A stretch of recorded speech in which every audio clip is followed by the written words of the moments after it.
The Disabled Tyrant's Pet Pond Fish Chapter 41 to Chapter 82. King Jing waited by the pond for a long time, but the playful fish did not return. He suddenly realized that his gift was a little stupid. Would the carp be so happy that it would want to live in the pond instead of staying by his side? After all, in the fish's eyes, he was less important than food. Surely, he would be less important than a new fish tank, right? King Jing hesitated for a long time and decided to go into the water to see the heartless carp himself. At this moment, ripples appeared on the surface of the water, and a fish head appeared in the middle. The little carp swam over hurriedly. At least it was a fish with a conscience. King Jing was no longer angry. The little carp was happily circling around his feet. King Jing smiled and bent down to touch the fish's back. The little carp suddenly curled up and rolled into his hand. What was going on? King Jing scooped up the fish and quickly checked it. He was afraid that the fish would be scratched if the fish was not fixed properly. However, the fish seemed to be in good condition. It was lively and had no scars. King Jing thought for a while and put the fish back into the crystal bottle. The carp was very obedient. It did not look down on the crystal bottle just because it had just come out of the luxurious fish tank. King Jing then took the fish back to his room and placed it in the fish tank. The carp did not struggle.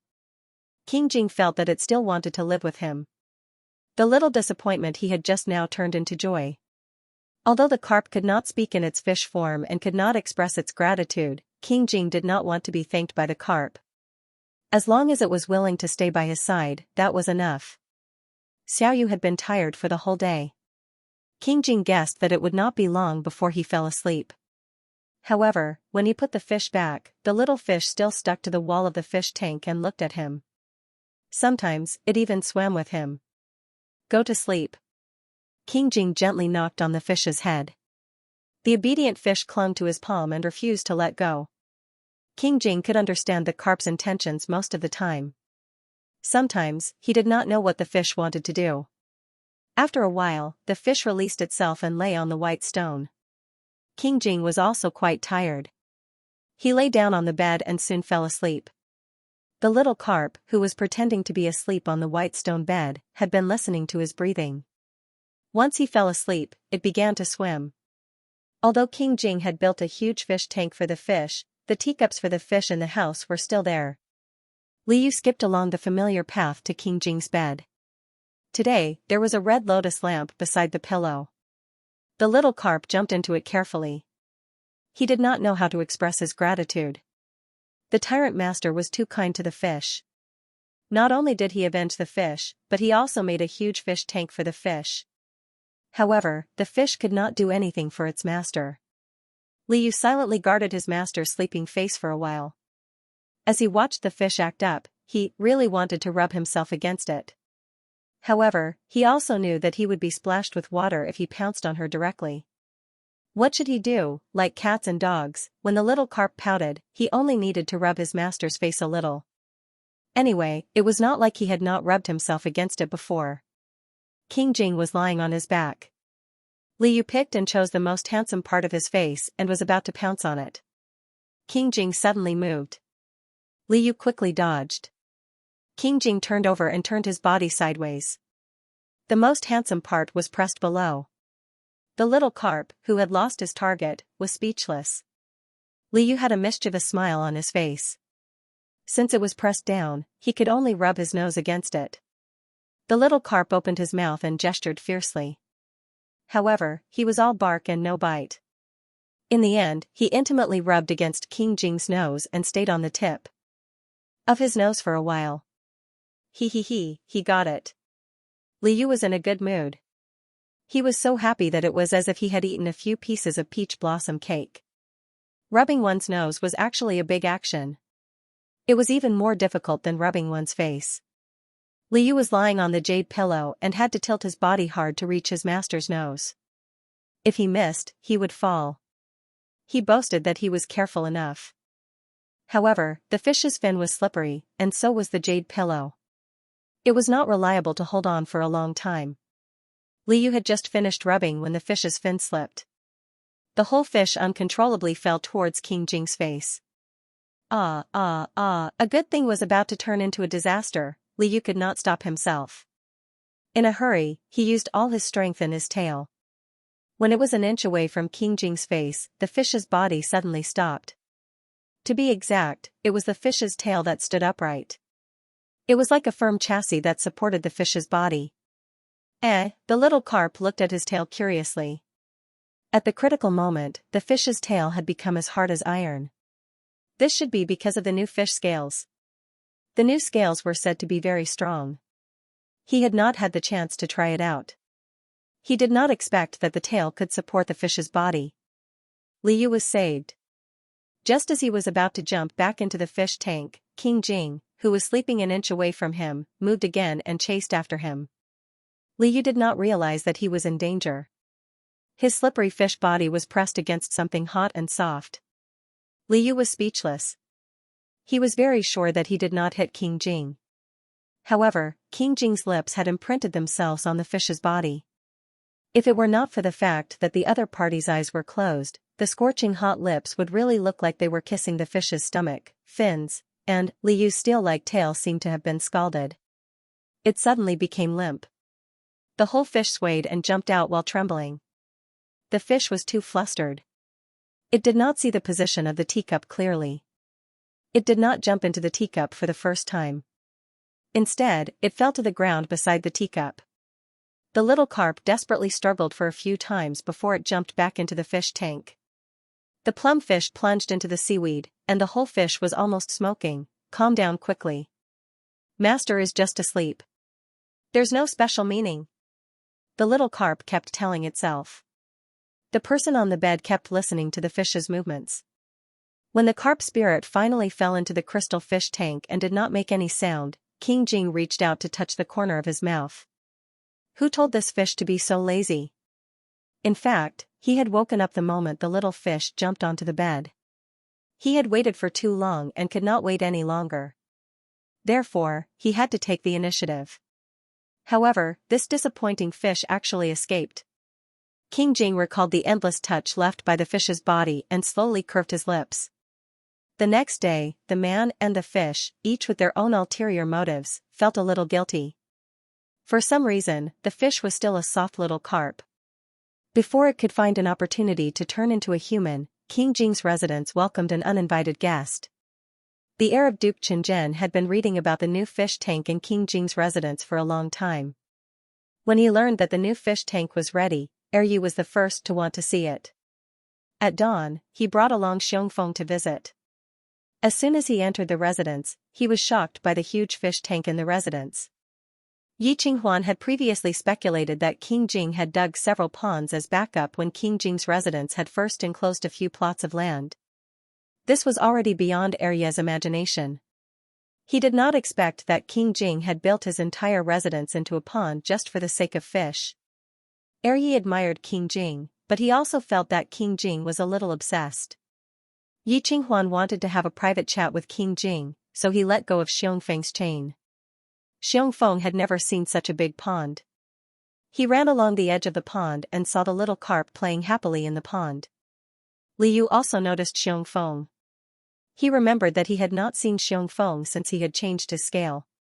He was afraid that Xiongfeng would not recognize him. However, Xiongfeng did not bark at him. As usual, he stuck his nose out curiously at the fish, wanting to poke it. Li Yu remembered that his fish scale should be very powerful. He suppressed his fear and stuck his head out of the water to let Xiongfeng poke it gently. Xiongfeng, who finally poked the fish, Xiongfeng excitedly wagged his tail and ran around the entire pond. Dogs recognized their friends by smell. Of course, they could recognize their friend's little carp. However, running around the shore was not enough. Xiongfeng jumped into the water with a splash and dog-paddled to the fish's side. Li Yu flicked his nose. You can come down and swim, but you are not allowed to collapse the house that master built for me. Fortunately, Xiongfeng was very obedient. He really only wanted to play with the fish and did not intend to dive into the water. Xiongfeng wanted to compete with the fish in swimming, but the little carp obviously swam much faster than him. Soon, it left Xiongfeng behind. Yi Shixi and King Jing both saw the scene. Yi Shixi clicked his tongue several times. King Jing's face darkened. He felt that Yi Qinghuan's dog was an eyesore. He was about to ask Wang Shi to take Yi Qinghuan and the dog out. Yi Qinghuan, who did not know what he was doing, jokingly bumped King Jing's arm. His eyes were also sparkling as he stared at the pond water. Your cultivation is so high. Aren't you afraid that you won't be able to find it? King Jing was stunned. Yi Qinghuan's question did not make sense. King Jing took a while to realize what Yi Qinghuan was asking. He smiled and shook his head. Perhaps he was worried before, but now he knew that the little fish would not do that. The fish and the dog were playing happily in the pond. When King Jing walked over, the fish, which was originally nowhere to be found, immediately appeared on its own.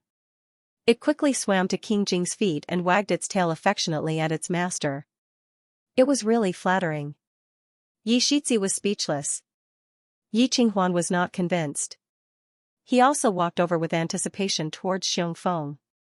However, his Xiongfeng was looking at the mirror in the water and had no time to pay attention to him. Yi Shixi thought, that's enough. If this continues, even my underpants will lose. Yi Shixi, who had come over to see the fish tank, angrily held Xiongfeng's hand and left. Just as Yi Qinghuan left, the third prince, Mu Tianming, came to the door. Although Mu Tianming wanted to rope in King Jing did not come often. King Jing also treated people coldly. The last time Mu Tianming came, it was because the emperor ordered King Jing to hold a banquet. Last time, it was because he wanted to send Xu Yanyu to King Jing. He was afraid that King Jing would reject him, so he did not even dare to enter the mansion. Mu Tianming still had his reasons for coming this time. Mu Tianming used to watch King Jing raise fish for fun. However, he did not expect the fish to grow golden scales. The emperor personally called it an auspicious sign, which attracted the third prince's attention. Moreover, the fish played a big part in the third prince successfully getting hold of the Zhou family's weakness. Mu Tianming was willing to believe that the appearance of the fish was an auspicious sign. Mu Tianming, who was eager to be made the crown prince, naturally wanted to take the auspicious sign for himself and curry favor with the emperor. Now that he no longer had his biggest obstacle, the second prince, and the sixth prince were on the same side as him and would not fight with him, the throne would be his sooner or later. Today was different from the past. The support of King Jing and Duke Qinzhen residents was not important to the third prince. Mu Tianming, on the other hand, was wary of King Jing. He wanted to snatch the fish, but he would not deliberately go to King Jing's residence and do something that could be used against him. Instead, he decided to use peaceful means before resorting to force. It was just a fish. King Jing would not directly reject him, right? Wang Shi received orders from King Jing to invite the third prince to King Jing's residence's congealing hall. Mu Tianming brought many attendants with him. These attendants carried many boxes and placed them in the congealing hall. At Mu Tianming's command, the boxes were all opened. Each box was filled with gold and silver. Li Yu had a huge fish tank, but he still liked the crystal bottles that King Jing brought around. When he heard that the third prince was here, how could Li Yu miss the show? He jumped on top of the crystal bottle and wagged his head and tail. King Jing was satisfied with the fish, and the third prince did not dare to do anything in the residence. However, when the third prince threw out a box full of gold and silver, the useless little carp actually sank to the bottom. Li Yu swore that he had never seen so much gold and silver. What was the third prince doing? Mu Tianming went straight to the point and said, "Fifth imperial brother, I came here to make a deal with you. Your fish is not bad. I quite like it. Can you part with it?" Mu Tianming smiled and pointed at the box on the ground. "If this gold and silver is not enough, I can add more until you are satisfied. How about it?" Li Yu. Damn, Mu Tianming wanted to buy him from the tyrant's master. Please don't, Li Yu prayed in his heart. Although he liked gold and silver, he did not like to sell himself. King Jing was very good to him, and he did not want to leave King Jing. Little Carp rushed to see King Jing's reaction. The veins on King Jing's forehead bulged. Li Yu knew that the tyrant was about to get angry. Little Carp was nervous for a moment, but he immediately relaxed. He wanted to see how his master would reject the shameless third prince. Speaking of which, the third prince did not even look at him in the eye before. Why did he suddenly want to buy him? It must be because the emperor said that he was an auspicious sign, so the third prince wanted to raise him. Little Carp hated talking after the fact. After the third prince made his request, King Jing coldly glanced at Wang Shi. Wang Shi did not care about the third prince or the second prince. He only recognized His Highness King Jing as his master. King Jing was not happy. Eunuch Wang immediately said loudly, "Your Highness, don't waste your effort. His Highness will not sell the fish." Mu Tianming was stunned. "Fifth brother, are you thinking that my price is not enough? How about 10,000 taels of gold and 100,000 taels of silver?" Mu Tianming was actually a little hesitant. It was just a fish. Even if it was an auspicious sign, it was still too expensive. However, if it could help him become the crown prince as soon as possible, so be it. Li Yu did not expect himself to be so valuable. Although he hated the third prince, he could not help but twist his fish body proudly. If looks could kill, the third prince would have died thousands of times by now. Wang Shi looked at King Jing's cold face and said, "It's not a matter of whether it's enough or not. This fish is His Highness's treasure. Even if you bring 1,000,000 taels of gold or 10,000,000 taels of silver, His Highness will not sell it." Li Yu was very touched. So in the eyes of the tyrant master, he was not worth 1,000,000 taels of gold. Little Carp instantly understood the profound meaning of 1,000,000 taels of fish. King Jing would definitely not give face to someone who tried to steal the third prince's wife. He ordered Wang Shi to give away all of the third prince's gold and silver. Mu Tianming did not expect King Jing to treat him like this. He left with a gloomy face. The annoying third prince was finally gone. Li Yu happily wagged his tail at his master. He wanted King Jing to let him play in the big pond, but King Jing deliberately turned his head to one side and did not look at him. Li Yu? Little Carp did not know why his master was angry with him and why he was suddenly angry with him. He could only shake his tail to please him again. King Jing originally wanted to be cold-hearted, but he could not stand the little carp's cuteness. In the end, King Jing could not help but grab this cute fish and rub his body until it shook non-stop. This carp spirit forgot to swim when he saw the third prince's gold and silver. It was too infuriating. In a fit of anger, King Jing ordered the craftsman to replace all the white stones that little carp usually slept on with polished silver stones. The seaweed quilt was also replaced with a handkerchief woven with gold and embroidered with seaweed. Little Carp, who suddenly realized that his bed and quilt had become shiny gold overnight. "Oh, master, this fish loves you so much." Just as Li Yu experienced the treatment of 1,000,000 fish pets and rolled around in the golden silk reeds at night, the system that had been giving him a break finally spoke. "Congratulations, host. The main mission has been judged to have been completed. Host can proceed to the next main mission." Li Yu thought, "Can I finally proceed to the next one?" Although he was never worried about the judgment, Tyrant treated him very well, so he was sure that he could enter the next main mission. Although he accepted the koi fish mission, he did not make any progress because of the strange notification. It had been a long time since he did a main mission. He actually missed it. Li Yu immediately entered the system to check. As the system said, the new main mission could be clicked. It was called Tyrant Fish Rejuvenation of the Family. Li Yu was speechless. The mission name was weird, but he had some impression of it. He had seen it when he first entered the system. Didn't the system say that the direction of the main mission would be decided based on judgment? He looked no different from before. Li Yu clicked on the Rejuvenation main mission. This main mission was similar to the 1,000,000 fish pets. It was also divided into several steps.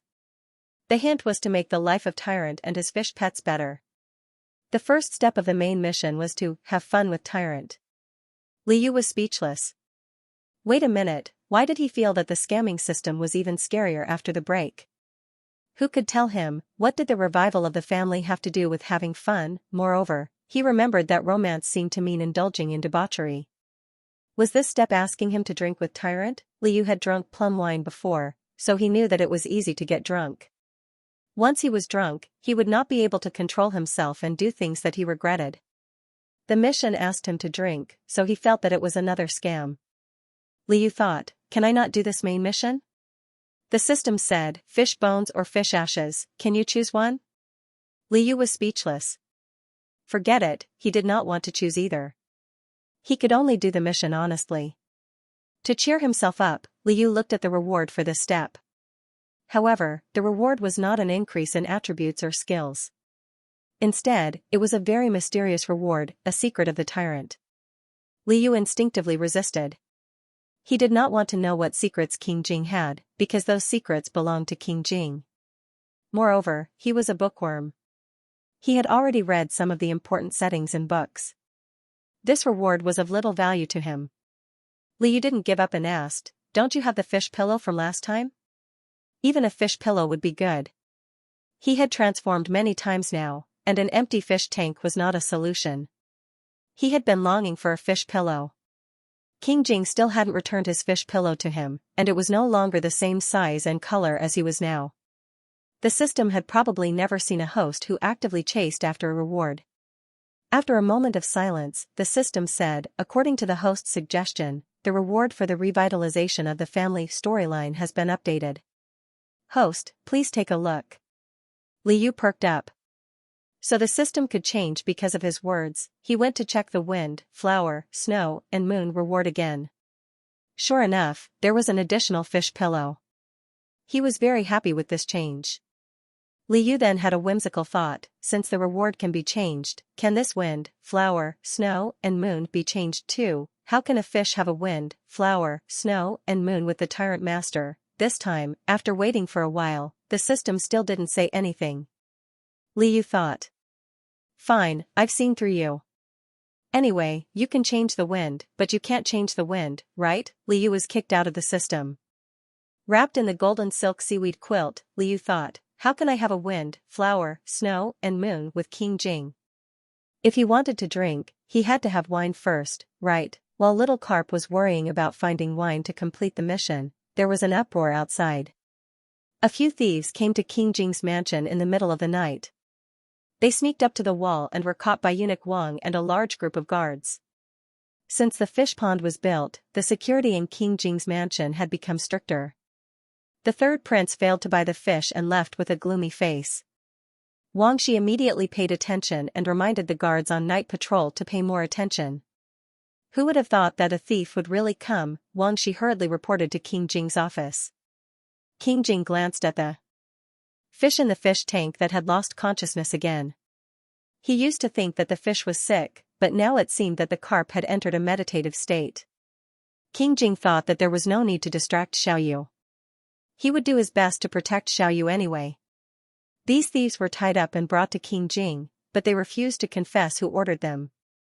The guards found a few fishing nets on the thieves. Their purpose was self-evident. However, the thieves themselves didn't know that the fish they were ordered to catch didn't sleep in the fish tank. Wang Shi hated these thieves as much as he liked Xiaoyu. He gnashed his teeth and said, "It must be the third prince." He failed to buy the fish, so he wanted to steal it. The thieves refused to confess, so the fishing nets they found couldn't do anything to the third prince. Wang Shi suggested that they be tortured. King Jing thought for a moment and glanced at Wang Shi with a warning look. Wang Shi immediately understood and ordered the guards to take the thieves to the imperial city's government office for interrogation. Since King Jing's mansion had been robbed, they should report the case to the government office. The interrogation should be done by the government office. If King Jing's mansion did it himself, he was afraid that someone would take the opportunity to bite back. Of course, after the thieves were sent to the government office would inevitably give some suitable methods to make these thieves talk as soon as possible. The third prince's mansion. Mu Tianxiao knew that Mu Tianming had gone to King Jing's mansion to buy fish. Mu Tianxiao didn't agree with taking this kind of shortcut. Instead of thinking about how to please the emperor, it was better to do the emperor's task well. However, although Mu Tianming trusted him, he didn't listen to everything he said.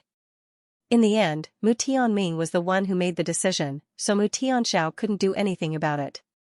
Especially when he found out that Mu Tianming had failed to buy the fish and had sent his men to steal the fish.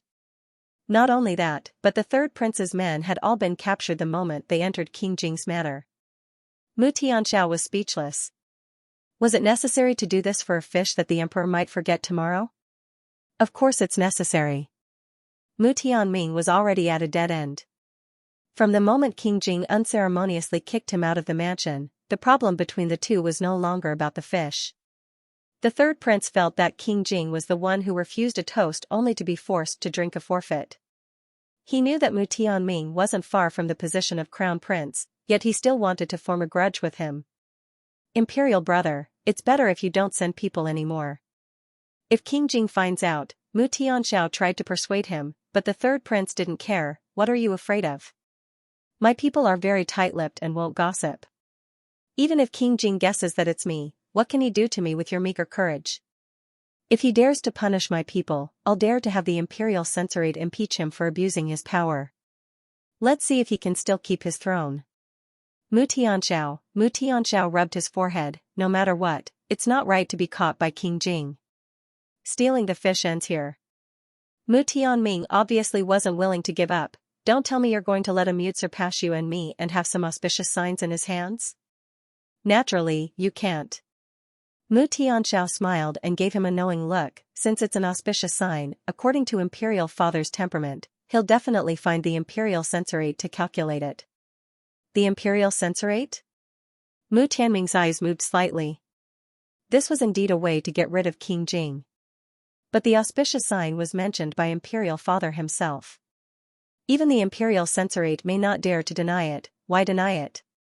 The warm expression on Mu Tianxiao's face didn't change. He smiled and asked, Third Imperial brother, have you forgotten the principle of going too far is as bad as falling short? Mu Tianming was stunned for a moment. He instantly understood the sixth prince's meaning and laughed wantonly. As the sixth prince expected, the emperor summoned the officials of the Imperial censorate not long after. The third prince acted according to the sixth prince's instructions. There weren't many officials of the Imperial censorate, but they were important people who could decide the overall situation with a single word. Such an important department naturally had King Jing's people. King Jing brought the fish to see the emperor for his own selfish reasons. Xiaoyu had changed a lot now and might change again in the future. Sooner or later, the news would reach the emperor's ears. King Jing wanted to report to the emperor in advance and find a reason for Xiaoyu to hide the fact that Xiaoyu was a demon. If the emperor didn't get along well, King Jing was also prepared to have the imperial censorate advise him. However, the emperor himself believed that the fish's golden scales were an auspicious sign, which saved King Jing a lot of trouble.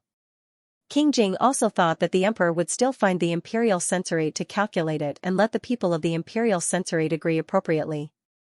Therefore, once the third prince made a move, King Jing also learned of the news not long after. Mu Tianming was so insidious that he wanted the imperial censorate to tell the emperor that the fish's golden scales were an omen of transforming into a dragon. In this dynasty, only the emperor could use the dragon tattoo and call himself the true dragon son of heaven. If the fish raised by a prince was an omen of transforming into a dragon, the emperor would definitely be afraid. At that time, not only would he be unable to protect himself, but there would also be no eggs intact when the nest was overturned. Xiaoyu would also be implicated by him. Fortunately, he had already intercepted the news in advance and would definitely not let this happen. The third prince was afraid that the emperor would doubt the words of the imperial censorate, so he also ordered people to invite a senior monk. He wanted to take care of both sides. King Jing did not show any weakness. He wrote a letter and asked Wang Shi to help him send it out quickly. It was estimated that it would not be long before another storm arrived. But no matter what, he would protect Xiaoyu. After King Jing finished his business and returned to his room, he saw a figure that he had been looking forward to for a long time. Xiaoyu, who had transformed into a young man, was wearing a lake blue silk shirt embroidered with golden branches.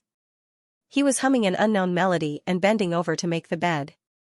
King Jing stood and watched from afar for a while. He wanted to get closer but was afraid of disturbing him.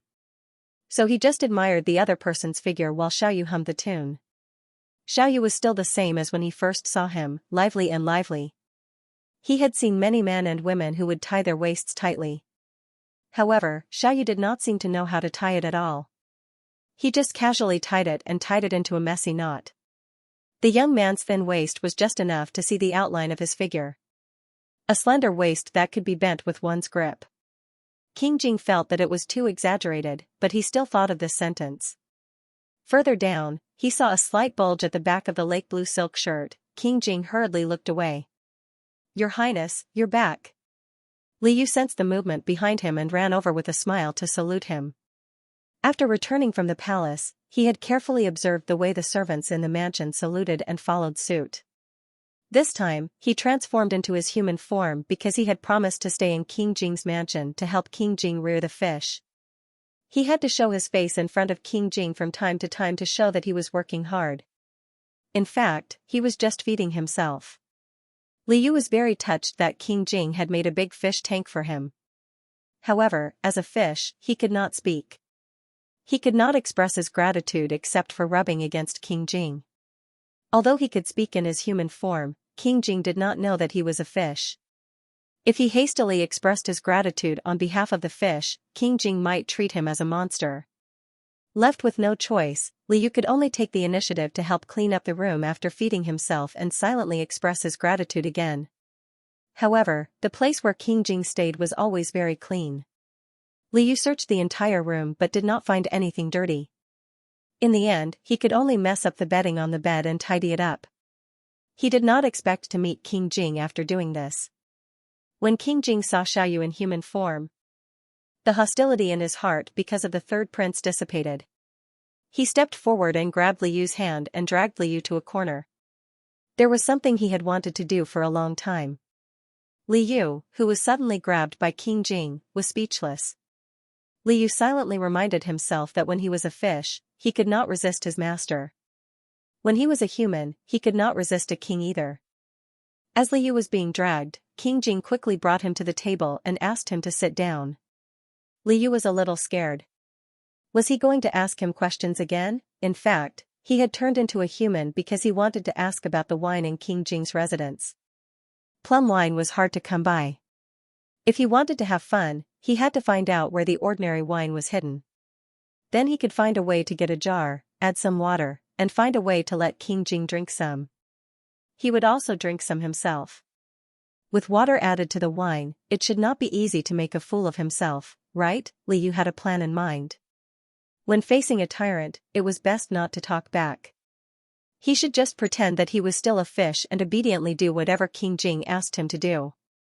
King Jing spread out a pen and paper, found an ink stick and an ink stone, and handed them to Li Yu. Li Yu was speechless. Li Yu was immediately amused. "Your Highness, you want me to grind the ink stick?" King Jing nodded slightly. "Li Yu, so you want me to grind the ink stick first, then you want me to answer the question, haha." Li Yu complained in his heart, but his hands were very focused on grinding the ink stick. Soon, the thick black ink was ground out. Li Yu put down the ink stick and inadvertently rubbed his nose. There was a little ink on his nose, but he did not notice. This reminded King Jing of the ink stains on Xiaoyu's body. He could not help but smile. After grinding the ink stick, King Jing gave Li Yu a pen.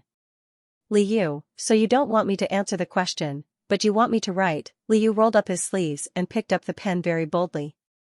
It was the kind that was similar to holding chopsticks. "Your Highness, if you want me to write anything, just tell me." It would be best if he could ask for a reward after he finished writing, such as a jar of wine or something. He was just worried that he would not have a reason to do so. King Jing was shocked by the way he held the pen. King Jing was speechless. King Jing thought to himself, no wonder the pen I used previously was bald. However, King Jing did not mind Xiaoyu, who could not write at all. He got up and walked behind Xiaoyu. Li Yu did not know what was going on and looked at him curiously. King Jing tried his best not to look at Xiaoyu's fair wrist that was exposed outside his sleeves. He raised his hand and placed it on top of the hand that was holding the pen. He gently wrapped Xiaoyu in his arms, then moved Xiaoyu's awkward body slightly to the correct position. "Li Yu." Li Yu inexplicably blushed. It was not that he could not read, but he did not know how to use the ancient writing brush. King Jing was probably teaching him how to hold the brush and write. However, this was too close. King Jing's hand was holding his, and King Jing's arm was supporting him. His warm breath was close to his ear. When he turned around, he saw that King Jing was all around him, up, down, left, and right. Li Yu's ears were red. He thought uncomfortably, this is learning, don't think too much. King Jing's handwriting is not bad, and he's willing to teach me. I can't waste time. His hand was held by King Jing, and King Jing taught him how to write the first proper word, fish. It seemed that writing was not that difficult after all. After that, Liu was completely immersed in his writing. If he was in his fish form, his tail would have been raised to the sky. He only remembered to turn back into a fish and forgot to ask for a reward. However, it had always been King Jing who taught him how to write. He should not be the one asking for a reward. Once again, the emperor summoned King Jing to the palace. The imperial edict clearly stated that the King Jing was to bring the fish along. Liu didn't know the arrangements of the third prince and King Jing. Because it was the first time the fish had received an imperial edict, he felt a little smug. He cooperated and jumped onto the crystal vase to let King Jing put it in. King Jing's face was a little gloomy, but not because of the fish, because King Jing very gently stroked the fish's head. Liu remembered that the same hand held the fish in his arms and taught it to write, so he felt embarrassed and hid away. After a while, the fish's temper flared up and it wanted to be rubbed again. He could see that King Jing was in a bad mood. Although he didn't know the reason, he hoped that King Jing would be in a better mood. The small fish that took the initiative to ask for rubbed finally made King Jing smile. After rubbing the fish, King Jing took the fish and entered the palace according to the imperial edict. Outside the palace of heavenly purity, eunuch Luo personally welcomed him. When he entered the palace, he saw the emperor sitting on the dragon throne and several people dressed as officials. Strangely, the third prince and the sixth prince were also there. Liu couldn't help but feel puzzled. Last time when the palace was on fire, the third prince and the sixth prince specially came to the palace to visit the emperor. Why did they come this time? The third prince was a little reckless and the sixth prince was very scheming. Together, they couldn't be underestimated. Moreover, when King Jing entered the main hall with the fish, the two princes' gazes were directed at him, making the fish a little nervous. Liu also looked at the two princes from time to time. When the emperor saw that King Jing had arrived, he smiled and said, "Tianchi, you came at the right time. Your fish has grown golden scales, so I asked the imperial mirror to calculate it." "So that's why." Liu nodded to himself. The emperor summoned him because of the auspicious omen. Whether or not his fish was an auspicious sign, it would be difficult to convince the masses with just the emperor's mouth. After all, the emperor had found an auspicious sign for himself. It would not be appropriate if word got out. However, if it was divined by the imperial mirror, then it was the real deal. Just as the emperor finished speaking, a long-faced official stepped out of the ranks and hung a large bag of books that Liu didn't understand. Finally, he said, "Congratulations, Your Majesty." "Congratulations, Your Majesty." A fish with golden scales is indeed a rare auspicious omen. This humble official has observed the celestial phenomena recently. The crepe myrtle star is dazzling and slowly rising. This auspicious omen indicates that our country is prosperous and the people are at peace. The weather is favorable for our country and for Your Majesty. The official's words were basically praising the fish.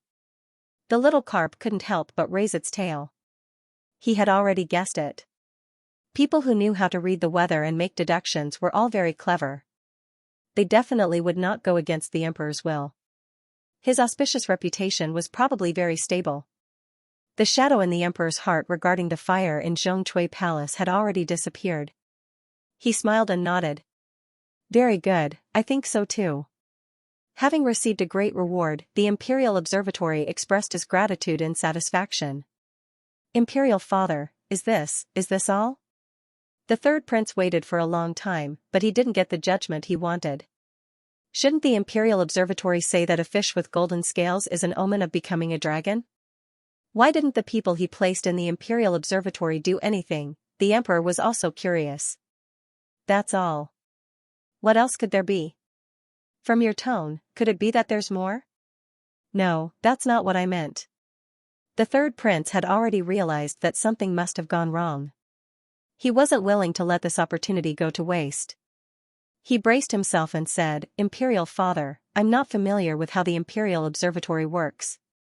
I don't know if it's just one official or if it's calculated by many officials. If it's just one person, will there be any omissions?" Mu Tianming thought that it was possible that his people didn't get the opportunity to meet the emperor this time. If that was the case, it would be fine as long as someone else was replaced.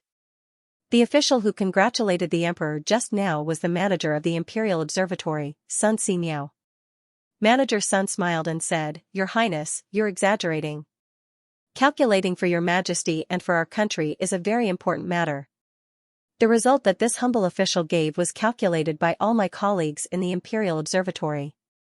If your Highness doesn't trust this humble official, it would be the same even if someone else came." Li Yu? Li Yu was shocked by the third prince.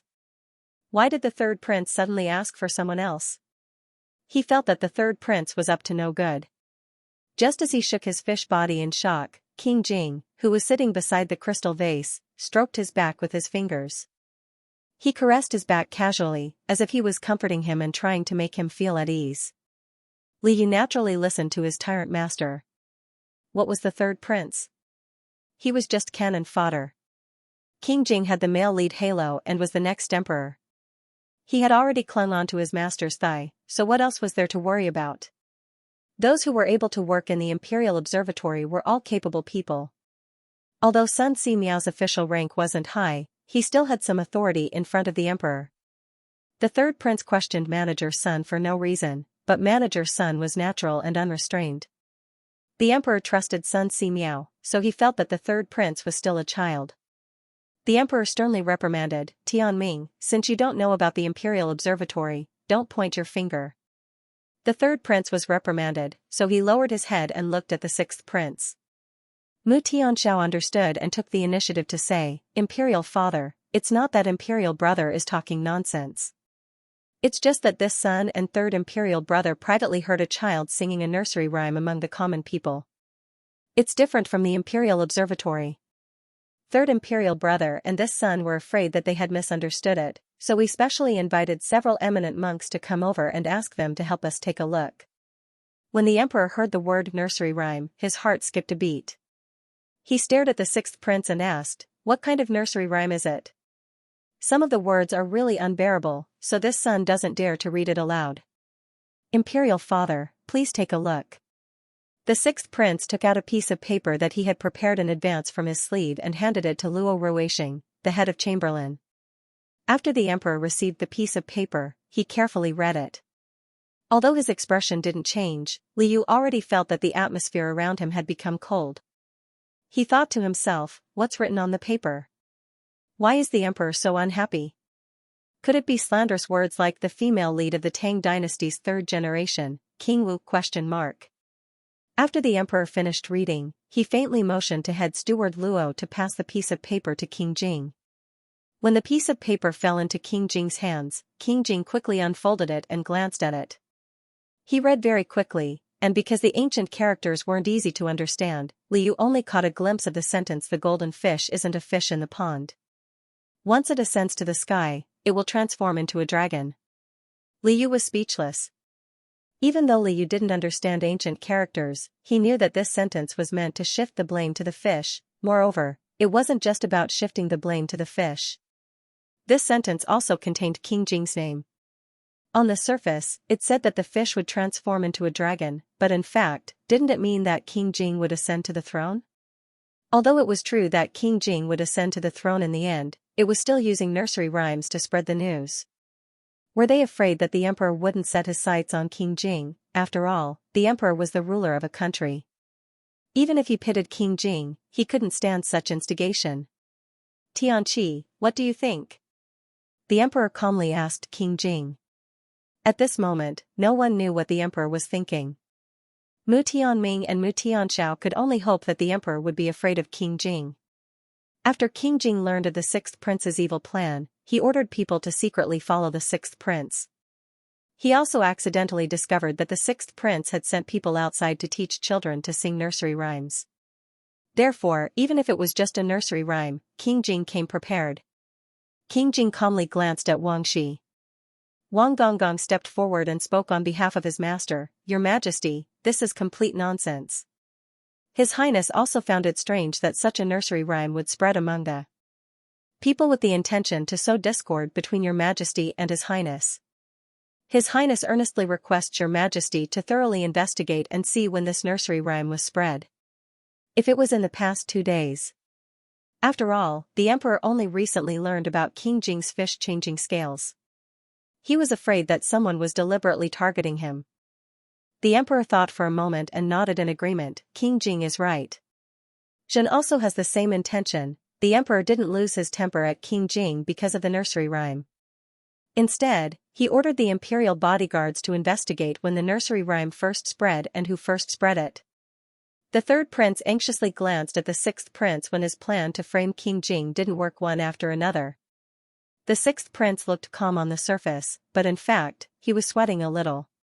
This was the sixth prince's ruthless plan. However, things didn't go as planned. The Emperor didn't pay attention to the nursery rhyme itself. As for when the nursery rhyme first spread, it was obvious that it couldn't be hidden. At this time, the eminent monks that the sixth prince ordered people to bring into the palace also arrived. Seeing a row of monks, Li Yu, who had been outside of the situation, suddenly remembered that there was a similar plot in the book that mentioned monks. Because of this small butterfly, the plot of the original book was completely messed up. Originally, when the sixth prince and King Jing were fighting for the throne, the monks were ordered to spread rumors to frame King Jing in front of the emperor. However, the rumor in the book was that King Jing's muteness was an inborn omen. Now, it became a fish with golden scales is a sign that it will turn into a dragon? Of course, it was nonsense. It wasn't particularly rare for a fish to have golden scales. For example, koi fish basically all had golden scales. The emperor raised many koi fish in his own lotus pond. How could it be the turn of an ingredient koi to turn into a dragon? However, although this was the reason, it couldn't be used to persuade the emperor. Li Yu secretly thought that the sixth prince had also figured out a way to spread rumors. The medicine was different, but the medicine was the same. Would the flaw in this paragraph in the book appear in the same way? In the original book, the sixth prince framed King Jing too hastily, so he couldn't find any trustworthy eminent monks. Moreover, ordinary monks weren't stupid and wouldn't get involved in the fight between the princes. Therefore, the monks that the sixth prince found in the book were all his trusted subordinates who pretended to be monks. Even their bald heads were recently shaved and didn't even have a ring mark on them. Thinking of this, Li Yu stared at the monk at the front without blinking. He wanted to find some clues from the monk's body.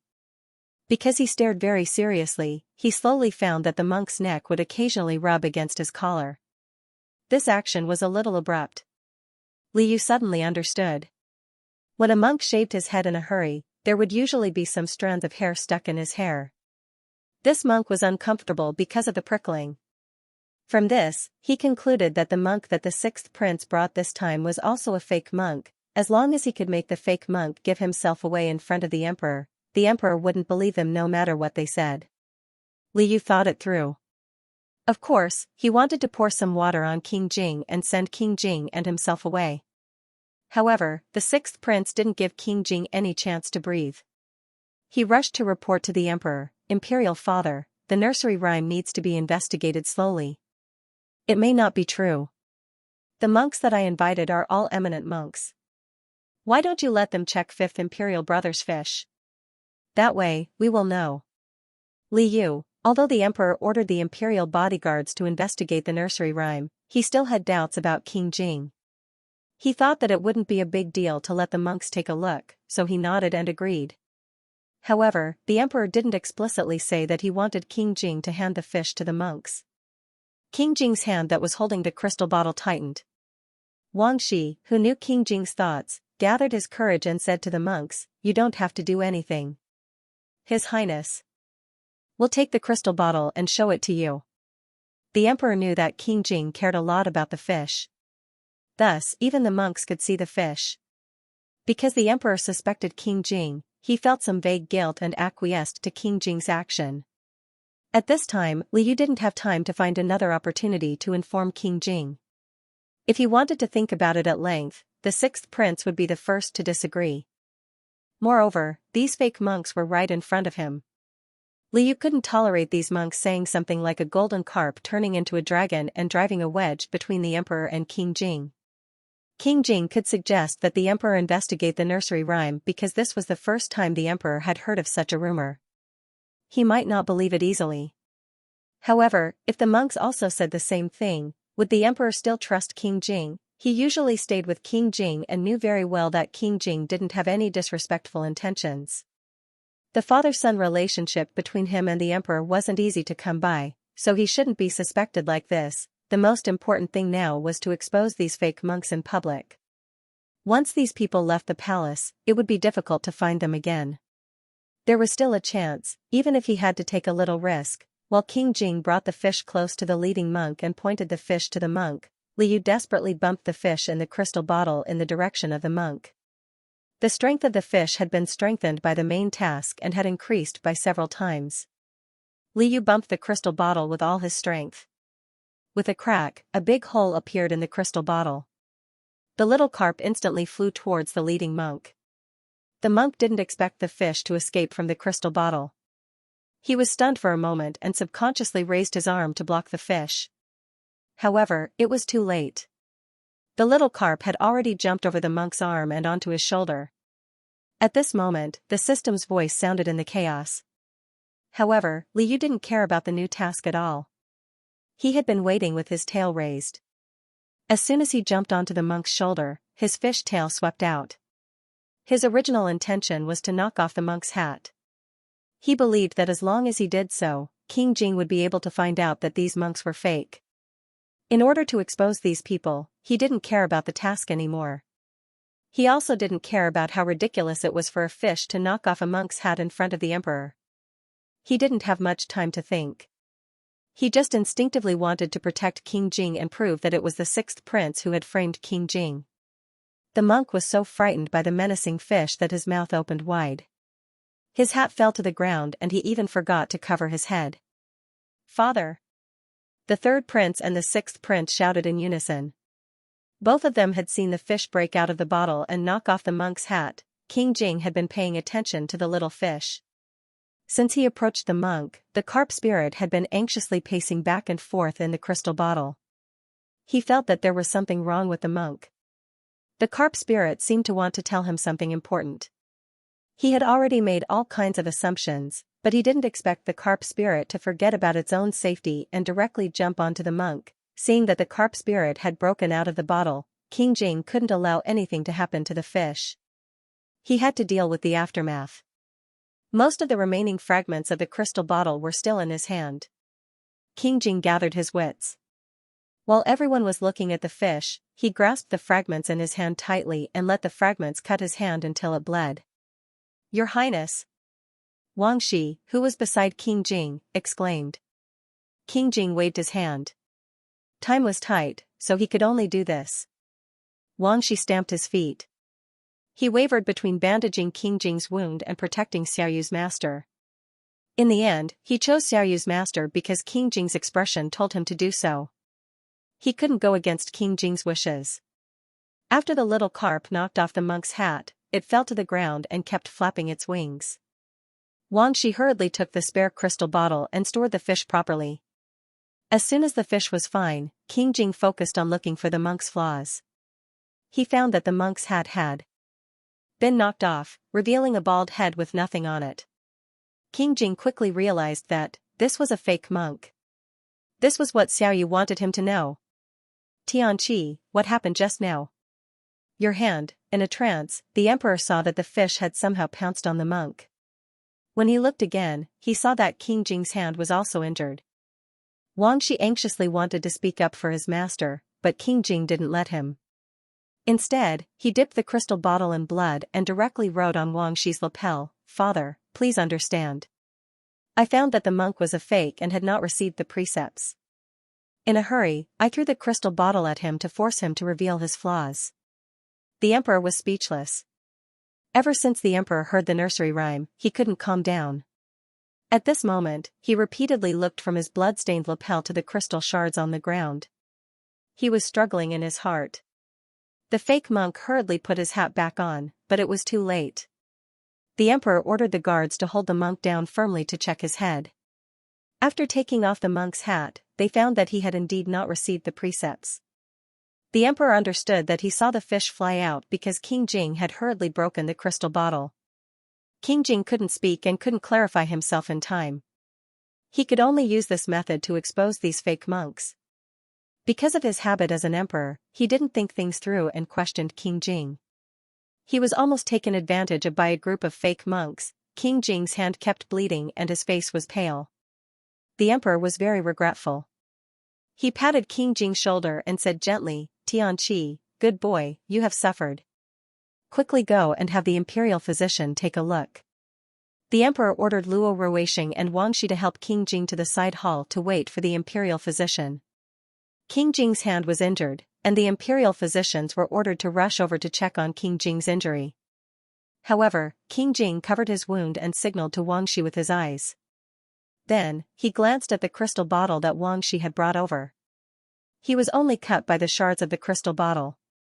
The small fish had broken the crystal bottle first, so he had to check on the fish first.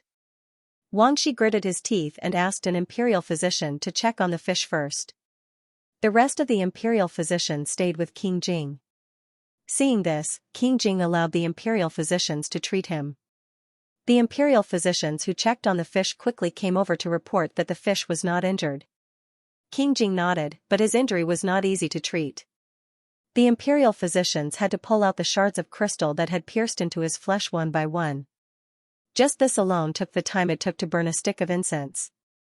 After the treatment, they had to clean the wound, apply the best medicine for wounds, and change the blood-stained gauze continuously. This made Wang Shi's heart ache. Wang Shi couldn't help but ask, "Does your highness still hurt? Do you want this old servant to blow on it for your highness?" King Jing was actually not in much pain, but his face darkened when he heard Wang Shi's nagging.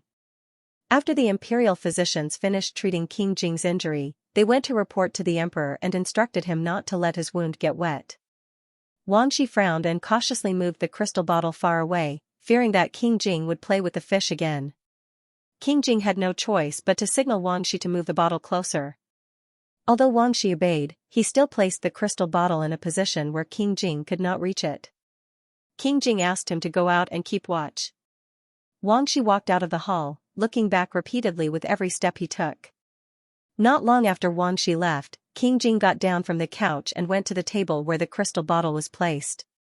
The fish in the bottle was no longer as brave as it had been when it broke out of the bottle, but now it was looking at him pitifully. After the little carp displayed its skills and knocked off the fake monk's hat, it landed on the ground and was taken away by eunuch Wang. The new fish scale was indeed very powerful. After such a ruckus, the fish was still very lively. It wouldn't be a problem for it to pounce on a few more monks. After he was done, he still wanted to continue. It was a pity that he could not slap the third prince and the sixth prince. These two dared to bring the fake monk before the emperor. The emperor would definitely make them suffer. Li Yu was so pleased with himself that he didn't even think about himself. Suddenly, he heard Wang Shi's exclamation. Li Yu turned around and found that King Jing was injured. Yu was also stunned. At first, he couldn't figure out how King Jing could be injured. Even if he rashly broke the crystal bottle, the direction of the shards wasn't towards King Jing. At most, King Jing should have been frightened. He shouldn't have been injured. Moreover, he had caused a ruckus in front of the emperor. Previously, when he slapped imperial consort Qiu, he didn't do it completely in front of the emperor. Now, the emperor should have seen everything, but he didn't punish him. This was very surprising. Soon, he realized from the emperor's furious scolding that it was King Jing who covered up for his sudden actions. It was because he was determined to expose the fake monk, so he threw himself forward without any regard for his own safety. He did not care whether he would be exposed or not. Originally, he would have been exposed. King Jing had deliberately cut his hand to make the fish fly out. That was why he had deliberately arranged it. That way, the fish would be safe, but King Jing himself, Li Yu, stayed safely in the crystal bottle and looked at King Jing from afar. He didn't know how serious King Jing's injury was. He only knew that the emperor's face was distorted and that the imperial physicians were swarming to see King Jing. Even so, King Jing still insisted that one of the imperial physicians come to see him first. In fact, it wasn't necessary. He was fine. What was there to see a fish? However, he was very touched that King Jing protected him so much. But he couldn't say a word to King Jing. The crystal bottle separated him from the crowd. From the fish's angle, he could only see the backs of the imperial physicians. Liu couldn't break the crystal bottle again and cause trouble for King Jing. He could only stick to the crystal wall and look around. At this moment, he regretted that he didn't care about the consequences. If only King Jing wasn't injured. King Jing couldn't move with one hand.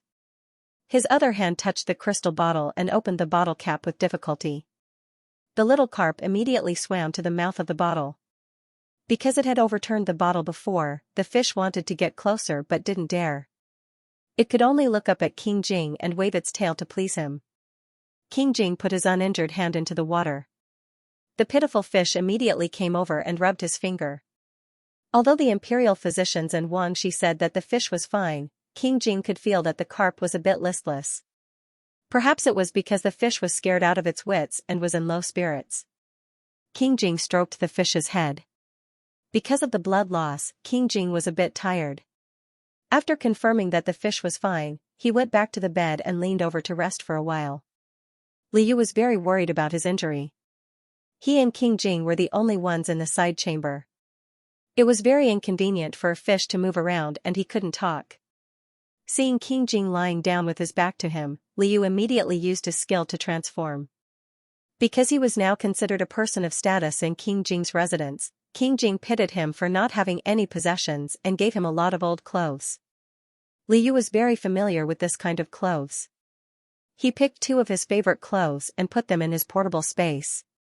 In the future, he wouldn't have to worry about not having enough clothes to wear and running around naked. Liu quickly changed his clothes and came to the bed. He lowered his head to look at King Jing's hand. The imperial physicians had already bandaged it. King Jing's hand was wrapped in thick gauze. At this moment, some blood had already seeped out. Liu felt very uncomfortable and bit his lip hard. Seeing that King Jing was lying on his side without a quilt, Liu was afraid that he would catch a cold. He quickly pulled the thin quilt and gently covered King Jing with it. He wanted to take care of King Jing as much as possible. King Jing had been secretly looking forward to this fish for a long time. In order to coax the fish into transforming, he deliberately pretended to be asleep. When Liu came closer, he turned around and looked at him with a smile. Liu suppressed the heat in his eyes and said embarrassedly, "Your Highness, are you still awake? Does your wound still hurt?" Liu felt very distressed. He felt that King Jing must be in even more pain. The ointment applied by the imperial physicians had the effect of relieving pain. King Jing was already not in pain. However, when he saw the worry in Xiaoyu's eyes, King Jing hesitated for a moment and nodded. King Jing thought to himself, if I'm in pain, will Xiaoyu do the same as Xianxia and ask me to blow on his back? Xianxia didn't need to blow on his wound, but Xiaoyu could consider it. King Jing waited for Xiaoyu to speak. However, Xiaoyu didn't have the heart to do so. He thought that King Jing was still in pain. He ran over to the jade box filled with snacks and took out a few pieces of peach blossom biscuits. Your Highness, if you are still in pain, eat something sweet. It won't hurt any more if you have something delicious to eat. The carp demon forced a smile. King Jing was speechless. King Jing coughed lightly. If he didn't want to blow on his wound, he could give him something to eat. However, his right hand was injured and it was inconvenient for him to move around. Liu finally understood and said, "Let me help you." He took out a piece of biscuit and broke it into a suitable size for swallowing. In ancient times, kings wouldn't casually eat things in other people's hands. Liu quickly swallowed a piece of biscuit and said, "This is edible. It's not poisonous. I can eat it well. Your Highness, please don't worry." King Jing was speechless. King Jing originally believed him and felt that his actions were unnecessary. At this moment, he didn't say anything more. Liu picked up the remaining peach blossom biscuit and brought it to King Jing's lips. He watched him slowly eat 2 pieces and couldn't help but recall that his master used to feed his fish like this. Now, it was the fish feeding its master. Liu's eyes were still hot. He was able to suppress his tears at first, but when he was distracted, 2 drops of tears fell uncontrollably. King Jing and Liu were speechless. Liu hurriedly wiped his red eyes. King Jing didn't know that he was a fish. If he suddenly cried, it would scare him. Li Yu hurriedly said, "I'm sorry, Your Highness. Sand got into my eyes." It was easy to say, but emotions were like a flood breaking through a dam. Once there was an opening, it couldn't be taken back. Similarly, tears couldn't be stopped. Li Yu didn't like to cry in real life, but he covered his face. His shoulders heaved up and down for a few minutes. When he finally calmed down, his entire face was wet. Li Yu, who felt extremely embarrassed, was speechless. Sob, sob, sob. He wanted to take care of his master, but he ended up making a fool of himself. Li Yu's eyelids were slightly swollen. He said in a hoarse voice, "I'm sorry. I was a little scared when I saw that Your Highness was injured." Faced with such a clumsy lie, King Jing paused for a moment. He smiled and patted Li Yu's hand. Unfortunately, his hand was wrapped in gauze, so he couldn't hold a pen. He couldn't say what he wanted to say. Seeing Xiaoyu's tears, he was unhappy as well. After all, he was incompetent and made Xiaoyu worry. King Jing pulled a clean cloth from beside his pillow and silently handed it to Li Yu. Li Yu wiped his face with the cloth and smiled. "Your Highness, does it still hurt?" King Jing was speechless. His Highness cursed in his heart. "You wouldn't blow it if it hurt anyway." Afraid that Xiaoyu would be worried, King Jing shook his head this time. Li Yu said, "Then you should sleep for a while. Usually, your injuries will heal faster when you sleep." Really? King Jing had never heard of this before. He still did as he was told and lay down. Li Yu sat on the edge of the bed. After a while, he thought of something and wanted to get up. King Jing quickly grabbed his arm. Li Yu said awkwardly, "Your Highness, I'll get you some water." Li Yu saw that King Jing's lips were dry and thought that he might need water to moisten his throat. King Jing shook his head and refused to drink water. Li Yu had no choice but to give up. As King Jing was holding his arm, he couldn't walk away. Since King Jing wanted to sleep, he could only watch from the side. However, he didn't feel tired sitting on the edge of the bed. King Jing lay quietly for a while. He opened his eyes and looked at Li Yu with a deep gaze full of emotions. Recently, King Jing had been looking at him with such a gaze. It was different from the way he looked at the third prince, the sixth prince, and eunuch Wang. Li Yu could always sense a hint of a smile. "Is there anything else Your Highness wants?" Li Yu asked with concern. He didn't notice that his tone was unusually gentle. King Jing pursed his lips. His Highness wanted to get closer, but this fish didn't have any self-awareness. He could only use some extra tactics. Thus, King Jing, who was wrapped in a blanket and warming his hands and feet, tried his best to shiver. Li Yu was speechless. "Are you feeling cold, Your Highness?" King Jing nodded. Li Yu thought that it was true that people would feel cold after losing blood. Even a tyrant would feel the same. However, there were no extra blankets on the bed. Li Yu hurriedly said, "Your Highness, please wait a moment. I'll find another blanket." Li Yu wanted to look for a blanket, but King Jing got up faster than him. He pulled him back to the bed and patted him on the shoulder to let him sit up. Li Yu was speechless. Li Yu didn't know why, but he did as he was told. Then, he watched as the tall man wrapped in a blanket weakly fell onto his lap as a pillow. Li Yu was speechless. So, if he was cold, he wouldn't feel cold sleeping on someone's lap. Well, the human body was always warm. Perhaps this was even more comfortable than wrapping himself in a blanket. Li Yu's eyes were burning just now, and now his face was burning. He stuttered blindly to convince himself that King Jing was injured because of him. What was wrong with using his leg as a pillow to warm himself up? Li Yu tried his best to ignore the strange touch on his leg. King Jing closed his eyes in satisfaction. The corners of his lips curled up slightly, and he tried his best to shiver again. "Is Your Highness still cold?" Li Yu asked carefully. King Jing nodded, and nodded again. Li Yu thought about how his Highness was injured because of him, so he accepted his fate and hugged him. "How about this?" Li Yu asked. King Jing was speechless. After all, King Jing was injured. After taking some medicine, he slept on Li Yu's lap for a while before falling asleep. Li Yu generously looked at Tyrant King's handsome face, but after a long time, his waist and legs couldn't take it anymore. Li Yu didn't dare to move because he didn't want to disturb Tyrant King, who finally fell asleep. Moreover, tiredness was secondary. He estimated that the time limit for him to transform into a human was almost up. What if he turned into a live fish on the bed? Li Yu suddenly had an idea. If he was lying on King Jing's lap and turned into a fish, wouldn't it mean that he was being squashed by King Jing? What if he was squashed flat? Li Yu quickly shook his head.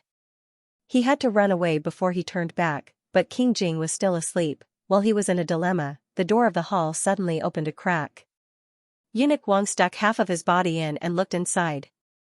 He really wanted reinforcements, and reinforcements arrived. Li Yu immediately winked at Wang Shi.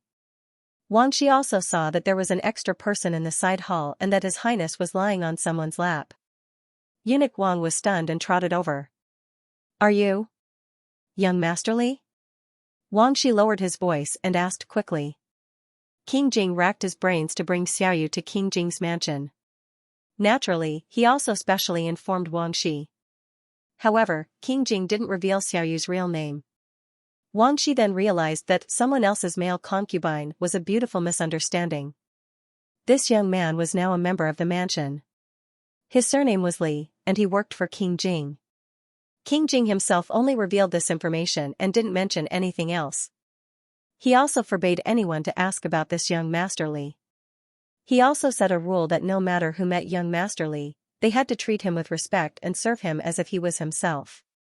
Other people could not easily enter King Jing's house, so it was difficult for them to meet the legendary young Master Li. As King Jing's trusted aide, Wang Shi had seen young Master Li's back a few times. According to his observation, young Master Li should be staying in His Highness's house, and his whereabouts were often uncertain. Because of King Jing's order, Wang Shi didn't suspect anything. He just thought that His Highness and young Master Li had an affair and that young Master Li was the one His Highness liked. Duke Wang's memory was not bad. He still remembered that young Master Li and Her Highness had talked a few times. Now that he was serving by Her Highness's side, he always entered Her Highness's room and did not come out. Her Highness had asked them to serve her carefully. Most likely that was what she meant. Now that young Master Li appeared beside King Jing and King Jing was sleeping on his lap, Wang Shi was even more certain of the relationship between the two. However, he didn't show it on his face. His Highness had repeatedly told him that if he saw young Master Li, he mustn't be startled or talk nonsense. He had to act normal. Wang Shi kept this in mind and did the same. Li Yu nodded slightly at Wang Shi. Wang Shi asked about King Jing's injury in a low voice. Li Yu told him everything he knew. Wang Shi was about to leave and let the two of them continue to stay. Li Yu hurriedly stopped him. "Eunuch Wang, please wait a moment. I still have something important to do. Can you help me?"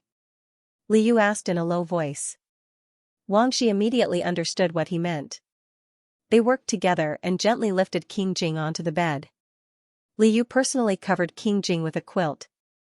The system had already begun the countdown. Li Yu didn't have time to say anything to Eunuch Wang. He hurriedly ran to the door of the hall and quickly hid behind a cabinet near the door. The crystal bottle was placed not far from here. Li Yu had accumulated a lot of experience in transforming. In addition to knowing how to calculate the time, he also knew how to place the crystal bottle or fish tank in a hidden place. When the time was almost up, he just needed to hide and transform and then jump into the crystal bottle or fish tank. It was the same this time. Li Yu hurriedly turned back into a small carp and concentrated his strength on the tip of his tail. Since Li Yu found that his tail could be used as a base to support the body of a fish for a short time, he simply used his tail as a small skateboard. With a swish, he slid to the front of the crystal bottle and jumped back into it. The fish completed a series of thrilling movements, but Eunuch Wang didn't even look back. Li Yu breathed a sigh of relief and swam proudly in the crystal bottle. After Wang Shi settled King Jing down, he turned back to look for young Master Li, but he had already disappeared. Wang Shi thought that young Master Li had left again. His Highness didn't allow them to ask about young Master Li's whereabouts. Of course, Wang Shi still listened to His Highness. However, when he passed by the door of the hall, Wang Shi found that the crystal bottle had been placed on the ground for some reason. young Master Xiaoyu was wagging his tail at him. Wang Shi smiled and picked up the crystal bottle and put it back on the bed. His Highness must want to see the fish first when he woke up. In the side hall of the Palace of Heavenly Purity, King Jing was resting. The main hall, which was only a wall away, was already filled with people kneeling on the ground. The monks that the sixth prince brought into the palace were fake. The emperor felt that the fake monks and the nursery rhymes were quite suspicious, so he ordered a thorough investigation. However, the investigation of the nursery rhymes needed to go deep into the common people, so it would take some time. The fake monks who dared to break into the Palace of Heavenly Purity were the first to be punished. These monks were a motley crew. After being punished, they confessed that they were bribed by the third prince. The emperor directly scolded the third prince, who thought that his position as the crown prince was secure. The insignificant sixth prince rarely showed his face in front of the emperor, but he was also scolded by the emperor. Mu Tianxiao knew what was best for him since he was young.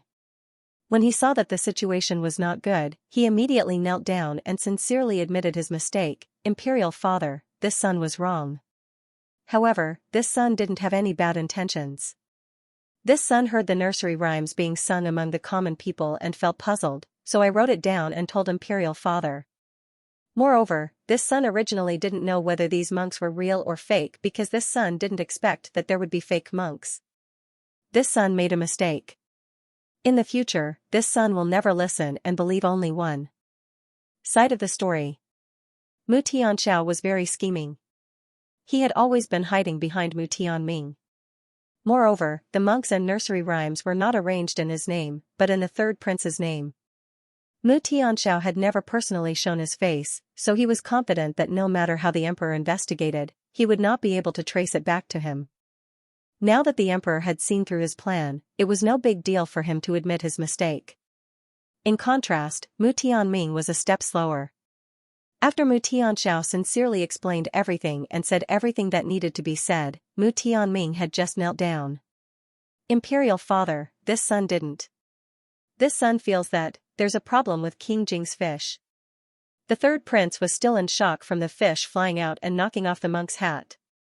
Although King Jing had already said that he had discovered the monk's flaw and deliberately threw the crystal bottle over, the third prince carefully thought about it and wasn't sure if it was King Jing's hand that bled first or if it was the fish that pounced first. It seemed to be the fish.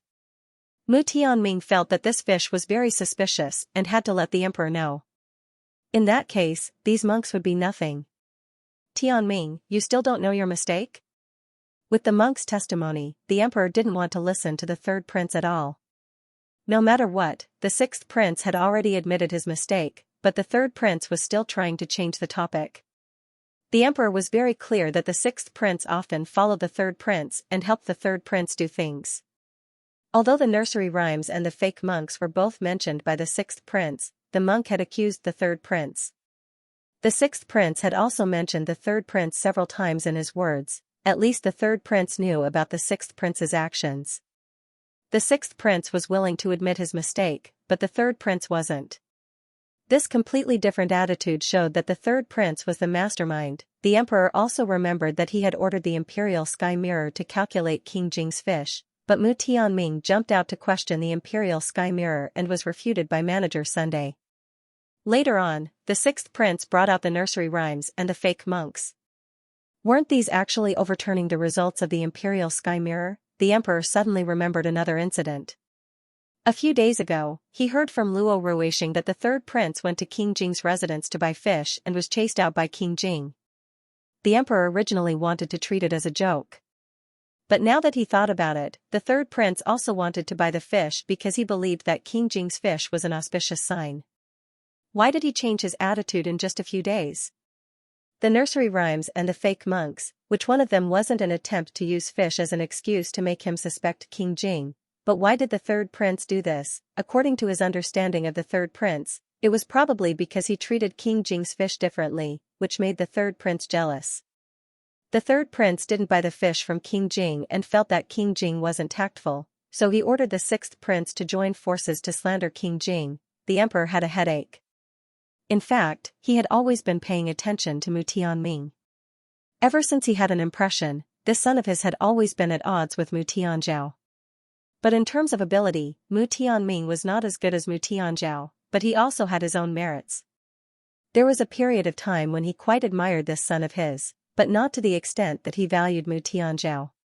Mu Tianzhao's tragedy was ultimately related to his premature disclosure of the candidate for the crown prince. The second prince was already useless, and the emperor had learned a lesson from his predecessor's mistake. At least for now, he didn't have the intention to appoint a crown prince. He thought that at most, he would endure for a few more years and look at the remaining princes. When the young 7th prince and 8th prince grew up, he would then choose a better one. But the emperor didn't have the intention to appoint a crown prince. It didn't mean that others didn't. Mu Tianming was still very humble in the past. Without anyone to check and balance him, his ambition was quickly exposed. It wasn't that the emperor didn't know about Mu Tianming's actions in the court these days. The ministers who were on good terms with Mu Tianzhao were now under someone else's wing. Also, Consort Qian had interjected several times in the matter of dealing with the Zhou family. These were all signs of restlessness, but the emperor still endured it. After all, he didn't have many adult sons, so he didn't take the initiative to restrain the third prince. Wasn't it also because he thought that an adult prince should have some power of his own, and perhaps the third prince and Consort Qian wouldn't act recklessly? Today, if he had really listened to the nursery rhymes and the words of the monks, and developed an estrangement with King Jing, then what would he do to King Jing? In fact, he had already begun to suspect King Jing. The emperor was angry and ashamed about this. He couldn't blame himself for almost falling into the trap, so he could only vent his anger on the two princes who planned all this, mainly the third prince. Previously, he had already abolished the second prince, so the emperor didn't want to rashly make a move on his few adult sons. He also deprived the third prince and the second prince of their positions. However, the third prince was luckier than the second prince. Mu Tianzhao received a title that meant that he had completely fallen out of favor with the emperor. Mu Tianming still had the title of a prince, so he wasn't slapped in the face like this, but he wasn't much better off. King Jing's hand was injured, so the emperor ordered the imperial guards to give the third prince and the sixth prince 100 strokes each. The emperor personally watched over them and didn't allow them to go easy on them. The sixth prince was later punished by being grounded. From now on, the third prince didn't have to attend court, but he had to go to the imperial study to study with his two younger brothers, the seventh prince and the eighth prince, every day. This was only the punishment because of the incident with the monks. If the nursery rhymes later found out that the third prince was behind it, the emperor would let the third prince weigh the consequences himself. As the princes who were beaten, the third prince and the sixth prince could be said to have never been beaten before. The scene was very spectacular. The emperor ordered the imperial guards to carry out the punishment in the palace of heavenly purity. The pants of the two princes were taken off in public, and they were pressed on stools to be beaten. The sixth prince endured the pain and didn't make a sound. Every time the third prince was beaten, he screamed. The sound traveled into the side chamber. Liu stayed in the crystal bottle and listened to it contentedly. The emperor was openly punishing the third prince and the sixth prince to vent King Jing's anger. Liu also felt that his anger had been vented. Because he was worried about King Jing, he didn't have time to enter the system even though he had turned back into a fish. Just now, when he was making a ruckus in the main hall of the Palace of Heavenly Purity, he seemed to have heard the system's voice. He didn't know how the mission was going, so he decided to wait for King Jing to wake up first before dealing with the mission. The third prince's creepy screams woke King Jing up not long after. When King Jing opened his eyes, he saw the little carp in the crystal bottle peeking at him. King Jing thought, did he turn back into a fish because he didn't have time to absorb the gold? There was still a long way to go, so there was no need to rush. King Jing smiled. He knew that Xiaoyu was worried about him. He also wanted to comfort Xiaoyu and touch the fish. However, before he could reach out his hand, the carp immediately stretched out its tail and went straight into meditation. King Jing was speechless. The Tyrant Master was finally awake. Liu looked at the koi side mission. The original prompt was that to be a koi, one must first possess the characteristics of a koi. Now, it had changed. To be a koi, one must first experience the feeling of being a koi. Liu was confused. Liu asked the system, why did the prompt change? If he remembered correctly, it changed when he caused a ruckus in the Palace of Heavenly Purity. The system explained patiently, when the host has the heart of protection and is willing to risk his life for the tyrant, he will possess the characteristics of a koi. Liu suddenly realized, so, the characteristics of a koi refer to protection. He had always thought it was good luck. Actually, it made sense. People hoped that koi could bring them good luck, but they also hoped that koi could protect them. Because of his unintentional actions, the koi side mission was updated by accident. However, the update was not completed yet. The mission was still in progress. Liu was a little worried. What does it mean to experience the feeling of being a koi? The system said, it means, host, are you ready? Liu, huh? Before Liu could react, the scene in front of him suddenly changed. The spiritual world where the system was originally in was chaotic, but now it was a vast starry sky. The system said solemnly, host, please choose a target to experience being a koi. Liu? Wait a minute, he hadn't prepared anything yet when it came to choosing people. Liu did not understand what the system meant. When he looked again, there was a path in front of him that led to the dark distance. Liu was still in the form of a fish. He tried it carefully and found that he could swim along the path without water. It was impossible in reality. Liu concluded that he was still in the spiritual world. The system urged, host, please proceed with the mission without worry. Liu, every time the system said something like that, it would trick him. Liu thought to himself that he should leave first. He did not prepare anything and only came in to take a look. King Jing was still outside. What if he messed up the mission and could not turn into a koi? He could easily leave the system in the past, but he could not do so now. The system had already begun to trap him, and did not give him a way out, temporarily trapping him in the spiritual world. It seemed that if he wanted to go out, he would have to follow the system's instructions and experience being a koi. Because he had caused a lot of trouble when he changed his scales, Liu's enthusiasm to be a koi fish was somewhat affected. However, this was life. Liu swam along the path in front of him. After an unknown period of time, light appeared in front of him, and the surrounding scenery gradually became clear. He discovered that he was actually in the Imperial Palace because there were palace walls and golden tiles that were unique to the Imperial Palace.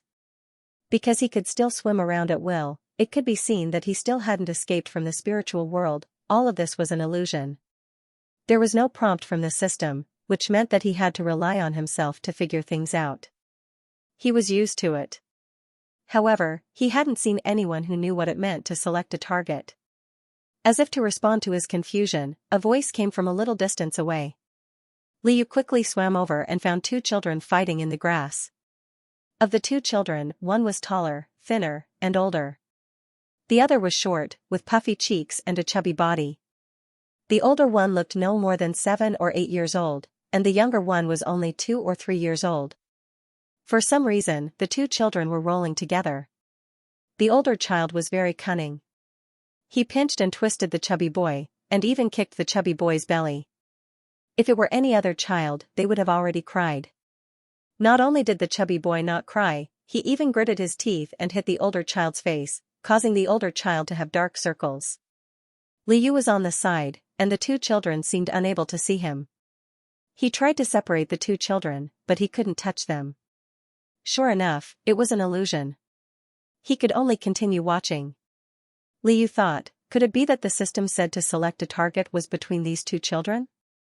The fight ended very quickly. The chubby boy fiercely bit the older child's arm. The older child covered his hand and cried, "Just you wait, I'm going to tell Imperial Father." The older child cried all the way and ran away.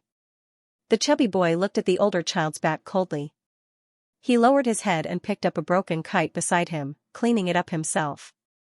From the way they called out Imperial Father, Liu guessed that the two children were most likely princes.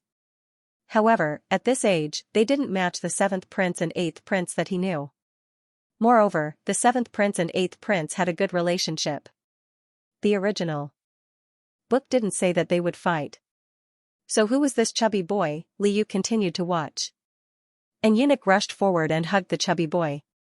"Your Highness, why did you fight with the 2nd prince again? Did you beat him down?" Liu laughed. This eunuch's words were a bit interesting. The chubby boy's dark eyes sparkled as he nodded.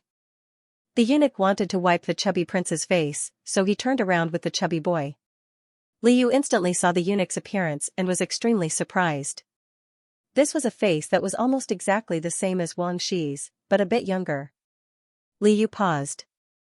Could this be eunuch Wang's legendary relative? Liu was interested in these two people. The eunuch who looked like Wang Shi led the chubby prince in front. He quietly followed behind and found that the two people went into a palace. Liu looked around and felt that this place was somewhat familiar. He raised his head and glanced at the plaque. The plaque was engraved with the words Jingtai Palace Hall. Liu was immediately stunned. As far as he knew, only one prince lived in Jingtai Palace Hall, and the eunuch beside him looked so similar to Wang Shi. Suddenly, Liu thought of the truth and almost screamed out loud. No way. No wonder the chubby boy didn't make a sound when he was beaten or hit, and no wonder the eunuch looked so similar to Wang Shi. As a child grew up, his appearance usually changed a lot, so he didn't recognize the chubby boy at first. However, the changes of an adult's appearance were relatively smaller. The silent prince who lived in Jingtai Palace Hall and the young eunuch who looked so similar to Wang Shi, weren't they, King Jing and Wang Shi themselves? He knew that the system loved to trick him. In the past, it was just a small pit. Now, not only did it not let him exit, it even let him enter an illusion from more than 10 years ago. Wow, so King Jing was a fatty when he was young. Liu thought that he had already transmigrated, so the illusion was nothing. However, he suddenly found himself in King Jing's childhood, so Liu was a little happy. He wagged his tail wildly and followed behind the chubby boy. The chubby boy, King Jing, and Wang Shi still didn't notice him. Liu swam in front of them and jumped into the courtyard that he was familiar with. Wang Shi wiped the chubby boy, King Jing's face, as if he was going to get something. He left the chubby boy in the courtyard and told him not to wander around.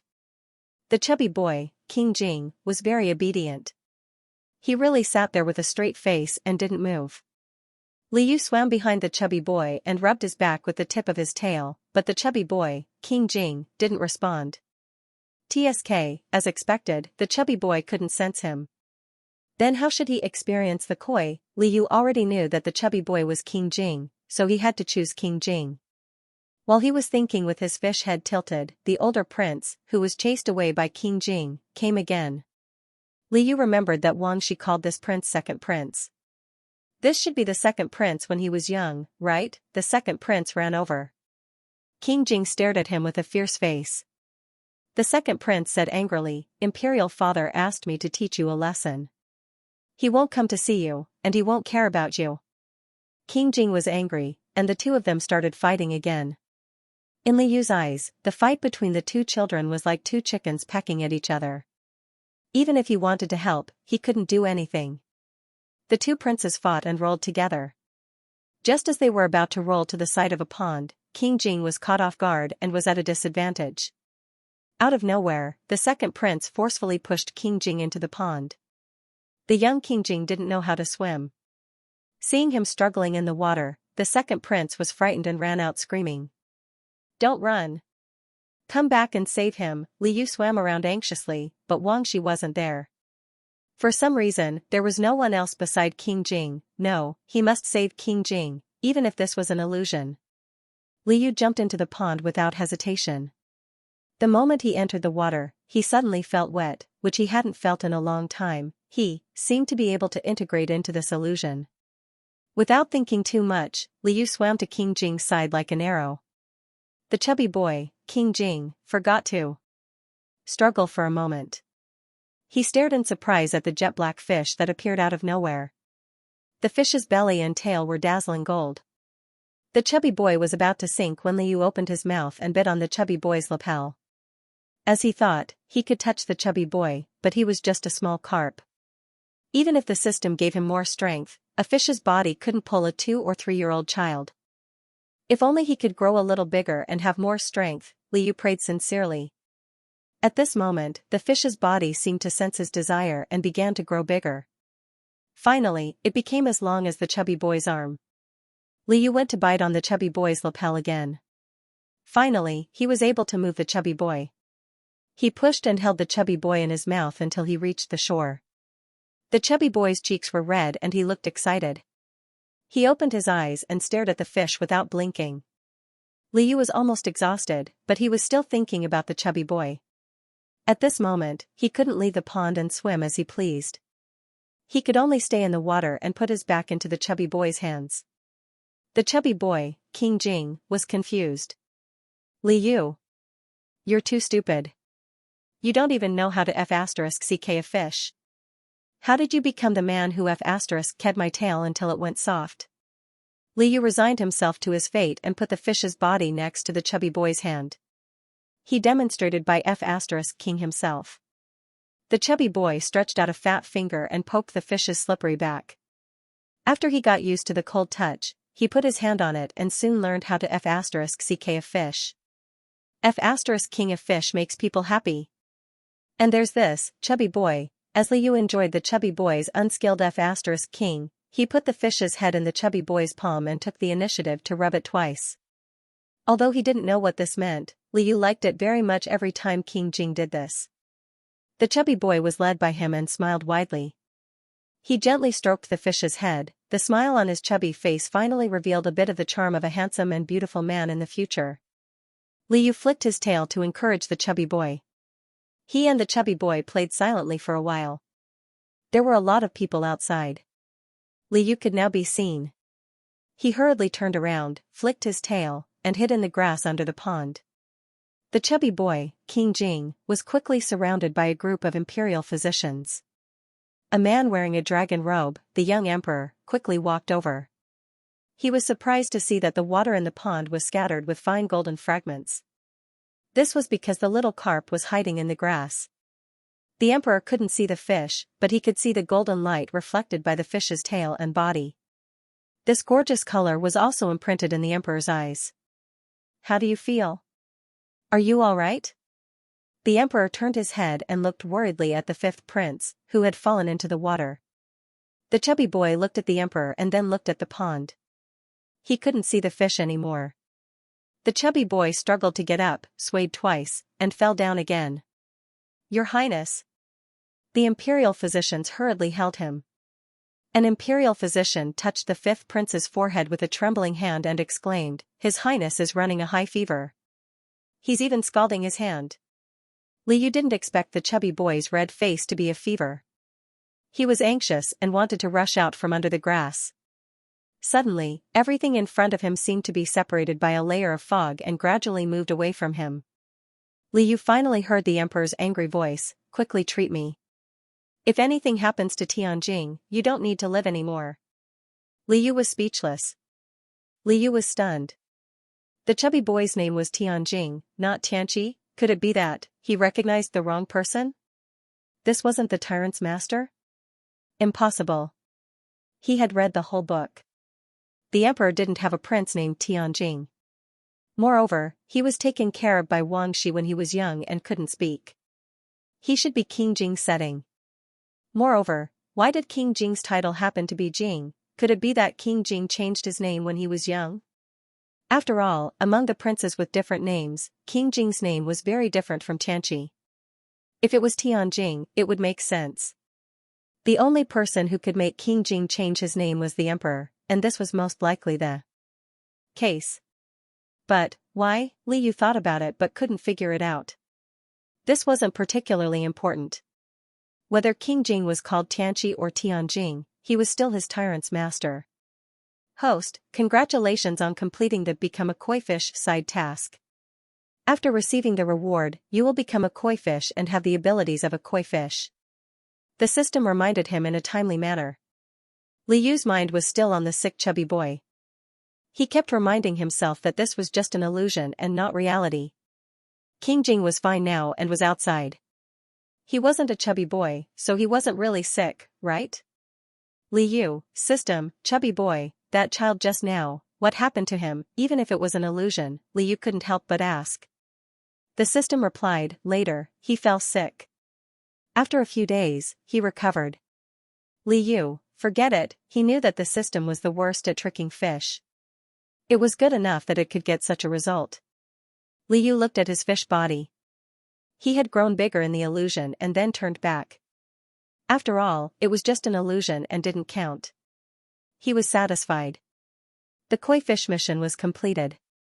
It should be because he helped chubby boy King Jing in the illusion. The system wanted him to experience the feeling of being a koi fish. He already knew that the koi fish's special trait was protection. Then, experiencing the koi fish should be experiencing the feeling of protection. Just like how he chose chubby boy and helped chubby boy just now. He finally completed the side task and could become a koi fish. Liu faced the long-awaited reward, but he wasn't particularly excited. If he became a koi fish, the color of his scales would change, right? The system replied, yes, the scales will be adjusted again. Liu, then let's wait and see. It was as if he had been forced to complete the koi mission all of a sudden. Because he had changed his scales once, he had caused a lot of trouble outside. King Jing had gone through a lot of trouble to cover for him. If he suddenly changed his scales, wouldn't that be even more suspicious? Even if he was a real koi fish, it wouldn't change so frequently. Liu, let's store it for a while. The system. Liu tried again and finally could leave the system. He exited with lingering fear. When he returned to the real world, he found King Jing wrapping the fish in a gold-threaded seaweed blanket. King Jing discovered that the carp spirit was especially enthusiastic towards him after he finished his meditation. Earlier, when he saw him wake up, he immediately abandoned him and went into meditation. King Jing had recently read some books on cultivation and knew that he would gain some enlightenment during meditation. So this carp spirit must have gained some enlightenment. In reality, Liu was very pleased with himself. You found out that King Jing used to be a little fatty. Are you surprised? Are you surprised? He. Liu knew that what happened in the dreamland wasn't real, but the little fatty joke could be used for a long time. The little carp wrapped himself in the golden silk seaweed quilt and laughed until he was twitching. The tyrant's master was baffled. Because King Jing was still injured, the emperor felt guilty and wanted to let King Jing recuperate before leaving the palace. However, King Jing only agreed to stay for 3 days before leaving. The emperor thought about how every time King Jing entered the palace, he would encounter a troublesome situation. After a moment of silence, he agreed. After experiencing this unforeseen event, the emperor was more or less uneasy.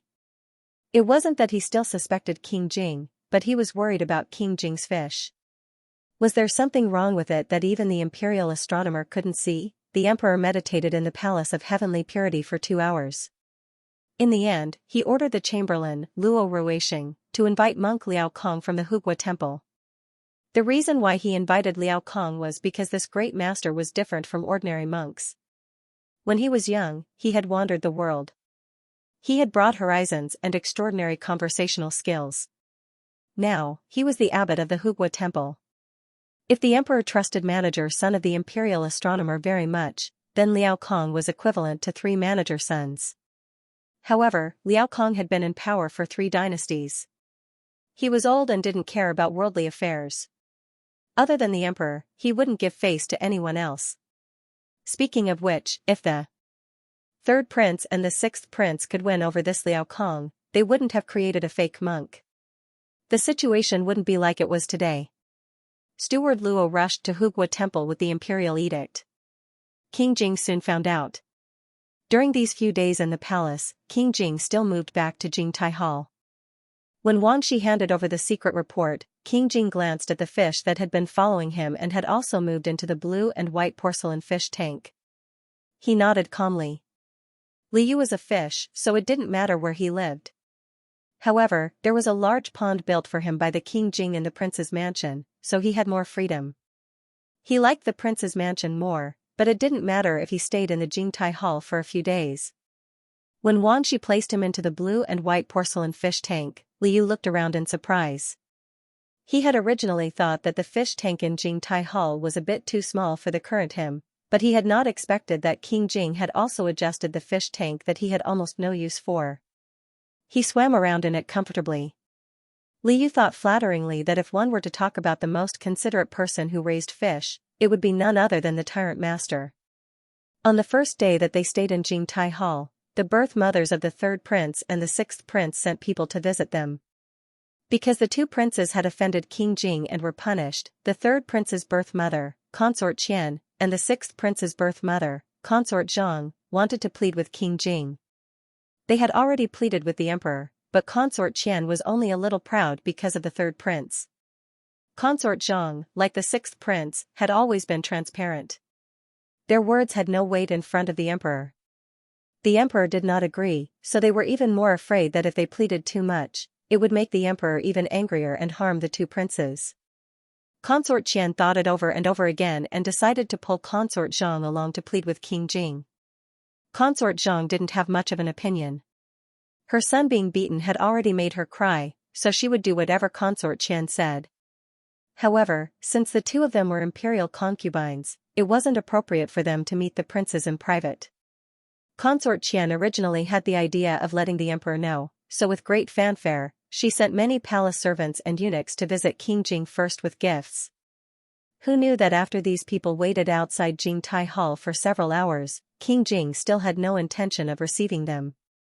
When the news reached the emperor's ears, he was very dissatisfied that Consort Qian and Consort Zhang still dared to disturb King Jing's recuperation at this time, so he simply had the two concubines join in the ranks of confinement. At the same time, he punished the chicken to warn the monkey and intimidated the harem. As a result, everyone in the harem began to walk around Jingtai Hall, and the surroundings of Jingtai Hall became much quieter. The imperial physicians would come to Jingtai Hall in the morning and evening to change the medicine on King Jing and take his pulse. King Jing had a fever that night. At that time, there was no one else in the room. When Liu woke up, he habitually wanted to take a look at King Jing. Because the fish had returned to the blue and white porcelain fish tank, it wasn't convenient to look at people, so Liu swam to the edge of the fish tank and carefully placed his fins on it, causing the entire fish to tilt up. He discovered that King Jing was lying down and didn't seem to have moved all night. Liu felt that it was strange. He then glanced at King Jing's face and saw that his breathing was also very short. Liu now knew that this was a symptom of a fever, so he quickly transformed into a human and ran over to check King Jing's forehead. He felt that the fever wasn't low. When the imperial physicians diagnosed King Jing, they also mentioned that it was very likely that he would have a fever.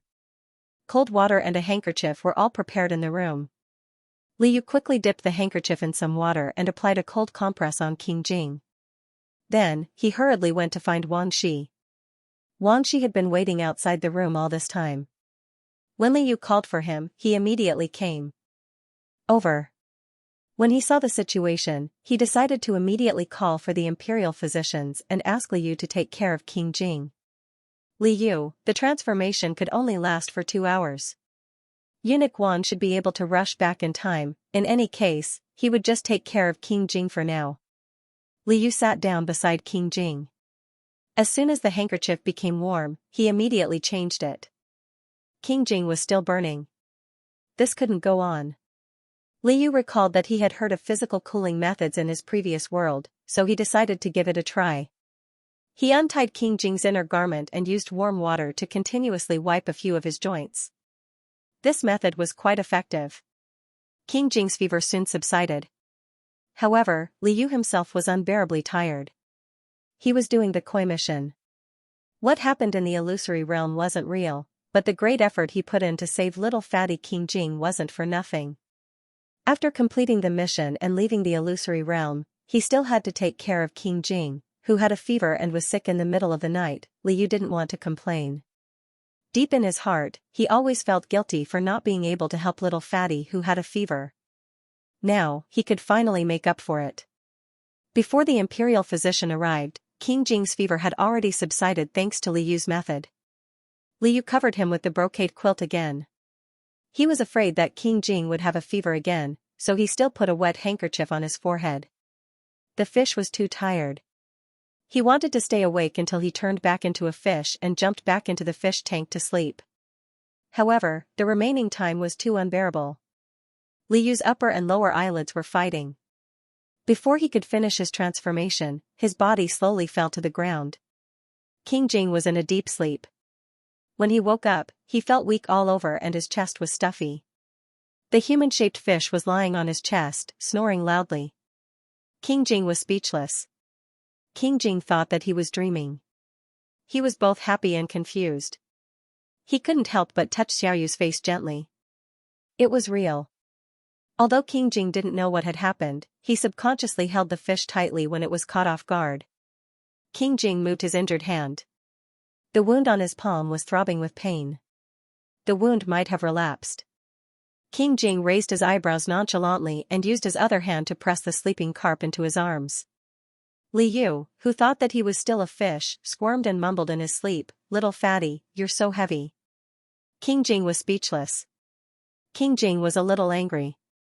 He had been keeping the fish right under his nose all day long. Where did this fatty come from?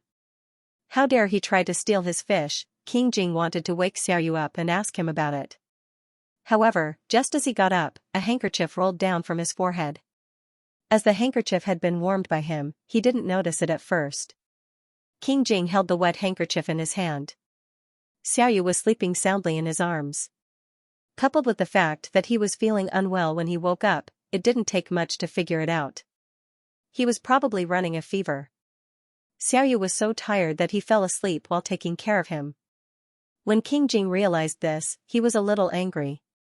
However, he couldn't bear to wake the fish up. He didn't care if he was a fatty or not.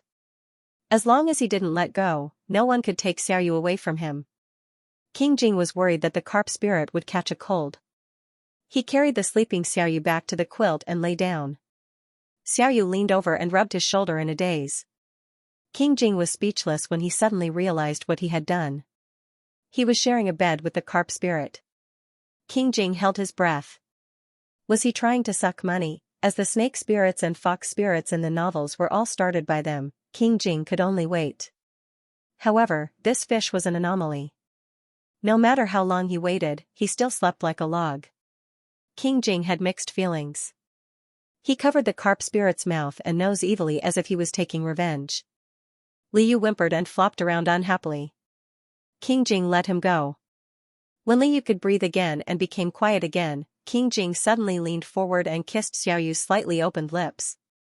Wang Shi led the imperial physician back to Jingtai Palace. Eunuch Wang wiped off the sweat on his forehead and asked the imperial physician to wait. For a while. According to the rules, he had to check the situation in the room first.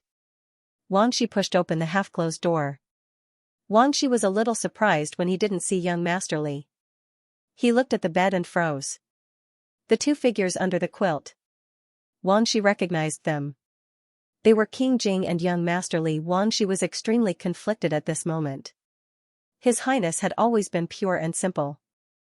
He should be happy for his master that he suddenly encountered such a situation. However, didn't His Highness have a fever? Why would he suddenly? The imperial physician was already here. Should he inform his master or not? It wasn't easy for his master to enjoy himself. If he delayed his master, he would be in big trouble. However, if he didn't inform his master was still sick and his body might not be able to take it. Wang Shi closed his eyes. Even if his master blamed him in the future, he had to take the blame. Wang Shi knelt down and said with a trembling voice, "Your Highness, the imperial physician is already outside." As Wang Shi spoke, King Jing suddenly kissed empty air on the lips that he had kissed several times. King Jing lowered his head. The little fish in his arms had changed back to its original form. King Jing didn't plan to do anything else because he knew that the fish wouldn't change for long. However, when a black and golden fish was lying on his chest, King Jing was stunned for a moment and felt that this situation was familiar. However, he didn't have time to think about it. He had to settle the fish down first. King Jing took out a jade bell from under his pillow and rang it. Wang Shi heaved a sigh of relief. His Highness was willing to see the imperial physician and asked him to wait outside. After all, young Master Li was still here. He had to tidy up first. He couldn't just let the imperial physician in like this. Wang Shi respectfully retreated and closed the door for King Jing. After Wang Shi left, King Jing immediately got up with the fish. He had similar experience before. He placed the sleeping fish safely into the fish tank and wrapped it with a gold-threaded seaweed quilt. He even smiled and gently touched the fish's head. The carefree sleeping fish spat out a bubble. After doing all this, King Jing laid back down on the bed and rang the jade bell to let Wang Shi and the imperial physician in. After Wang Shi entered, he looked around. He was very confused. Why was His Highness still here? But young Master Li had disappeared. At this moment, he was still waiting outside. Where could young Master Li have gone? King Jing glanced at Wang Shi and he immediately stopped his wild thoughts. When Liu woke up again, he was already sleeping in the blue and white porcelain fish tank. Liu recalled that he was too tired to take care of the patient and fell asleep. He was too careless. What if King Jing and eunuch Wang found out? Fortunately, King Jing was sleeping with a fever and couldn't see him. He woke up in the fish tank because he turned back into a fish beside King Jing's bed. When eunuch Wang came back and saw the fish, he put him back into the fish tank. After the imperial physician left, Liu heard Wang Shi whispering to the other servants that King Jing's wound showed signs of cracking. Fortunately, it was treated in time and he was carefully taken care of. It shouldn't be a big problem. That's good, Liu's worries lessened a lot. When Liu learned that Zen Master Kong had entered the palace for an audience, he was lying on the edge of the blue and white porcelain fish tank, glaring angrily at King Jing. As soon as King Jing's injuries recovered, he took out an ancient cultivation book and began to read it in front of the fish. Liu didn't know what was wrong with the Tyrant's master. The dignified male protagonist of a palace novel was actually interested in cultivation, and he was reading the book so seriously. Liu felt a sense of crisis in his heart. He was afraid that if he didn't pay attention, King Jing would become an immortal. It wasn't the first time he disturbed King Jing's cultivation. Originally, he wanted to wet King Jing's book as usual. This kind of book had been wet by him many times, and King Jing had never blamed him. Liu had always been fearless. However, at this moment, he caught a glimpse of King Jing's hand wrapped in gauze and hesitated. What if the fish jumped directly and accidentally wet King Jing's wound? The imperial physician had repeatedly warned that the wound must not be wet. Liu didn't want the Tyrant's master's injury to worsen and have a fever. It was simply too tiring. Or should he secretly hide the book when he turned into a human, or directly announce it to Wang Shi? Wang Shi shouldn't want his master to cultivate, right? Liu was thinking about his plan to harm King Jing's cultivation when Steward Luo came to Jingtai Hall to pass a message on behalf of the emperor. He said that Zen Master Liao Kong had come and the emperor hoped that King Jing could meet with Liao Kong. Steward Luo then whispered something in King Jing's ear. King Jing calmly glanced at Xiaoyu and agreed. When Liu heard Liao Kong's name, he was a little flustered. If he remembered correctly, Zen Master Liao Kong was the abbot of Hugua Temple. In the original novel, he was an eminent monk with a transcendent status. When King Jing later became a tyrant, Liao Kong had come forward to persuade him. Although the evil King Jing did not listen, he was still unable to kill Liao Kong. From this, it could be seen that Liao Kong was somewhat capable. However, in the original novel, Liao Kong only appeared to dissuade King Jing. Now that King Jing was doing well, why would Liao Kong still want to see King Jing? Liu didn't consider his own reasons at all. He thought that King Jing had already read a lot of introductory cultivation books. Could it be that he changed his mind and didn't want to cultivate anymore? Could it be that he wanted to see through the world of mortals and become a monk? For a male protagonist of a palace novel who didn't play by the rules and always wanted to cultivate immortality, this was also possible. Seeing that King Jing was about to go to the Palace of Heavenly Purity, Liu immediately jumped out of the fish tank and onto the crystal bottle. He also wanted to follow. Liu secretly made up his mind. If King Jing really proposed to Liao Kong to become a monk, he would dare to cause trouble in the Palace of Heavenly Purity again and ruin his plans to become a monk. King Jing didn't plan to leave him behind. As he neatly put the small fish into the bottle, he felt that the carp demon had an inexplicable murderous aura this time. When King Jing arrived at the Palace of Heavenly Purity, the Emperor and Liao Kong had just finished exchanging greetings. King Jing bowed to the Emperor. Liao Kong also stepped forward and nodded slightly to King Jing. The crystal bottle was in King Jing's sleeve. Liu also peeked out from his sleeve. Liao Kong was already over 70 years old. His hair and beard were all white, but he was still hale and hearty and in high spirits. He was completely different from the fake monk that the sixth prince had found. At first glance, one could tell that he was the type of eminent monk. Liu only took a glance. Whether it was intentional or not, Liao Kong's torchlight gaze actually shot towards the fish. Oh no, this was a real eminent monk. Would he see through his disguise as a bookworm? Liu was shocked and didn't dare to peek anymore. King Jing subconsciously covered his sleeve and blocked Liao Kong's line of sight. Your Highness King Jing, long time no see, Liao Kong said with a smile. King Jing frowned and nodded. The emperor was very excited. Liao Kong's arrival reminded him of some old matters. The emperor rubbed his hands and said, Heaven Lake, do you still remember Liao Kong? When you were young, you accidentally fell into the water and had a high fever that didn't subside. It was very dangerous and the imperial physicians were helpless. At that time, Liao Kong happened to be in the palace. I had no choice but to ask him to come over and take a look at you. Fortunately, he knew an ancient recipe that could make your fever subside. He was also the one who told me that you were short of water in your life. Because of that, I thought about changing your name and praying for blessings. After that, you got better day by day and even recovered completely. The emperor sighed and said, It's said that one who survives a great disaster is bound to have good fortune later. I still remember the pool where you fell into the water. At that time, the pool was shining with golden light and was very dazzling. Because of Liao Kong's words, I chose the word qi for you again. King Jing, this was the first time King Jing heard the emperor talk about the past. Before he was 3 years old, his original name was Tianjing. Later, it was Heaven Lake. When he became an adult and was bestowed the title of king, the emperor deliberately used Jing as his title to return the name that originally belonged to him.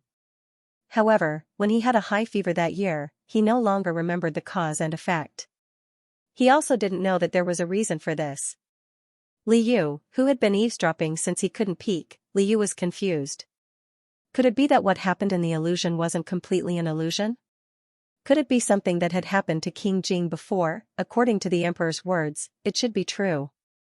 Little Fatty did fall into the water when he was young and then had a high fever that didn't subside. However, although he was in the illusion, King Jing wasn't so lucky in reality. It was probably because he drifted ashore later on. Liu recalled Little Fatty's round body. It was really too difficult. The situation at that time must have been very dangerous. Even the imperial physicians were helpless against a high fever. For a 2 or 3-year-old child, it was a life-threatening situation. The emperor was afraid that he really had no other choice. In the end, he didn't find a physician and instead found a senior monk to change King Jing's name to pray for blessings. It was also a desperate effort. At this time, Liu still hadn't realized what the emperor deliberately mentioned about the pool of golden light. He only thought about how there could be light in the water and where it was reflected from. And King Jing's original name was Tianjing. He had guessed correctly. Fortunately, Liao Kong reminded the emperor. Liu thought that if the emperor went overboard and changed King Jing's name to Tianguang or Tianjin, it wouldn't sound as good as Heaven Lake. Although King Jing didn't remember what happened back then, under the emperor's deliberate reminder, he still cupped his hands and thanked Liao Kong. Liao Kong said humbly, this old monk only lifted a finger. It was His Highness, King Jing. Heaven helps the worthy. Great Master, please don't be modest. After some small talk, the emperor finally cut to the chase. Now, I'll have to trouble Great Master to take a look again. King Jing has been raising a fish recently. I think it's pretty good. Liu realized that it wasn't King Jing who wanted to become a monk. The emperor asked King Jing to see Liao Kong for the fish. Little Carp suddenly felt a little nervous. He wasn't afraid of other people, but would a senior monk like Liao Kong discover that he was a bookfish at a glance? Liu decided to hide it as much as possible. He tried his best to disguise himself as an ordinary fish. He definitely wouldn't cause trouble under Liao Kong's nose. Since the emperor had spoken, King Jing calmly took out the crystal bottle from his sleeve and opened the bottle cap in front of the emperor and Liao Kong. When Liao Kong saw the black and golden fish in the crystal bottle, he seemed to be deep in thought. Under his gaze, Little Carp was especially obedient and rarely swam. King Jing was afraid that Little Carp would be nervous when he saw a stranger, so he gently touched the fish's spine with his uninjured left hand. Liu pretended not to feel anything. He didn't cooperate at all and blew a bubble coldly. King Jing, Liao Kong saw every move of King Jing and the fish. Liao Kong pondered for a moment and said to the emperor, in this old monk's opinion, this fish of His Highness, King Jing's is indeed extraordinary." Liao Kong paused for a moment. Just as he was about to continue speaking, he quickly felt two burning gazes on him. One of them came from King Jing, who had a cold expression on his face, and the other came from the little carp in King Jing's hand, who seemed to know nothing. Pets really do follow their masters. Liao Kong smiled secretly and continued, "This old monk has never encountered such a situation in his life. This fish?" He deliberately kept him in suspense. As expected, King Jing's gaze was about to cut him into pieces. Liao Kong was a man in his 70s, but he felt a chill on his neck. He was slightly surprised and said, "This fish should be the offspring of a koi. It doesn't look like one now, but it will become more and more like one in the future." Li Yu was dumbfounded. He didn't expect the eminent monk to have such a wise opinion. If this person didn't see it, why did he say that he would become more and more like a koi? If this person saw it, why didn't he expose him? King Jing coldly glanced at Liao Kong. As long as Liao Kong didn't say that little carp was a demon or a ghost or that it turned into a dragon, it was all the same to him. The emperor was stunned for a moment and said, "Is this fish really a koi?" "Yes." Liao Kong nodded and said seriously, "It's just that this kind of koi is extremely rare. It's very lucky for His Highness King Jing to encounter it." The emperor trusted Liao Kong. Liao Kong's words matched the calculations of the imperial astronomer, so the emperor was finally relieved. He smiled and said, "No wonder I thought it was a good omen. It turns out that it's the offspring of a koi." The emperor felt even more disdain for the third prince, who even wanted to frame a koi. Li Yu was still trying his best to pretend that he was an ordinary koi, secretly observing the emperor and Liao Kong's movements. Liao Kong would always pause between his words and assume the posture of an eminent monk, causing Li Yu to tremble with fear several times. However, since he finally said that he was a koi in front of the emperor, it didn't matter how he changed in the future, right? This Liao Kong seemed to scare the fish, but in the end, he helped the fish.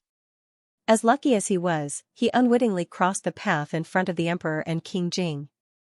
He felt that he wasn't far from getting the reward of the koi branch. The emperor and Liao Kong chatted happily. King Jing listened silently. When Liao Kong said goodbye, the emperor ordered King Jing to personally send him off. This time, King Jing didn't bring the little koi with him. Instead, he ordered Xianxia to take the crystal bottle back to the bedchamber first. He still had a lot of questions to ask Liao Kong, but he couldn't let the koi spirit know. After dismissing his attendants, King Jing bowed deeply. Liao Kong smiled and said, "Thank you for your trust, Your Highness. Fortunately, I didn't disappoint you." King Jing looked up and smiled at Liao Kong. It turned out that when King Jing found out that Mu Tianxiao was trying to fabricate the rumor of transforming into a dragon, he already knew that things might get out of hand. The longer this rumor was delayed, the more disadvantageous it would be. He could only cut the Gordian knot and find someone who could convince the emperor to completely overthrow the rumor. However, King Jing wasn't sure who to find at first. Although Manager Son of the Imperial Observatory was trusted by the emperor, it was hard to guarantee that the emperor wouldn't be confused by the rumor and waver left and right. Therefore, he couldn't rely on Manager Son alone. King Jing quickly thought of Chancellor Liao Kong, the abbot of Hugua Temple. Hugua Temple was established by the imperial family, so the emperor had no doubts about Liao Kong's character. If he had any doubts, he would definitely look for Liao Kong. In that case, he might as well directly ask Liao Kong for help. Everyone knew that Liao Kong didn't care about worldly affairs and basically only took orders from the emperor. However, they didn't know that Liao Kong had a close friendship with King Jing's maternal grandfather, the Duke of Qinzhen. Although Liao Kong was someone who could only be ordered around by the emperor, he would also run around for his close friend. In the past, when Liao Kong agreed to the emperor's request to help the seriously ill fifth prince, it was partly because of the old Duke of Qinzhen's face. King Jing had already known about this.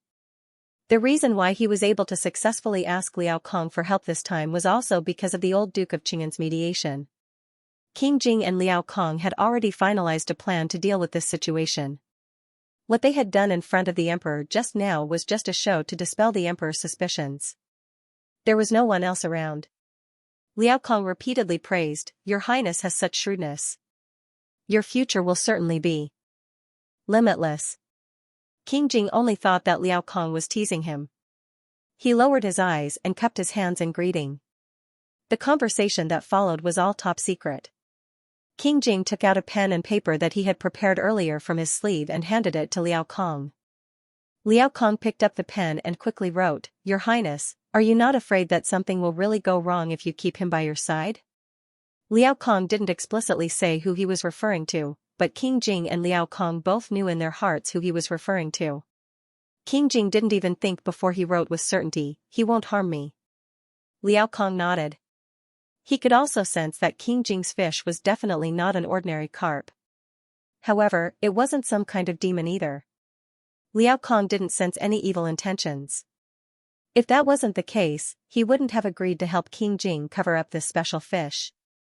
Liao Kong said, "Your Highness's heart is as clear as a mirror. What else do you need this old monk to explain?" King Jing wrote, "Does the great master know why he came here?"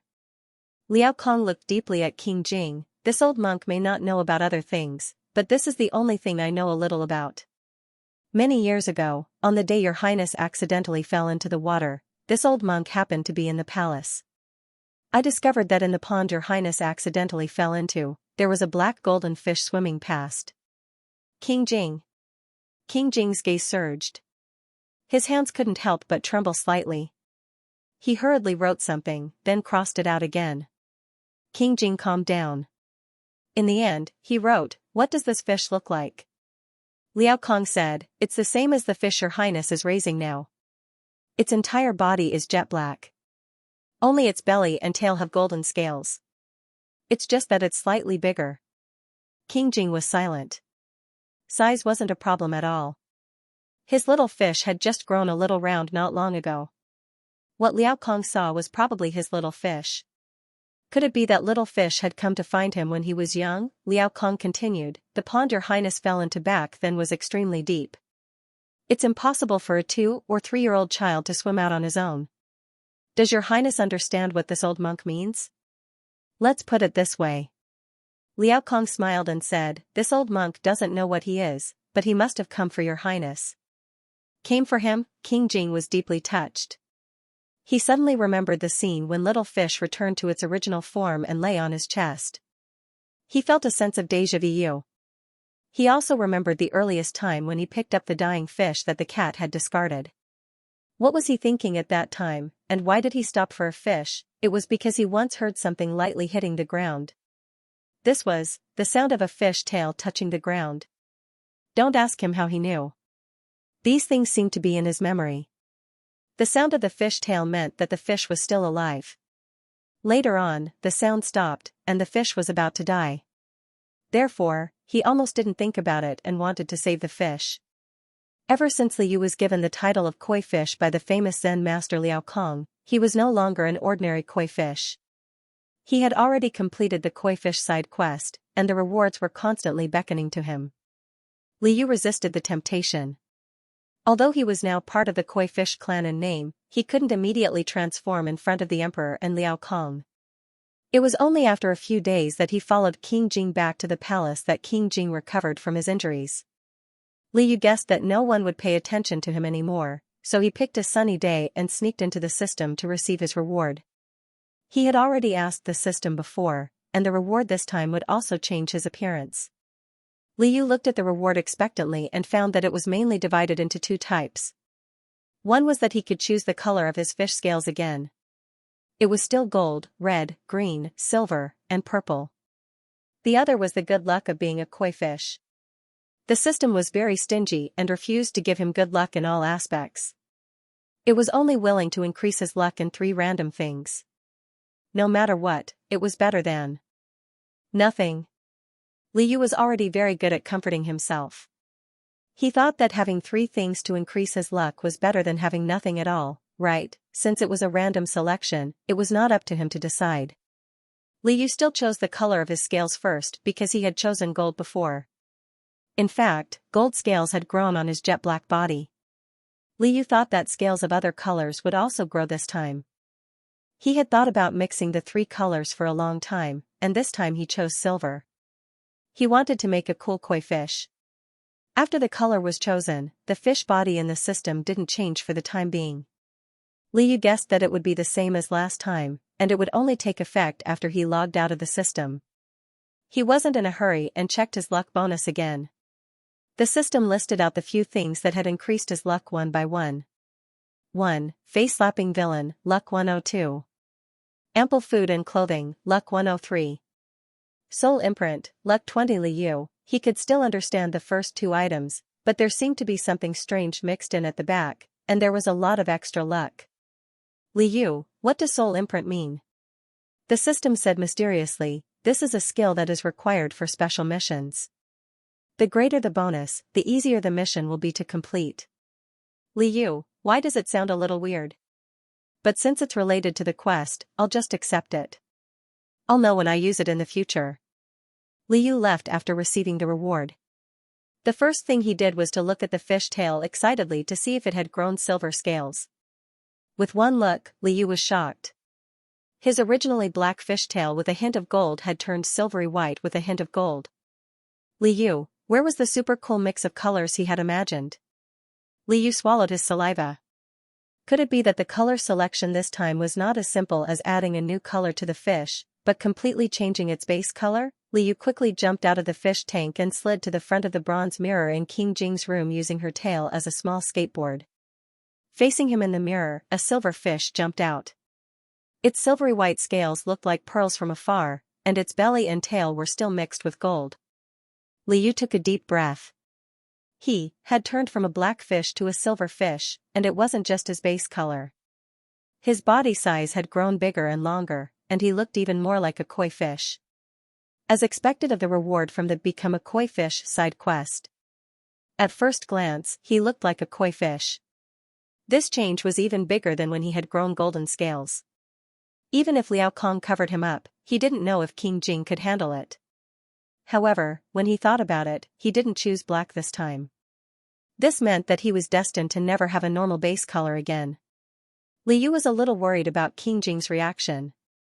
He was afraid that King Jing wouldn't be able to accept the change when the little black fish disappeared and a big silver fish jumped out. After the change, he didn't dare to swim around. Instead, he went into the cave in the rockery and hid most of his body, only revealing his mouth. He planned to wait for King Jing to come and show it to King Jing bit by bit. In this way, the impact wouldn't be too big, right? During this time, eunuch Wang came over to feed him. It was the first time Liu saw something he liked to eat, so he didn't swim over happily. Wang Shi was a little puzzled, but he still followed the fish and used a jade rui to move the fish food to the cave where the fish was hiding, making it convenient for the fish to eat. Liu was hungry, so this helped him a lot. Wang Shi saw the hidden fish's mouth flash quickly, and the fish food was gone. In a daze, Wang Shi saw the fish's head seemed to be shining. Wang Shi walked away in confusion. When it was King Jing's turn to come over, King Jing had already noticed that the little fish had been in the cave for quite some time. The usually lively carp spirit was suddenly motionless. Something was wrong. King Jing reached his hand into the cave and wanted to fish the fish out. However, even though his hand went in, he couldn't fish the fish out. King Jing, Liu, sob, sob, sob, it's stuck again. This fish had been stuck before. King Jing guessed that the carp spirit's body size must have changed again, so he immediately ordered the servants to move the rockery and rescue the trapped fish. In the end, the rockery was moved away, and a fish with shining silver scales and pitiful eyes swam out. King Jing, Liu was afraid that the Tyrant master wouldn't recognize him, so he hurriedly blew a bubble at King Jing and hooked King Jing's finger with the tip of his silver tail. King Jing suddenly realized that the color of the fish had changed. Even if he was mentally prepared, he still needed some time to accept it. Liu had no choice, so he took the initiative to turn his belly over and show King Jing the golden scales on the fish's belly. The fish was still the same fish, but its color had changed. King Jing finally recovered from the shock. He hesitated for a moment, then poked the fish's belly. Liu, ow, this is for you to recognize the fish. Don't poke it, the silver fish rolled around under his palm. King Jing touched the fish's smooth back again. Even though the black fish had turned silver, it still felt the same, and the fish's reaction didn't change. He was sure that it was a small fish. The small carp spun twice in the water. Seeing that the tyrant master had started to rub the fish again, Liu was slightly relieved. At the same time, the doubts in his heart increased. Why did King Jing accept it so quickly? It was the same in the past. He grew golden scales and became bigger. As the master, wasn't King Jing too calm? It seemed that other than calmness, he couldn't find a suitable description. Maybe this was the aura of a male lead?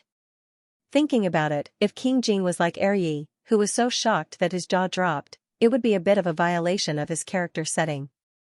King Jing took the fish out of the water without any hesitation. He measured it and found that the fish had indeed grown bigger. It was now as long as his forearm. At first, it was a small black fish the size of a palm.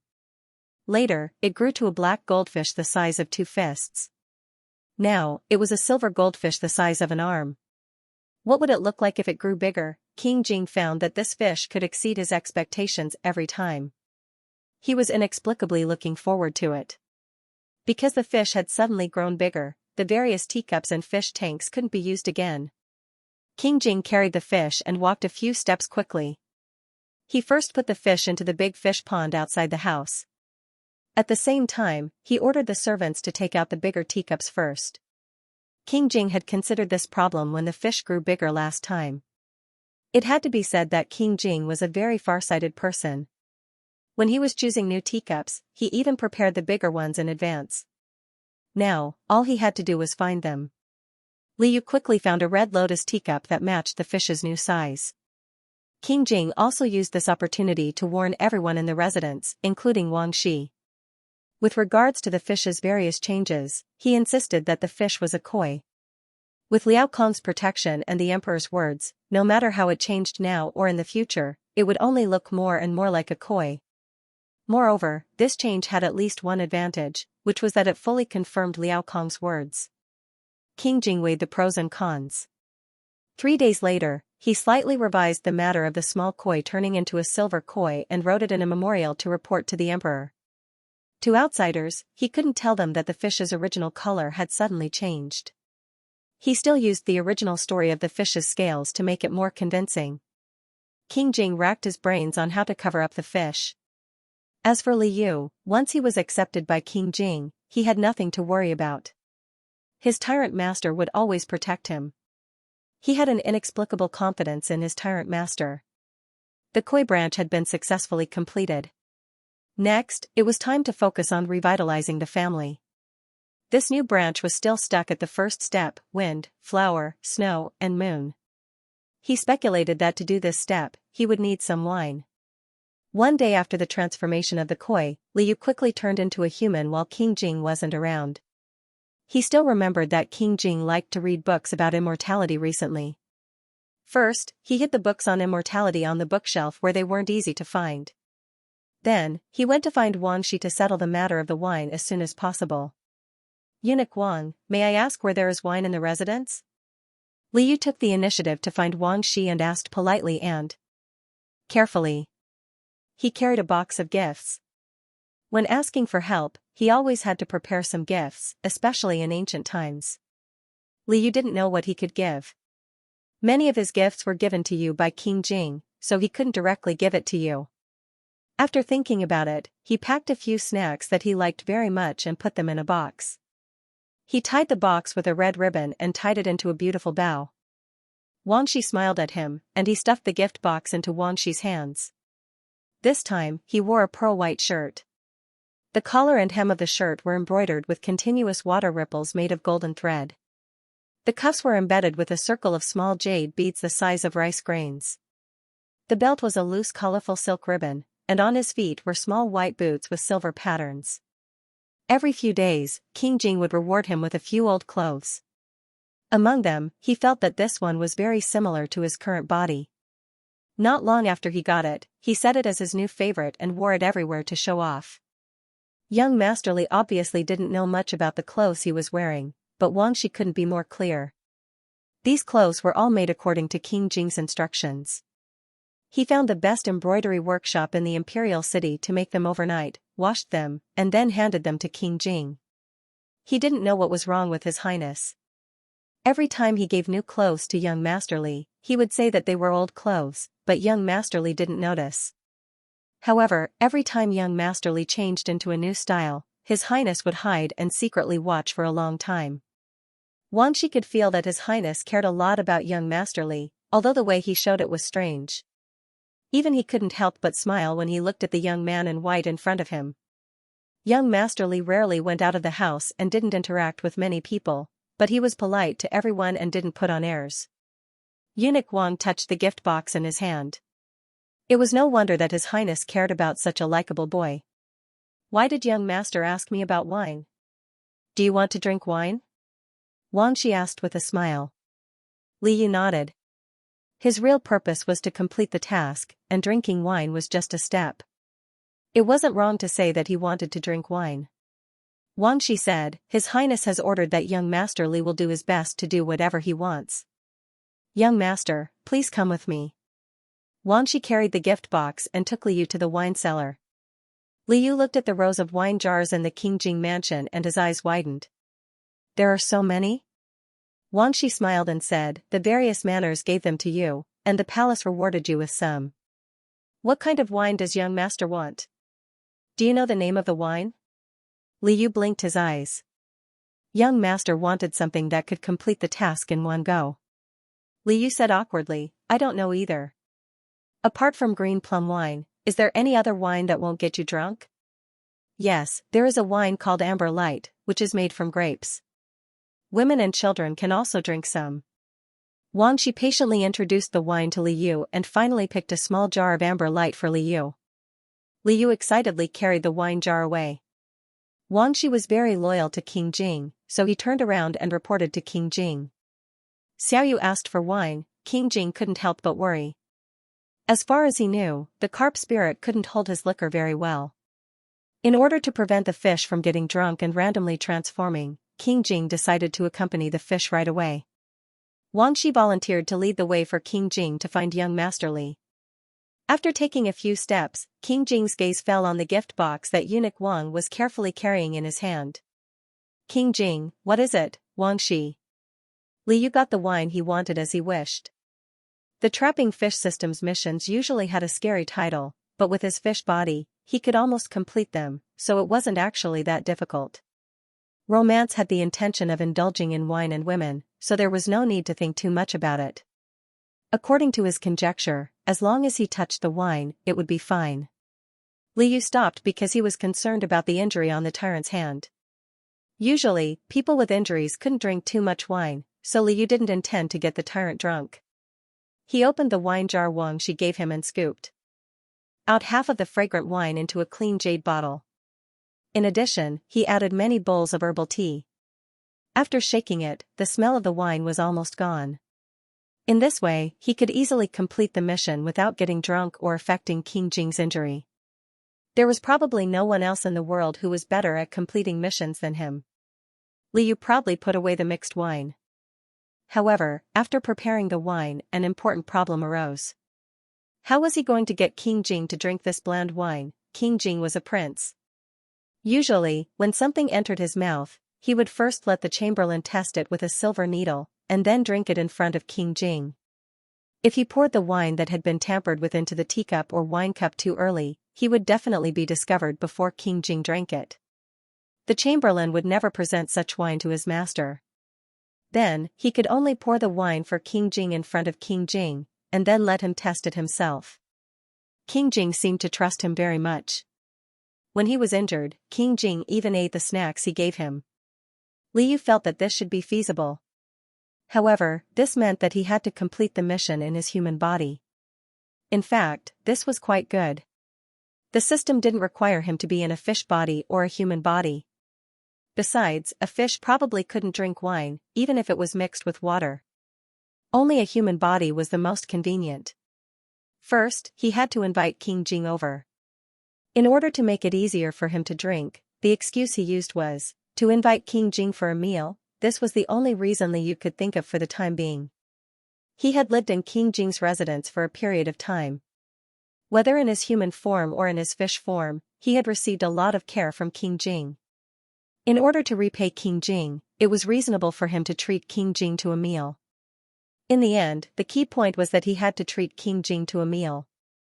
Liu suddenly remembered that the system had added luck to his abundant food and clothing attribute.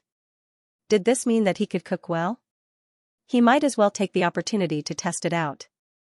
Liu, who felt like he was possessed by the god of cooking, rubbed his palms. He estimated that he still had enough time to maintain his human form. Since it was his first time cooking, he didn't need to cook too complicated dishes. A simple home-cooked meal would be good enough. Liu flashed into the king's residence's kitchen. King Jing usually didn't restrict him, but Liu was afraid that he wouldn't have enough time to transform, so he rarely loitered around. He only came out a few times, and most people in the residence already recognized him. Among them, the kitchen often cooked Liu's favorite dishes. When the servants in the kitchen saw Liu, they were surprised but also very enthusiastic. After all, everyone knew how much His Highness King Jing valued this young master. Liu didn't intend to disturb them. After greeting them, he asked them to continue with their work. Aunt Su, who had helped him before, was also in the kitchen. Liu was afraid that he wasn't familiar with the rules here, so he asked Aunt Su to help him. This Aunt Su had once been beaten because of Liu. At that time, King Jing and Liu weren't familiar with each other, so King Jing had mistaken him for a fish thief. Aunt Su was implicated because of this, and Liu still felt apologetic. After he was able to move freely, he personally went to find Aunt Su and apologized to her. Aunt Su knew that it was all a misunderstanding in the past, so she was quite open-minded. At that time, she had indeed violated the rules of the residence, so she wasn't wronged for being punished. Aunt Su didn't hold a grudge, so she didn't blame Liu. Later, King Jing somehow heard about this matter and specially mentioned Aunt Su's monthly allowance as compensation. Aunt Su thought that this was a blessing in disguise. At this time, Liu mentioned that he wanted to personally cook a dish for King Jing. Aunt Su didn't allow any explanation and took on the job as an assistant. Liu chose the simplest scrambled egg with cucumber. The kitchen had both cucumber and egg, so it wasn't easy to make mistakes. Auntie Su quickly helped him wash the cucumbers and beat the eggs. She told Liu where to place the various seasonings. It was said that a gentleman should stay away from the kitchen. Young Master Li, such a noble person, actually wanted to personally cook. He must have some real skills. Auntie Su felt that it would definitely be an eye-opener for her. In fact, her horizons had indeed been broadened. However, it wasn't that young Master Li was too capable, but that young Master Li really wasn't cut out for cooking. Aunt Su had worked in the kitchen for many years, but she had never seen such a newbie. Wasn't it just scrambling eggs with cucumber? What could he do? However, young Master Li was able to bring disaster to the entire kitchen. Before entering the kitchen, Liu thought that he was the god of cookery. After heating up the oil in the pan, he began to panic. Liu felt very wronged. He already knew that the system loved to scam fish. Why didn't he learn from his mistakes? What good luck! He didn't notice at all. No matter how he moved the spatula, it was awkward. After he had fried Aunt Su's eggs for the umpteenth time, there were no more eggs in the kitchen. It was too late to call someone to buy more. Liu finally learned a painful lesson: some skills couldn't be learned from nothing just by relying on good luck. However, he had already spread the word that he was going to cook for King Jing. He still had to do the mission later. Liu helplessly thought about it. Since there were no more eggs, why not make it simpler? He didn't want to make scrambled eggs with cucumber. How about he just smacked the cucumber? He should still know how to do this. Liu pressed the back of the knife against the juicy cucumber and smacked it down boldly. This time, he didn't make any mistakes. However, the cucumber came out in a different shape. Liu felt and sprinkled a few spoonfuls of soy sauce and vinegar into it. He stirred it a few times, causing Aunt Su's heart to tremble in fear. The Prince's Mansion chefs not only had requirements for the taste, but the dishes they made also had to be good-looking. They strived to be able to enter the master's eyes. His Highness probably wouldn't like the cucumbers that young Master Li made. Young Master, how about you make a soup, fish soup? Aunt Su looked at Liu's expression and carefully suggested this. She really wanted to help Liu. Young Master Li's culinary skills didn't seem to be very good. He was more suitable to make fish soup. She could clean up the fish, and young Master Li just had to put it in the pot to cook. Moreover, His Highness hadn't drunk fish soup for a long time. Even if the taste wasn't good, there wouldn't be any major problems. Aunt Su was also being kind. Li Yu, who was currently in a terrible fix and was shocked by the 2 words fish soup, woo-woo, this idea wasn't bad. However, he was just a fish. How could he do something like making soup out of other fish? Li Yu politely declined. If he said he wanted to make a dish, he would finish it even if he had to kneel down. There wasn't much time left to transform, and he still had to do the mission. Li Yu hurriedly took the plate of cucumbers that he finally made and went to the Tyrant's master to present it. Aunt Su was left alone to deal with the mess in the kitchen. The kitchen where young Master Li stayed was like a swarm of locusts. Aunt Su didn't know what to say. In King Jing's office, he received the news from Wang Shi early in the morning and rushed over to look for Xiaoyu. However, Xiaoyu wasn't there. The jar of wine that Wang Shi gave to Xiaoyu was also hidden. Xiaoyu didn't seem to have any intention of drinking with him at all. King Jing, the wine jar was hidden under the bed by the carp demon, and there was a big bowl on top of it. It looked like it was burying its head in the sand. King Jing secretly took it out when the fish wasn't around. The wine was basically untouched. Next to the wine jar, there was another very diluted bottle of wine. King Jing didn't know what the fish was going to do. He still had to put the wine jar and bottle back to where they were, so as not to disturb the fish. Unlike usual, Li Yu didn't stay in the house. King Jing allowed him to walk around the residence, but once he went out, there would be people watching him at all times in case the fish needed him. Soon, a guard came to report that young Master Li was in the kitchen, and that he was going to cook for King Jing. King Jing was secretly delighted. Although he didn't have a share of the wine, Xiaoyu still had him in his heart. King Jing was afraid that Xiaoyu would encounter danger in the kitchen, such as suddenly turning back into a fish, so he immediately rushed to the kitchen to take care of him. When Li Yu was sweating profusely as he conquered the pots and pans, King Jing was just a door away. The servants all knelt on the ground to accompany him, quietly watching the young man busying himself. This fish came because of him, and it was also busy because of him. King Jing's heart was filled with gentle ripples, and he couldn't calm it down anymore. Li Yu hugged the cucumber and hurried back to his residence. Unexpectedly, King Jing was sitting in the room, and he seemed to be fine. Li Yu smiled and said, "Your Highness, are you free? I have a meal that I want to eat with you." Li Yu was afraid that King Jing would reject him. He didn't have much time left. If he was rejected, he could only choose another cucumber, and he would have to start all over again. His heart was in turmoil, and he was very nervous. However, King Jing nodded without hesitation. "All right. Li Yu, Your Highness, please wait a moment. It will be ready soon." Li Yu was overjoyed and quickly put down the cucumber. His meal was actually just one dish, so it was a little shabby. At this time, the wine would come in handy. Li Yu took out the wine bottle from under the bed and smiled at King Jing a little embarrassedly. "Your Highness, it's not enough to just eat the dishes.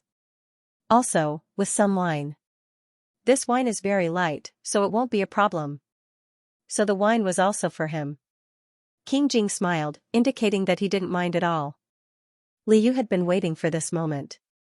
He found 2 wine glasses and took the initiative to fill them with the blended wine. Then, he mustered up the courage to take a sip. He was already in position. As he expected, King Jing would definitely drink the wine first before eating the dishes. Then, the romance would be over. Li Yu's burning gaze followed Prince Jing's slender fingers as he placed the wine cup on the table. After a while, he put it down and used his silver chopsticks to pick up a squishy cucumber. Eating the dishes first is fine too. Li Yu sat and waited for King Jing to take a bite of the cucumber. "King Jing, how is it, Your Highness? What do you think?" Li Yu asked nervously. In fact, apart from completing the mission, he also wanted to know if the cucumber he smacked tasted good. King Jing's expression didn't change. He swallowed the disgusting cucumber and picked up another piece. Li Yu. Li Yu thought excitedly. Could it be that the system didn't cheat him? Was he actually a koi in the world of cooking? After King Jing finished eating the cucumber made by Xiaoyu, he held the wine glass and took a sip of the wine blended by Xiaoyu. Liu anxiously waited for the system notification. However, as time passed, King Jing almost finished his glass of wine, but the mission still hadn't been updated. Liu realized that his little trick seemed to have failed. Why didn't it work again? Liu pursed his lips gloomily. If this didn't work, then how could he complete the mission? Liu was depressed for a while. Then, he realized that King Jing, who was sitting opposite him and drinking wine, hadn't moved for a while. When he looked up, he saw that King Jing had his hand on his forehead and closed his eyes. Liu? It couldn't be. How could this tyrant get drunk with such light alcohol? Wasn't this person able to drink several glasses of green plum wine in a row? However, it was said that alcohol tolerance was unpredictable. It was related to one's mood and body. Perhaps King Jing couldn't hold his liquor. He would catch a cold if he got drunk like this. Liu was very conscious of taking care of King Jing. He took the initiative to put King Jing's arm on his shoulder and supported King Jing up. He wanted to help him to the bed. However, King Jing was much taller than him. It was very difficult for him to support King Jing on his shoulder. Liu put King Jing down with great difficulty and covered him with the brocade quilt. Just as he was about to retreat, he didn't expect to feel a sudden weight on his sleeve. Perhaps he accidentally pressed his sleeve when he put King Jing down, or perhaps he tripped. In any case, he wasn't paying attention and was pulled back. Liu fell on King Jing's body. He blinked his eyes and didn't understand the situation. Liu's eyes met with his deep black eyes. She quivered and wanted to get up. I'm sorry. Your Highness. I accidentally fell down. Liu hurriedly explained in a low voice. It was reasonable to say that his reaction wasn't slow, so he shouldn't have really pressed down on King Jing. He apologized in hopes that the other party wouldn't blame him. However, King Jing wasn't a petty person. Whether it was a human or a fish, he had stroked the whiskers of a tiger many times. Liu was actually very confident that King Jing wouldn't get angry at him, but King Jing didn't do anything that meant that he would forgive him. He just stared at him with his dark eyes. After staring at him for a long time, Liu's intuition told him that something was wrong. He panicked and tried to get up, but the person under him reacted faster than him. He raised his hand and pressed him into his arms. Liu's face was pressed against King Jing's chest, but the other party wasn't satisfied. He even wrapped his other hand around Liu's waist, as if he was afraid that Liu would run away. Liu? The warm touch on his waist made him feel very uncomfortable. At such a close distance, King Jing was still staring at him, which made his hair stand on end. According to Liu's understanding of the original novel and his interactions with King Jing when he was a human and a fish, although he couldn't read King Jing's mind from a look or a movement like Wan Shi, he could still understand a thing or two most of the time. Except for inexplicable times like this. Liu asked with difficulty, Your Highness, what do you want to do? Of course, His Highness wants you. King Jing hugged Liu and leisurely tucked a strand of hair from Liu's forehead behind her ear. At the same time, he was thinking about how to make the person in his arms understand what he meant. It was always inconvenient to not know how to speak, but if he let her go at such a good opportunity to look for a pen and paper, it would spoil the mood. The carp spirit might not be willing to let him hug her again. According to his observation, this fish hadn't sucked him for a long time. King Jing strongly suspected that it had sucked enough of him and wanted to find someone else to suck him. For example, there was a fat man that the carp spirit couldn't forget. King Jing ordered Wang Shi to investigate for a long time, but he couldn't find out who that fat man was. Moreover, everyone in the mansion liked the carp demon. King Jing was gratified, but at the same time, he felt that his treasure was being coveted. This contradictory feeling made the tyrant extremely unhappy. It seemed that it wasn't enough to just put the carp spirit under King Jing's name. It was time to put this fish under his name. The carp spirit that came for him was his, and he couldn't allow others to covet it. The carp spirit still didn't intend to tell him the identity of the evil spirit. King Jing took the opportunity last time to ask Liao Kong a lot of things in private. Liao Kong said solemnly that it was very likely that the evil spirit came to the mortal world to pass the tribulation. It was best not to disturb its original plan so that it wouldn't be hurt if the evil spirit failed to pass the tribulation. King Jing agreed. In order not to affect Xiaoyu, he couldn't reveal his cards for the time being. However, King Jing thought about it carefully. It didn't matter if he couldn't expose Xiaoyu. If Xiaoyu didn't want him to know, he would pretend that he didn't know. However, this didn't prevent him from making Xiaoyu his own person. Putting aside the evil spirit's identity, Xiaoyu was now an important guest living in his mansion. There was nothing wrong with him liking Xiaoyu. Didn't the scholar in the story also live a normal life with the evil spirit when he didn't know about it? King Jing had never cared so much about anyone in his life. Now that he finally met one, he had been taught since he was young that he should accept whoever he liked. The carp spirit never came to suck his gold. If he waited any longer, King Jing only felt that he was in danger. Although he had been studying books on immortality, there were still many things he didn't understand about immortality. He didn't know why Xiaoyu didn't suck his gold. A person's life was limited, and he didn't know how long he would have to wait. Therefore, he might as well break the ice himself. King Jing had already thought about it when he found out that the fish wanted to treat him to a drink. Otherwise, he wouldn't have accepted the invitation so easily. He even pretended to be drunk in the middle of the process so that the fish would approach him unsuspectingly. "Your Highness, can you let go of me?" Li Yu asked weakly.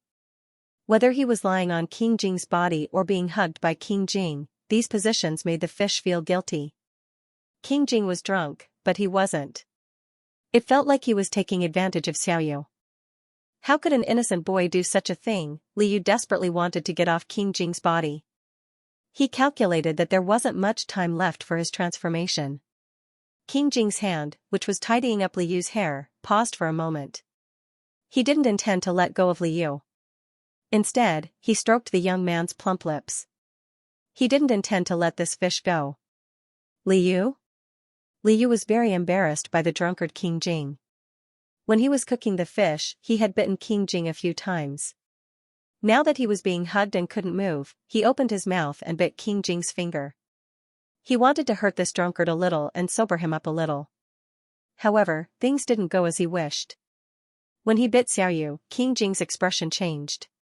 He didn't hesitate to shake open the brocade quilt and wrap it around Xiaoyu so that the fish wouldn't escape. "What the f***ck, what is he doing?" Li Yu, who was suddenly wrapped up and his whole world went dark, was shocked. Before he could protest, he felt a soft touch on his lips tentatively. He heard a satisfied sigh coming from the other party's throat. Then, the soft touch came up again and firmly stroked his lips. Li Yu was trapped in the pitch-black quilt. He couldn't hear or see anything. His scalp was about to explode. Although he was young, he wasn't completely ignorant. The touch on his lips was clearly kissing him. There was no need to say who it was. Bastard, how could he do this to him? Did he think that he was some concubine? Li Yu was about to smoke. He was embarrassed and angry. However, he was wrapped up in the brocade quilt and the other party was so strong that he couldn't break free. The more he struggled, the more the other party became aroused. Li Yu almost couldn't breathe. His body felt as if it had been electrocuted and went limp. Li Yu whimpered a few times and beat the other party in shame and anger. However, this only made the other party kiss him even more deeply. Li Yu felt that he would suffocate to death sooner or later if this continued. When the other party tried to pry open his tightly shut teeth, Li Yu hesitated and pretended to give up resisting. He allowed the other party to invade and gently tease him. Li Yu hardened his heart and bit down hard. He bit too hard and quickly and immediately tasted blood. Afraid that King Jing wouldn't let go of him, Li Yu struggled to free one of his legs from the quilt and kicked him without thinking. King Jing let go of him in pain. Li Yu quickly pushed the quilt away and jumped off the bed. His white clothes were all messed up during the tugging. Li Yu felt wronged and scared. He shouted angrily, "You've got the wrong person. I'm not your concubine." He raised his head and saw that King Jing was frowning and covering the wound on his lips. Li Yu understood in a flash. He didn't look like a drunkard at all. "So you're not drunk?" Li Yu suddenly understood. King Jing wasn't drunk at all. This meant that the other party didn't get the wrong person. He just wanted to bully and take advantage of him. What a bastard. Was this the true face of the tyrant who had always treated him well? He was in a daze. For a moment, he was angry, ashamed, and disappointed. He couldn't tell which one he felt more. His mind was buzzing, the system notification, and the countdown timer that he was about to return to his human form all sounded at this moment. He was going to turn back into a fish. Liu had never been so flustered before. He definitely couldn't turn back into his human form in front of King Jing. Helpless, he could only follow his instincts and turn around to run. King Jing didn't expect such a reaction from him. He was stunned for a moment and immediately wanted to chase after him. However, he felt a burning pain on his tongue. His hand was covered in blood. The carp spirit had bitten him so hard that King Jing didn't know how he had offended him. After all, in His Highness's impression, he never thought that the carp spirit would resist. He also never thought that the carp spirit, who always tried to please him, would dislike what he had done. Liu rushed out of the room in a flash. His body was still shaking uncontrollably. The time limit for his transformation was up. He immediately turned back into a fish and fell to the ground. Not long after, King Jing chased after him and saw the fish on the ground flopping around. King Jing stopped and carefully picked up the fish. When Liu saw this person, he was reminded of the scene of him being bullied just now. He suddenly felt sad. What kind of a bastard master was this? He even bullied a fish. Liu struggled in King Jing's hands. He didn't want to talk to him anymore. King Jing could feel that the fish was unhappy, but he still didn't let go of the fish. He carried the restless fish back into the room and gently put it into the fish tank. Maybe it would be better to put it in the pond, but King Jing could feel that the fish was throwing a tantrum. He was afraid that the fish wouldn't swim out once it went in. Therefore, King Jing stubbornly put the fish back into the crystal fish tank. Even if the little fish was unhappy, he couldn't let him out of his sight. After the little carp escaped from his bastard master, he quickly swam to the silver stone bed. With a whoosh, he burrowed into the golden silk seaweed quilt and refused to come out. After giving up on himself for a while, he remembered that the quilt and bed were made for him by King Jing. The fish felt wronged. He flung the quilt away with his tail and plunged into the rockery cave. In fact, he knew very well that he shouldn't be angry at King Jing in his fish form. King Jing probably didn't see him transform and didn't know his background. In King Jing's eyes, he was bullying Liu. It didn't make sense for his fish to suddenly get angry. But his mind was in a mess. He was the one who was taken advantage of and molested. Wasn't it normal for him to be angry? In addition to shock and anger, he couldn't figure out why King Jing bullied him. He spent far less time with King Jing in his human form than in his fish form. Was he such a casual person in King Jing's eyes? Bastard, how dare he treat him like this? Liu was furious when he thought about it. He swam out of the cave and came back with the golden silk seaweed quilt in his mouth. He tore it up as if it was King Jing. But the quilt obviously didn't budge. Liu crashed into a pile of colorful stones and threw them far away. He was still angry and hit the crystal fish tank again and again, but he didn't dare to hit it too hard. What if he broke the fish tank? Oh right, he seemed to have kicked King Jing just now. Did he injure King Jing? He shouldn't have. He was just kicking randomly. It wasn't that accurate. He couldn't do this and couldn't do that. He actually cared about that bastard. The fish was too angry. Liu kept hitting the crystal fish tank. Suddenly, a figure flashed in front of him. He looked up and saw King Jing standing in front of the fish tank, holding a jade box full of fish food and peach blossom cakes. Liu, bastard, I don't want to talk to you. Liu swung his tail. I've decided. The fish is going on a hunger strike. He immediately went into the artificial cave and hid the tip of his tail. King Jing, who had been watching the fish, King Jing sprinkled some fish food in his hand, but the greedy fish didn't swim out. King Jing shook his head helplessly. He left the fish food and hid far away. He peeked at the fish, but the fish didn't respond. Because the fish had thrown a tantrum before, it always recovered unknowingly. King Jing felt that it might be the same this time. But in the past few days, the fish hid in the cave and refused to come out, let alone transform. King Jing didn't have the chance to explain even if he wanted to. King Jing suddenly realized that the situation was not good. The fish seemed to be ignoring him. When Liu refused to eat, King Jing was put in a difficult position, so he asked Wang Shi to feed him. In the past, when little Carp was at odds with King Jing, he would let Wang Shi feed him. Now, he didn't even give face to eunuch Wang. Bastard, you're in cahoots. Fish aren't stupid. Liu had been hungry for 2 days, and he felt that his body had become slimmer. He could float up at any moment. King Jing wasn't good at coaxing angry fish, and he didn't know why little fish was angry. So, he went to look for Wang Shi to discuss countermeasures. Because he didn't tell Wang Shi about little fish's true identity, he could only tell him about the person and the fish separately. Eunuch Wang was confused. He thought that His Highness had encountered 2 troublesome matters. First, young Master Li and His Highness had a quarrel and disappeared. On the other hand, Master Yu refused to eat. In the past, Master Yu was His Highness' favorite. Since young Master Li came to the mansion, His Highness favored young Master Li a lot. Wang Shi felt that he had to consider carefully. He first tried to find out what had happened before young Master Li threw a tantrum. Because King Jing had sent everyone far away that day, no one knew what had happened. Wang Shi had no choice but to ask King Jing. King Jing signaled with his eyes and wrote a few more words.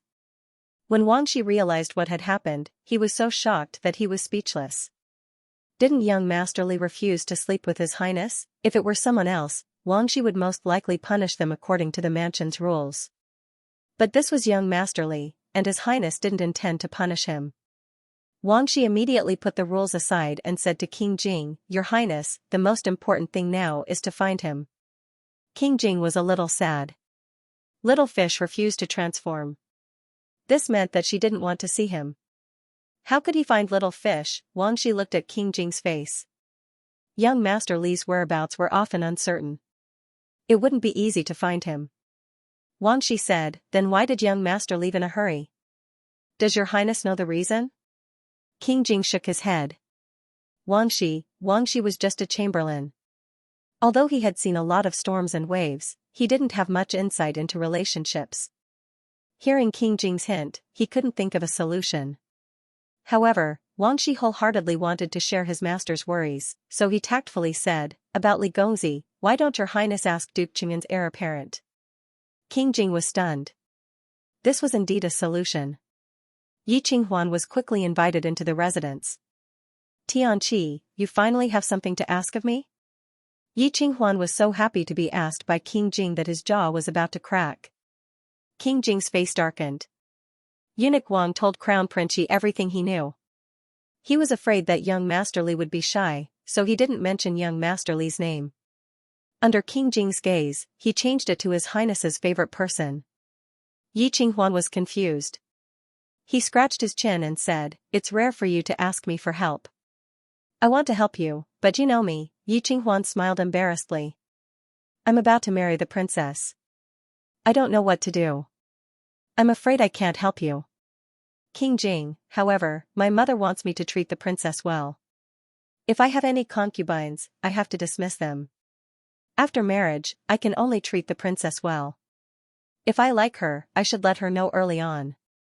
A husband and wife can't have overnight hatred." Duke Qingzhen and his wife had been married for decades. They were very close. His wife had told him a lot of things, all of which were based on her experience. Yi Qinghuan was very familiar with them. "Although you and I have different statuses, I think it's reasonable.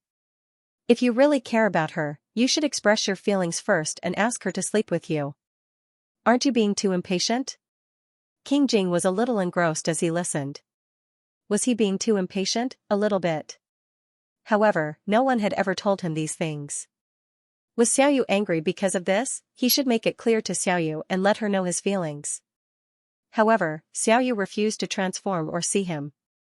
How could he save her? King Jing was deep in thought. Yi Qinghuan's mouth never stopped talking. He excitedly talked about the details of Duke Qing'an's wedding preparations. King Jing didn't listen to him anymore. There had to be 2 sides to this matter. There had to be an explanation for Xiaoyu in human form. At the same time, he had to let the fish eat some food. Wang Shi could not read Master Li's mind, but he was quite good at serving his master. If the fish did not want to eat, he could not force the fish's mouth open and stuff it in. He could only feed it more. Wang Shi suggested that King Jing place all the fish's favorite food in front of the cave in the artificial mountain. Perhaps the fish would eat it on its own after a while. However, if the food was left out for too long, it would be dirty. Wang Shi discussed it with the servants who were good at raising fish. The fish's food could be cleaned every day and fresh food could be put in the next day. King Jing felt that it made sense. In order to please Xiaoyu, he put out all kinds of delicious food. Although the fish was hungry, it couldn't eat it. Every time the servants came to clean the food, it was the most painful time for the fish. So much delicious food was wasted just like that. Liu persisted for 2 days. His entire fish withered visibly. Even the fish's scales lost their luster. Seeing that King Jing was anxious to please him and called many people to take care of him, he couldn't bear it. King Jing didn't know that Liu was the fish pet. Perhaps he thought that the fish pet was sick and refused to eat. However, when he thought about the things that King Jing had done to him, the fish couldn't help but be angry. Not eating could make him feel better. However, if the fish was hungry for a long time, he would starve to death first. That's not right. Liu shook her flat belly and thought, it's not his fault. Why should I starve myself? Could King Jing know why the fish was dissatisfied when the fish was hungry? It seemed impossible. Liu suddenly thought it through. He couldn't torture himself just because he was angry. He was so hungry that he was only left with a layer of skin. The food was placed not far away from him. Liu's last bit of self-esteem was triggered. He found a time when King Jing wasn't around and swam over weakly. He wanted to eat a little as quickly as possible. Just a little bit. The little carp swam over to the cave with great difficulty. He was so touched that he wanted to cry when he smelled the fragrance of food that he hadn't eaten in a long time. However, before he could take a bite, a servant suddenly came. Seeing that the fish hadn't touched the food, the servant sighed and took away all the fish food that had been left out for a day. Liu? Liu was so hungry that he felt dizzy. No. Did he have to wait until tomorrow? King Jing, who had been secretly watching the fish, walked over. Seeing that the fish was finally willing to show his face, King Jing thought for a moment and reached out to grab a handful of fish food. Liu caught a glimpse of the big bastard's face and subconsciously wanted to turn around. However, he was almost starving to death. The fish food in King Jing's hand was constantly tormenting his nerves. Liu was so hungry that he had no strength left. He couldn't swim anymore and simply gave up. He watched as King Jing gently placed the fish food in front of him. Liu, a man, fish knows when to yield and when to stand tall. Moreover, he shouldn't torture himself. He should feed himself well and torture his bastard master. Just like that, the fish, who had changed his mind, finally began to eat. King Jing was half relieved. He smiled and touched the fish's back with his fingers. Liu was on guard all the time. She kept nibbling and moving her back away cautiously. Don't think that you can bribe him with a few pieces of fish food. You can ask him to eat, but you can't touch him. King Jing watched as the fish wolfed down the food. The smile hanging on his lips dimmed a little. Liu was too hungry. He felt full after eating a little. King Jing still remembered Wang Shi's words. One shouldn't eat too much fish. As soon as Liu stopped swallowing, King Jing pushed him to swim. After Liu was full, his anger dissipated. He let King Jing push him. After all, he didn't have to swim himself. When his stomach felt more comfortable, Liu immediately swung his tail proudly and swam into the cave. He didn't want to sleep on the bed that the big bastard made for him. After eating his fill, Liu was no longer angry. He entered the cute pet system. When he was at his most confused, he heard the notification that the mission had been completed. He had a lot of questions and wanted to confirm with the system. Why didn't his carefully planned drinking together make any progress in the mission? Why was the bastard master bullying him? Why was the mission completed? Could it be that he had understood it wrongly before? This kind of shameless bullying was the true love of romance, Liu said angrily. Give me a reasonable explanation. If you can't give me one, I won't do the mission. The system always tricked him, and he silently endured it. However, there should be a limit to everything. shouldn't think that he was a good-natured and honest person.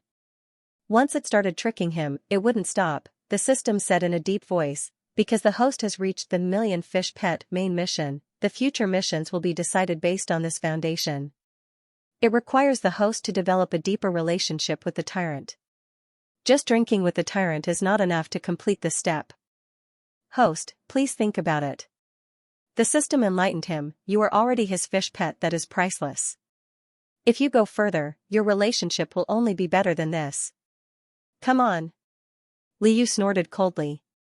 Was a relationship better than priceless? Was it to block his human form in bed and kiss him? What kind of logic was that? The system said, but this is indeed better than priceless, isn't it? Liu was speechless. The system revealed its sophistry side. Liu was speechless. He still felt that something was wrong. He had an idea. He linked all the missions he had done and found a big problem. The tricking system's missions had always been clickbait, so much so that he didn't find it strange. However, if he linked them all together, it didn't look like he was raising a pet, but more like he was raising a pet. Stop quibbling, this was the system's conspiracy. Liu's anger was no less than when he was being taken advantage of. Which pet would want to have a deep understanding of its master, have intimate contact, and be romantic? The system said, the Million Fish Pet main mission is a series of initial missions. It only requires the host to achieve the corresponding results. The host can choose the method to complete the mission. All the missions are completed voluntarily by the host. The system's words were a bit confusing. Liu pondered for a while. The system probably meant that he was asking for it? It's not asking for it. It's the Tyrant's actions towards the host. It was caused by the host's choices in the missions. The system corrected him seriously. Liu was speechless. Since the missions would affect King Jing, why didn't the system remind him before? The system said, because the missions of the cute pet system require the host to complete them from the bottom of his heart. If the host knew in advance, the choices would no longer be the original intention. Liu thought, you make it sound nice, but it was a trap from the beginning. This was even more infuriating than being taken advantage of by King Jing. Liu asked with a dark face, then can you stop letting King Jing take advantage of me? The system said, King Jing is the male protagonist. The system can't directly control the male protagonist. However, the host has one chance to choose to reset. Once reset, all the missions can be restarted from the beginning. Liu was shocked. It can be reset? Liu naturally wondered what the consequences of a reset would be.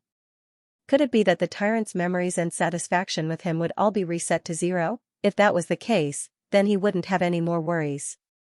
But was that fair to King Jing? Because of his transmigration, King Jing was no longer a paragraph of words, but a living person just like him. It didn't seem very moral to casually dispose of other people's memories just because he didn't like it. Host, you misunderstood. The system hurriedly explained, the cute pet system can only erase the host's memories of being a fish pet to achieve the effect of starting from scratch. It can't change King Jing. Liu thought, so, it's erasing his own memories? It sounded very high and mighty, but in essence, it was still picking on the weak. If he lost his memories, wouldn't he still fall into the same trap? After all, he didn't think there was anything wrong with the previous mission.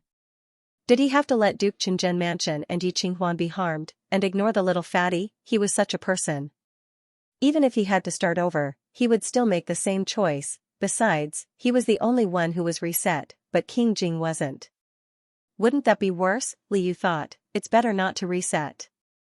The system said, if you don't need to reset, please receive the reward. The system's notification that wind, flower, snow, and moon had been completed. Liu now knew a little of the truth. His mind was in a mess, and he didn't want to accept the reward. However, when he thought of the main mission for this step, he specially requested to add a fish pillow, which was still beneficial to him. Liu said in annoyance, give me the pillow, and save the rest for now. Is the next step a time limit? The system said, no. Liu thought bitterly, then what's the point of doing the mission? Wait until he's in the mood. Liu took the fish pillow, exited the system, and returned to the crystal fish tank. He didn't know how to face Yuxing in the future. He always thought that he was very smart, but in the end, he was tricked by the system, and now he was bullied by King Jing. The fish pillow lying next to him was originally intended to be used as a disguise after he transformed.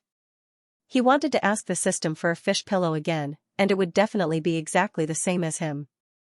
Sure enough, the fish pillow in his hand also evolved into the newest silver color with a hint of gold. However, he didn't want to transform into his human form and deal with King Jing again. If he had the ability, then he could really turn him into fish bones and fish ash. Liu fell asleep angrily. While he was in a daze, he suddenly heard someone talking loudly. Is it Wangxi? Liu woke up and wanted to hide, but he could still hear the voice. It wasn't Wangxi. Liu quickly recognized that it was two voices he had never heard before. One voice said mysteriously to the other, "Your Highness, must you make such a big fuss?" The other voice said, "Yes. His Highness values young Master Li very much, but when he heard that young Master Li went missing, His Highness felt that he would come back to take a look, so he could only use this method to pass the message to young Master Li. Young Master Li, Liu? What the hell is the big bastard doing now?" The first voice continued, "This message is written on the wall. If young Master Li is still in the mansion, you will definitely see it." The two voices gradually faded away. Liu thought angrily, why are they acting in front of me? King Jing must have deliberately ordered people to spread this message in the mansion. However, this successfully piqued his curiosity. Would a person who couldn't speak have a message to pass on? What kind of message was it, and why was it written on the wall? Liu jumped to the windowsill when no one was paying attention, so he could take a look at the situation outside. As far as his eyes could see, he saw that on the snow-white walls of King Jing's mansion, there were large flamboyant words. For a quarter of an hour, Liu's entire body was sluggish. The big bastard had actually written such nonsense on all the white walls in the residence. This made Liu so embarrassed that he wanted to immediately crawl back into the fish tank. His mind flashed with the modern slogans, and then flashed with the confession walls in high schools. Perhaps other people didn't know how these two sentences were connected, but Liu knew that when he accused King Jing of treating him like a concubine that day, it was a belated explanation. King Jing didn't have a concubine, and the only reason he acted so impolitely was because he liked him. Pleased, he repeated this word over and over again, and suddenly his heart ached. If he and King Jing were both ordinary people, he might really be touched at this moment. Whether he accepted it or not was another matter. Probably very few people didn't like being confessed to, and it was done in such a way that it was almost like announcing it to the whole world. However, Liu didn't feel happy. Instead, he felt even more depressed. It wasn't that he didn't know King Jing didn't have a concubine, but that King Jing treated him as someone he could take advantage of. Liu felt humiliated and didn't want to face King Jing again. However, King Jing used this method to tell him that it wasn't because he wanted to take advantage of him, but because he was pleased. Pleased, he knew. It was the ancient love and affection. King Jing had feelings for him. To him, this was worse than taking advantage of him. Liu knew very well that he was a fish raised by King Jing. King Jing liked young Master Li only because of a series of coincidences caused by the fish's mission. This kind of feeling was a setup, a kind of helplessness. If he let it develop, the system's next mission would be.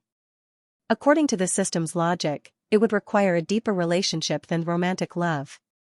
If he wanted to complete the mission, he might have to do more things that would cause King Jing to misunderstand. In the end, like many transmigrations, he might end up with King Jing. But he didn't want to do that. His feelings were the most precious thing to him, and the feeling of being pushed around by the system was very unpleasant. He could let go of some things, but he could not compromise on his feelings. He could not allow himself to be pushed or schemed against. Perhaps it was because he had been a fish pet for a long time, but he couldn't help but show concern and care for King Jing. But that was only the love of a pet for its master, not a pair of people who were passionately in love with each other. He couldn't accept King Jing's feelings and give his heart to him. King Jing didn't know that young Master Li was a fish, but he knew that the fish and young Master Li were one and the same. The fish didn't love King Jing, and neither did young Master Li. If he didn't love her and still accepted her, it would hurt both of them. While Liu was lost in his thoughts, a few servants came to the nearest white wall in his field of vision and gestured at the words on the wall. These words were written by King Jing, and Liu knew that King Jing was trying very hard to explain to him because he couldn't transform into a human.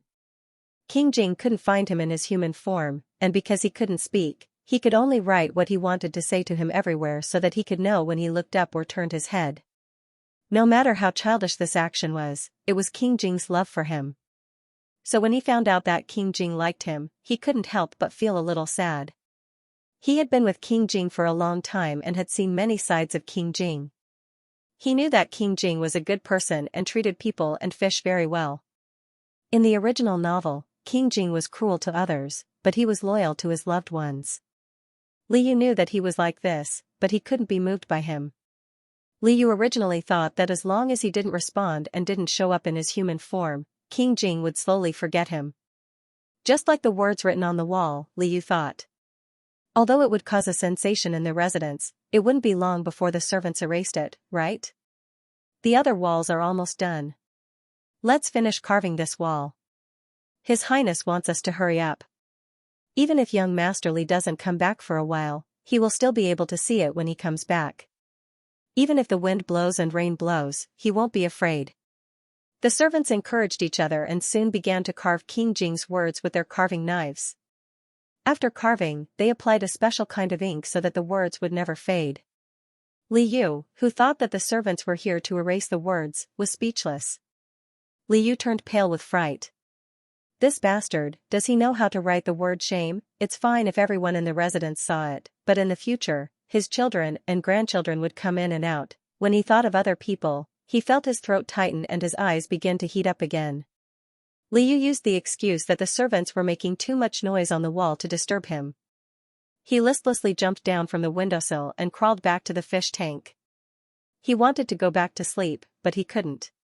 He was able to sleep even when he was particularly angry, but the simple words carved on the wall seemed to be engraved in his heart, causing him to throb with pain and sadness. He wanted to sleep, but his mind was restless. The house was silent. Suddenly, there was a light click. The door bolt moved and fell to the ground. It was especially ear-piercing. Because young Master Li often came in and out of the house, King Jing didn't let anyone lock the door. The door bolt was always left unlocked. Perhaps even the person who opened the door didn't expect to enter so easily. A figure quickly flashed in. From the sound of the footsteps, it wasn't King Jing, nor was it Wang Shi. Liu immediately became vigilant. The person who entered the house had his back to the crystal fish tank. He stood at the door and watched several times. Liu temporarily forgot his dilemma and stared at the person intently. After the person confirmed that he wasn't being followed, he sighed softly, turned around, and slowly walked a few steps. Liu caught a glimpse of this person's beautiful face. His looks were outstanding. This person, isn't this the little concubine Xianxia? In the original novel? Liu was stunned. He hadn't seen this person since the banquet at King Jing's mansion. He thought that this person was with the third prince or the sixth prince. It turned out that this person was in King Jing's mansion. Why didn't he know? Xianxia was wearing a set of servant's clothes. Although it was a little plain, it couldn't hide his temperament. Liu didn't think that a weak person could sneak into the inner courtyard from outside the mansion. In other words, Xianxia should have been in the mansion the whole time. Everything in King Jing's mansion was decided by King Jing.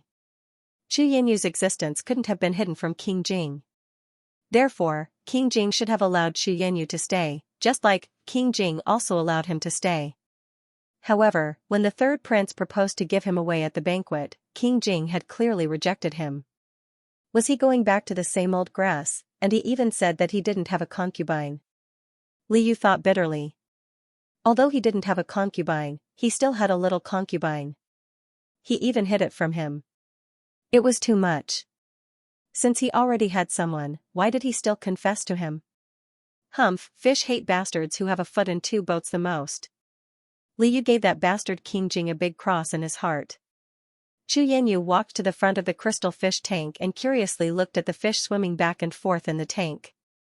Everyone in the mansion said that King Jing raised a koi fish. Xianxia had seen King Jing's fish from afar before, but he didn't get a chance to get close. He only remembered that the fish was dark and swarthy. Now, he discovered that this fish actually had a silvery white body. Its belly and tail were faintly covered with a layer of gold. As it swam, it was obvious that it wasn't ordinary. With such an appearance, it could only be a koi fish. It seemed that King Jing's extreme love for this fish wasn't without reason. After Qu Yanyu finished admiring the fish, he tried to pick up the jade box on the table and open it. He found that one of the jade boxes was filled with some kind of red dried food. The other jade box was filled with many tiny pieces of snacks. Qu Yanyu closed the box that held the snacks, picked up the dried food, and sniffed it. He guessed that it was fish food. Qu Yanyu frowned slightly. It seemed that he didn't like the smell of fish food. However, he still grabbed a handful of fish food and walked to the front of the fish tank. Liu thought that Qu Yanyu was also in the mood to feed the fish. However, Qu Yanyu actually lowered his head and said softly, "Be a little more obedient. This is a rare opportunity for me, Liu." Did Qu Yanyu know that he could understand human language and was talking to him? Liu was a little surprised. However, how was that possible? He immediately realized that Qu Yanyu wouldn't know that he was a transmigrating fish. He probably thought that no one would be able to talk to him so happily. However, he could hear everything. It was too awkward. Liu pretended that he didn't understand anything and blew a bubble in a daze. Qu Yanyu didn't suspect anything and continued, "I've been in the residence for so long, but I haven't seen Her Highness a few times. I heard that there's already a very favored young masterly. I really don't understand." Very favored young masterly, Liu? What don't you understand? Qu Yanyu paused and lowered his eyes with a smile. I don't understand. How am I inferior to this young masterly? I've seen him from afar before. I don't think I'm any worse than him. Why did Her Highness take a liking to him and ignore me? Fortunately, I figured it out later. Qu Yanyu became excited. He rambled on as if he was sleep-talking. The biggest difference between me and young Masterly is that he's the one who helps Her Highness raise fish. Because of the fish, he can get close to Her Highness. If this opportunity was given to me, I might not be inferior to him. Now, the opportunity has come. Qu Yanyu smiled gently and said, "Young Masterly is arrogant because of Her Highness' favor." He left without saying goodbye. He's playing hard to get. He wants to coax Her Highness into paying more attention to him. However, he's not the only one in the residence who knows how to raise and feed fish, for example, me. I can completely replace him, and I'll definitely do a better job than him. Qu Yanyu threw the fish food in front of Liu. His slightly smiling and elegant face suddenly became a little twisted, and his eyes gradually became cold. Liu, the scales on Liu's body were about to explode. He felt that Qu Yanyu seemed to have gone crazy and wasn't normal. According to Qu Yanyu's words, he probably didn't have a good time in King Jing's residence. He was ignored by King Jing and refused to meet him. Therefore, he wanted to poach young Masterly. Bah, what poach? He made it sound like he had an affair with that big bastard. He wanted to curry favor with him, this fish, so that he could latch onto King Jing. The fish food that Qu Yanyu threw flowed along the water and landed in front of Liu. His eyes were as cold as icicles as he looked at the fish. Liu couldn't help but shrink back. A person indeed had many sides. Why was it that the proud and noble concubine in the novel was actually a black lotus when cut open? Liu felt that Qu Yanyu was very dangerous, so of course he wouldn't eat the food that Qu Yanyu gave him. The fish food fell from the fish's mouth, but it didn't pick it up. Qu Yanyu's eyes instantly became ferocious. He didn't have a good time in Xianxia Park these days. Not long after he entered the residence, he was beaten and almost died. There were no doctors to treat him, and the other people in Xianxia Park couldn't even take care of themselves, so they didn't care whether he lived or died. Qu Yanyu secretly sent a letter to the sixth prince. The first few times he tried, he failed. The sixth prince finally replied on his last try, asking him to continue staying by King Jing's side to gain King Jing's trust. Qu Yanyu repeatedly stroked the letter that the sixth prince gave him, feeling as if a knife was being twisted in his heart. His beloved sixth prince still had high hopes for him, but he couldn't even see King Jing's face. How could he share the sixth prince's burdens in the future? Qu Yanyu thought about it day and night, so much so that he felt as if he was possessed. He had already reached this point. Even if he had to abandon all of his dignity and do anything, it didn't matter. He had to gain King Jing's favor. Chu Yanyu didn't have much money left on him, so he had to use the method that he disdained the most. He flirted with a guard for a few days and promised him many benefits in exchange for a chance to enter the inner courtyard. When he heard that King Jing's new favorite, young Master Li, had recently thrown a tantrum and left the residence, Chu Yanyu made up his mind to seize this opportunity to win King Jing's heart in one fell swoop. He thought that young Master Li was just the pavilion closest to the water, the first to the moon, and took advantage of the fish. As long as he could also raise fish, young Master Li would have nothing to do with it. But he was already here, and this fish actually didn't eat the food he fed it, it didn't matter. Chu Yanyu sneered. In front of the fish, he poured a bag of brown medicinal powder into a teacup and stirred it. Li Yu, little Jiao Fei, are you really going to drug King Jing? Li Yu looked at Chu Yanyu, speechless. The teacups in the room had become much bigger because of his body size, but Chu Yanyu didn't feel that there was anything wrong with it. Actually, Chu Yanyu couldn't be blamed for this. Li Yu's fish-like body usually jumped around in King Jing's room and rarely outside. However, King Jing would still order for the teacups to be prepared. This caused some people to misunderstand. Chu Yanyu thought that King Jing was used to using these teacups that were a few times bigger than usual. When the brown powder fell into the water, it instantly melted and disappeared, leaving no trace behind. Li Yu was anxious. He didn't know what kind of medicine Chu Yanyu had put in. It shouldn't be the cream. After all, Chu Yanyu had touched it with his hands before. His intuition told him that it shouldn't be cream. Even if it was, it shouldn't be a problem if he put it in the wrong place. Li Yu tried to convince himself that there was no need to worry. However, Chu Yanyu had already straightened his back and realized that there were similar teacups placed all over the room. Chu Yanyu had gone through a lot of trouble to barge into the room. How could he tolerate any mistakes in his plan? Following that, he put the powder in every teacup. Li Yu was embarrassed. How much medicine did little Jiao Fei bring with her? There was a huge red lotus teacup on King Jing's table. It was actually as big as a bowl. Chu Yanyu didn't leave it out either. There was also a glass cup that was a few inches smaller beside the red lotus teacup. Li Yu didn't dare to make any noise. Although little Jiao Fei didn't know, he knew that only the glass cup was King Jing's usual cup.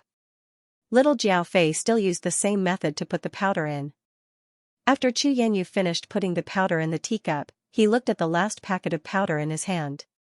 There was a commotion outside the door. Someone was coming. Chu Yanyu didn't hesitate anymore. He quickly swallowed the last packet of powder. Li Yu. Li Yu was now certain that Chu Yanyu didn't use poison. If there was poison, there was no need for him to eat it. What kind of medicine could it be?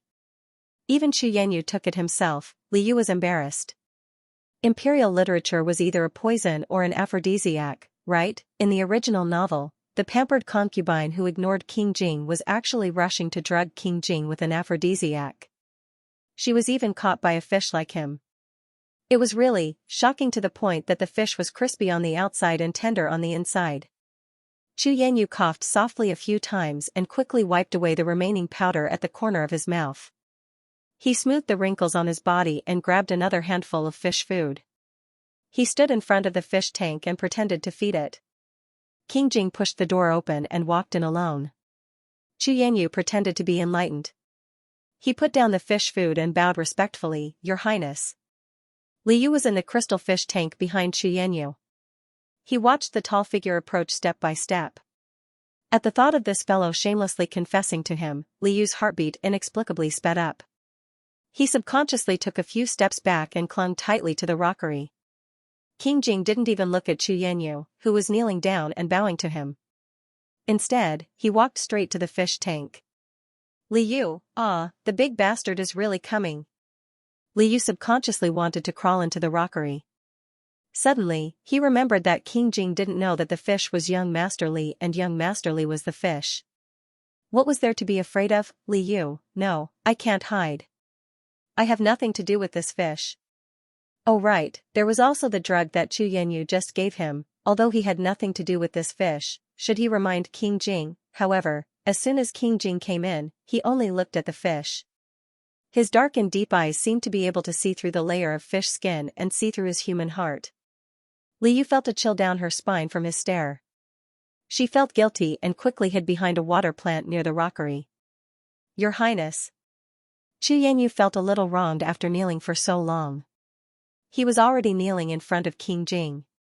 Why was King Jing still looking at the fish and not at him? However, at least he now knew that in front of this fish, he had no status at all. This also meant that he was going in the right direction by using his strength on the fish. Xianxia took a deep breath and said with a smile, "Your Highness, I was just passing by and found that this fish had been hungry for a long time without anyone feeding it. I came here recklessly. Please forgive me, Your Highness." Xianxia thought that last time he was beaten because he didn't figure out King Jing's feelings. King Jing probably didn't like people making their own decisions. Therefore, he took a step back and apologized to King Jing. In fact, he was also pointing out that he was doing this for the fish. As long as he paid close attention to King Jing's preferences, then King Jing would definitely notice him. Sure enough, because he mentioned the fish, King Jing glanced at him. It was just a glance. However, Xianxia knew that King Jing didn't chase him out of the room.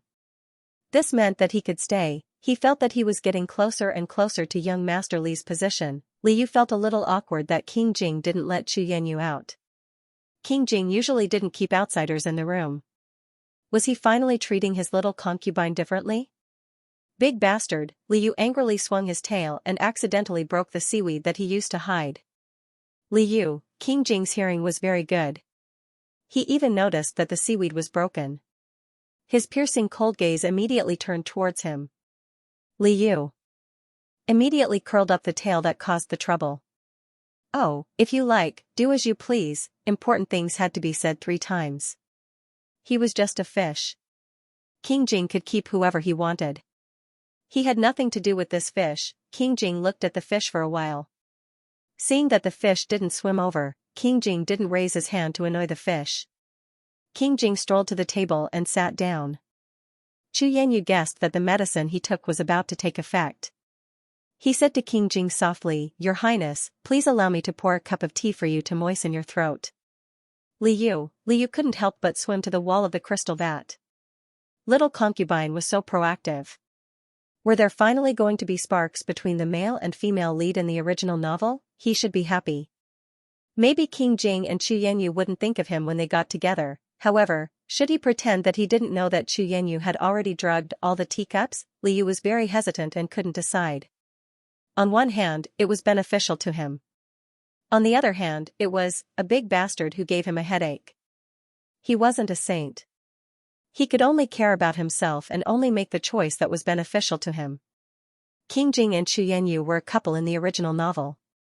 He wasn't the one who drugged the teacups. At most, he could be considered a bystander. If he couldn't get over his conscience, he could ask the system to reset the teacups. This way, he wouldn't feel guilty at all and could be a truly happy fish. There was really no need to be so conflicted. "Your Highness, I don't know which teacup you use." Xianxia's obedient voice sounded again. This Xianxia was very different from the arrogant young man with a straight back at the banquet. Liu's heart trembled. Xianxia was deliberately asking to reduce King Jing's suspicions. He knew that Xianxia was about to make a move. King Jing tilted his head slightly, as if to respond. "Big bastard, don't pay attention to him," Liu thought anxiously in a panic. But King Jing wouldn't know what a fish was thinking. He glanced at the glass cup next to the lotus teacup with alienated eyes. Xianxia understood. He held up the glass cup with both hands and presented it to King Jing. He thought for a while, but still obediently knelt down. From King Jing's angle, he should be able to see his figure. Xianxia's face started to heat up. He felt that it should be because of the effects of the teacup. Moreover, he had never dared to seduce anyone so boldly. It was inevitable that he would feel flustered. This was very different from teasing the guards. Soon, he would conquer the man in front of him. "Your Highness, please have some tea." Xianxia calmed himself down and tried to persuade him in a gentle voice. King Jing took the teacup and stroked the rim with his slender fingers. Liu knew that this was King Jing's habit. He might drink it in the next moment. Why was King Jing so careless? Didn't he say that the tea the king wanted to drink would be tested with a silver needle? Well, the silver needle might not be able to detect the aphrodisiac, but why didn't the chamberlain who was supposed to test the tea for the master in advance appear? He didn't have time to think carefully. King Jing was about to pick up the teacup. At this critical moment, Liu felt that he had to do something. No matter who King Jing liked or who he ended up with, he couldn't accept using drugs on King Jing. Liu's logic was that if Chu Yanyu could make King Jing truly like him, he wouldn't stop him. But using drugs, what was the difference between such a despicable method and coercion? He couldn't accept either. Chu Yanyu had already drugged every teacup prepared for the fish. He couldn't use his fish body to jump all the way and knock the teacup out of King Jing's hand. If a person touched an aphrodisiac, his body would be burned. If a fish touched an aphrodisiac, it might become a grilled fish. There was no one else he could count on at the moment. He could only turn into a human and warn King Jing. Although he was still angry, at such an important moment, he had to prioritize and put his temper aside. Liu stole the fish pillow from his portable space and threw it into the crystal fish tank. He casually made a pose and then chose an angle where Chu Yanyu and King Jing couldn't see. He swam to the edge of the crystal fish tank and jumped out. King Jing seemed to be listening to Chu Yanyu's words, but in fact, he was following the fish out of the corner of his eye. He noticed that the fish jumped out and landed on the ground with a crisp sound. Chu Yanyu was about to turn his head around when King Jing anxiously flicked the rim of the cup with his fingertips. Chu Yanyu was immediately attracted over. "Your Highness, is there something wrong? Why didn't King Jing drink the spiked water?" Chu Yanyu was burning with anxiety. King Jing smiled, picked up the cup, and calmly brought it to his lips. Chu Yanyu looked at him expectantly. King Jing walked past Chu Yanyu and caught a glimpse of the fish. After the fish landed on the ground, he immediately used his tail to support himself on the ground, made a dashing arc, and slipped behind the cabinet. King Jing, who discovered for the first time that the carp's tail could be used in such a way, was speechless. King Jing was distracted for a moment and secretly glanced at the fish tank. He was worried that Chu Yanyu would notice that the fish in the tank was gone. Just as he was thinking of ways to distract Chu Yanyu, he saw that in the huge crystal fish tank, a silver fish was lying on the stone bed with its head facing down, motionless. King Jing was speechless. King Jing had seen a fake fish that looked exactly like the carp before. He was very sure that this one was fake because the real fish had just jumped out. Maybe it was a poison spell. King Jing, who knew a little about cultivation, rubbed his eyebrows. In this case, he didn't have to worry about Chu Yanyu finding out.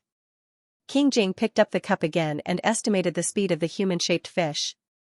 The fish was faster than he thought.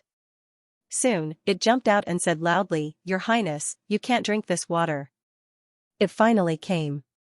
King Jing pursed his lips and put the cup aside. Chu Yanyu was startled by the sudden appearance of the young man. His fingernails dug deep into his palms. The young man who ruined his plans was dressed in green. He had white teeth and bright eyes. He was tall and slender. It was young Master Li, who was rumored to have run away from the mansion. Chu Yanyu frowned and felt irritated. Young Master Li had already left. Why did he come back? Was he unhappy that his status was threatened? Was he trying to undermine him? Could it be that young Master Li had found out that he had drugged the tea? That was impossible. Chu Yanyu knew very well that he was the only one in the room when the tea was drugged. "What do you mean? Why can't I drink it?" Chu Yanyu asked angrily. Anyway, he had already drugged the tea. If he hesitated for a moment, King Jing would suspect him. Liu didn't care too much. He walked forward and grabbed King Jing's sleeve. He said loudly, "Your Highness, you can't drink this water. It's been drugged." Chu Yanyu looked at Liu in surprise. As soon as he finished speaking, Wang Shi came in with a large group of guards. Liu was stunned. King Jing grabbed his hand tightly. King Jing nodded to Wang Shi. Wang Shi immediately ordered the guards to seize Chu Yanyu. Chu Yanyu still had a glimmer of hope. He kept struggling and said, "Your Highness, I didn't." "You can't just listen to young Master Li's side of the story."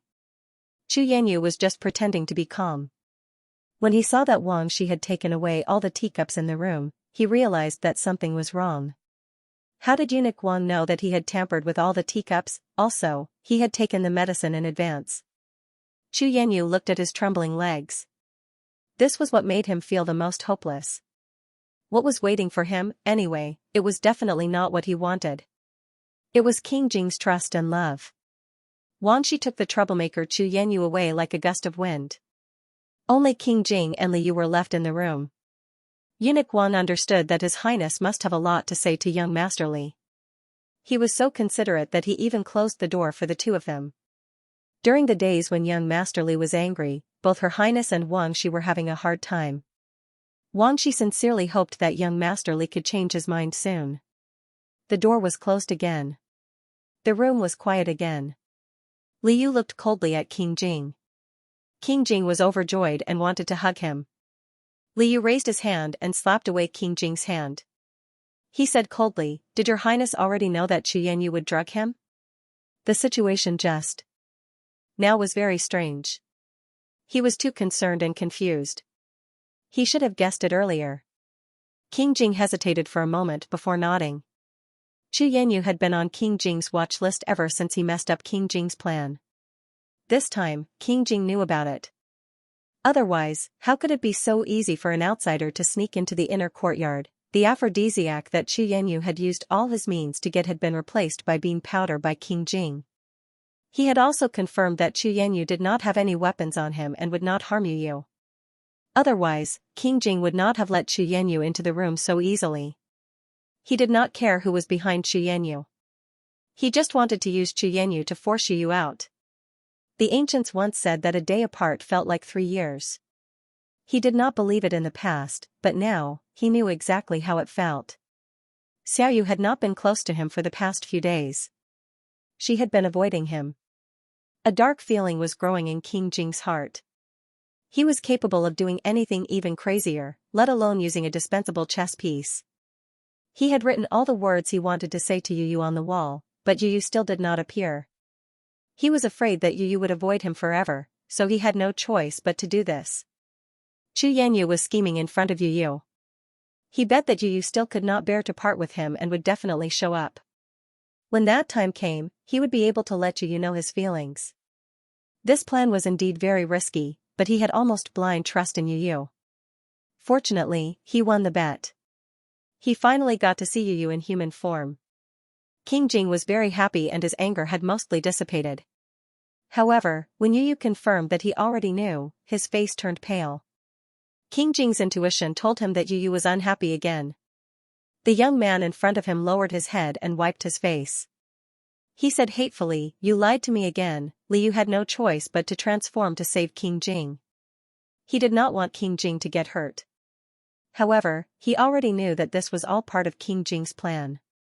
He was afraid that King Jing was trying to force him to show up. Li Yu had not yet recovered from being humiliated and lied to. At this moment, the anger in his heart had reached its peak because of King Jing's deception. "I hate it when people lie to me." Li Yu rushed out of the room. He knew that King Jing, as a tyrant in ancient times, must have his own methods. But he just couldn't stand the fact that his hot-blooded self was only acting, and deliberately acting for him. God knows how much he hated being deceived these past few days. His rebellious heart was like a barrel of poison, exploding in an instant. Eunuch Wang was waiting outside with a group of eunuchs. When he saw Li Yu come out, he called out in surprise, "Young Master Li." Li Yu's lips moved a few times. He didn't know what to say to Wang Shi, so he simply ignored him. He turned his head and ran towards a garden behind the rockery. Eunuch Wang hurriedly ordered people to follow him. King Jing followed behind and shook his head at Wang Shi. Wang Shi understood that King Jing didn't want him to get involved. King Jing followed behind him to chase after Li Yu. Wang Shi was afraid that young Master Li would run out again. Since His Highness didn't want him to chase after him, he could bring some people to guard the garden, right? The garden wasn't big. King Jing quickly found Li Yu, who was standing in the pavilion in a daze. King Jing didn't know why the carp spirit was angry again. Yi Qinghuan wanted him to learn how to please people, but he would easily make a lot of mistakes. He didn't understand. Being unable to speak also made it very inconvenient for him to express anything. King Jing was holding a note in his hand. He was going to pass it to Li Yu, but Li Yu mistakenly thought that he was still going to catch him. He smiled miserably. Li Yu had a premonition that if he was caught, it would be difficult for him to escape. Besides, he was still angry with King Jing and didn't want to see him. He didn't want to talk to King Jing about whether he was happy or not. He had no choice but to transform in order to save King Jing. Since King Jing didn't need his help, he had to disappear from King Jing's sight as soon as possible. He remembered that King Jing built a big fish pond that connected all the places in the manor with water. There was a pond under this pavilion. As long as he jumped into the water, he should be able to swim to another place immediately and get rid of King Jing. By the time Li Yu made up his mind, King Jing had already entered the pavilion. Li Yu shouted, "Don't chase me." King Jing hesitated for a moment and nodded. He even took a step back to show his sincerity. Taking advantage of his retreat, Li Yu turned his back to King Jing and faced the pool under the pavilion. He jumped over the railing and jumped into the pool. When he was still a human, he didn't know how to swim. After he transmigrated into a fish, his swimming skills automatically lit up. Now, he also knew how to swim in his human form, but he rarely had the chance to swim in his human form. However, he didn't plan to wander around. He just wanted to hide under the water and endure until he turned back into a fish. This was the price of recklessly transforming. Hiding in his human form was safer than running around in his human form. However, when he suddenly came into contact with the water in the pool, his body felt cold. Li Yu shivered a few times and tried to adapt to the water in his human form. King Jing didn't expect Little Yu to do this at all. Just as he was wondering about Little Yu's intentions, Li Yu had already jumped from the pavilion into the pool below. King Jing's pupils suddenly shrank. He subconsciously wanted to chase after Little Yu, but he missed. He noticed a figure moving under the water. Little Yu must have swam away through the pool. King Jing knew that he couldn't swim as fast as the carp spirit. He probably couldn't catch up with Little Yu in the water, and it would be too slow. The water in the mansion was connected. He could roughly guess where Little Yu was going from the direction the carp spirit was swimming. Then, he just needed to catch up with Little Yu at the next pool or pond in advance. King Jing didn't hesitate. He left the pavilion and ran directly to the place where Li Yu might appear. However, after waiting for a while, Little Yu didn't appear. Only then did King Jing realize that the carp spirit had slipped away again. Wang Shi came over and asked him about young Master Li's whereabouts. King Jing shook his head with an ashen face. Little Yu couldn't stay in his human form for long. He couldn't let all the servants go into the water to look for Little Yu. The fewer people who knew about the carp spirit's identity, the better. The pool he built was huge. Fortunately, it wasn't connected to the outside. It was only connected to the water in the mansion. There were also guards on the shore. At least Little Yu was safe in the water. It was impossible for Little Yu to leave the mansion. King Jing ordered his men to keep an eye on the water surface. He went back to the outside of his house and waited at the place where Little Yu often came out to play with him. He thought that maybe Little Yu would come out after swimming for a while. King Jing waited for 2 hours, but Little Yu still didn't come out. Li Yu entered the water. In his human form, he couldn't breathe as freely as a fish. Therefore, Li Yu didn't swim very fast. After transmigrating into a fish, he could recognize many underwater plants. He found a type with a hollow stem and broke it in half. He held it in his hand. When he felt that he couldn't breathe, he stretched the plant out of the water and secretly took a breath. He guessed that King Jing would go to the next pool to wait for him. Li Yu played a little trick. When he arrived, he didn't show himself. He hid in an undetectable place and waited. When King Jing thought that he really didn't see him, in order to find him and leave, Li Yu didn't show his face in the water. He hid in the water until he became a fish again. After he took off his clothes and put them into his space, he began to swim freely. Because of his current body color, he would be discovered soon after he got close to the water's surface. Li Yu deliberately only swam in the depths. The bottom of the pool was still the same. King Jing built a miniature city for him at the bottom of the pool. When Li Yu saw these sights again, he felt very upset. He wanted to destroy all these things with a swing of his tail. Out of sight, out of mind. With his current strength of the fishtail, even if he couldn't destroy them in a second, it wouldn't be a problem for him to destroy a large part of them. However, he raised his tail and didn't swing it down. This was King Jing's gift to the fish, and he was venting his anger on him. Liu snorted coldly. He looked at the underwater city indifferently. He couldn't find a place to lower his tail, so he turned his head and swam to the house at the end of the pool. This house was built according to King Jing's house on the shore. The jade statue of King Jing and the fish-shaped stone he placed there were all there. When Liu went into the pool to play in the past, he would come over and tear off the moss that grew on the jade statue and the stone. However, he wasn't in the mood to do that now. Liu swam over angrily. He hit the jade statue of King Jing with his fish mouth and made it stagger. The jade statue of King Jing couldn't be found with his tail. If it was broken, he couldn't play with it anymore. Liu hit the jade statue several times. The jade statue of King Jing was on the verge of collapse and finally fell to the ground. Liu then pressed his entire fish body on the jade statue, as if he was pressing King Jing down.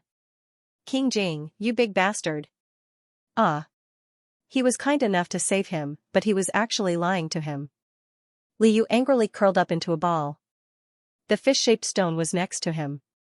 Liu picked up the stone and put it on his back. After tossing and turning for a while, the fish was a little tired and fell asleep on the jade statue.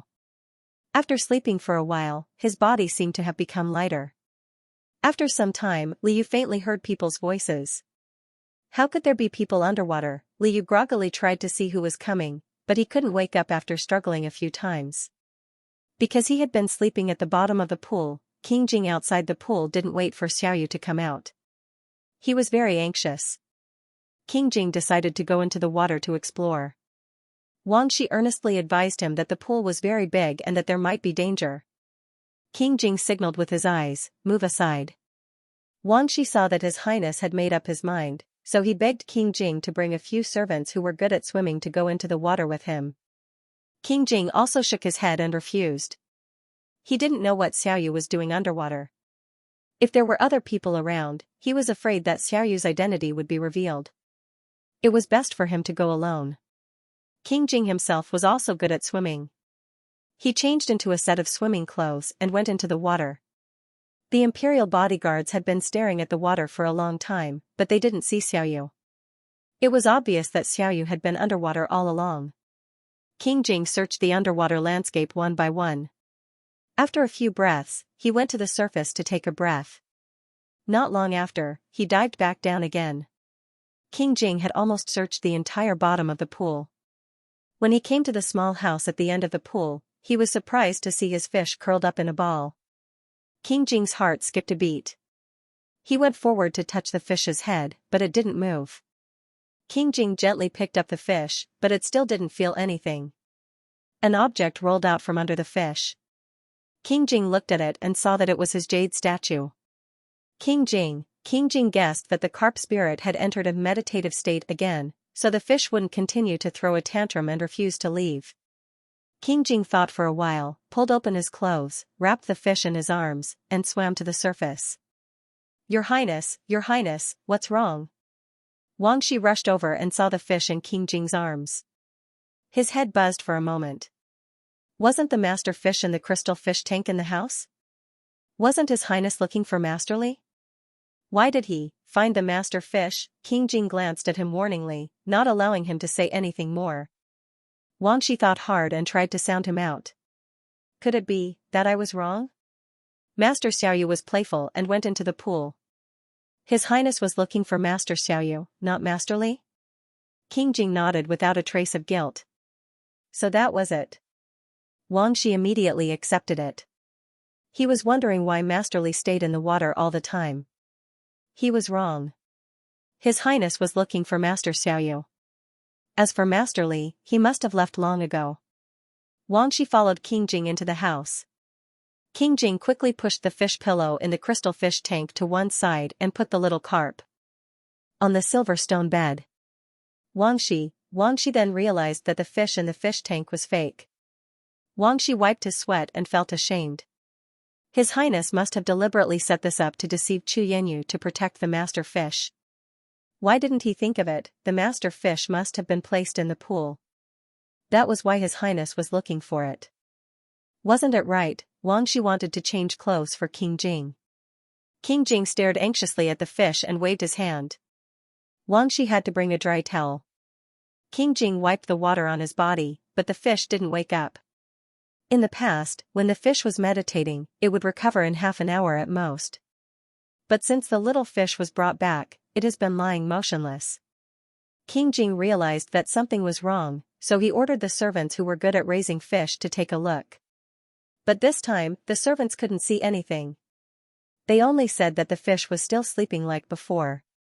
Since it was the same, why didn't it wake up? King Jing didn't believe it, so he ordered Wang Shi to invite Imperial Dr. Su. Imperial Dr. Su only raised a lot of koi fish at home. He was not good at treating fish. King Jing stared at the fish for a long time, but he couldn't answer the question. King Jing was really anxious. Only he knew that this was a carp spirit. It couldn't wake up for a long time. Could it be that it encountered trouble in its cultivation? King Jing decided to take the fish to find Liao Kong. When Wang Shi learned about it, he hurriedly advised, His Highness, please think twice. Almost no one knows about the relationship between you and Master Liao Kong. If you take Master Xiaoyu to find Master Liao Kong in private. He was afraid that it would be noticed by the emperor. If Liao Kong was involved with any of the princes, the emperor would no longer trust Liao Kong. His previous words of using Liao Kong would also make the emperor suspicious. Of course, King Jing understood it, but saving the fish was more important.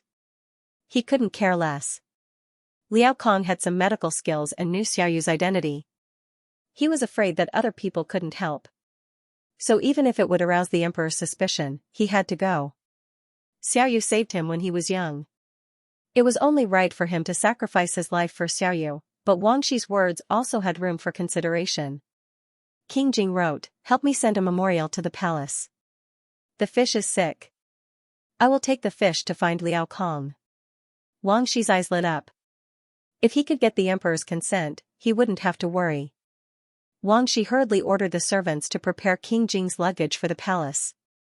King Jing personally put Xiaoyu into the crystal bottle and lifted his sleeves to write the memorial. It was already late at night, but King Jing still wanted to enter the palace. The palace also had to send someone to deliver the memorial. For a moment, everyone was busy. This movement finally woke Liu up. In fact, Liu actually felt it a few times, but he couldn't wake up no matter what. This time, he used all his strength to barely open his eyes. He found himself in the crystal bottle. His body hurt. Liu didn't know what was wrong with him. He couldn't move his tail even if he wanted to. Liu thought that the system must know about his situation, so he tried to call the system in his mind. He didn't know if the system would respond to him after he argued with the system last time, but he was obviously not in a good state. The system immediately said, Hello, host. You are sick. Liu? Liu realized that the pain and weakness in his body were because he was sick. Were fish sick similar to humans? The system corrected him, You have been in the water for too long in your human form and caught a cold. Liu, then what should he do? If he was sick, would the system treat him? The system said seriously, The cute pet system is only responsible for the mission, not the treatment. The host's situation is very critical. If necessary, please turn into a human and ask for help as soon as possible. Liu also realized the seriousness of the situation. The system had never taken the initiative to turn him into a human. Was he really sick this time? In fact, he couldn't wake up several times. His body was weak, so he could more or less guess. Moreover, the system made him turn into a human. Liu was slightly stunned. Was it already the next day? Liu looked around. King Jing needed to change clothes to go to the palace. Eunuch Wang was busy serving him. There was no one in the room for the time being. The crystal bottle's lid was still open. This was a good opportunity. Liu gritted his teeth, swam to the crystal bottle, and rolled out with difficulty. He could no longer feel the additional pain. His fins weakly pressed the transformation button. The moment he turned into a human, he felt far worse than when he was in his fish form. His whole body was cold, and his teeth kept chattering. The fish form seemed to be able to help him resist some of the discomfort, but it couldn't cure him. After he turned into a human, all the discomfort came rushing over. However, only by turning into a human could he treat the symptoms. Liu used the last of his strength to take out clothes from his space and put them on.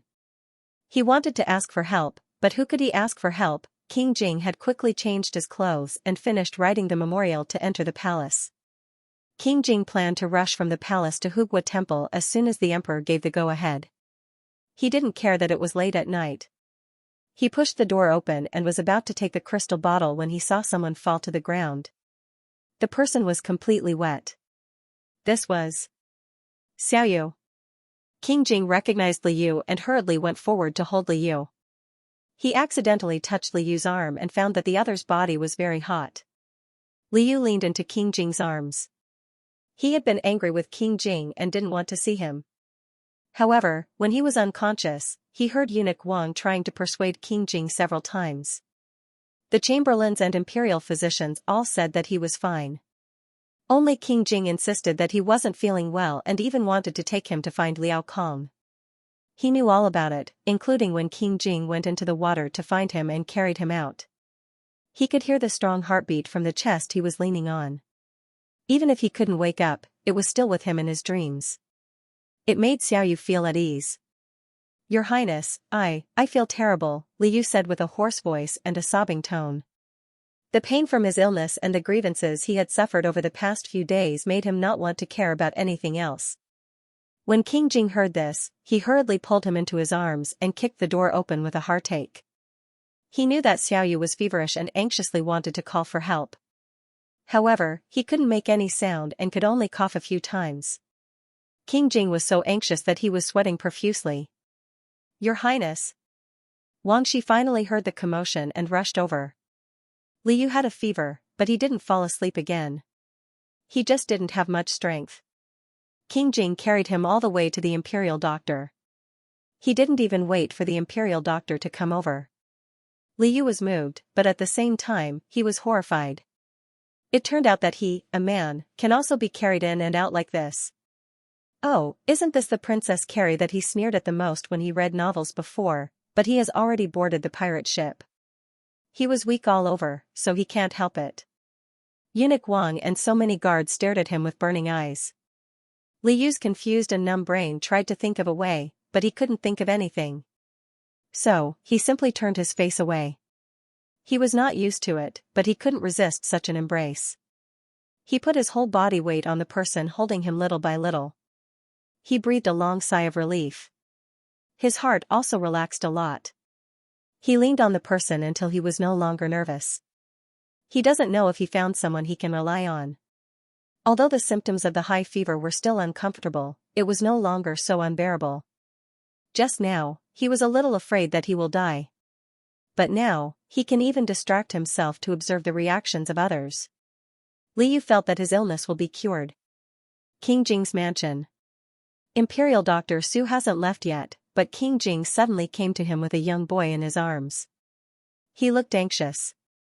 Imperial Dr. Su couldn't treat you.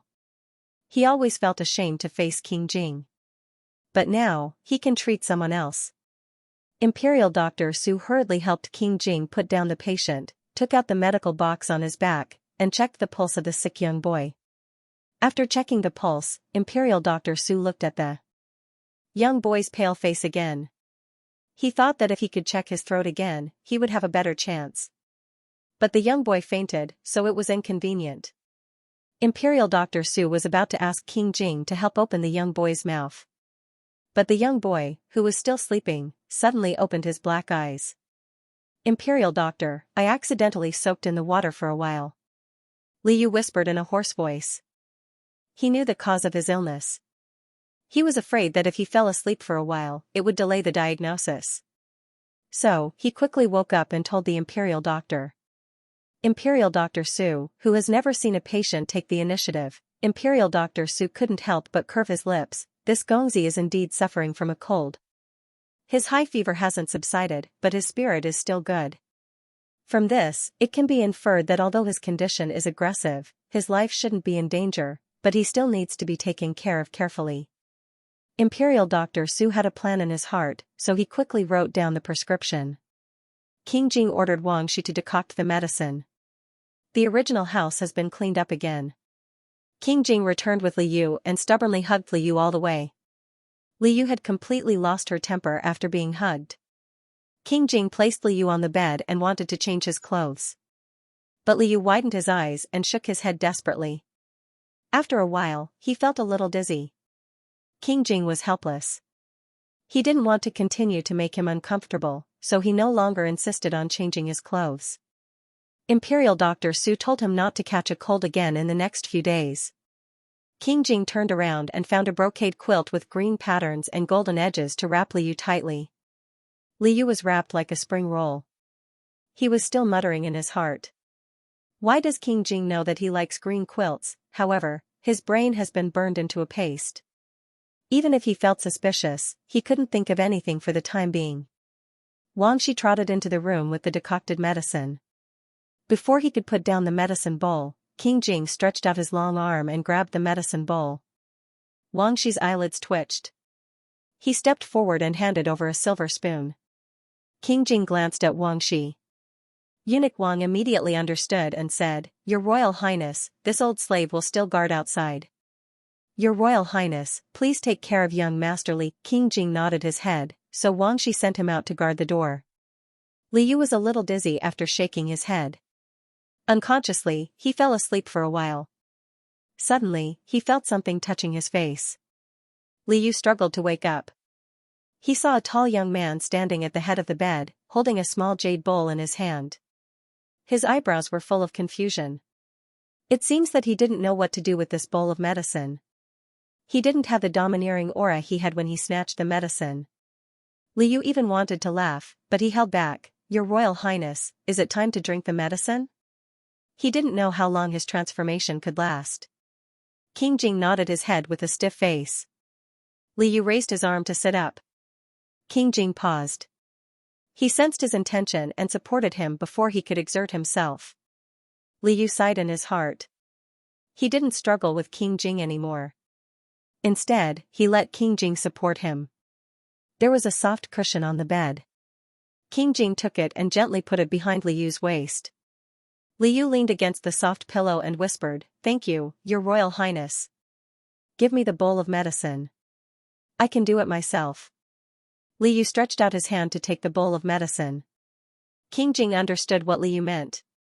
But how could he drink the medicine himself when he was sick? King Jing was also sick when he was young. In his memory, it was Wang Shi who fed him the medicine spoonful by spoonful. King Jing knew very well that he should be the one feeding Xiaoyu at this time. However, Xiaoyu seemed to be resisting him. If he directly handed the bowl of medicine to him, the medicine had just been boiled and was still hot. It would be inconvenient for Xiaoyu to be sick. King Jing shook his head and decisively rejected Li Yu's request. He scooped up a spoonful of medicine with a silver spoon and gently blew some of the heat away. He was afraid that Li Yu was still angry, so he didn't sit on the edge of the bed directly. Instead, he blew on the medicine to cool it down and bent down to deliver it to Li Yu's lips. Li Yu finally understood how stubborn this person was. He was afraid that if he didn't drink the medicine, this person would continue to stand there with his back bent. It was better to drink it. Li Yu lowered his eyes and licked the medicine. Instantly, his face scrunched up from the bitter taste. Seeing this, King Jing put down the bowl of medicine and took out a piece of peach blossom cake from the jade box. He broke it into pieces and spread it out on his palm before delivering it to Xiaoyu. King Jing nodded at Li Yu with his chin. Li Yu, he was probably telling him to eat something sweet after drinking the medicine. But wasn't this his way of taking care of people? How did this jerk learn it? Li Yu glared at King Jing and refused to eat it. However, the medicine was too bitter. After a few sips, Li Yu gave in. He accepted his fate and took a few pieces of peach blossom cake from King Jing's hand before stuffing them into his mouth. King Jing didn't do anything other than feed him the medicine time and time again and remind him to eat the cake. Li Yu finally finished drinking the bitter medicine. King Jing took out a clean handkerchief. Li Yu cautiously took it and wiped his mouth before he approached. King Jing remained silent and handed him a note. Li Yu was very worried about what to do if he saw another Xianxia. He was mentally exhausted. Although King Jing treated him really well and King Jing carried him everywhere to seek medical treatment, he still felt touched. When he suddenly fell ill, it was King Jing who didn't care about his previous bad attitude and saved him. He still treated King Jing coldly, but King Jing took care of him in every possible way and wasn't affected by his temper at all. Li Yu was even a little curious about how far this person could go for him. When he found out that King Jing liked him, he was shocked and panicked. There was also anger towards the system. These intense emotions made him lose his mind. He had been throwing tantrums for too long. He had been venting his anger, throwing tantrums, and even made himself seriously ill. When he lay weakly on the bed, he finally had to calm down and think about it carefully. Only then did he realize that he had been too ridiculous. King Jing liked him because of a freak combination of factors. Could he blame King Jing for this? No, he couldn't. If he really wanted to think about it, King Jing was also affected by the system. He was innocent. He kept resisting and resisting. He kept saying that he hated this bastard, but when he asked himself, how much did he really hate him, when King Jing used Xianxia to force him to meet him, was he angry at King Jing for using underhanded means? No, if he had been a little more clear-headed, he would have realized that the methods used by the people in the palace were sloppy and common. King Jing had always been such a person. He was more angry that his care had been betrayed than that King Jing had deceived him. And if he had to say who the biggest liar was, wasn't he, who was protected by King Jing, the identity was fake. The fish was fake. Everything was fake. How many times had he lied to King Jing? He was often full of lies. Whether it was for the sake of the mission or for other purposes, he had told many lies. If he couldn't do anything wrong, why should he be so agitated and criticize others just to vent his dissatisfaction? After all, he had suffered too many blows in succession and couldn't control his sadness. It was said that when one didn't calm down, one would often regret it. Li Yu felt that he should calm down for a while, then see what he should do and what King Jing should do. Li Yu didn't open the note. King Jing seemed to see through him and patted the back of his hand to encourage him. Li Yu found that, putting all his emotions aside, King Jing could always calm him down quickly. Li Yu didn't hesitate and opened the note. It said, "Rest well." Li Yu didn't know what to say. Li Yu's eyes were filled with tears again. She nodded subtly. King Jing rubbed his head, helped him lie down, and tucked him in. "Your Highness, can you leave me alone for a while?" Li Yu pleaded. King Jing had expected this and had been looking for a doctor to feed him medicine. He knew that 2 hours were coming and Xiaoyu would most likely change back. He had already thought about Xiaoyu's identity. If Xiaoyu still didn't want him to know, he would pretend not to know. King Jing responded to Li Yu's request and took the bowl of medicine to leave the room. Li Yu, who was on the bed, bit his lip. He asked King Jing to leave because the time for his transformation was almost up. But if he sent him away like this, would King Jing still think that he was angry? Actually, he wasn't angry anymore. While he kept throwing tantrums, King Jing still did his best to help him. All of his anger disappeared without a trace. It was better not to be angry. It was too hard and tiring to be angry. It would harm others and himself.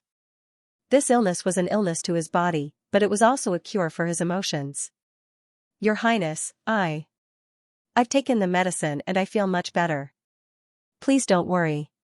It's just that I have something very important to do and I can't stay in this room forever.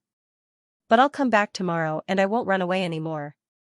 So, Your Highness, can you still come and see me tomorrow?" Li Yu's face was a little red after he finished speaking. He wanted to apologize. His attitude towards King Jing was also very bad and he hoped that King Jing wouldn't take it to heart. But why did the words come out? He hoped that King Jing would accompany him for a while. Li Yu, oh, why is my mouth so disobedient? It must be because I'm sick. King Jing was stunned for a moment and turned around in disbelief. Li Yu quickly hid his head under the blanket and pretended that he didn't say anything. King Jing saw a strand of hair sticking out of the blanket and smiled happily and closed the door for him. Li Yu took a short nap. Once the transformation time was up, he turned back into a fish. At this time, the symptoms of the cold had weakened a lot, and his mind was much clearer than before. As soon as Liu returned to the fish tank, he found that his fish bolster had fallen outside the silver stone bed. How did it fall out? Maybe he was in a hurry to transform and casually left the bolster behind. With such carelessness, King Jing shouldn't have noticed that it was a fake fish, right? Even if he did, it wouldn't be a big deal. He used to have a fish bolster before, and King Jing didn't suspect anything. He even used it to tease the second prince. The real fish didn't think it was a big problem. He put the fish bolster back into the space and lay on the silver stone bed listlessly. He counted how long it would take before he could use his transformation skill again. Maybe the illness made the fish delicate, so he felt that a human bed was much more comfortable than a stone bed. Moreover, King Jing would take care of him when he was sick. As for the fish body, didn't King Jing say that he was going to take the fish to Liao Kong? Liu jumped up from the silver stone bed. That's not right. King Jing found that the fish was sick and wanted to treat the fish. Then he became young Master Li and fainted in the room. King Jing then took young Master Li to see the imperial physician. What about the fish? Oh, and the fish got sick because young Master Li jumped into the water to escape. King Jing went into the water to look for young Master Li. In the end, he found the fish sleeping and brought it back. But what about young Master Li? Young Master Li then appeared naked in King Jing's room. The more Liu thought about it, the more he felt that something was wrong. Was it too much of a coincidence that King Jing thought that young Master Li was a fish? Liu suddenly realized that he had turned into a sieve full of loopholes. He had to think of a countermeasure quickly. If King Jing found out that young Master Li and the person he liked was actually a fish, then, a small voice in his heart said, so what? King Jing won't be able to accept it. I don't need to worry about it anymore. Liu said to himself very seriously, if King Jing really finds out, he can't continue to be a fish pet, and he can't do the cute pet systems mission anymore. He can't really become a human, and he'll just be an ingredient carp without a backer. Even if he's almost the same as a real koi now, he won't be able to survive without someone to take care of him, right? Therefore, he couldn't let King Jing discover his secret. He also couldn't let himself be at a loss about what to do with this relationship and cause a big mess. After all, he had already poked a big hole. Liu swung his tail bitterly. How to deal with the aftermath had become a big headache for the fish. While Liu was thinking, there was a knock on the door. No one answered, so King Jing pushed the door open and entered. Because he had made an appointment with young Master Li might leave, so King Jing would only return after young Master Li left. Liu immediately swam to the wall of the crystal tank. The most important thing now was that he couldn't let King Jing find out that the fish and young Master Li were similar. For example, if young Master Li was sick, the fish couldn't get sick again. As long as the fish was alive and healthy, King Jing couldn't connect the fish with the sick young Master Li. But a few days ago, the fish refused to give King Jing a pet. Liu, what did he do when he wasn't calm? In front of King Jing, young Master Li was young Master Li, and the fish was the fish. He couldn't mix them up. If he were to confuse himself, there was no guarantee that King Jing would not be able to tell. Liu hurriedly swung his tail at King Jing and pulled himself together to swim in the mysterious pattern. King Jing really cared about the fish pet the most.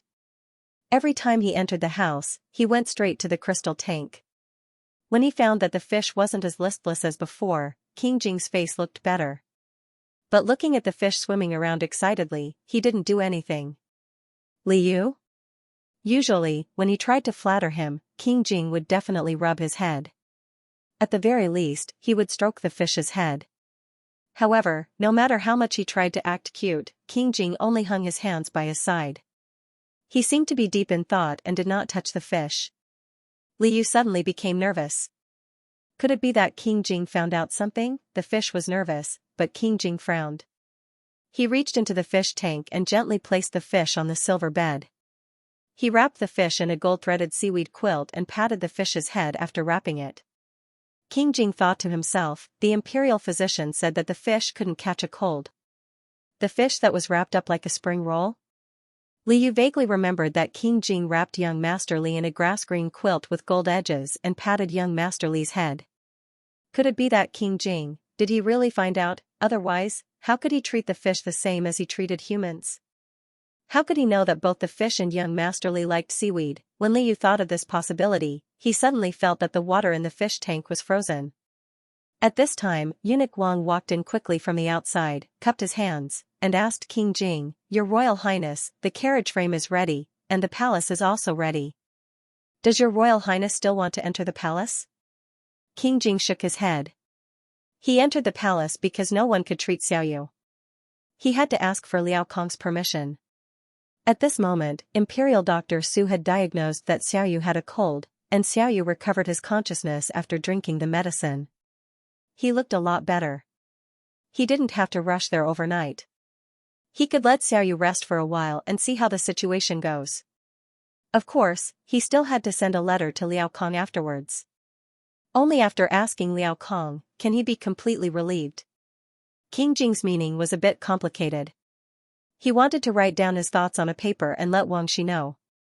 But suddenly, from the corner of his eyes, he caught a glimpse of a spring roll fish rolling down from the silver bed.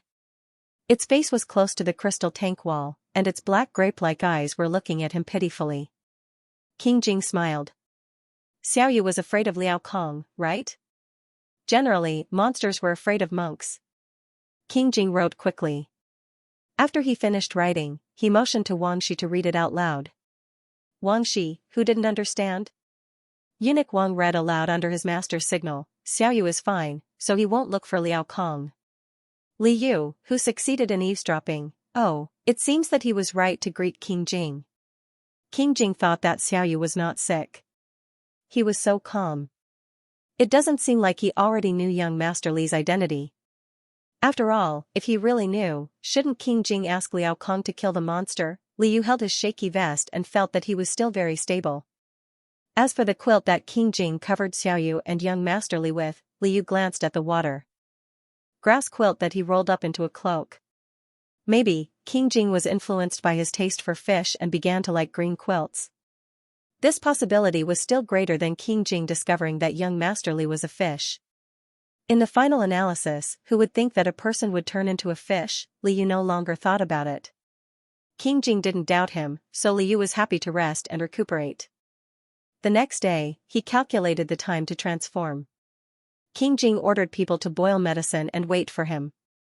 Li Yu, who thought that accompanying a patient meant giving him delicious food and a quilt, it seems that being sick will make a fish stupid. He actually forgot to drink medicine after transforming. The medicine prescribed by Imperial Doctor Su was too bitter. Li Yu didn't want to think about it. No wonder he forgot. However, he was quite reasonable when he didn't get into a dead end. Although the medicine was hard to drink, he knew that it was very good for his illness. Now that his fever was gone, he didn't feel uncomfortable anymore. This showed that Imperial Doctor Su's medicine was effective. King Jing brought over the bowl of medicine. Li Yu took it and drank it all in one gulp. King Jing was still holding the silver spoon to feed Xiaoyu the medicine like yesterday. But in the blink of an eye, Xiaoyu drank up the whole bowl of medicine.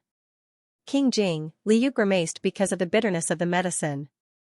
When he put down the bowl, he found that King Jing was still standing silently. Li Yu couldn't help but ask, "Your Royal Highness, is there anything else?" King Jing put away the silver spoon and shook his head slowly. Li Yu looked at King Jing from head to toe and suddenly remembered that he was going to feed him the medicine. But he had already drunk it. Li Yu's thought was very simple. Drinking medicine was so painful, he should cut the Gordian knot. If he procrastinated, he will only experience pain again and again. As a result, he accidentally messed up King Jing's plan. He didn't mean it, Li Yu hurriedly remedied. Although I drank all the medicine, it's still bitter." King Jing nodded his head. "If it's bitter, you should eat sweet." No matter how many pieces of peach blossom cake he fed Xiaoyu yesterday, it was still the same today. King Jing lowered his head and broke the peach blossom cake for Li Yu. Li Yu learned his lesson this time and didn't mention that he could eat it himself. However, King Jing kept standing with his back bent. Every time Li Yu, who was lying on the bed, said something, King Jing would lower his head and look at Li Yu gently. If this went on, he wouldn't be able to take it. Li Yu said considerately, "Your Royal Highness, why don't you take a seat?" Li Yu meant that King Jing should find a chair to sit on. There were several rosewood chairs in the room, so there should be enough. Unexpectedly, King Jing nodded his head, lifted his clothes, and sat on the edge of the bed. Li Yu still remembered how King Jing had forcefully kissed him. The distance between them was suddenly so close that he felt a little uneasy. But wouldn't it be too much of a fuss to call him over? Li Yu didn't want to be angry with King Jing anymore, so he could only move closer to King Jing to put some distance between him and King Jing. Fortunately, King Jing didn't seem to notice it. Or perhaps he had already noticed it, but he didn't react. Li Yu quickly finished her peach blossom pancake and wiped her mouth. King Jing brought over a white glazed lotus petal bowl. There was an inverted plate covering the top of the bowl. It was completely covered. "What's this?" the curious little fish asked. King Jing was a little proud as he lifted the plate for him. Li Yu saw that it was a small bowl of cucumber with garlic sauce. Li Yu was overjoyed. He paused for a moment and asked, "Did Ansu make this?" He immediately guessed. Cucumber with garlic sauce didn't exist in ancient times. He had only made it once in front of Aunt Su, so this must have been made by Aunt Su. The portion that he made had all gone into King Jing's stomach, and it tasted pretty good. How was Aunt Su's cooking? King Jing moved closer and handed him a pair of chopsticks. Li Yu picked up the chopsticks and tried to pick up a cucumber to taste. Then, he ate faster and faster, making a thumbs-up gesture as he ate. After eating too many sweets, he should eat more salty food. Aunt Su's cucumber with garlic sauce was a pleasant surprise. It tasted just as good as the ones he had eaten in modern times. King Jing smiled. Just like that, the little distance that Xiaoyu had tried to put between him and Li Yu was pulled back without a trace. Li Yu finished his medicine and ate a stomach full of pancakes and cucumbers. After he was full, he felt a little sleepy. King Jing moved the jade pillow next to him and motioned for him to sleep a little longer. Li Yu wanted to sleep, but he didn't dare to. He was afraid that if he overslept, he would turn back into a fish. He wondered how far King Jing would go for him. Li Yu stammered, "If I only sleep for an hour. Can your highness wake me up?" Waking people up was a servant's job. Would King Jing do it for him? Li Yu was looking forward to it. King Jing looked at Li Yu and nodded.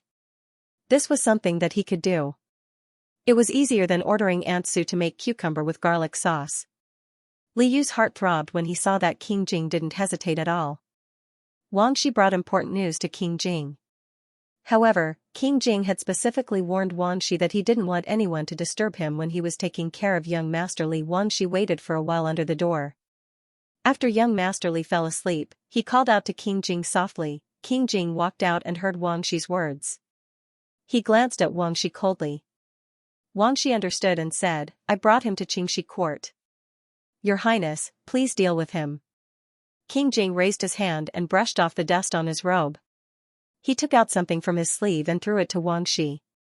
Wang Shi took it and looked at it. He was sure that it was a type of medicine.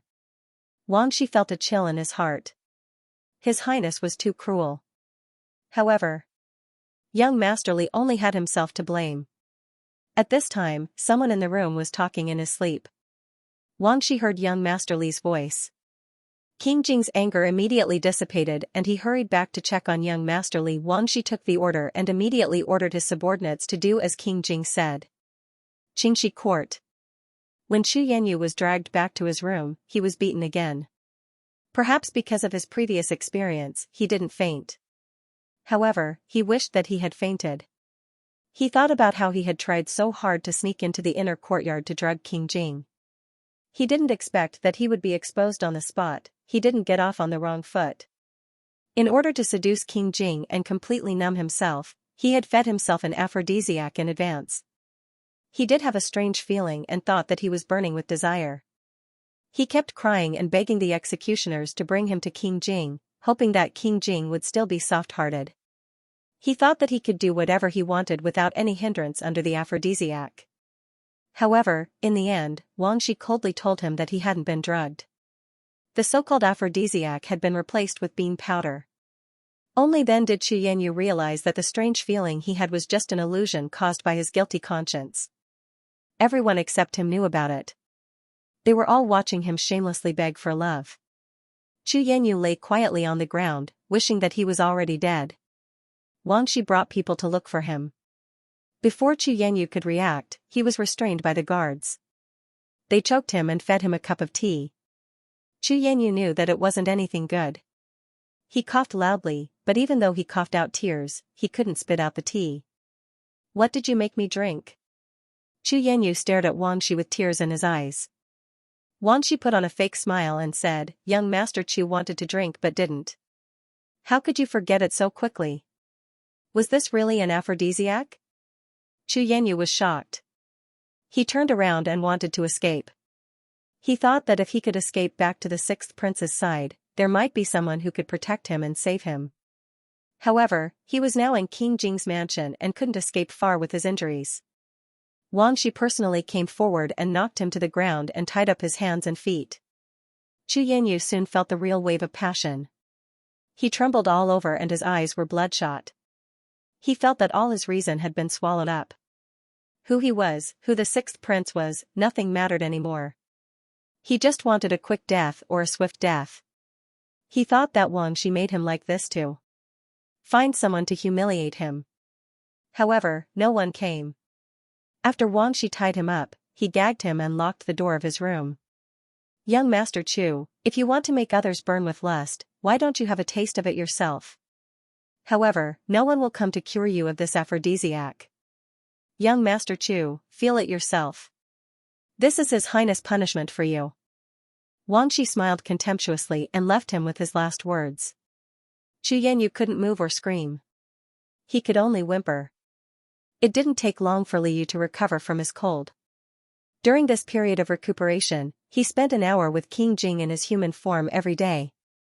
He drank medicine, ate snacks, and observed him calmly. Although he didn't know what he was expecting, after letting go of his preconceived anger, he was very happy to be taken care of like this. Thinking back, King Jing has been good to him for more than a day or two. It started when he officially became young Master Li. Could it be that King Jing liked him since then? If he answered this question correctly, he will get extra points, but looking at King Jing's handsome and gentle face, young Master Li, who wanted to know the answer, couldn't ask. Maybe, if he continues to observe calmly, he can find the answer? Young Master Li comforted himself.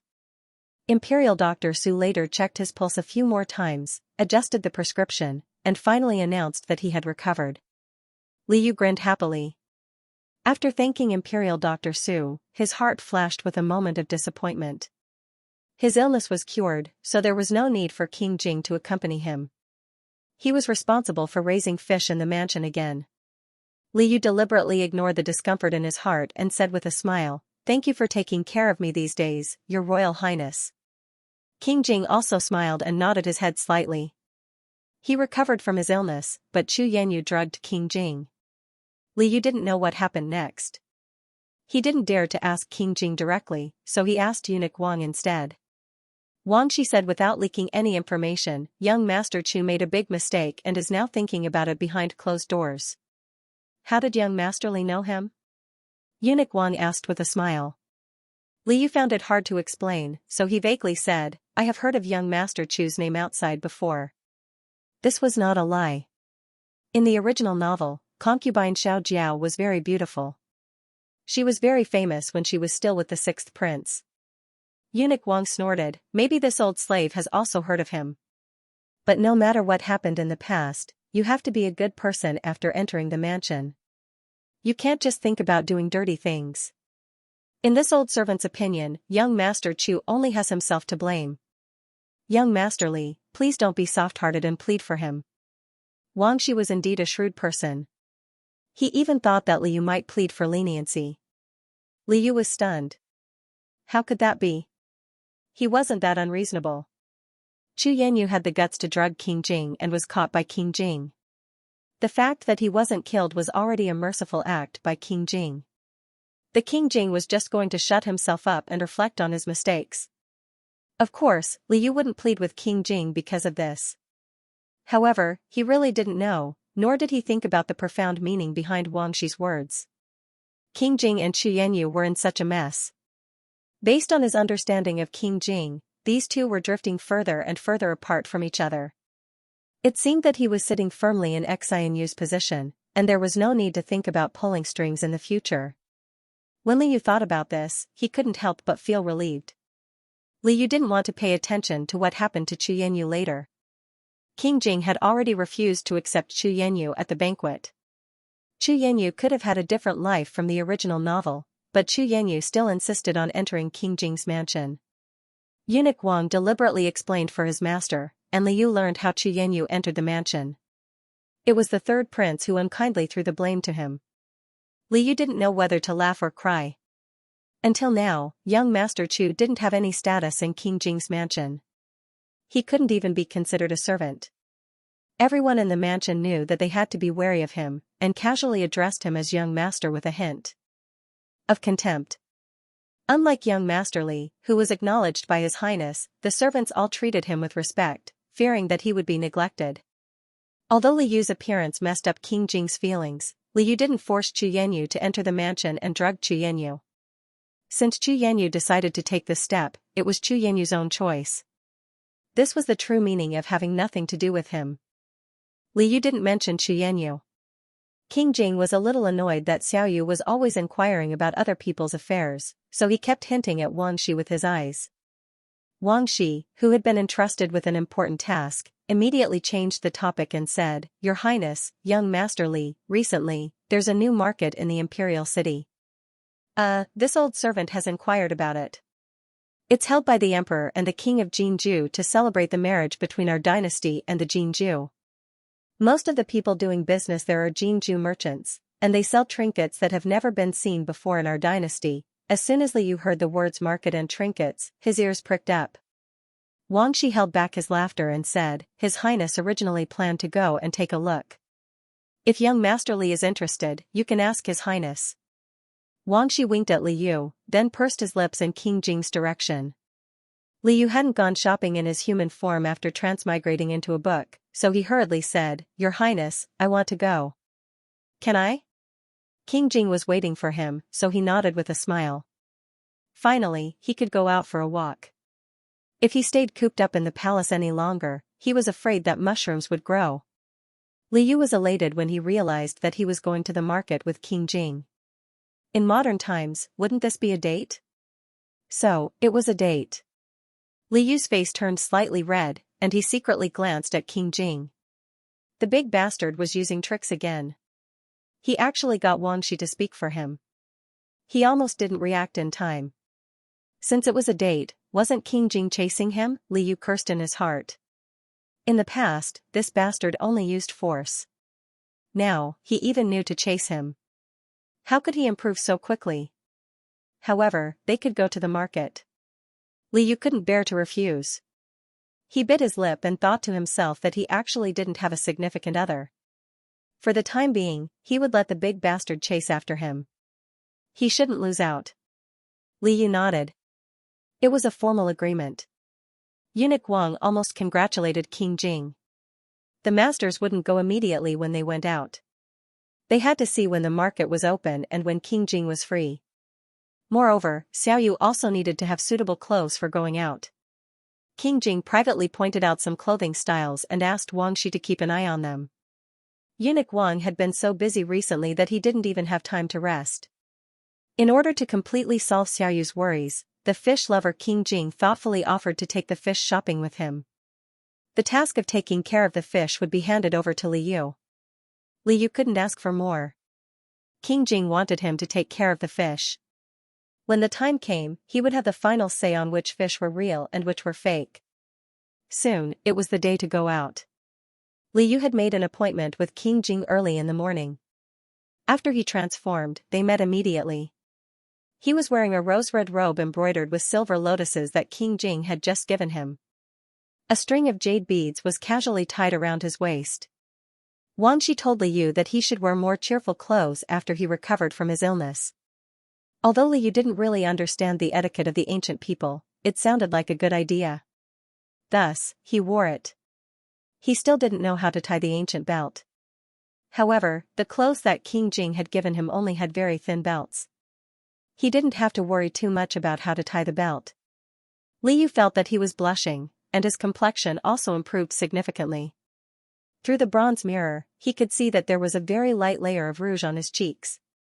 He didn't often wear such bright colors. King Jing stared at him for a long time before he looked away. Liu smiled proudly.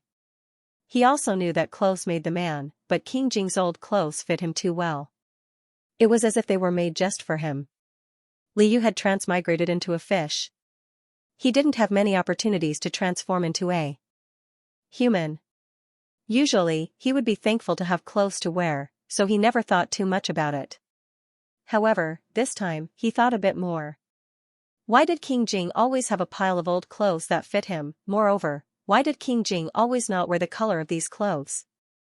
Could it be that these aren't really old clothes, but were specially made by His Highness? Liu suddenly realized something. King Jing didn't expect to be exposed, so he looked embarrassed. Although he didn't admit it, his embarrassed eyes said everything. In the past, Liu might have felt annoyed. However, now that he had changed his perspective, he could see King Jing's care and affection for him. Liu felt as if his heart was being gently scratched by a cat's paw. "Thank you, Your Highness. The clothes are very nice. I'll continue to wear them," Liu quickly said to himself. He was just wearing the clothes that King Jing made for him. However, King Jing's embarrassment seemed to be contagious. He looked at King Jing for a while, and he also felt embarrassed. Liu lowered his head and kept fiddling with the golden chain on the crystal bottle handle. Because King Jing had entrusted the fish pet to him, Liu was responsible for putting the fish into the bottle. Liu put the fish bolster in advance. Usually, he would cover it with his sleeve. When the time came, the person in the bottle might be him. It was usually difficult to distinguish the real from the fake. Liu remembered that King Jing would deliberately wrap the golden chain around his palm to prevent the crystal bottle from falling out. Liu imitated King Jing to make it look real. As soon as the golden chain was wrapped around his palm, King Jing took the golden chain and the crystal bottle from his hand. Liu was baffled. His heart was in his throat. He was afraid that King Jing would take a closer look at the fish in the bottle and find something wrong. However, King Jing only seriously untied the golden chain that was wrapped around his hand for a while and wrapped it back around his own hand. "Liu?" King Jing couldn't speak, so he had to think about a lot of things.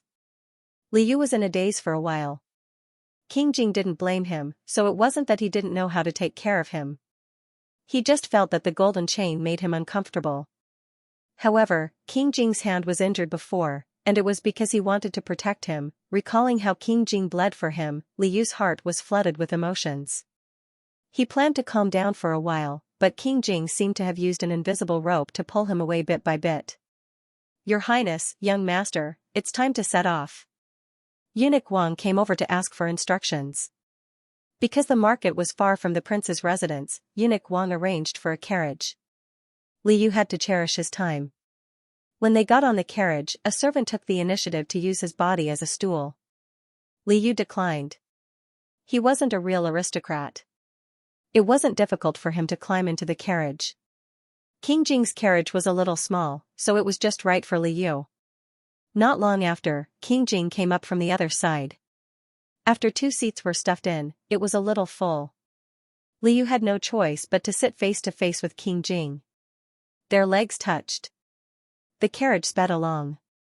Sometimes, when they turned a corner or changed speed, he couldn't help but touch King Jing or bump into him. However, he didn't use much force and it didn't hurt. Liu was extremely embarrassed. He felt that he had taken advantage of King Jing. He apologized a few times after touching him. King Jing's eyes were full of smiles when he heard his continuous apologies. "Liu, woo-woo, big bastard. Why do I feel like he's taking advantage of me when he smiles like this?" The carriage soon arrived at the market. King Jing pulled Liu out of the carriage. Liu climbed into the carriage himself. When it was his turn to get off the carriage, he looked at the carriage that was obviously taller than the ground. Liu's legs trembled a little. He had no choice but to let King Jing pull him out of the carriage. Who knew that King Jing was such a person? When he saw that Liu was willing to let him go, not only did he pull Liu's hand, he even put his arm around Liu's waist. Liu was completely taken advantage of by the abominable height difference and was half hugged and half carried out of the carriage. Hearing that a noble had arrived, many commoners had already gathered in the market. When they looked up, it was a sea of crows. Liu had just landed on the ground and struggled out of King Jing's arms when he heard some people whispering among the commoners. Who is this noble person?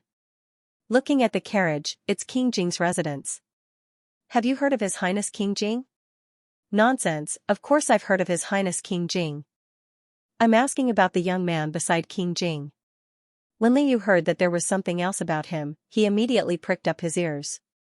The person on the other end asked, who is that young man? I don't know. Maybe he's His Highness' younger brother? Does your younger brother need to be carried? In my opinion, to be able to make His Highness dote on her so much, she's either a princess consort or a concubine. Impossible, how can a princess consort go to the market? If it's impossible to be a princess consort, then she must be a favored concubine. Liu, King Jing also heard this nonsensical conversation and his face darkened. Liu thought that it was inevitable that King Jing would be angry if the crowd didn't know the truth and were talking nonsense. It would be good if he was willing to come out and clarify things. Just as he thought this, King Jing seemed to have a telepathic connection with him. His sharp eyes swept over Wang Shi. Wang Shi quivered and immediately ran over. He pulled a few commoners who didn't have good eyesight to one side and talked with them. Wang Gonggong completed His Highness's instructions and returned to his group with a smile. The commoners also returned with smiles and shouted excitedly at the top of their voices, "Welcome to His Highness and Her Highness." Liu, who naively thought that King Jing was clarifying things. How did he become a princess consort? What kind of reputation would he have in the future? The people around them began to address her as princess. King Jing's expression softened a lot, but he had no intention of correcting them, nor did he mention anything to Liu. Liu was still thinking that if King Jing mentioned it, he could refuse. After all, they weren't husband and wife, and it wouldn't be good if people misunderstood. But since King Jing didn't mention it, he couldn't take the initiative to talk to King Jing. He also couldn't explain to the people himself, which would make it seem like he cared a lot about being called princess. So Liu sullenly was called princess by many people, but he couldn't refute because of all kinds of concerns. Liu regretted coming out to shop. Why didn't the big bastard say anything? And he was led by the nose. Wang Shi had come to this market once, and he quietly introduced it to King Jing and Liu. If the masters were interested, he could lead the way. The imperial bodyguards were responsible for protecting King Jing, and King Jing was responsible for protecting young Master Li. So although there were many onlookers, King Jing and his group weren't actually affected. King Jing gave the simple topographic map Wang Shi drew to Liu, as if he was the one in charge. Liu could only shop for 2 hours, and he couldn't waste time on unnecessary pleasantries, so he took it without saying anything. Wang Shi's topographic map was simple and easy to understand at a glance. It turned out that the market was divided into 2 entrances, the north and the south. They were now at the north entrance, and there were many shops and stalls along the main road. There was also a restaurant, and there was a juggling troupe from Jinju. Liu knew that it was impossible to visit every corner of the market, so he went to the busiest place to take a look. The restaurant was said to be the largest restaurant in this area. Although it was opened by locals, the chefs were all from Jinju. It was said that Jinju's people were good at cooking cattle and sheep, so the restaurant's signature dishes were roasted whole lamb and various kinds of meat skewers. Liu was very interested. Liu couldn't help but swallow his saliva. Your Highness, let's slowly walk south along the main road and look at the roadside stalls. Then, we'll eat in the restaurant and watch the acrobatics. After that, we'll return to the southern entrance. What do you think? Liu's plan was reasonable, and King Jing had no objections. He signaled Wang Shi to carry it out. Wang Gonggong immediately ordered a bodyguard to run to the restaurant and book the best private room. Roasted whole lamb was a dish that required a lot of effort, so it could not be made in a short time. He could also order the restaurant to make it first. It seemed that young Master Li and His Highness would walk around for a while. By the time they arrived at the restaurant, it should be ready. Li Yu and King Jing walked and strolled as planned. Wang Shi was right. Many shops in the bazaar were selling unique products. Li Yu had only read 1 or 2 sentences from the original book. The people of Jinju liked shiny gold ornaments with bold and imposing lines. They mainly liked bracelets and masks. Bracelets and masks were usually painted with the Jinju country's golden crow totem. Li Yu also liked shiny things. These gold ornaments were placed in the open-air stalls. Every time Li Yu passed by a shop, he would stop and look at it curiously. King Jing found a white jade hairpin. The tail of the hairpin was made into the shape of a rare fish, and the eyes of the fish were inlaid with ink. King Jing felt that the hairpin was well made. Although the material was a bit rough, it had the spirit of a small fish. Therefore, he asked for the hairpin to take a closer look. When King Jing was looking at the hairpin, Li Yu was happy. It turned out that the big bastard also liked jewelry. While King Jing was looking at the hairpin, he sneaked to another stall. King Jing immediately noticed him. He handed the fish-shaped hairpin to Wang Shi and followed Li Yu from afar with his bodyguards. He knew that ever since Xiaoyu came to the bazaar, his eyes were glued to the things along the way. King Jing thought that there was no harm in letting the carp spirit play with it for a while. The stalls on the main road were crowded with people. Li Yu finally found a place with fewer people and walked over. This stall specialized in selling bracelets and masks. Li Yu's admiring gaze lingered on the rows of masks that were hung up high. The masks in this stall were painted with a thick layer of gold powder. The forehead of the mask was a Jinju, and the tail of the Jinju was decorated with beautiful peacock tail feathers. It looked simple and mysterious. After Li Yu finished looking at the masks, he went to look at the bracelets. Imitating King Jing, he excitedly picked up a golden bracelet and carefully observed it under the sunlight. Sure enough, there was also a Jinju carved on the inside of the bracelet, just like the rumors said. Li Yu touched the golden bracelet with his fingers. He felt that the golden bracelet was very smooth. Except for the Jinju carved on the inside, there was no other decoration. He tried to put it on his hand. The thick and heavy golden bracelet on his thin wrist made him look like a nouveau riche. After trying it out, Li Yu felt that it was not suitable and wanted to take it off. However, when the stall owner saw that Li Yu had come alone and did not know Li Yu's identity, he smiled and said, "Since this customer has put it on, it means that the golden bracelet is fated to be with you. This is the rule of our Jinju. Please don't let this fate down and buy it." The stall owner was stocky and had a full beard. His eyebrows were deep like those of the Jinju people. The moment he opened his mouth, he asked Li Yu to buy the golden bracelet for 50 taels of silver. Li Yu was slightly embarrassed. He had only tried it on for a short while, and it was so expensive. Could it be that he had encountered an ancient version of forced sales? In the distance, King Jing sensed that something was wrong and wanted to go forward. Suddenly, he saw Li Yu scratching his cheek and revealing a mischievous smile. King Jing was speechless. King Jing paused for a moment. He seemed to have accidentally discovered Xiaoyu's troublemaker. King Jing thought to himself. After all, Xiaoyu was a carp spirit. As long as there was no danger, he could do whatever he wanted. Li Yu carefully recalled that the stall owner did not tell him that he could not try the golden bracelet on. He looked at the other stalls and saw that a bunch of customers had tried the golden bracelet on as well. The other stall owners did not say anything either. Only this stall was different. Li Yu understood that he had probably accidentally stumbled into a scam shop and was scammed. Li Yu was not anxious to deal with this kind of person. He said leisurely, "Uncle, when I wanted to wear it, you didn't say that I have to buy it. Why are you saying it now?" "It's not too late to say it now." The stall owner simply acted shamelessly. "My golden bracelet is an item with spiritual energy. If you wear it, the spiritual energy will be absorbed by you. If you don't buy it, how can I sell it to others?" Li Yu was speechless. She could even come up with this kind of twisted logic. Li Yu weighed the golden bracelet in his hand. It was quite heavy. He estimated that it was worth a lot of money, but it was definitely not 50 taels of silver. Li Yu heard from Wang Shi that ordinary people could live for a year with 10 taels of silver.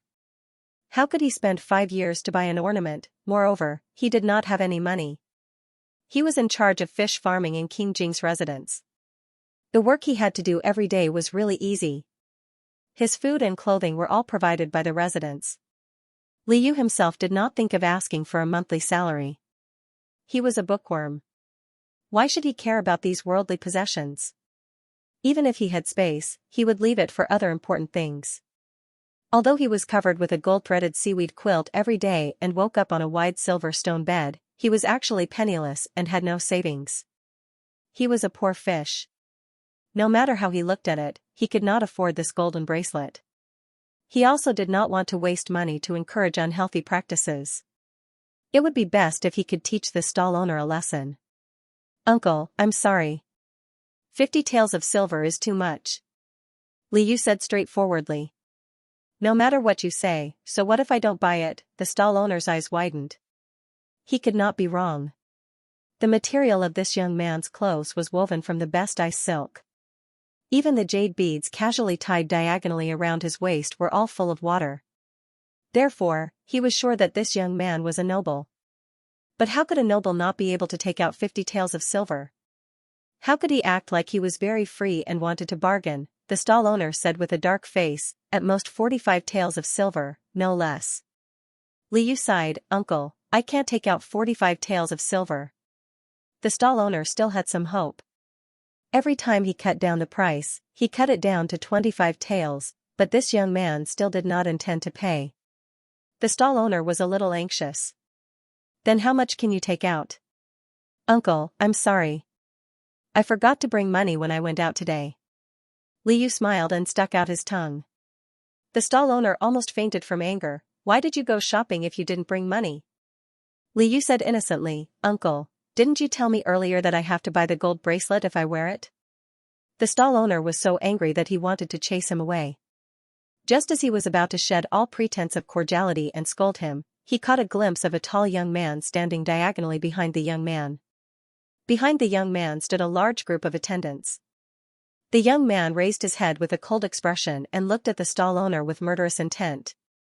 The stall owner's heart trembled. He realized that this young man was the young man's backer. His lips opened and closed, but he swallowed the words he was about to scold back into his stomach.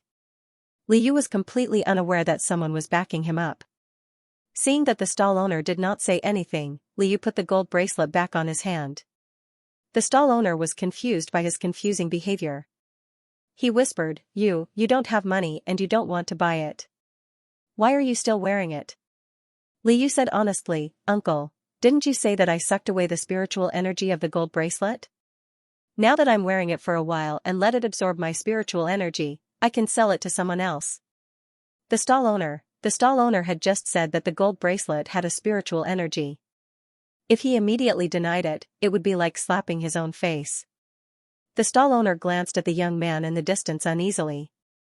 Perhaps he was hallucinating when he was in danger, but he felt that the young man's cold face had become even colder. The stall owner helplessly watched as Liu rolled the gold bracelet around and played with it in all kinds of ways. Some passers-by looked at Liu curiously. Some were also interested in the gold bracelet because of this. The stall owner thought that the stall owner had come, but Liu said in a rough voice, "Did you bring enough money?" The stall owner's rule is that once you wear it, you have to buy it. When the passers-by heard this, they shrunk their necks and hurriedly walked away. The stall owner was angry and anxious, but he did not dare to get angry. In the end, he could only beg Liu to return the gold bracelet to him and go somewhere else. Liu said with a smile, "Uncle, I wish you a prosperous business. I'll come again next time." "Ancestor, please don't come again." The stall owner prayed in his heart. Liu consciously left for a while. King Jing should still be looking at the hairpin. Liu wanted to go back the way he came to find King Jing. When he turned around, he saw that King Jing was standing behind him with a smile on his face. He was like an iron wall that could not be more solid. Your Highness." Liu was tongue-tied. So the big bastard had been here all along, then wouldn't he have been seen haggling with the stall owner and teasing him? As a person who was pleasing to the heart, his image in King Jing's mind would probably be shattered. Liu was a little nervous. King Jing walked up to him with a smile and rubbed his head. He took out a white jade hairpin with a fish-shaped tail from his sleeve and carefully inserted it into Liu's hair. "Liu?" When Liu first transformed into a human, the system made some adjustments to his hair and made it longer. Therefore, no one said anything about his hair. Liu himself felt that when in Rome, do as the Romans do, so he did not pay much attention to it. Moreover, every time he transformed, he was in a hurry. It was good enough that he had clothes to wear. He did not have time to braid his hair or tie it up. Usually, he would just simply drape it behind his head. King Jing thought that he liked it this way, so he did not ask too much. Now that he had received a hairpin, Liu stared at the small round fish at the tail of the hairpin, entranced. King Jing gave him a hairpin with a fish because he was called Liu. King Jing really liked fish too much. Liu saw a lot of interesting things along the way, but because of the unscrupulous boss from before, his mood was affected, so he really just went shopping.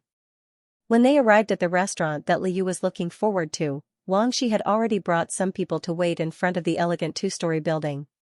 The restaurant was called Drunken Spring Breeze. Liu thought it was quite unique, especially since it was a barbecue restaurant, so it was even more interesting. Xianxia had already booked the best private room upstairs in advance and told King Jing and Liu that the signature dishes were ready. Liu thought about the piping hot barbecue skewers and whole roasted lamb, so he walked more hurriedly than usual. King Jing naturally saw it all. When they arrived at the private room, the rich aroma of barbecue hit them in the face. Liu took a deep breath. Great, it was almost the same as modern times, but even though he was anxious, he still knew that he should let King Jing move first. He took the sole that was about to fly out and eat to its heart's content and moved to the side. King Jing walked over and took his hand to sit with him. Before Liu could react, his hand suddenly felt warm. King Jing had already pulled him to the main seat. Liu didn't know whether to let go or not. It was the first time that such a distinguished guest like King Jing had come to the restaurant. The restaurant owner and several waiters were right in front of them. If he directly shook his hand, wouldn't it make King Jing lose face? When he thought about it in annoyance, King Jing's face also seemed to have nothing to do with him. King Jing had already sat down, so he reached out his hand and pulled Liu to sit down as well. He immediately realized that something was wrong. His seat was actually next to King Jing. Although it wasn't like he had never sat next to King Jing in the past, now that he knew that King Jing liked him and had been frightened by him being called princess consort outside, Liu quickly realized that the seat next to King Jing should be for the princess consort. The title of Princess Jing hadn't been cleared yet. If she sat down, wouldn't it be confirmed? While Liu was still hesitating, King Jing personally picked up a leg from the roasted lamb and placed it in a small bowl in front of Liu. Liu's eyes lit up. Wow, he had never eaten a lamb leg that was so big and so fragrant. He had never eaten one before. Liu unconsciously sat down in front of the bowl. There were a few silver plates beside the bowl, filled with chili powder, cumin, peanuts, and black bean sauce. Liu said in surprise, "There's actually so much?" The restaurant owner hurriedly explained to Liu, "This is the custom of Jinju. You can eat roasted meat alone or with sauce." Liu liked this custom very much. He began to try mixing the sauce himself. Liu first put in a large pinch of chili powder and cumin, then sprinkled a small handful of sesame seeds.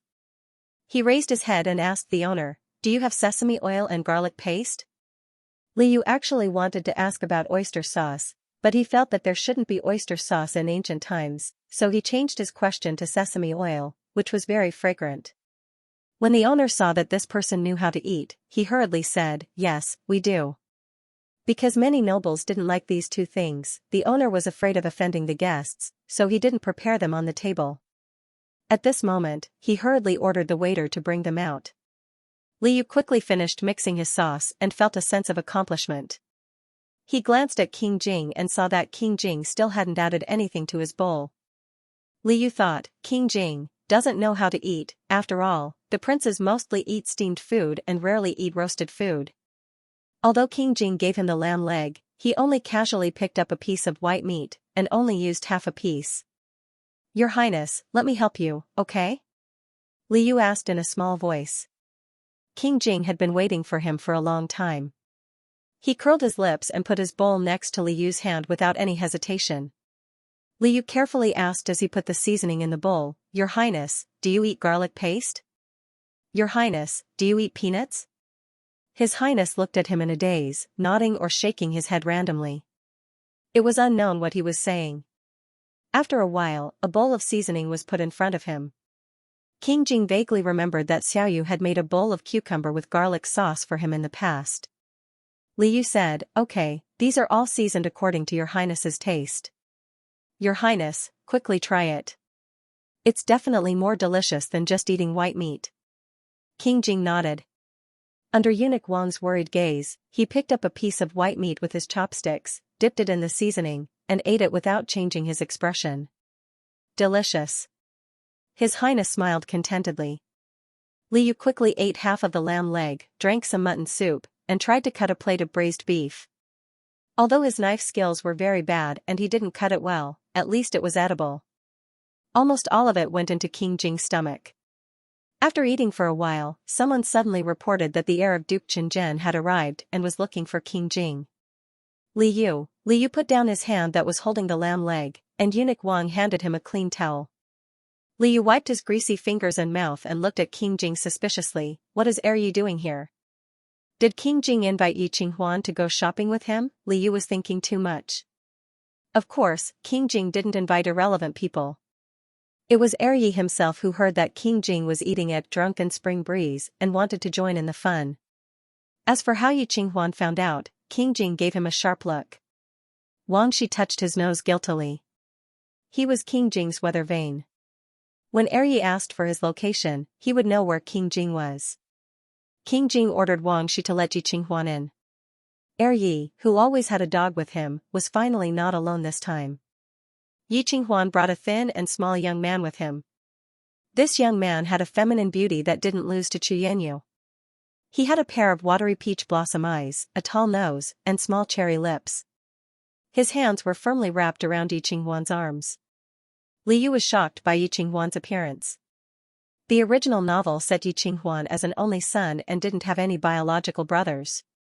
Therefore, this young man in front of him was definitely not Yi's younger brother. However, he was so close to Yi Qinghuan, which was very strange. Moreover, wasn't Yi going to marry the princess? Why would he be so close to a young man? Could it be? Li Yu thought of a possibility and glanced at King Jing.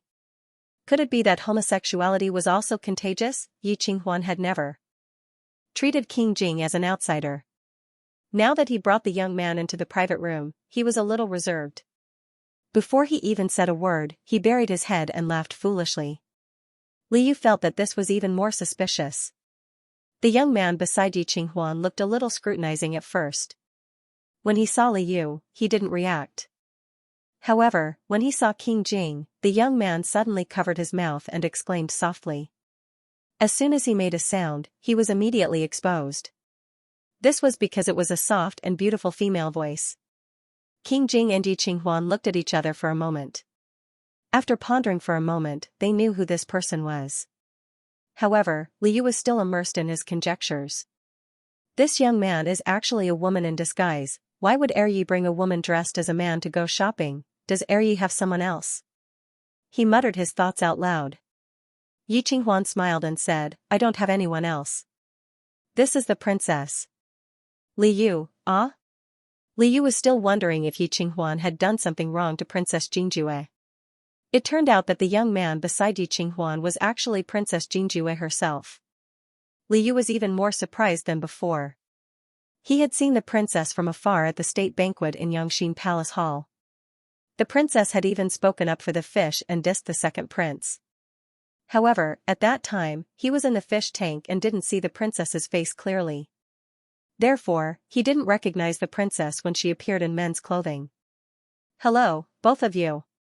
Princess Jingjue responded and nodded at King Jing and Li Yu in a friendly manner. King Jing's status was not lower than Princess Jingjue's. Naturally, he didn't need to bow to the princess. Li Yu thought about his identity and quietly moved his chair away. However, King Jing suddenly put his hand on his shoulder. Li Yu couldn't stand up no matter how hard he tried. Li Yu, Yi Qinghuan laughed and said, Young Master Li, you don't need to worry. Sooner or later, you will be relatives. The last time Yi Qinghuan went to King Jing's house, he knew that King Jing had a lover. young Master Li was usually hidden by King Jing. Yi Qinghuan had never seen young Master Li. He had always wanted to meet young Master Li. This time, when he knew that King Jing took young Master Li out for a walk, Yi Qinghuan immediately decided to bring the princess along. Jingju's customs were open. There was no rule that unmarried couples couldn't meet each other. Men and women who liked each other could also meet each other. At first, Yi Qinghuan was afraid of getting married. Later, he thought better of it. He went to Jingju's house and asked him to spend more time with the princess. Jingju thought highly of Crown Prince Yi, so he agreed. Princess Jingjue didn't like her husband, who was praised by the emperor as mature and steady. However, when she found out that Yi Qinghuan had a dog, the way she looked at him changed. This was because the princess loved pets since she was young. She had kept cats and rabbits. She thought that after she got married, her husband's family wouldn't allow her to keep pets. However, she didn't expect that her fiancé had the same hobby as her. Moreover, Crown Prince Yi was one of the more outstanding figures in the younger generation. The little princess liked Yi Qinghuan more and more. Princess Jingjue was like Yi Qinghuan. It was her first time meeting young Master Li. She was nervous and didn't know what to say. However, the little princess still remembered the little carp from the state banquet. Therefore, when she saw the owner of the fish, King Jing, she was very excited. Did His Highness King Jing bring his fish with him this time? Princess Jingjue asked curiously. King Jing's fish was actually right next to King Jing. Li Yu and King Jing both thought so. However, Li Yu was considering whether to take out the crystal bottle and let the princess look at it from afar without letting Princess Jingjue get close. Li Yu racked his brains. King Jing just smiled and glanced at Wang Shi lazily. Wang Shi immediately lied for his master, Princess. Unfortunately, His Highness didn't bring his fish with him this time. The fish that was left behind, Li Yu sat in his chair and looked at King Jing's hand uneasily. King Jing's hand was still wrapped around the crystal bottle's golden chain, but Wang Shi didn't even blink when he lied. Why didn't the big bastard let the princess look at his fish? However, by not letting her look, it could be considered as helping him. He didn't have to worry about the princess noticing anything. Princess Jingjue was tactfully rejected. However, like her fiancé, Yi Qinghuan, she didn't care about King Jing's indifference. She smiled and said, "Then next time, can you let me take a look at it?" Princess Jingjue didn't just want to look at it, she also wanted to rub it. This princess was very beautiful and her smile was even more charming. However, King Jing wouldn't give her any face just because she was a woman and a relative. He decisively shook his head. No way. You can rub it yourself, Yi Qinghuan and Li Yu. Although King Jing didn't allow Princess Jingjue to rub his fish, he still forcibly added 2 pairs of chopsticks to the barbecued food team. Yi Qinghuan wanted to bring the princess to join in the fun because he thought that the princess might be homesick after being away from Jingju for a long time. This market and restaurant were filled with Jingju's aura, so he instinctively felt that the princess would like it very much. Sure enough, when the little princess saw the table full of beef and mutton, her eyes curved like crescent moons as she chatted and laughed with him. The princess elegantly ordered her maid to cut off a leg of mutton and nodded at Yi Qinghuan. Yi Qinghuan happily gestured for her to eat. The princess immediately rolled up her sleeves and grabbed the leg of mutton. Yi Qinghuan. The princess quickly devoured the leg of mutton, wiped her mouth, and placed the bone on the plate. Then, she elegantly ordered her maid to cut off another leg of mutton. Yi Qinghuan's lips trembled as he looked at King Jing. King Jing's son, young Master Li, was also eating mutton. He was holding a leg of mutton in one hand and a pair of chopsticks in the other. He accidentally dipped the corner of his mouth into the sauce. Just as young Master Li was about to lick it with his tongue, King Jing suddenly leaned over and happened to block Yi Qinghuan's line of sight. Yi Qinghuan, after blocking Yi Qinghuan for a while, King Jing sat back down. Young Master Li's fair face was flushed red. Most importantly, the sauce on the corner of his mouth had magically disappeared and his lips were even redder. King Jing, on the other hand, licked his lips happily. Yi Qinghuan. Li Yu was originally focused on gnawing on the lamb leg, but he was suddenly taken advantage of. He was both embarrassed and annoyed. He felt that the original novel was a lie. Otherwise, how could Chu Yanyu be a black lotus? King Jing was a tyrant, but in reality, he was a big bastard who loved to take advantage of others. He even wanted to kiss him when he was eating. How could he live with himself? Moreover, he kissed in front of Yi and Princess Jinjue. Liu comforted himself that he couldn't keep up with the speed at which King Jing bullied him. Princess Jinjue was also engrossed in eating, so he didn't know whether she saw it or not.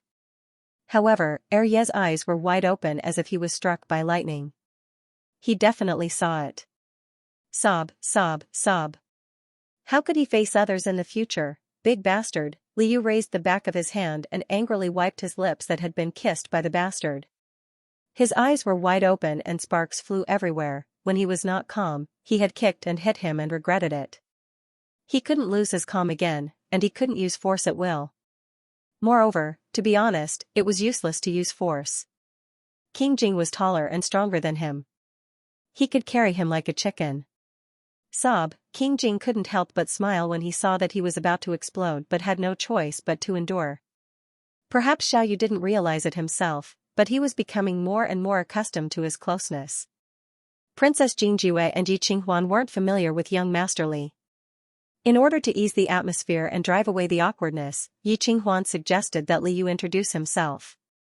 Liu's face was still red as he simply stated his name and age. After Yi Qinghuan learned that young Master Li's name was Yu, he finally realized that King Jing not only liked fish and was obsessed with fish, but also found someone with a fish in his name. It seemed that he had not only defeated him, but also left him far behind. Yi Qinghuan had a smile on his face, but inside, he wanted to grind his teeth. Princess Jinjue was very happy when she learned that young Master Li usually raised fish for King Jing. Little fish, young Master Li, can you bring that fish to my residence to play next time? Although Princess Jinjue couldn't persuade King Jing, she was smart enough to see that young Master Li could be persuaded. Liu laughed awkwardly. She wanted him to take her to the princess residence? Forget it, Liu didn't want to go anywhere but King Jing's doghouse. Because there were two more people, the dishes on the table were not enough. Yi Qinghuan ordered a dish of stewed beef with radish, while the princess ordered a dish of mutton meatball soup. The restaurant quickly prepared the dishes and sent them over. Along with these two dishes were 2 whole plates of green coriander and spring onions. Yi Qinghuan and King Jing didn't like it, but the princess and Liu, one liked coriander, the other liked spring onions. The two of them happened to coincidentally divide up the 2 dishes cleanly, and then they looked at each other with a knowing smile on their faces. Just like that, their foodie relationship was set. King Jing, who suddenly felt like he couldn't hold the crystal bottle properly, was speechless. Princess Jinjue was a warm-hearted person, and because of her relationship with Yi Qinghuan, she had long regarded Liu as part of her family. While chatting, she found out that Liu had met a profiteer. The princess frowned and said angrily, "How dare you? How can I, Jinju, have such a person?" As soon as the princess shouted, 2 guards disguised as servants immediately entered the room. They were ordered by the princess to teach the profiteer a lesson.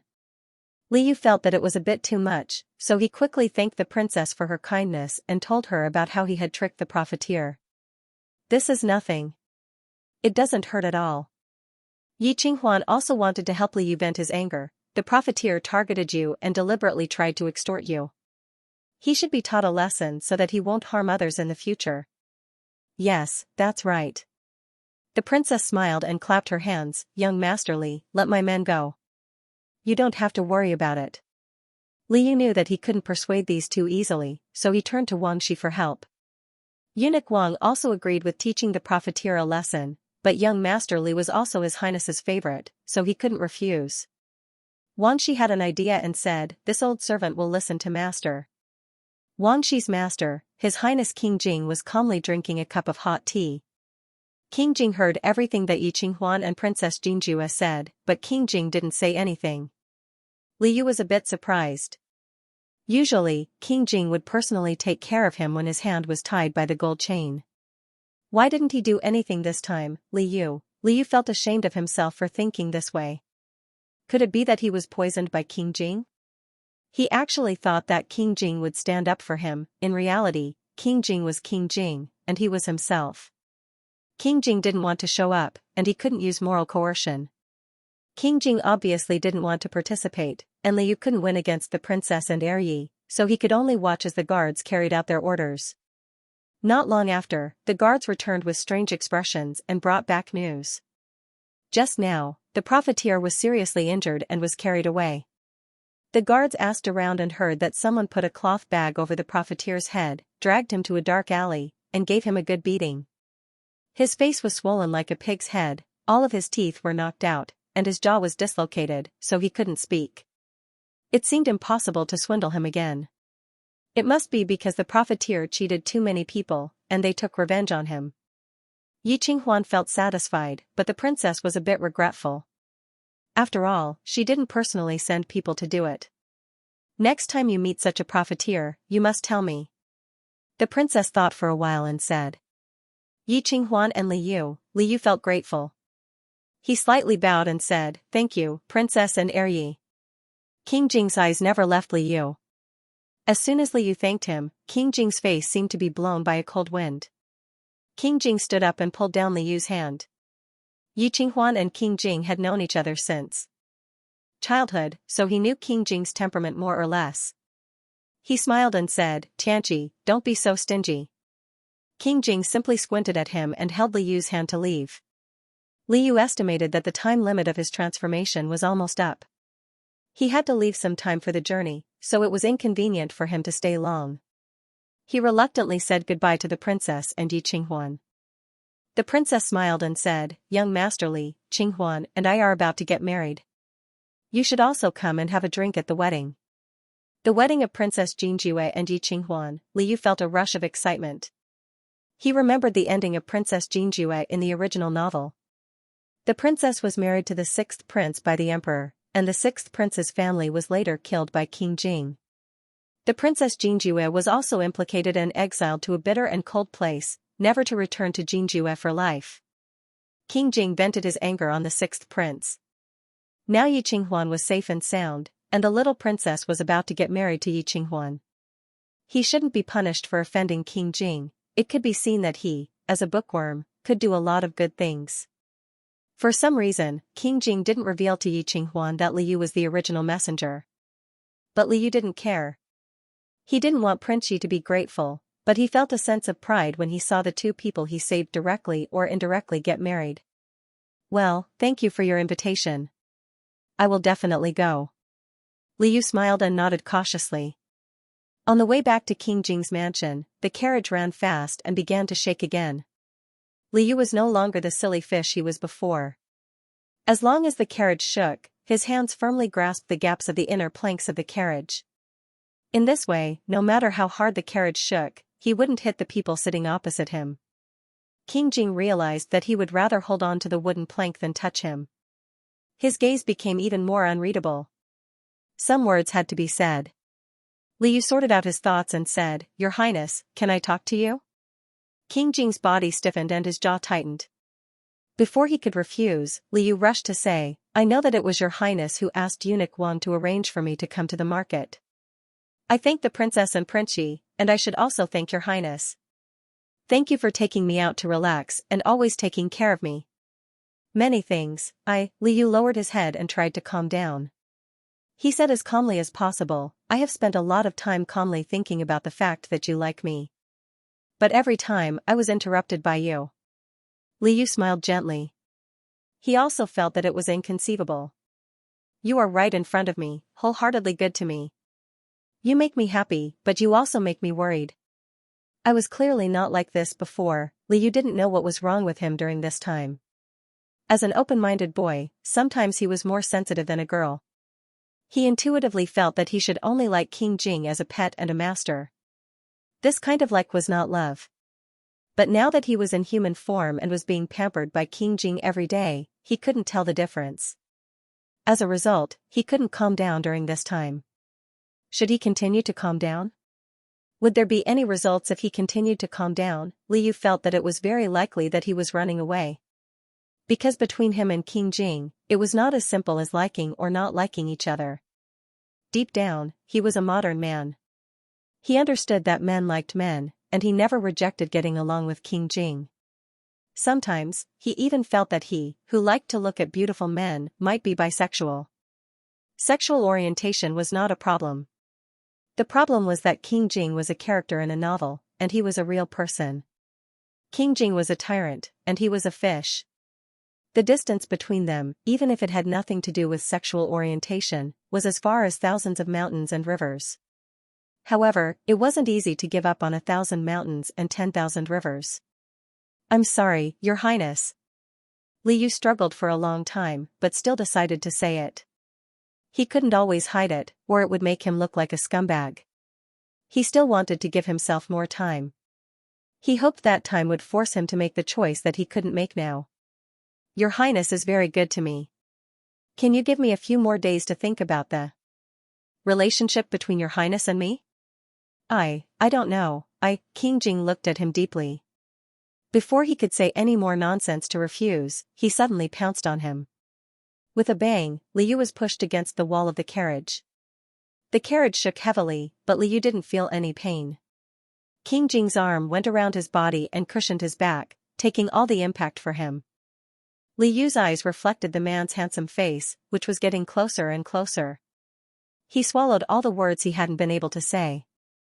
As if he knew what the other party was going to do, he closed his eyes helplessly. But after waiting for a long time, King Jing only hugged him, but didn't move.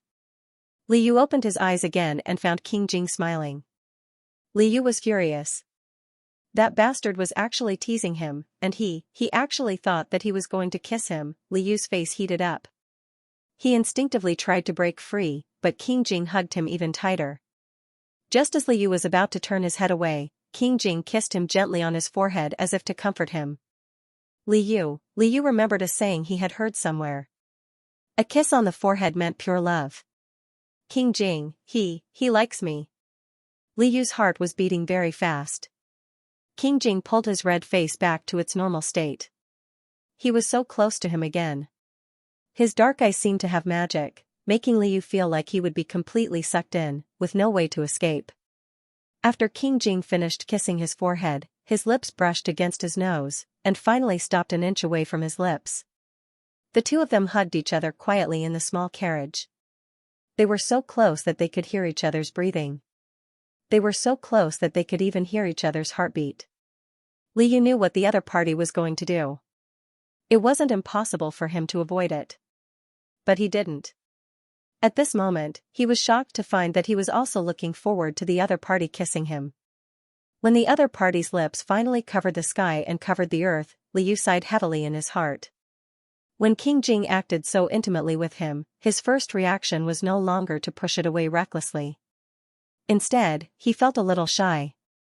Even if he was angry, he was worried that someone would see it, that someone would say something, that he was afraid of many things and got angry easily. The only thing he wouldn't really anger was King Jing. In fact, he even looked forward to it. What should he do? He seemed to really like him. This was probably the longest kiss. Li Yu regretted it halfway through. After all, he had just started to think that he liked Prince Jing. It was not like he had agreed to be with him. He could not kiss until he was out of breath at the first sign of affection. But several times he wanted to stop, the man holding him would smile and kiss him. He had never seen him smile so happily before. It was because this was the first time that he did not push him away and accepted his kiss. The other party closed his eyes and his eyelashes trembled slightly. It was as if there were little hooks that kept tickling his heart. After the kiss, it was as if the door of his heart had been knocked open. Countless throbbing and sweetness flowed out. He felt that he liked King Jing. Yes, this kind of passionate emotion, other than like, what else could it be? Li Yu's heart trembled for a moment and he suddenly thought it through. It turned out that he liked him. He blamed himself for not realizing it and not understanding his own heart. Li Yu's eyes were a little wet. His fingers trembled as he touched King Jing's lips. The kiss stopped. King Jing turned around and kissed Chu Li's finger sincerely. He then moved Chu Li's hand to his neck. Previously, he was the one hugging him. Now, it was them hugging each other. King Jing gently wrapped his arms around the thin waist of the person in his arms. After hesitating for a moment, he decided not to touch the beads on the youth's waist for the time being. The whole world quieted down. Only the small space in the carriage was enough for the two of them to kiss. The galloping horse had unknowingly stopped. A moment of tenderness was not enough. Ah! Liu suddenly let out a soft cry. The countdown timer for his transformation had exploded in his mind at this moment. It was too late. Retreat immediately, Liu was still pouting just now. He was reluctant to part with King Jing. In an instant, he pushed King Jing away and pulled away his hand that was holding the beads. He glared at King Jing angrily. But the words that came out of his mouth were not very imposing. I still have something to do. I have to leave immediately. Next time, no, I will talk to you tomorrow. Liu panicked and wanted to jump out of the car. King Jing realized that Xiaoyu was about to transform, but King Jing quickly glanced at the crystal bottle beside him. The carp demon's poison was quietly floating inside. But with the crystal bottle here, where else could Xiaoyu go? He could not let the carp spirit get dizzy and change back outside. King Jing decisively held Liu down. Seeing that the fish was still confused, King Jing knew that Liu was still not ready to confess. However, he was satisfied that he could get a kiss from Xiaoyu. King Jing gently patted Liu's shoulder, pointed at himself, and then pointed outside the carriage. Soon after, he alighted from the carriage. Eunuch Wang, who was waiting outside the carriage, received his master's gaze and loudly explained on behalf of his master, "His Highness has urgent matters to attend to and must immediately return. The carriage and fish will be handed over to the young master to take care of." Okay. It turned out that King Jing also had to leave. In this way, he could stay in the carriage. Time was of the essence. Liu did not have the time to think too much. He quickly responded. As he watched King Jing's silhouette disappear into the distance, Liu paused for a moment. A courage that even he did not expect gathered in his chest. He shouted at King Jing, "Your Highness, I wasn't angry just now." King Jing was shocked when he heard this. He turned around and smiled at him. Liu waved his hand carelessly, lowered the curtain, and twisted the cap of the crystal bottle. Almost in the next moment, he turned back into a fish. It was too dangerous. He almost lost it. Liu nimbly put the new clothes and fish pillow that had fallen on the ground into his portable space. After doing this, he was about to jump into the crystal bottle when a hairpin rolled to his side. The hairpin that King Jing bought for him could not be lost. This was a gift. Liu could not bear to accept it immediately. He held the hairpin in his mouth and jumped into the crystal bottle with the hairpin. After entering the water, he wrapped the hairpin with his fish body and rubbed his fish mouth against it happily. There was also a fish at the end of the hairpin. It was as cute as him. When he got the hairpin, he did not have time to play with it. In fact, he missed it very much. Liu played with the hairpin for a while before putting it into his portable space. Next, he should think about the matter between him and King Jing. In this life, the most unexpected thing was that he liked King Jing. Although Liu's reaction was a little slow, once he figured out his feelings, he felt as if a big stone that had been weighing on his heart for the past few days had been lifted. After the extreme struggle, he felt comfortable all over. It turned out that all his abnormalities were because he also liked King Jing. Liu laughed foolishly when he realized that this fact was a little sweet. It was so sweet that the fish spat out a long string of bubbles. There was nothing else to play with in the crystal bottle, and there was no rockery for him to play with. The fish could only excitedly spin around a few times and almost break through the crystal bottle. No, he should not think about this.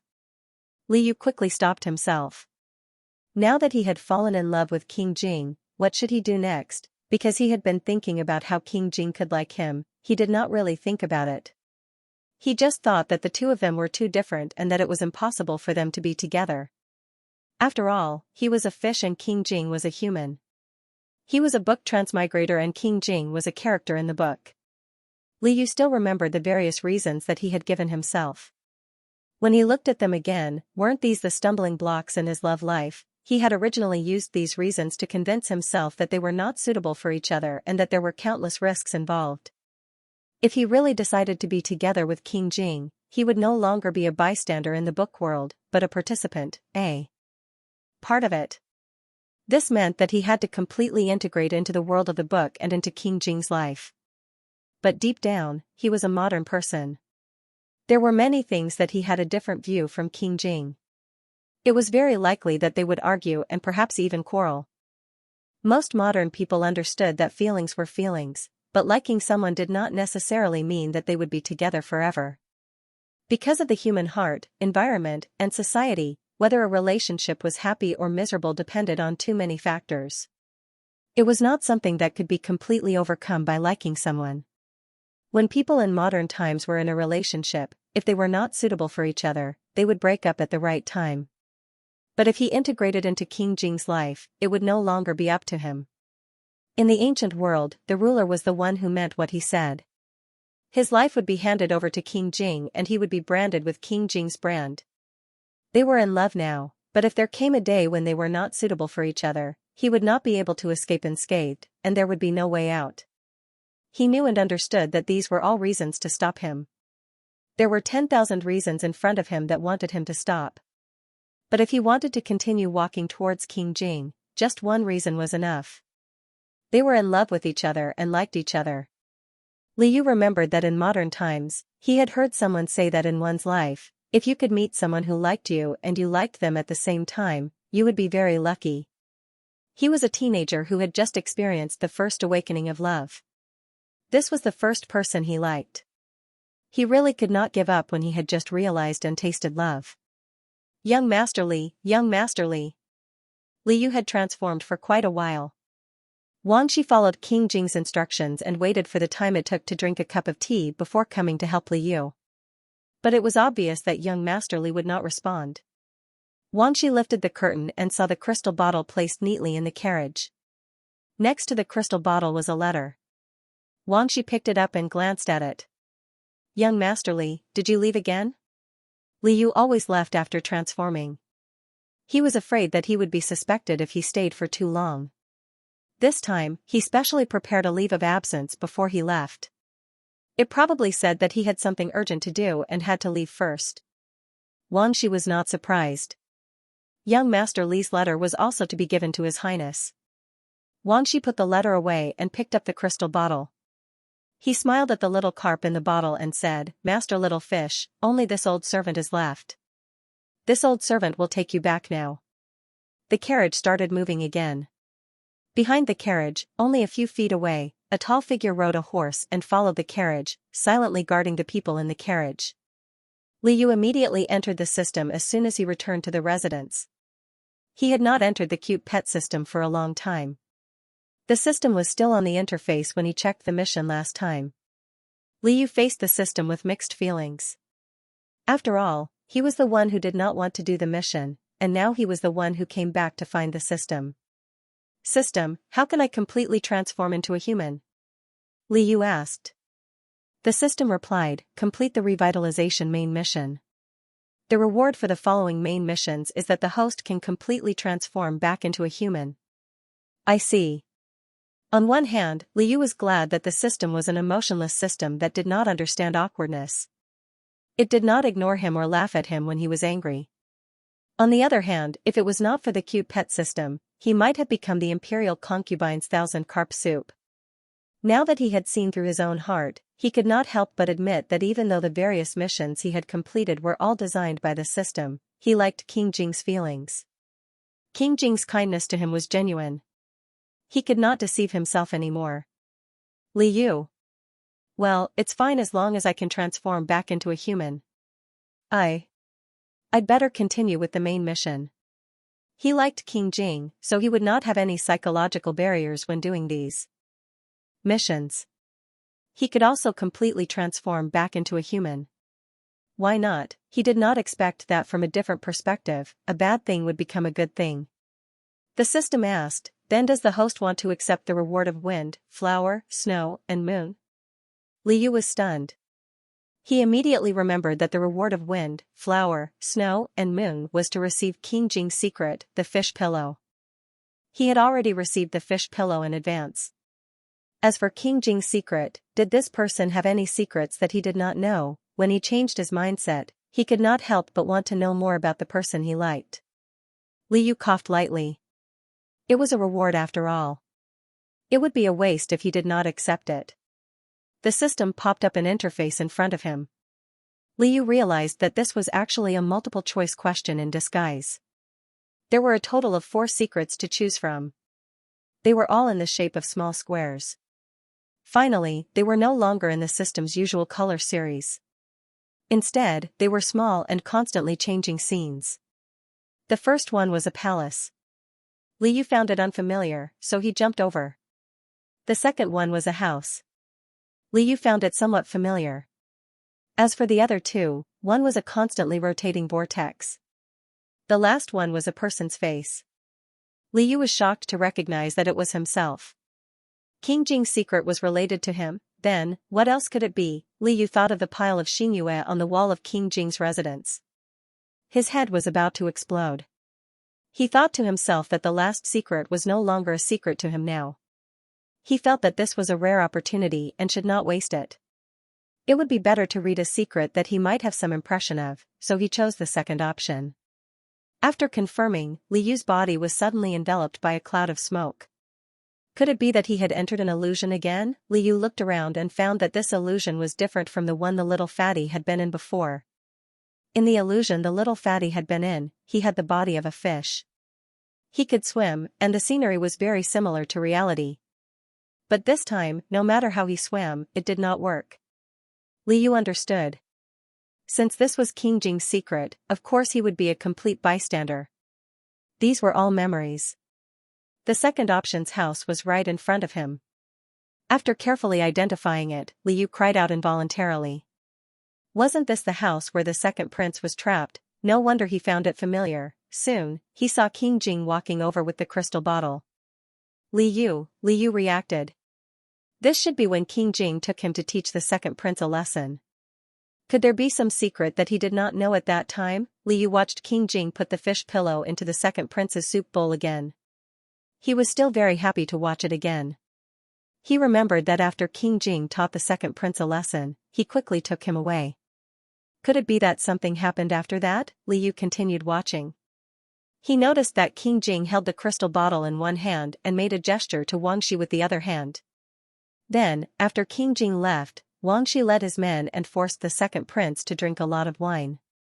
Taking advantage of the fact that the second prince was unconscious, they pushed the second prince into the pool. Liu, it turned out that the second prince's fall into the pool was not an accident.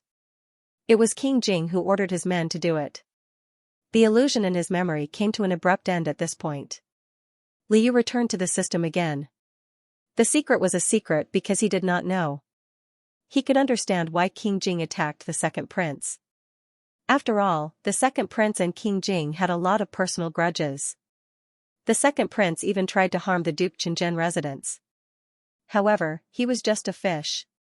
King Jing could deal with whoever he wanted. Why did he have to put the fish aside? He could understand that King Jing did not want the fish to see it. But he clearly used the fish pillow to teach the second prince a lesson, and yet he saw it. And no, Liu suddenly remembered that King Jing had not been a tyrant in front of the fish for a long time. Thinking about it carefully, King Jing once killed a female assassin and scared the fish. Since then, there seemed to be no more fighting or killing. Perhaps this was the true meaning of the secret. He thought that King Jing's temperament had changed for the better. But in fact, it was not that those things did not happen. King Jing lived in this ancient era and had his own principles and means of doing things. There were some things that he had to do. But because the fish was afraid, he would rather turn everything around underground and give the fish peace. Liu did not know whether to be angry or touched. Now was not the time to care about these messy things. Liu quickly straightened out his crooked thoughts and focused on the next step of the revitalization main plot. Next step, stick to Tyrant like glue. Hint, none. Just as Liu was about to stop playing tricks and focus on solving the main plot, he saw the new mission refresh and was speechless. System, come out. I promise I won't kill you. Liu could fool the system into drinking wine, but how could he fool the system into sticking to Tyrant like glue? The two of them hadn't even started dating. Besides, the main plot should be divided into several steps. If they stuck to Tyrant like glue, what would he do in the future? Li Yu's eyes twitched violently. He felt that this development was not a good sign. This sticking to Tyrant like glue, he should wait. Li Yu hurriedly exited the main plot as if his tail was on fire. When he was in the system, his fish body would temporarily lose consciousness. When Li Yu came back to his senses, he saw a magnified handsome face. King Jing, who said he had something urgent to attend to, had come back. He was holding a jade box and was about to feed the fish. Li Yu was speechless. He didn't feel it when they squeezed into the carriage and kissed each other, but when he suddenly saw the person he liked, the fish was a little shy. When he was shy, his brain and fins crashed together, and his fish body sank with a whoosh. King Jing quickly reached out to catch the fish. Li Yu stared at him blankly. Her heart was like the spring water being blown by the wind, rippling with waves of joy. No wonder he used to find this person pleasing to the eye. It turned out that he liked him too. This feeling was love. Li Yu suddenly jumped up as if he was startled. He swam around randomly and then went into the artificial cave, only showing the tip of his tail. This speed was faster than when he escaped in anger. Fortunately, the fish was covered with scales. Otherwise, it might have been obvious that the fish was completely red. The fish was hiding in the fake mountain cave again. King Jing was a little worried. He was afraid that the fish was stuck again or that it was throwing a tantrum with him again. He tried to fiddle with the fish tail. The fish tail trembled violently and retracted completely. King Jing. The rule that King Jing had figured out over the past few days was that the fish had to be coaxed slowly and could not be rushed. Recalling the kiss in the carriage, King Jing chuckled. Although Xiaoyu did not manage to finish his sentence in the end, King Jing was in a good mood. Li Yu hid in the cave and eavesdropped on the movements outside from time to time. He also continued to think about his own plans. Before he realized this feeling, he might have been conflicted and wavering. But once he realized that every young man who had just awakened to love was a brave warrior.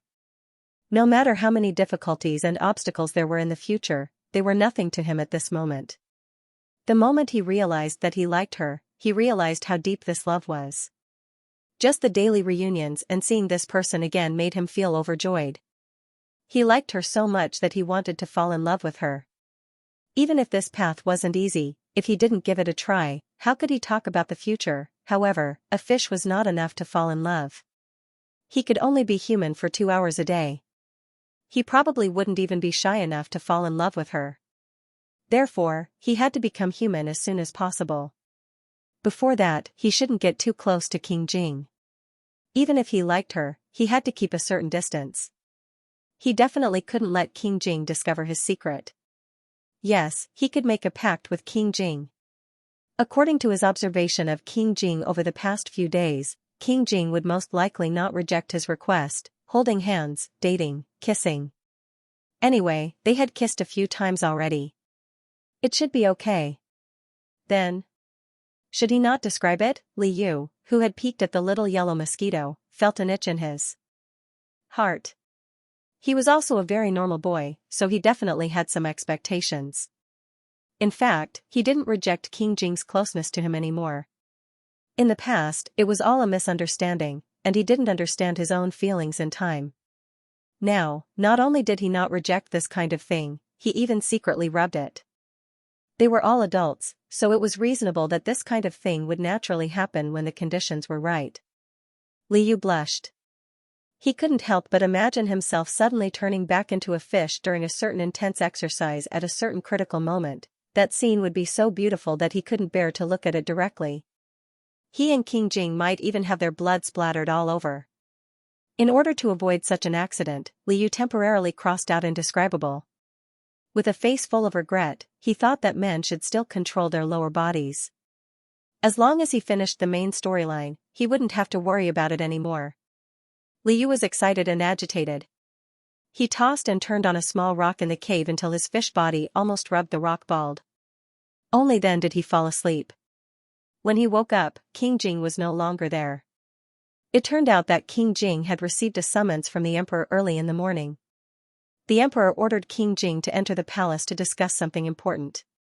When King Jing returned last night, the fish was still shy and didn't come out of the cave. When King Jing received the emperor's verbal order in the morning, the fish was sleeping soundly and didn't realize it. King Jing stroked the fish's tail that was outside the cave and considerately entered the palace himself, afraid that he would wake the fish up. Liu was quite sensible and understood that it was important to meet the king. However, the plot of the original novel was messed up. Liu thought for a long time but still couldn't think of any other plot. The third prince and the sixth prince were both beaten up and had to behave themselves with their tails between their legs. Perhaps the emperor was acting up because of his fatherly love and wanted to talk about the old days with King Jing. Or perhaps the emperor wanted to make it up to King Jing because of the investigation of the nursery rhyme and the fake monk. Liu felt that this trip to the palace wasn't a bad thing and gradually calmed down. He calculated the time that King Jing would return and changed his appearance.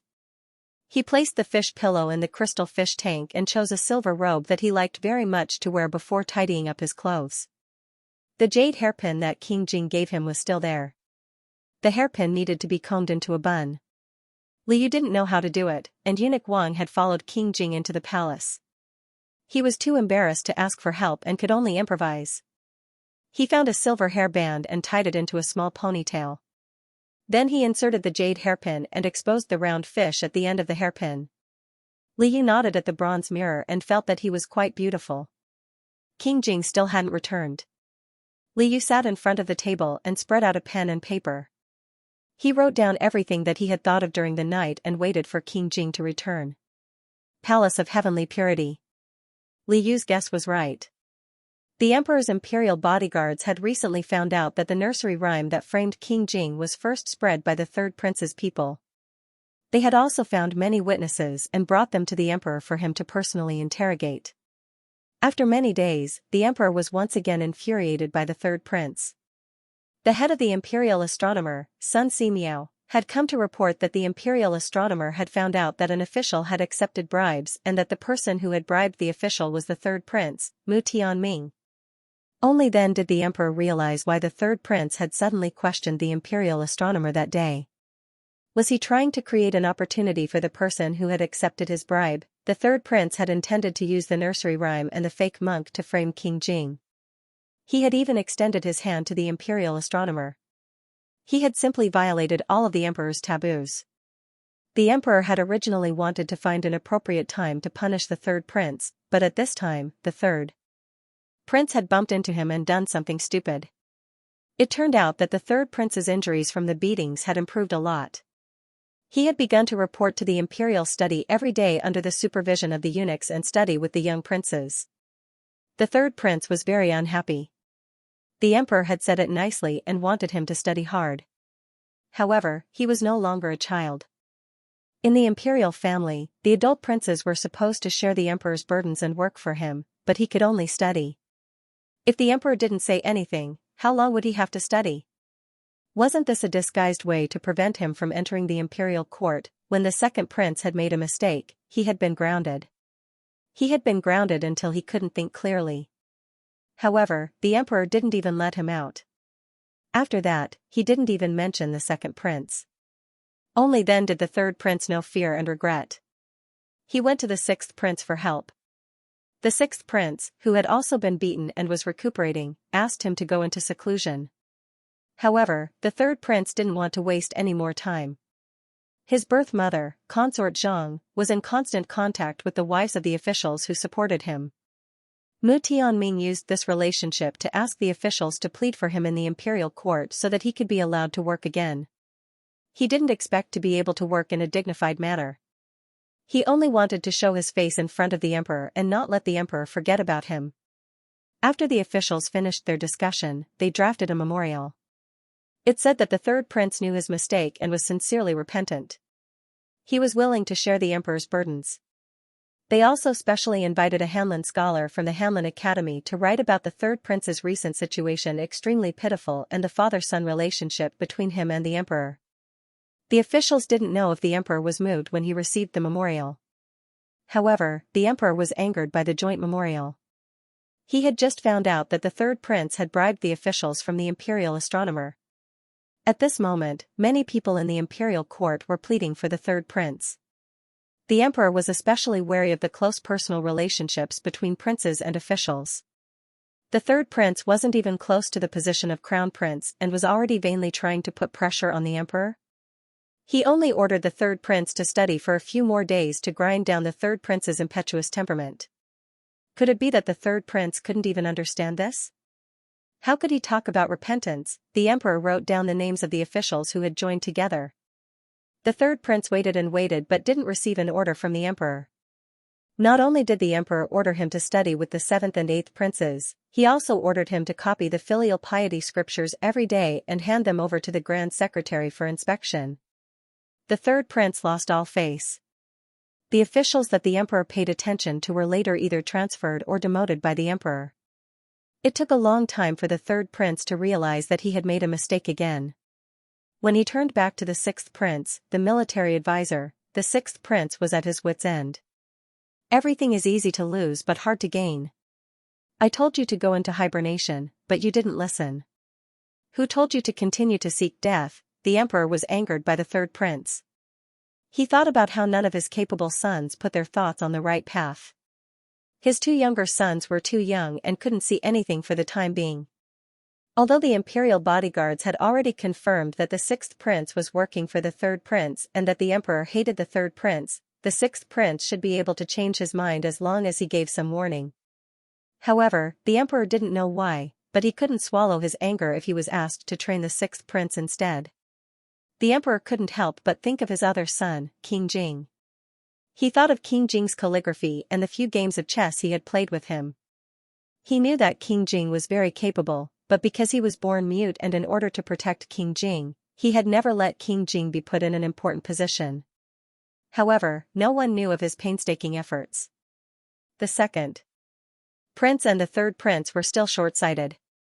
They made a move against King Jing and the people around King Jing. They probably also thought that King Jing, who wasn't valued by him, could be bullied. These people didn't care about his face, and he also didn't want to care about their feelings. If King Jing wanted to establish himself in front of the new emperor in the future, he didn't have to rely on the new emperor's pity. He could also help King Jing establish himself. In any case, the emperor wasn't in a hurry to choose a crown prince. After the third prince's dirty deeds, it was time for him to appease King Jing. The emperor summoned King Jing to the palace and sighed before King Jing. In the end, he ordered King Jing to work in the Ministry of Works. King Jing's mind was about to fly back to his residence when he was suddenly hit by a meat pie. The emperor said with conviction, "A lot of things have happened in the court recently, and they all make me worry. Xianxia, why don't you come and help me?" I remember that Tian Zhao, Tian Ming, and the others began to listen to politics when they were 12 years old. You're too late now. Wasn't it just hard work? King Jing nodded with a wooden face. The emperor felt that King Jing didn't seem very happy. Could it be that there were princes who weren't willing to work for him? However, King Jing's temperament was like this. He was indifferent to both favor and humiliation. If King Jing was like the second prince and the third prince, the emperor thought about it and estimated that it would be no different from a disaster. The emperor thought to himself that he was lucky to have a capable son, but no matter how capable this son was, it wasn't a blessing for him. He remembered that not long after King Jing was born, he was diagnosed by the imperial physician as mute. He wouldn't be able to speak for the rest of his life. The imperial physician had said some heartfelt words to him. Being born mute would often be passed down to future generations. Therefore, no matter how capable King Jing was, he couldn't shoulder the burden of the country for him. He also couldn't choose King Jing and become a sinner of the royal family. After he succeeded the throne, he had always valued the legitimate sons and looked forward to the birth of a legitimate son. However, the 3 legitimate princes that Empress Xiaohui had given birth to were all plagued with misfortune. Perhaps he wouldn't have such a fate. The emperor was disappointed. King Jing accepted the task, bid farewell to the emperor, and returned to his residence. This task should be the emperor's compensation for him. King Jing knew very well in his heart, but he didn't feel any extra joy. However, when he opened the door and saw Xiaoyu with a strange bump on his head, King Jing couldn't help but smile. "Your Highness, look." Li Yu proudly pointed at the hairpin on Xiaoyu's head. King Jing had already seen it. A hairpin was usually a sign of love. Xiaoyu put on his hairpin. Didn't that mean that she was willing to pledge her love to him? King Jing stood there, unable to calm down for a long time. Your Highness, there's more. Li Yu sat on the bed and waved at him. King Jing recalled the gentleness of the person who was about to drown in the carriage yesterday, and his ears turned slightly red. Xiaoyu sat on the bed and called him. It was still broad daylight. Was he going to start sucking in gold now? As long as Xiaoyu wanted, there was nothing he couldn't do. King Jing sat down. I've thought about it. I also like your Highness. I want to be with your Highness. Can your Highness agree to a few of my requests? If your Highness agrees, let's try to be together. Li Yu blushed as he spoke in a low voice. Although there were times when he was confused and embarrassed in front of the person he liked, being straightforward was one of his strengths. In fact, it was his unlucky transformation that triggered him. There were only 2 hours a day, so he couldn't be hesitant. Therefore, he had to be straightforward with whatever he wanted. Once they reached an agreement, they could start dating smoothly. Li Yu thought about how King Jing had taken care of him and felt inexplicably confident in himself. He raised the paper high so that King Jing wouldn't miss it. He had changed this 3-point agreement several times. King Jing had taught him how to write, so this time, Li Yu tried his best not to make any mistakes. He also tried his best to keep the paper clean and tidy. Although it was a treaty for negotiation, he wrote it with sincerity. On the other hand, King Jing was elated when he heard Li Yu say that she liked it. Although what Xiaoyu wanted to do was not what he wanted, it did not matter. Even if it was just a 3-point agreement, he would agree to it even if it was 30 or even 300 points. King Jing reached out his hand and wrapped Li Yu's finger that was accidentally stained with ink. He rubbed it carefully and wiped away the ink stain. This small gesture warmed Li Yu's heart. He tried to scratch King Jing's palm with his finger that was carefully taken care of. Li Yu mustered up his courage and held King Jing's hand. He looked at him with a smile. King Jing also confirmed over and over again that Xiaoyu would not throw a tantrum and run away. Although he could sense it when they were in the carriage, he still felt that it was unreal. Could it be that even he was worried about personal gains and losses? King Jing laughed and patted Li Yu's hand before he took the paper. The first line that came into view read, Li Yu will not be allowed to spend the night. King Jing was speechless. King Jing rubbed his forehead. Did Xiaoyu accept him but still refuse to take his money? There was nothing wrong with him, but would it affect Xiaoyu? The ancient books on cultivation had mentioned diligence. Xiaoyu. Forgive him for being blunt, but she was really slacking off. Li Yu was afraid that he would think that he was putting on airs, so he hurriedly explained, it's not that you can't do it. When the time is right. He suddenly realized that he had said something inappropriate and immediately shut his mouth. His cheeks were red as he blinked his eyes and pretended to be stupid. Even so, King Jing immediately understood. So it's not impossible. In any case, if I say no, it means no. Li Yu shamelessly snatched the paper away. If your Highness doesn't agree, then let's not be together. When King Jing heard him say let's, his heart skipped a beat. He reacted quickly and snatched the paper back. Although it was a pity that he couldn't take his money, without Xiaoyu, how could he take his money? Li Yu secretly made a victory sign when he was not looking. It was said that acting coquettishly was very effective on boyfriends. It seemed that it was quite effective. King Jing agreed to the first condition and continued to read. The second condition read, don't ask Li Yu where she went. King Jing understood this condition after thinking for a while. Xiaoyu seemed to be able to maintain her human form for 2 hours. Every time, she would have to explain the reason for her disappearance. Every time, Xiaoyu would find all kinds of strange excuses that couldn't be any more fake. King Jing couldn't bear to expose her. Even if he didn't ask, Xiaoyu probably didn't want to find excuses. It was too tiring and difficult to cover up a lie. King Jing nodded and agreed to this condition. Then he looked at the last condition. Don't be angry with Li Yu. King Jing smiled. Xiaoyu was worrying too much. When had he ever been angry with Xiaoyu? King Jing agreed to all the conditions. Li Yu said slyly, there's one more thing. Your Highness, you said before that you don't have any concubines. Then please continue to maintain that, okay? In the original novel, King Jing wasn't a fickle person. However, the plot of the original novel had been completely messed up. Chu Yanyu was white and black. What if King Jing became a womanizer? Although it was unlikely, Li Yu didn't want any accidents to happen in this kind of situation. Moreover, he made up his mind. If King Jing dared to become a pig trotter, he would dare to break up with him. However, he didn't write down this condition because it was King Jing's own idea. Moreover, it was engraved on the wall of King Jing's residence. Li Yu felt that there was no need to write it again and take up the number of points he had agreed to. Therefore, in reality, he was taking advantage of King Jing. King Jing nodded without a trace of hesitation. Then, Your Highness, you must remember these conditions. Li Yu smiled and said, Can Your Highness memorize them?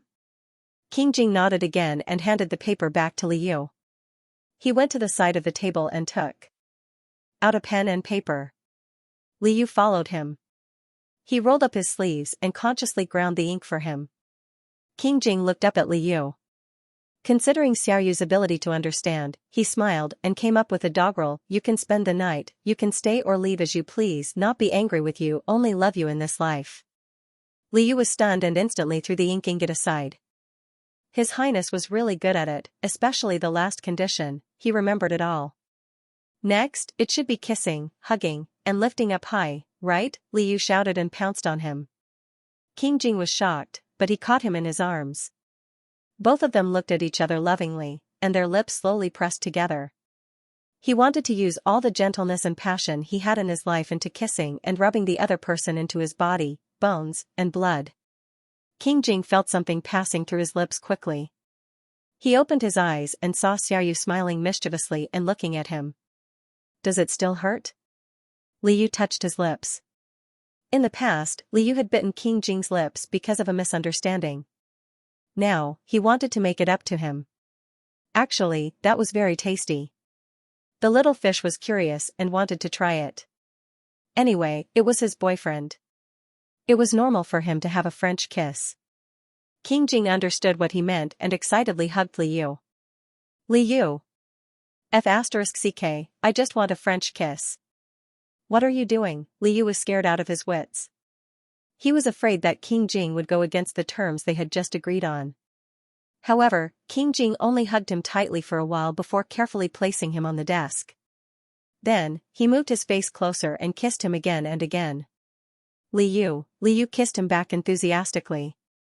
As they kissed, he suddenly realized that King Jing was much taller than him. Originally, he had to look up when they kissed and it was not very comfortable. Now that he was placed on the table, he could look up and it was much easier. King Jing wanted him to relax a little. Li Yu was suddenly enlightened. Although this person could not speak, sometimes he could understand what the other person meant. He could only keep guessing and often guessing wrongly. However, King Jing's love for him had never changed. Li Yu was touched and felt warm. He hugged the other person's neck tightly and kissed him happily. Soon, he was overwhelmed by tenderness. Li Yu was like a koala bear lying on King Jing lazily. King Jing handed him a bright yellow cloth. Li Yu opened it and glanced at it. It was the imperial edict that the emperor wanted King Jing to work in the Ministry of Works. Li Yu was a little surprised. He remembered that there was such a passage in the original book, but it was later. King Jing and the sixth prince were fighting. The official entry into the court started from the Ministry of Works, but the sixth prince was still recuperating. According to his observation, King Jing did not seem to have any intention of seizing the throne. Li Yu realized that this was probably the emperor's way of thinking about King Jing. The King Jing of this world would not have too many disasters. He would also try to help the King Jing. This is a good thing. Congratulations, Your Highness. Li Yu smiled. At the same time, he did not understand why King Jing wanted to show him the imperial edict. King Jing, who was unhappy that he was going to be forced to work for Xiaoyu, it's just that I can't be with you anymore. King Jing did not know what to say. Li Yu thought about it and roughly understood what he meant. He smiled and said, Since Your Highness has a task, do it well. I won't go anywhere. I will wait for you to come back. When you get your work, monthly salary, your highness can buy me a gift. Li Yu was full of encouraging words. He imagined that he was the little boy who stayed at home and sent his boyfriend to work every day to cheer him on. After all, besides dating, people also had a lot of serious things to do. King Jing was going to work in the Ministry of Works. He wanted to seize the throne in the future. When he became the emperor, he would be busy with national affairs. Unlike him, other than doing tasks and playing with his pet fish, he was very leisurely. It was as if he had entered a retirement life in advance. But he was only 18 years old. Li Yu touched his nose. Should he reluctantly use some of his remaining energy to make a love bento for his boyfriend? With Xiaoyu's encouragement, King Jing perked up and began to report to the Ministry of Works on time every day. As the last of the 6 ministries, the Ministry of Works was mainly in charge of water conservancy and civil engineering. Considering the inconvenience of King Jing's communication, the emperor assigned King Jing the task of repairing the Xianxia palace that had been destroyed by the fire. Xianxia palace originally had a stock of blueprints. He just had to follow the instructions and not make any mistakes. King Jing was the emperor and had a strong personality. However, the emperor was still worried that King Jing would not be able to handle it on his first task. Thus, he found a helper for King Jing. The assistant minister of the Ministry of Works, Jing, was a capable person. He had already received the emperor's instructions in advance and could assist King Jing at any time. The emperor's arrangement could be considered as giving King Jing some leeway. After King Jing arrived at the Ministry of Works, he first put down a large bag that he carried with him. Assistant Minister Jing smiled and came over to greet him. Jing had long heard of King Jing's reputation and wanted to build a good relationship with King Jing. He asked curiously, "What is this that your highness King Jing brought?" Although Wang Shi always followed King Jing, according to the rules, he was not allowed to enter the main hall. King Jing picked up the pen on the table and calmly wrote, "Lunch." Jing was speechless. Jing smiled awkwardly. So it was His Highness' lunch. This bag was bigger than a wash basin. What kind of lunch did it contain? However, looking at King Jing's indifferent expression, Jing knew that King Jing had a cold personality and would not like him to continue asking. Thus, although Lord Jing was full of doubts, he did not ask any more questions. King Jing paused after writing the 2 words lunch, but Jing did not continue asking. King Jing was a little dissatisfied. He deliberately wrote another line under the word lunch and used a slightly larger font to write seriously, "My boyfriend made it." Jing was speechless. Jing said with difficulty, "Boyfriend?" King Jing nodded. This was the dialect of his hometown that Xiaoyu told him personally. Xiaoyu said that when they were together, it was called dating. Xiaoyu was his boyfriend and he was Xiaoyu's boyfriend. King Jing liked this nickname. He guessed that the carp spirit's hometown should be some celestial mountain. Xiaoyu treated him as one of her family. King Jing was very happy. Jing thought for a long time but did not know what a boyfriend meant. He could only ask King Jing, "Your Highness, what does a boyfriend mean?" King Jing glanced at him. It was impossible for Jing to know about the celestial mountain where the carp spirit lived. However, King Jing understood it differently. Anyway, they were both Xiaoyu. King Jing wrote, "She's the future princess." Jing's expression changed again. King Jing had a princess? Why had he not heard of it before? Oh, it was the future princess. No matter what, it was easier to understand than a boyfriend. What should he say? Jing stammered, then. "Congratulations, Your Highness." King Jing nodded with satisfaction. Jing secretly wiped away his sweat. King Jing took out something from his wide sleeve and placed it on the table. This was a sparkling and translucent bottle. Inside it was a silver fish with a hint of gold. It was swimming around joyfully in the bottle. Jing was speechless. Jing thought that he had seen wrongly. He swallowed his saliva and asked uncertainly, "Your Highness, is this a koi fish?" King Jing proudly wrote, "I'm the king's fish pet." Jing was speechless. Jing could not figure out why someone would bring a fish to work. When he saw King Jing personally holding the jade box and feeding the fish the peach blossom pancake, Jing completely shut up. Li Yu, who was eating the peach blossom pancake, was roaring in her heart. I've been tricked by this bastard. What did he mean by sending her boyfriend to work? Why did he bring a fish to work? What happened to being a housekeeper? The renovation of Xianxia Palace was not urgent. King Jing followed Jing to familiarize himself with the regulations of the Ministry of Works. Jing had already ordered someone to find the original blueprint of Xianxia Palace and send it to King Jing. King Jing unfolded the blueprint. Jing was prepared to be questioned at any time. After all, King Jing had never been involved in this matter before. Jing himself had just entered the Ministry of Works and knew nothing about it. However, King Jing did not ask directly. Instead, he looked at the blueprint attentively and wrote some notes on the side from time to time. From Jing's angle, he could not see what King Jing was writing. However, he noticed that when King Jing unfolded the blueprint, the silver koi fish in the crystal bottle suddenly swam close to him and stuck close to the wall of the bottle near King Jing's elbow. From afar, it looked like it was resting on King Jing's hand. Jing had an illusion that the koi fish was looking at the blueprint together with King Jing. Jing was speechless. Why would he think that? Could it be that the koi fish had become a spirit, the misunderstood little koi fish? Oh, since I'm here, I want to see how my boyfriend looks like when he's working. Li Yu had seen King Jing read, write, and draw before, but he had never seen King Jing work. Li Yu was also curious about what ancient blueprints looked like, so he kept moving forward. King Jing knew that the little fish was excited. He was afraid that it would forget that it was in the bottle and break the bottle. King Jing calmly moved the blueprint closer to the fish and continued to ponder. My boyfriend is so handsome when he's serious. Li Yu admired King Jing's handsome side profile for a while and gave him a kiss. Then, he stretched his head out to look at the blueprint. Li Yu was a little expectant. What if he had some unique insights that could help King Jing? There were many small houses drawn on the blueprint.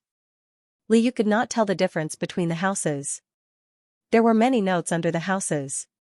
Li Yu had a headache when he saw the words that were smaller than the fish's eyes. It seemed that there were no F's. The blueprint knew the fish, but the fish did not know the blueprint. Li Yu sighed. There was nothing he could do.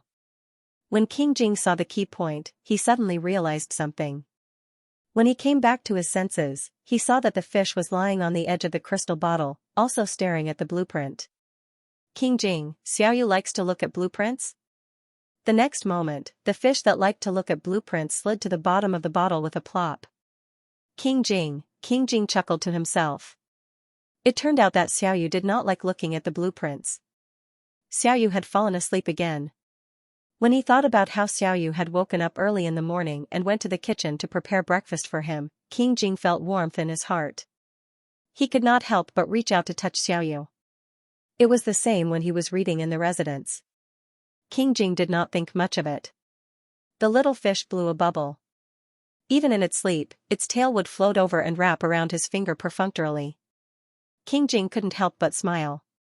Your Highness, King Jing. Jing, who was working in the same office as King Jing, had been watching from the side for a long time. He coughed awkwardly. King Jing raised his head and glanced at Jing inquisitively. Jing considered his words carefully and advised softly, Your Highness, King Jing, you can't slack off when you're working. King Jing glared at Jing coldly and continued to study the blueprint. He was used to taking note of all the details that he needed to pay attention to as he read. Whenever he came across something that he did not understand, he would not be in a hurry to ask Jing. He would also take note of it. As he could not speak, asking questions would take up a lot of time. When he picked up his interrupted train of thought, it would not be as effective. King Jing simply read through all the blueprints once and then asked Jing to clarify his doubts. Jing, on the other hand, kept an eye on King Jing from time to time. Jing was a little surprised that King Jing could keep his composure. Although he had reminded King Jing out of his duty to slack off, in reality, it was equivalent to giving King Jing a slap in the face. If King Jing wanted to give him a hard time, Jing could only accept it. After all, His Highness was the master and he was the subject. However, Jing did not regret it. This was the kind of person he was. Although he wanted to build a good relationship with King Jing, once it involved official business, he would not care about anyone else. Jing did not approve of King Jing slacking off. In addition to assisting King Jing, the emperor also gave him an additional task. He wanted him to report on King Jing's work in the Ministry of Works. Jing was already preparing to apologize to the emperor. He did not think that King Jing was suitable for this job. When King Jing came to the Ministry of Works with his pet fish, Jing felt that King Jing might not be serious about this job. When he found out that King Jing was slacking off, Jing felt that this was an act of fooling around and sapping one's will. However, after King Jing finished looking at the drawings, he came over and stuffed a pile of annotations into Jing's hands. Jing looked at the densely packed annotations and was very shocked. Moreover, the questions that King Jing wrote down to ask him were all questions that hit the nail on the head. After a series of questions, official Jing was sweating again. Previously, he was anxious because he could not guess King Jing's thoughts. Now, he was almost embarrassed by King Jing's questions. Jing could not help but remember that the third prince had also come to the Ministry of Works to work a few years ago. However, the third prince had complained that the Ministry of Works was dealing with building houses all day long and that it was very uncouth and undignified. Although he said that he was there to work, he had only been drinking tea in the Ministry of Works for a few days. The Ministry of Works Minister of Works tactfully said that the third prince was not suitable for this job. Therefore, the emperor transferred the third prince to another place. In comparison, although King Jing's temperament was a little eccentric and he liked slacking off, the other princes could not compare to him in terms of his ability to calm his mind and study the drawings. Jing's view of King Jing had changed, but he still did not intend to say that King Jing was not suitable in his memorial. He even felt that it was a pity that King Jing could not speak his mind. King Jing's attitude showed that he was a person who could calm his mind and do things. What a pity. If your highness has any questions in the future, please do not hesitate to tell me.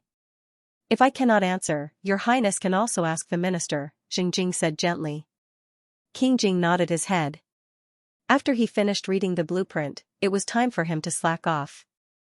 King Jing made a comeback.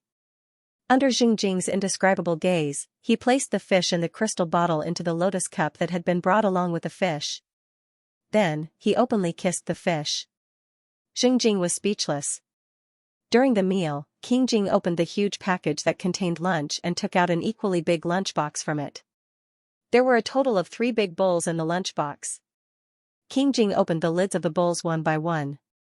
Jing, who was sitting not far from King Jing, saw with his sharp eyes, a bowl of burnt rice, a bowl of black dish that he could not tell what it was, and another bowl of something that looked a little like a soft cucumber. Jing asked with great interest, "What kind of dish did your highness bring?" After asking, Jing remembered that no one knew how to write during the meal. How could King Jing pay attention to him? It was a waste of time to ask, and he might even blame him. Unexpectedly, King Jing was in a good mood. Not only did he not blame him, but he also took out 2 notes from his sleeve and casually handed them to Jing. Jing was speechless. When did King Jing prepare these notes? Did he have a premonition that he would ask? 2 dishes, 1 note for each. Jing took the notes and glanced at them. On the notes, it was written, "My boyfriend made eggplant with minced meat, and my boyfriend made cucumber with garlic sauce." Jing was speechless. So the dish that he could not tell what it was actually eggplant with minced meat. Was there eggplant that was as black as coal? Jing could not agree with his future princess consort's culinary skills. However, King Jing not only prepared notes to introduce his boyfriend's culinary skills to others. At any time, he also ate all 3 big bowls without batting an eyelid. Jing was once again humiliated. He was convinced and said, "His Highness and the princess consort's relationship is really good." King Jing's hand gently rested on the crystal vase. He touched the smooth back of the little carp and nodded slightly. The fish in the crystal vase woke up and began to feel complacent. Oh, was he being praised? He had woken up early to cook the 2 dishes. The rice was also cooked by him. Although the eggplant had turned black for some reason and the rice was a little mushy, it should taste good. And the cucumber with garlic sauce was also King Jing's favorite dish, Liu suddenly had an idea and decided to try his own culinary skills. Maybe there was a qualitative leap in his culinary skills. While Xingjing was not paying attention, he quietly swam to the mouth of the crystal vase. King Jing's bowl was not far from the crystal vase. Liu planned to take a small piece of eggplant from King Jing's bowl. It was a vegetarian dish, so the fish should be able to eat it. King Jing had already tasted the eggplant. He was afraid that Xiaoyu would be upset if he ate the eggplant, so he rushed in front of the fish and ate all the eggplant in the bowl in 2 or 3 bites. He also ate the cucumber with garlic sauce without leaving a single grain of rice. Liu was speechless. Liu was wild with joy. His culinary skills had indeed improved. Otherwise, how could King Jing eat so quickly and even fight with him? Liu began to think about unlocking more recipes. He was a useful boyfriend. Even if he could not help King Jing look at the blueprints, he could still help King Jing cook.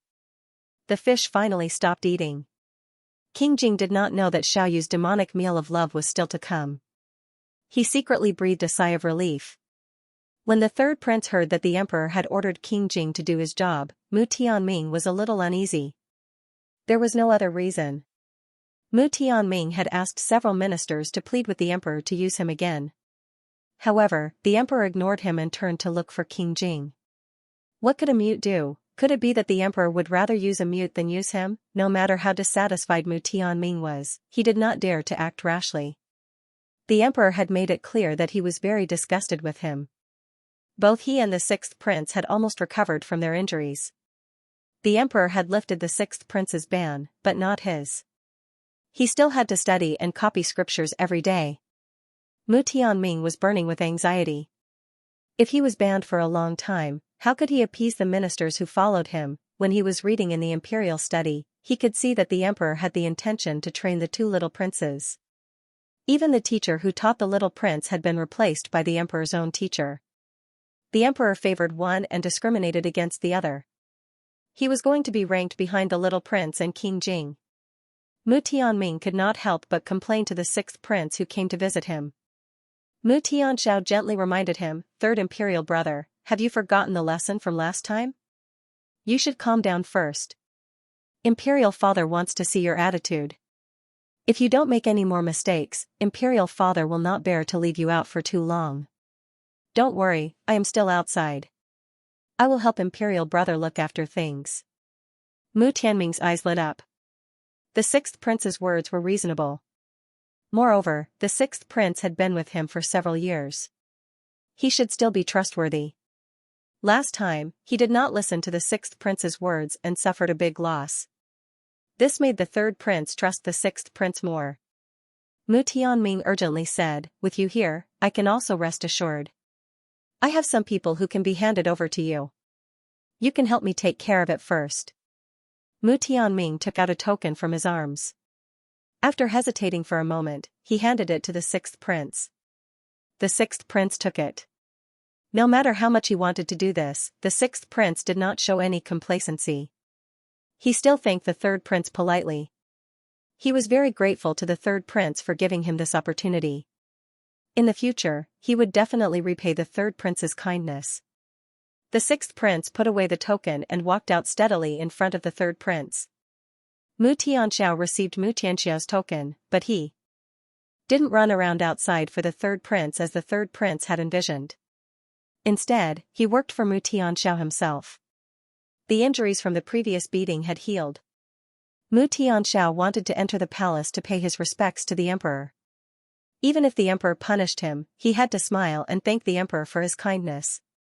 The emperor met the 6th prince. Although the 6th prince was only used by the 3rd prince according to the investigation of the imperial bodyguards and wasn't the mastermind, the emperor was still somewhat uncomfortable with Mu Tianxiao and treated him coldly. Mu Tianxiao had always been an invisible person in front of the emperor. It was only because he had been following the 3rd prince recently that he frequently showed his face in front of the emperor. He had long been accustomed to the emperor's cold face and responded respectfully. After thanking the emperor, Mu Tianxiao said that he wanted to prepare a generous gift for the King Jing. The reason was that he felt very sorry for the King Jing and wanted to apologize to the King Jing. Because the emperor was an insider, Mu Tianxiao also wanted to ask for the emperor's permission first. At the same time, he presented the gift list to the emperor for review. The emperor remembered that the second prince had done similar things before, so he looked at the sixth prince with eyes full of suspicion. The emperor still looked at the gift list. It was Sibao and some calligraphy and paintings, but they weren't famous works. The emperor vaguely remembered that the sixth prince's mother, consort Zhang, was originally Empress Xiaohui's palace maid. After Empress Xiaohui passed away, consort Zhang was still guarding Changchun Palace. Because of his drunken indulgence, she was given a low-ranking position. Consort Zhang was pregnant with the sixth prince after that one time. This consort position was only conferred when the sixth prince came of age. Consort Zhang didn't have much family wealth. The sixth prince seemed to be the poorest among all the princes. The rewards he usually received were just routine rewards during the holidays. After following the third prince for a few years, it was slightly better. The emperor couldn't describe his feelings at this moment. At least, he felt that the sixth prince was thoughtful with this gift list, so he nodded and allowed the sixth prince to deliver the gift. If the King Jing doesn't want to see you, don't disturb him. The emperor thought about it and reprimanded him in advance. The main thing was that the sixth prince had done too many terrible things in the past, and the emperor was also afraid that he would make things difficult for the King Jing. Mu Tianxiao smiled and said, "Imperial father, please don't worry. This son will leave after putting down the gift. I definitely won't make fifth imperial brother unhappy." Mu Tianxiao excused himself. The moment he turned around and left the hall, the smile on his face froze. King Jing's office. For the past few days, Liu had been going to and from work with King Jing. At night, he even took the time to date. Although it was a fish most of the time, the fish was also very tired. Logically speaking, they should be glued to each other like glue, but the system quest had not been updated. Liu felt that the cheating system was cheating him again. He and King Jing had already shared a French kiss. King Jing would take him to and from work and would rub him whenever he was free. Wasn't this already considered as being inseparable? The system explained, the quest is judged based on the relationship between the host and the tyrant. The relationship between the host and the tyrant is not deeper than the relationship between the host and the tyrant. Liu, they're both boyfriends and even take fish to work. Isn't this even deeper? The system explained, this is ancient times, and there's no such thing as a boyfriend. Moreover, the tyrant used to take his fish pet with him, so it doesn't count. Liu, the system made so much sense that he couldn't refute it. King Jing used to dote on fish, so it made it difficult to carry out the quest, but it didn't even count as a boyfriend. What should he do? Was he supposed to marry King Jing on the spot? The system said clearly, marriage is one way. Liu snorted. He knew that the cheating system would start cheating him again from the moment he resumed doing the quest. He really wanted to turn back into a human completely. If he didn't, he would have to constantly risk being discovered by King Jing. Otherwise, he wouldn't have made a pact with King Jing. He had originally hoped that he could date King Jing and complete the quest naturally. However, the cheating system didn't recognize him as a boyfriend, so the quest was blocked. He couldn't turn back into a human completely as soon as possible. If he couldn't turn back into a human completely as soon as possible, he couldn't date properly. How could his relationship with King Jing go any further? Therefore, the quest was still blocked, and the fish seemed to have fallen into an endless loop. Liu suddenly had an idea. He knew that the system was scheming against him and King Jing in another way. However, he hadn't thought so far ahead yet. He and King Jing had just started to act like a normal couple, holding hands shyly and kissing each other so much that their faces would turn red. Liu couldn't imagine getting married all of a sudden. He was willing to be with King Jing only because he liked him. It wasn't because he was a king or would definitely become the emperor in the future. King Jing's current and future status indicated that his marriage wouldn't be sloppy. Liu also saw it from the book. After King Jing ascended the throne, he insisted on making Chu Yanyu his empress despite the opposition of the court officials. The censorate knelt down in front of him and no one could persuade him otherwise. In the end, Chu Yanyu came forward and expressed his willingness to only be a concubine for the rest of his life and never be the empress. He won the support of the court officials. King Jing also never became the empress because of him. Therefore, although Chu Yanyu was a concubine in name, he still enjoyed the privilege of being the empress. However, King Jing needed an heir. Chu Yanyu even generously took in a concubine for King Jing. In the original book, King Jing was furious because of this, which made Chu Yanyu feel very wronged. In the past, Liu more or less felt that his concubine had cheated King Jing for his entire life and was finally thinking for King Jing. However, when it came to his turn to date King Jing, he didn't think so anymore. In the original book, Chu Yanyu didn't want to be the empress and even persuaded King Jing to take in a concubine. It could be said that he was very righteous. It could also be said that Chu Yanyu didn't care who was by King Jing's side. In other words, he didn't love King Jing as much as King Jing loved him. King Jing was angry because he realized that in Chu Yanyu's heart, he would never be as good as the dead sixth prince. This was how relationships worked. Whoever was moved first would lose. After becoming the tyrant, King Jing could kill everyone in the world to get the world, but he couldn't kill Chu Yanyu to get his heart. At the end of the original book, many years later, Chu Yanyu finally started to have feelings for King Jing. This was how the sadomasochistic relationship came to an end. Liu felt a little uncomfortable when he thought of this ending. He felt that King Jing wasn't worth it in the book. After ascending the throne, although the tyrant had the world, no one truly loved him. Even if his concubine stayed by his side, she didn't have him in her heart for a long time. After becoming the emperor, the high and mighty King Jing had always been very lonely. However, in today's world, it was impossible for Chu Yanyu and King Jing to be together. Although Liu felt sorry for King Jing, could it be that he had to face all of this himself? Would King Jing make him his concubine and make him his empress after ascending the throne? Then he would be Consort Yu, Empress Yu? Liu. Previously, Liu felt very uncomfortable when he heard the title Consort Yu. The title Empress was much bigger than Consort Yu. He didn't know if his fish head could handle it. He was willing to help King Jing fight for the position of crown prince, but this was completely different from making him his concubine or empress. Liu felt goosebumps all over his body when he imagined himself dressed up as a concubine and staying alone in a palace, waiting for King Jing to change his mind. Forget it, he shouldn't think too much about it. He and King Jing had just started their relationship, and he didn't know what would happen in the future. They were just dating, so there wouldn't be too many complications between them. Marriage should only be considered when both parties are mature enough to look at the relationship. Liu, who was 18 years old, thought like an old man. However, after thinking about it, Liu was still affected. She changed her form and met King Jing. She was still a little dejected. King Jing had always been very observant, so he immediately noticed that Xiaoyu's mood wasn't as high as usual. He actually looked forward to meeting Xiaoyu every day. Recently, he had been busy in the Ministry of Works. Although Xiaoyu accompanied him, there were outsiders around, so it wasn't convenient for them to be too close. It wasn't that King Jing was afraid of Jing, but he couldn't let Jing find out about the identity of the carp spirit. When he returned from the Ministry of Works, that was when he would really spend time with Xiaoyu. During these 2 hours, King Jing didn't want Xiaoyu to be unhappy at all. If Xiaoyu was unhappy, he would personally solve it. What's wrong? King Jing gently held Liu's hand, intending to ask him what was wrong. Liu pursed his lips.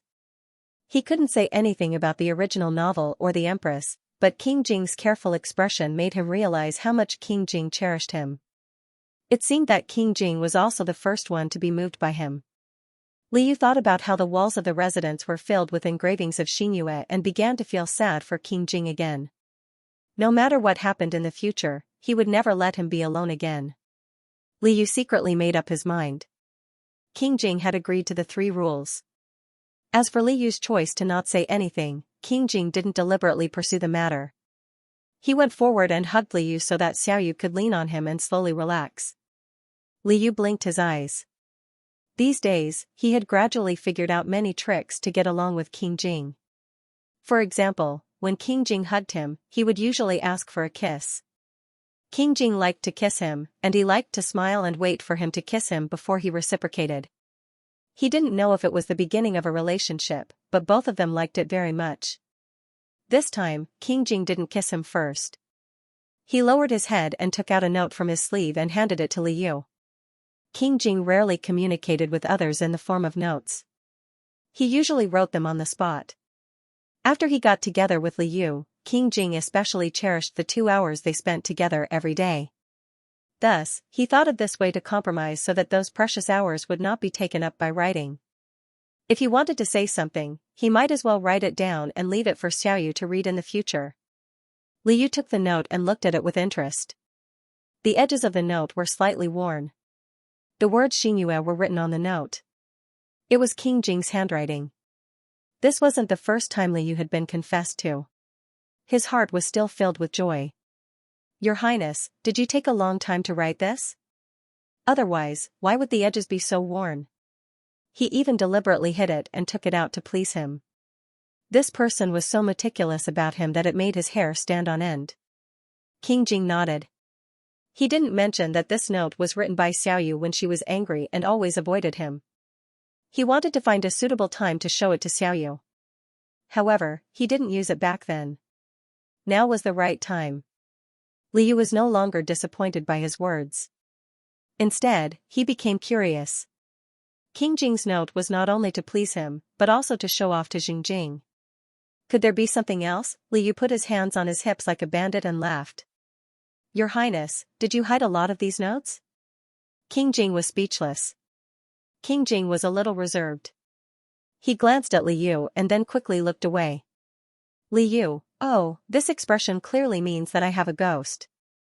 Come and see. Liu was very familiar with King Jing. He smiled mischievously and slid his claws into King Jing's sleeves. It was as if he was hugging King Jing indirectly. King Jing didn't try to hide or avoid him. Liu suddenly thought of the beans that he had picked all those years ago. He thought to himself that it was a good thing that King Jing didn't know that he was a fish. King Jing was speechless. King Jing also thought of the beans that had been bitten by a fish. He was a little embarrassed. Both of them had their own thoughts. Liu's eyes lit up. He raised his claws and pulled out a string of notes from his sleeves. He said in surprise, Your Highness, you wrote so many notes? King Jing looked at him gently. Liu casually picked up a note. On it was written, the food was delicious. Don't tire yourself out. Liu was speechless. Liu thought about it carefully. This should be what King Jing wanted to say when he gave the love meal to King Jing. However, because they didn't spend much time together, King Jing didn't deliberately let him know what he was thinking most of the time. He only wrote it down after the event. Liu was touched. She finished reading all the notes and recalled many small things that happened between the two of them. It turned out that His Highness was cold on the outside, but his heart was always warm towards him. Liu saw the last note. The edges were even more worn out. It could be described as old and tattered. Liu was speechless. King Jing's expression instantly became extremely complicated. After struggling for a moment, he actually wanted to snatch it back. Liu immediately realized that something was wrong. The curious little fish naturally chose to open it immediately. On the note, he thought it would be some mushy words of love, but it turned out to be, sucking money? Liu was a little unsure.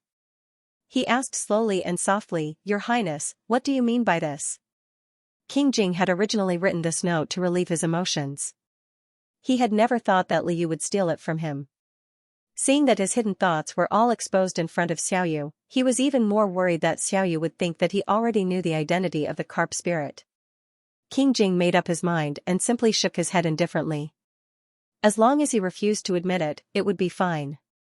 Liu was speechless. Liu clenched his fists and coughed softly. Your Highness, do you mean that you don't know either and that this has nothing to do with Your Highness? King Jing hesitated for a moment and nodded his head heavily. Liu laughed inwardly. He had read a lot of romance novels with King Jing in the past. He knew that in romance novels, all fairies had to suck money, which meant that they had to have indescribable relations with scholars. Did King Jing want to do that with him? This bastard's mind was full of dirty thoughts. He was discovered and yet he still refused to admit it. He didn't expect King Jing to have such a childish side. Liu cursed King Jing for being a bastard in his heart. He curled his lips and deliberately said, Was it really not written by Your Highness? But this is clearly your highness's handwriting. King Jing was speechless. King Jing was anxious. It really wasn't me. Okay, I know. It wasn't written by your highness. Liu tried hard not to laugh out loud. He rolled his eyes and continued to tease King Jing. Then, does your highness know what sucking money means? Liu laughed wildly in his heart. That's what you get for taking advantage of me in the past. Now, you've been scalded by my tofu. King Jing was speechless. King Jing begged for mercy. He smiled and took out a small pure gold fish from his sleeve and silently handed it to Liu. Xiao Yu liked real money. King Jing had prepared some coarse fish. He had personally drawn this little gold fish and had just caught it not long ago. This fish is so cute. Is it for me? Liu was immediately attracted by the shiny little fish. He was pleasantly surprised as he held the little goldfish in his hands. The little goldfish was charmingly naive, and its tail was curled into a circle. No matter how Liu looked at it, he felt that it looked like his fish body. There was a specially woven lanyard on the fish's spine. It was also the seaweed green that Liu liked. Liu lovingly stroked the string on the fish and asked, even though he already knew the answer, "Where do you want to tie this?" King Jing hugged him with a smile and tied the little goldfish to the colorful silk belt around his waist. Liu fiddled with the fish on her waist for a while, then glanced at King Jing with her bright eyes. Your Highness, don't change the topic. Tell me what it means to make money. King Jing, Xiao Yu was a little difficult to deal with. King Jing was annoyed, but he liked it. Liu was pressuring him step by step. King Jing was worried that he couldn't find an excuse to get away. Wang Shi stood outside the room and carefully knocked on the door. In fact, eunuch Wang didn't want to disturb them at this moment. His master had instructed him to be alone with young Master Li at this time. However, Sixth Prince had arrived and had been waiting for half a day in Ninghui Hall. Wang Shi knew that Sixth Prince had harmed his master before, so he didn't treat Sixth Prince well. However, Sixth Prince said that he had visited the Emperor before coming to King Jing's residence, so Wang Shi couldn't ignore Sixth Prince for too long. Your Highness, Sixth Prince came from the Emperor's residence. He said that he came to apologize to you. Wang Shi said apologetically. He was careless and disturbed his master and young Master Li again. Young Master Li and his master had a big fight last time. Wang Shi and the servants were very worried. Later, the situation had changed. Wang Shi couldn't wait for the two to get well. However, did his master and young Master Li get together? According to Wang Shi's silent observation, his master and young Master Li had slept in the same bed before. They were always pulling and pulling, so there must be something between them. Later, he saw that young Master Li and his master were talking, reading, and writing. The two of them were very polite, but it didn't seem like it. Later, young Master Li didn't want to sleep with his master and ran away. Eunuch Wang couldn't bear to see the words carved on his master's life wall. Young Master Li was finally willing to let his master get close to him. Now, they should be together, right? However, every time his master saw young Master Li, he had to take a shower.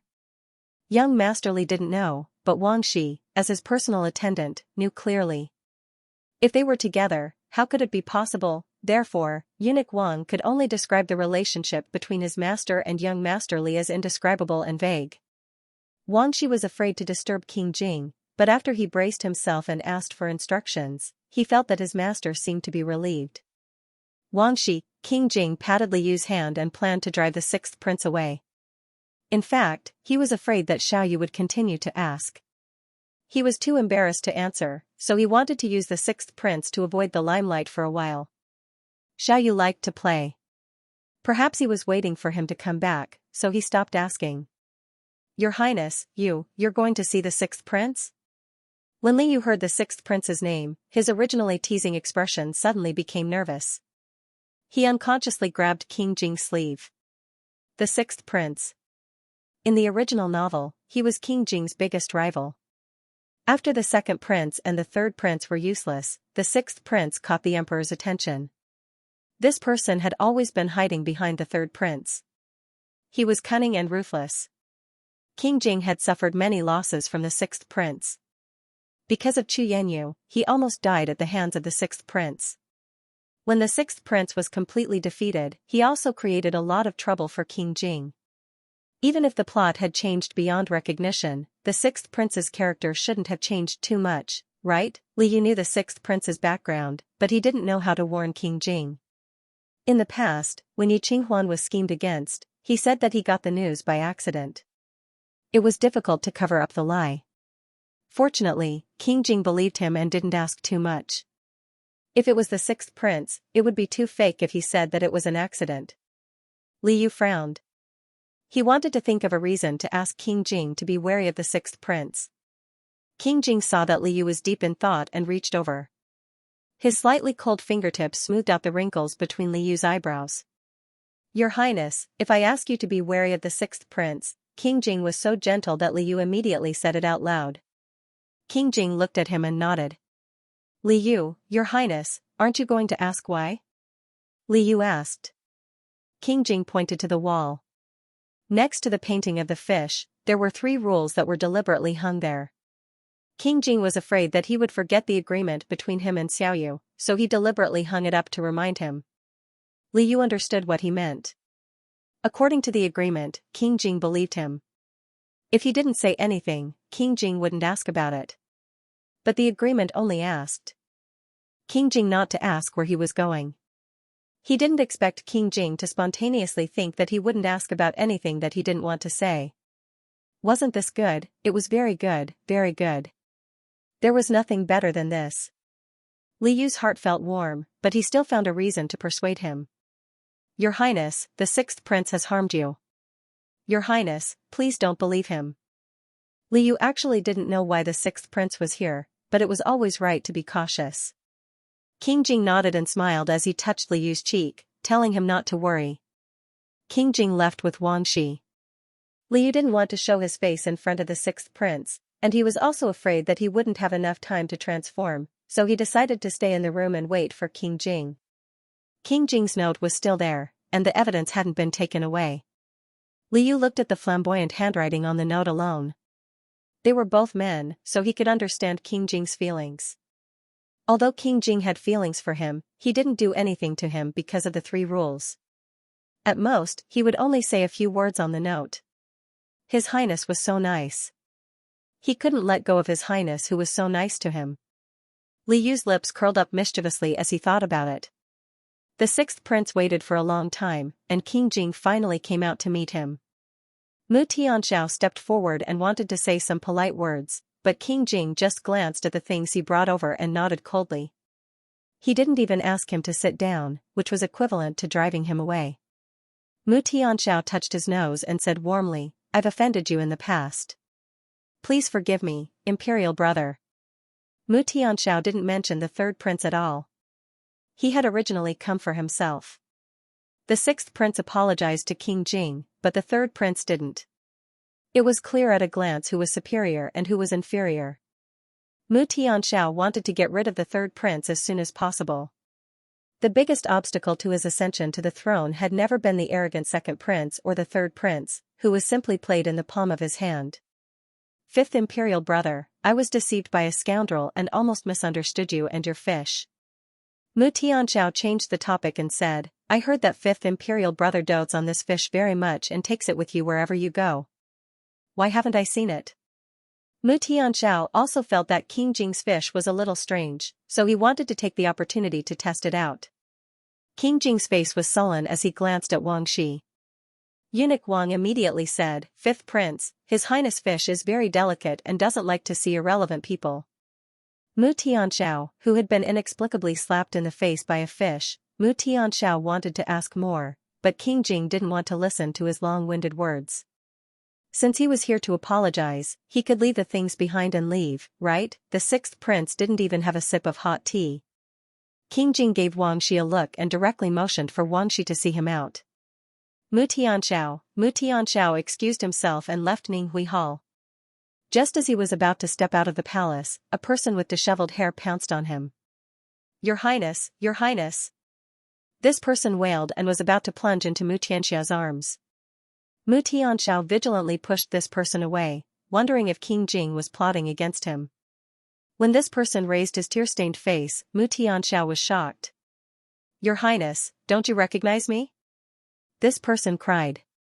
You were? Mu Tianxiao couldn't believe that this person with a pale face and eyes swollen like walnuts was actually the former bright and upright Xianxia. If it weren't for the fact that there were still some similarities in appearance, he definitely wouldn't have recognized him. Why are you like this? Previously, it wasn't easy for Mu Tianxiao to contact Xianxia. It was more and more difficult to deliver letters to King Jing's palace. Xianxia only vaguely mentioned in the letters that he wasn't favored. Mu Tianxiao didn't expect this to be the case. Xianxia bit his lip and cried. How was he supposed to tell the sixth prince that King Jing didn't even look at him properly? He didn't succeed in drugging King Jing, and in the end, the drug was returned to him. No one humiliated him. He was tied up and couldn't move. When he lost his mind, he cried and screamed crazily, doing everything he could to twist his body and make a fool of himself. He was tied up for 3 whole days before the drug finally wore off. However, his body was also tortured to the point that it couldn't take it anymore. What was even more unbearable for him was that everyone in Xianxia Park seemed to have heard his screams when he lost his mind.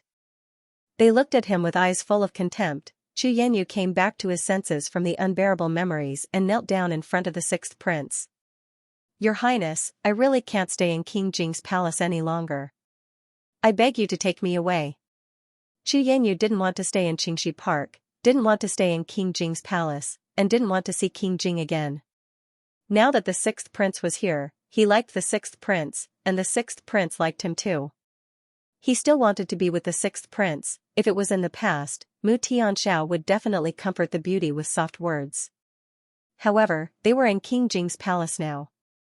Mu Tianxiao was afraid that this was King Jing's conspiracy. He quickly scanned the surroundings and felt that there were spies everywhere. He was shocked by Xianxia's appearance. Mu Tianxiao was afraid that King Jing would deliberately create a scene of him having an affair with Xianxia. He just had hope of being valued by the emperor, so he definitely couldn't ruin his reputation because of Xianxia. He had to quickly distance himself from Xianxia. Young Master Chu, you and I have only met a few times in the past. Since you've entered Imperial Brother's palace, you're 5th Imperial Brother's man. Why do you have to say these things to me? Mu Tianxiao deliberately berated him loudly and pretended to be angry as he pushed Xianxia away. If young Master Chu dares to pester me again, be careful that I won't be polite. The sixth prince's ruthlessness also rose. He slapped Xianxia's cheek and left with a flick of his sleeves. Xianxia had found out that the sixth prince had come to King Jing's palace. He had escaped with great difficulty and met with the sixth prince. He didn't expect that the sixth prince, who had doted on and loved him the most in the past, would actually hit him. Xianxia was completely stupefied by the slap, and he could also hear the sound of his heart breaking. King Jing was hidden in the distance, watching all of this indifferently. Your Highness, this, Wang Shi didn't dare to make a sound. His Highness had never cared about Xianxia's life or death. Why did he order him to secretly lead Xianxia to the sixth prince's side this time? However, he could also see that although the sixth prince had hit Xianxia's reaction, these two were probably old acquaintances. King Jing glanced at him.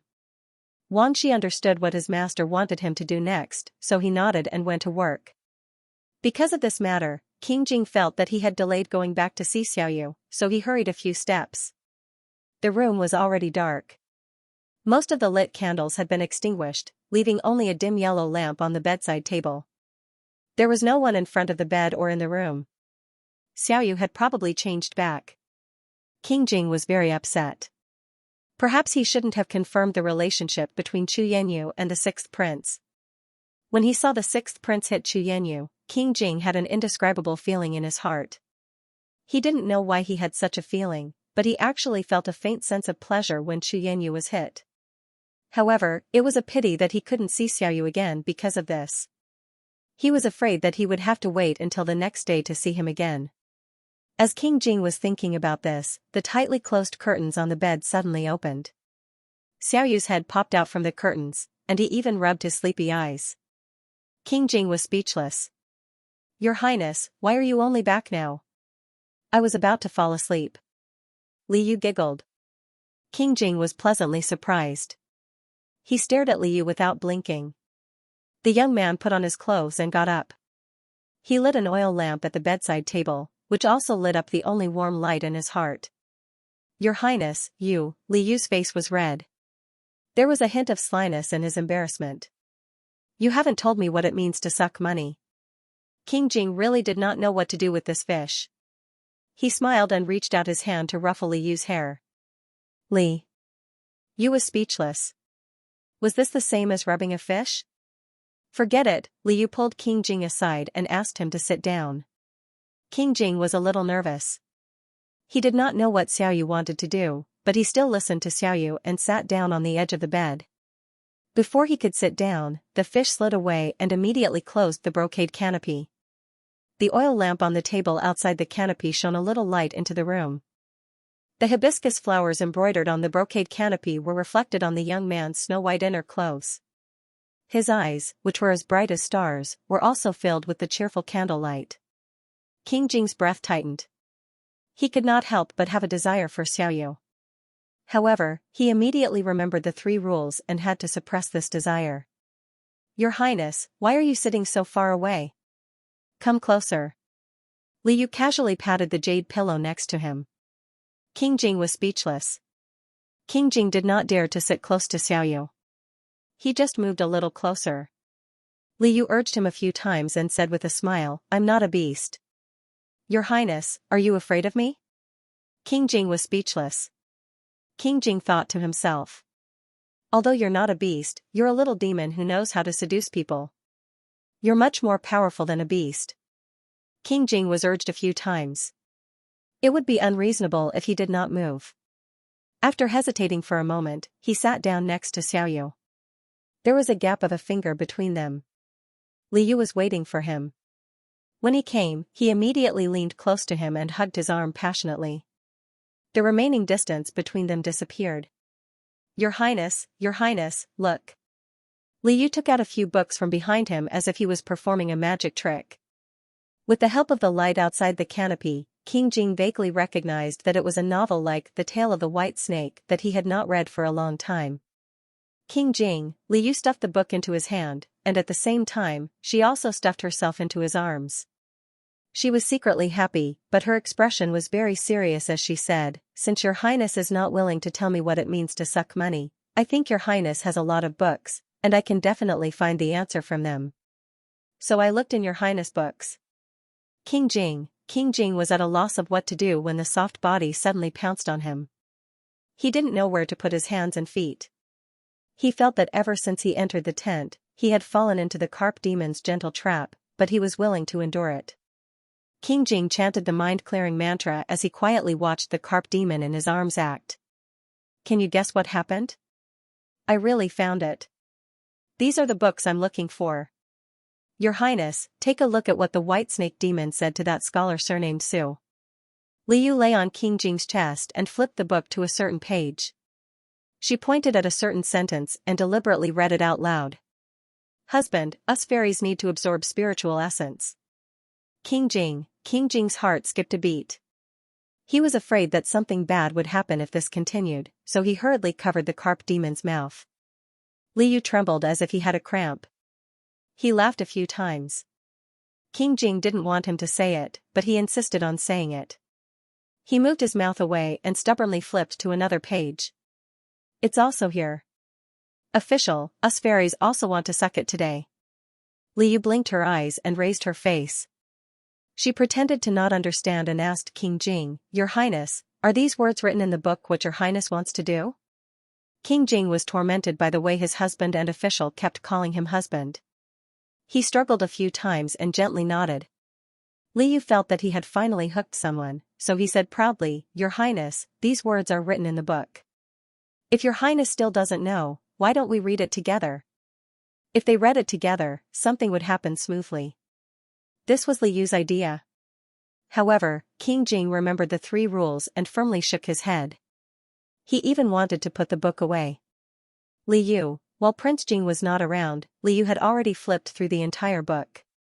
Even though he did not understand many of the ancient words, he was usually able to understand them. Once he grasped one, he would be able to understand everything. His comprehension ability was astonishing. King Jing took care of him in every way possible, and he felt pity and love for King Jing. He originally wanted to be closer to King Jing. Later, when he was provoked by the book, he couldn't calm down even after lying down for a while.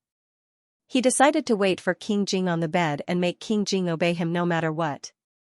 However, at this crucial moment, King Jing actually didn't cooperate. Moreover, the thing that made King Jing refuse to cooperate was the 3 rules that he had personally set. Li Yu suddenly felt like he had shot himself in the foot.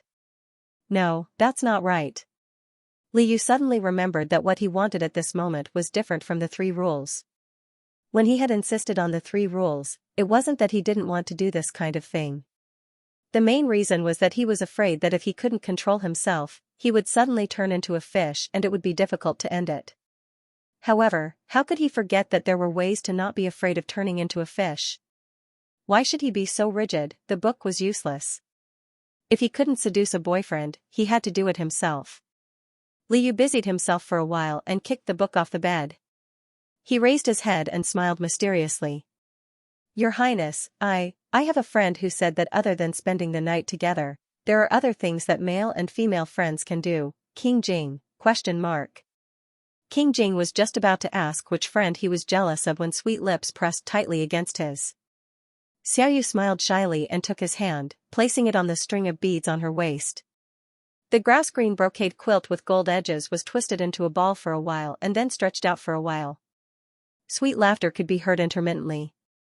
Li Yu was about to drown in this tenderness. He blushed and whispered, Your Highness, do you want to come with me?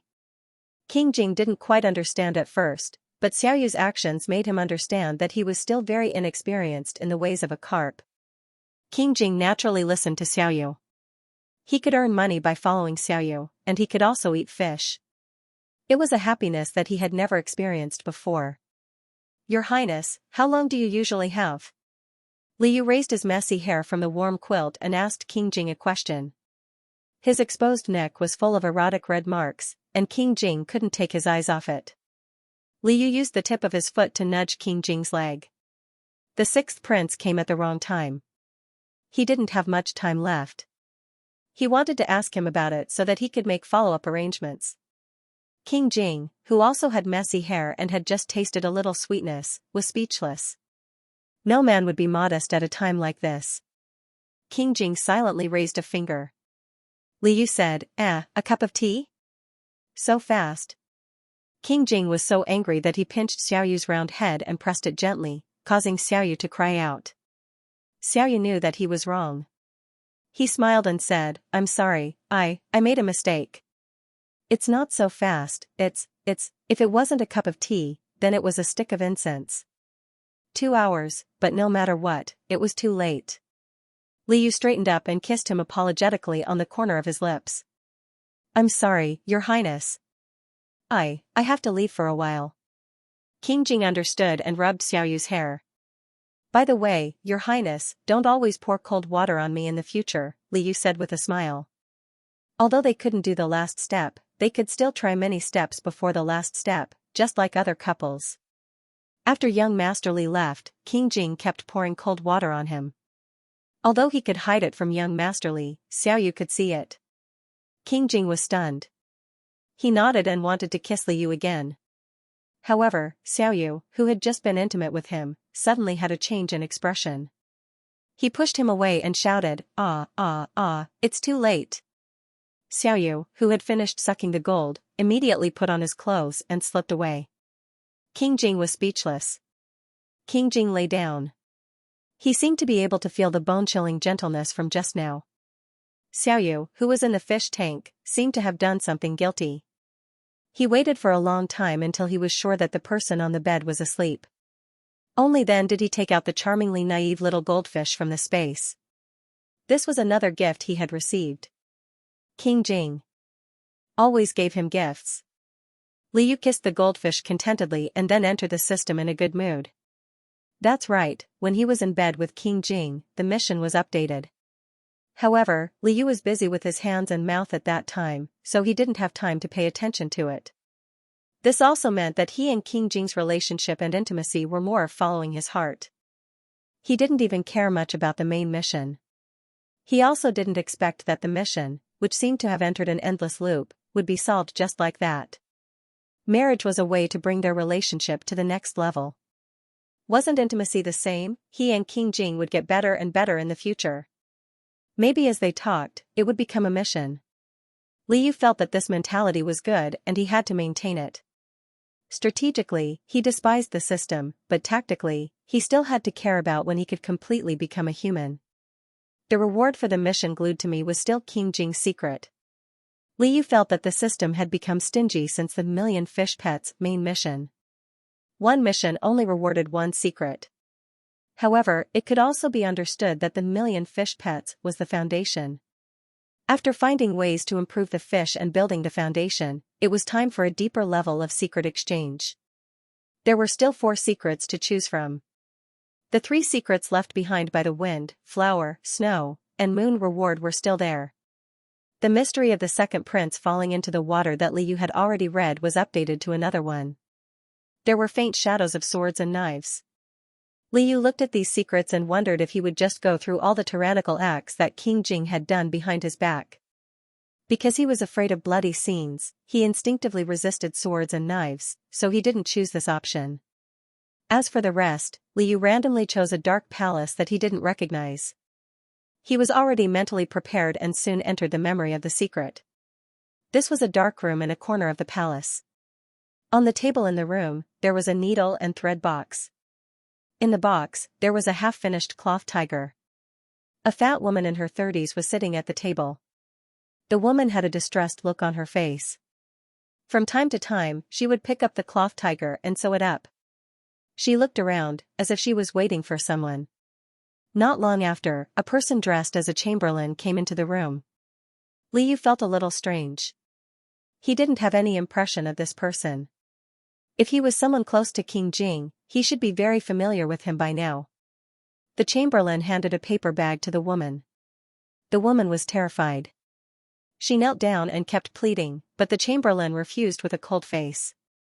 Later, perhaps because he was impatient, he kicked the woman to the ground. The woman had no other choice.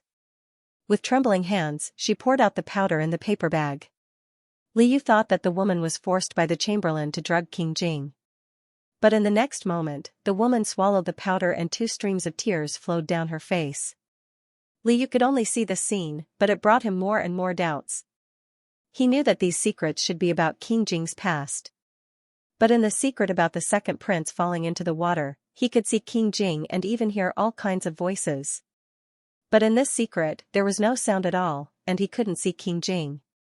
Since King Jing wasn't there, how could it be considered a secret about King Jing? And what was the relationship between this woman and the chamberlain and King Jing? Also, that packet of powder was most likely either an aphrodisiac or poison in the palace. Why did the woman take it herself? It couldn't be that this woman was another Xianxia.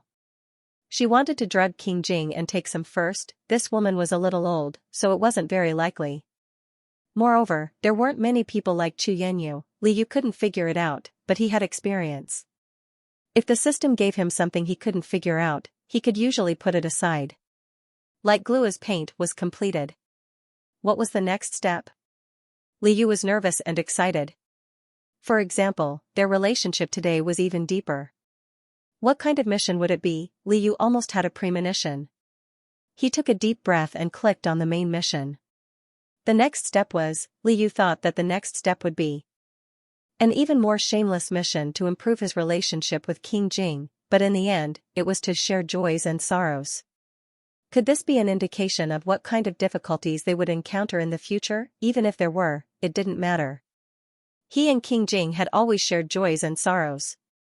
Now that they had become lovers, how could they only care about enjoying themselves? No matter what happened, he would accompany King Jing to the end, advance and retreat together.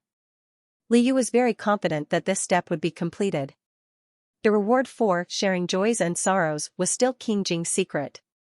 It seemed that sooner or later, he would have to dig out all of King Jing's secrets.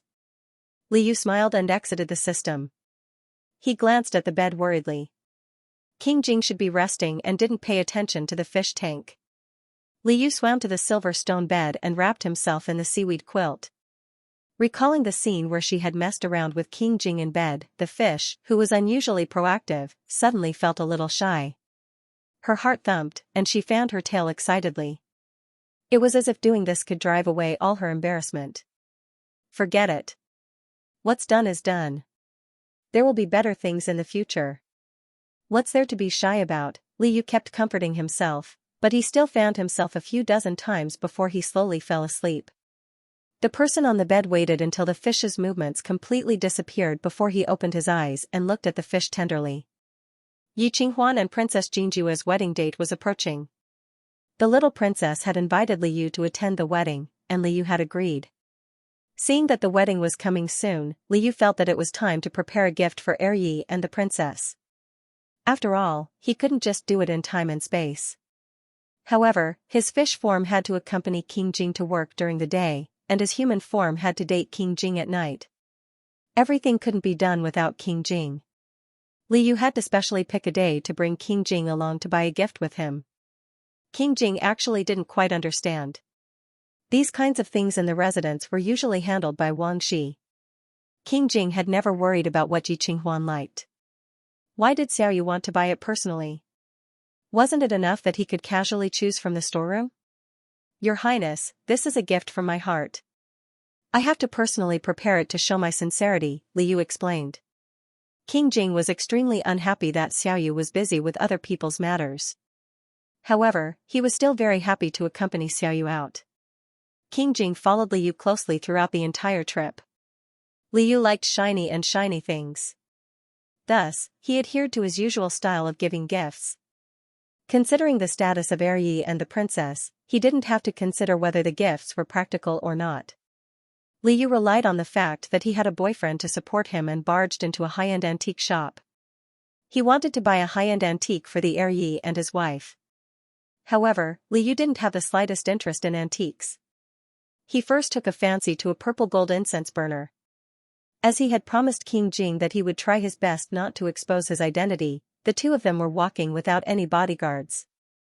In addition, King Jing rarely shopped, so the shop owner thought that the two of them were fat sheep and deliberately exaggerated his shop.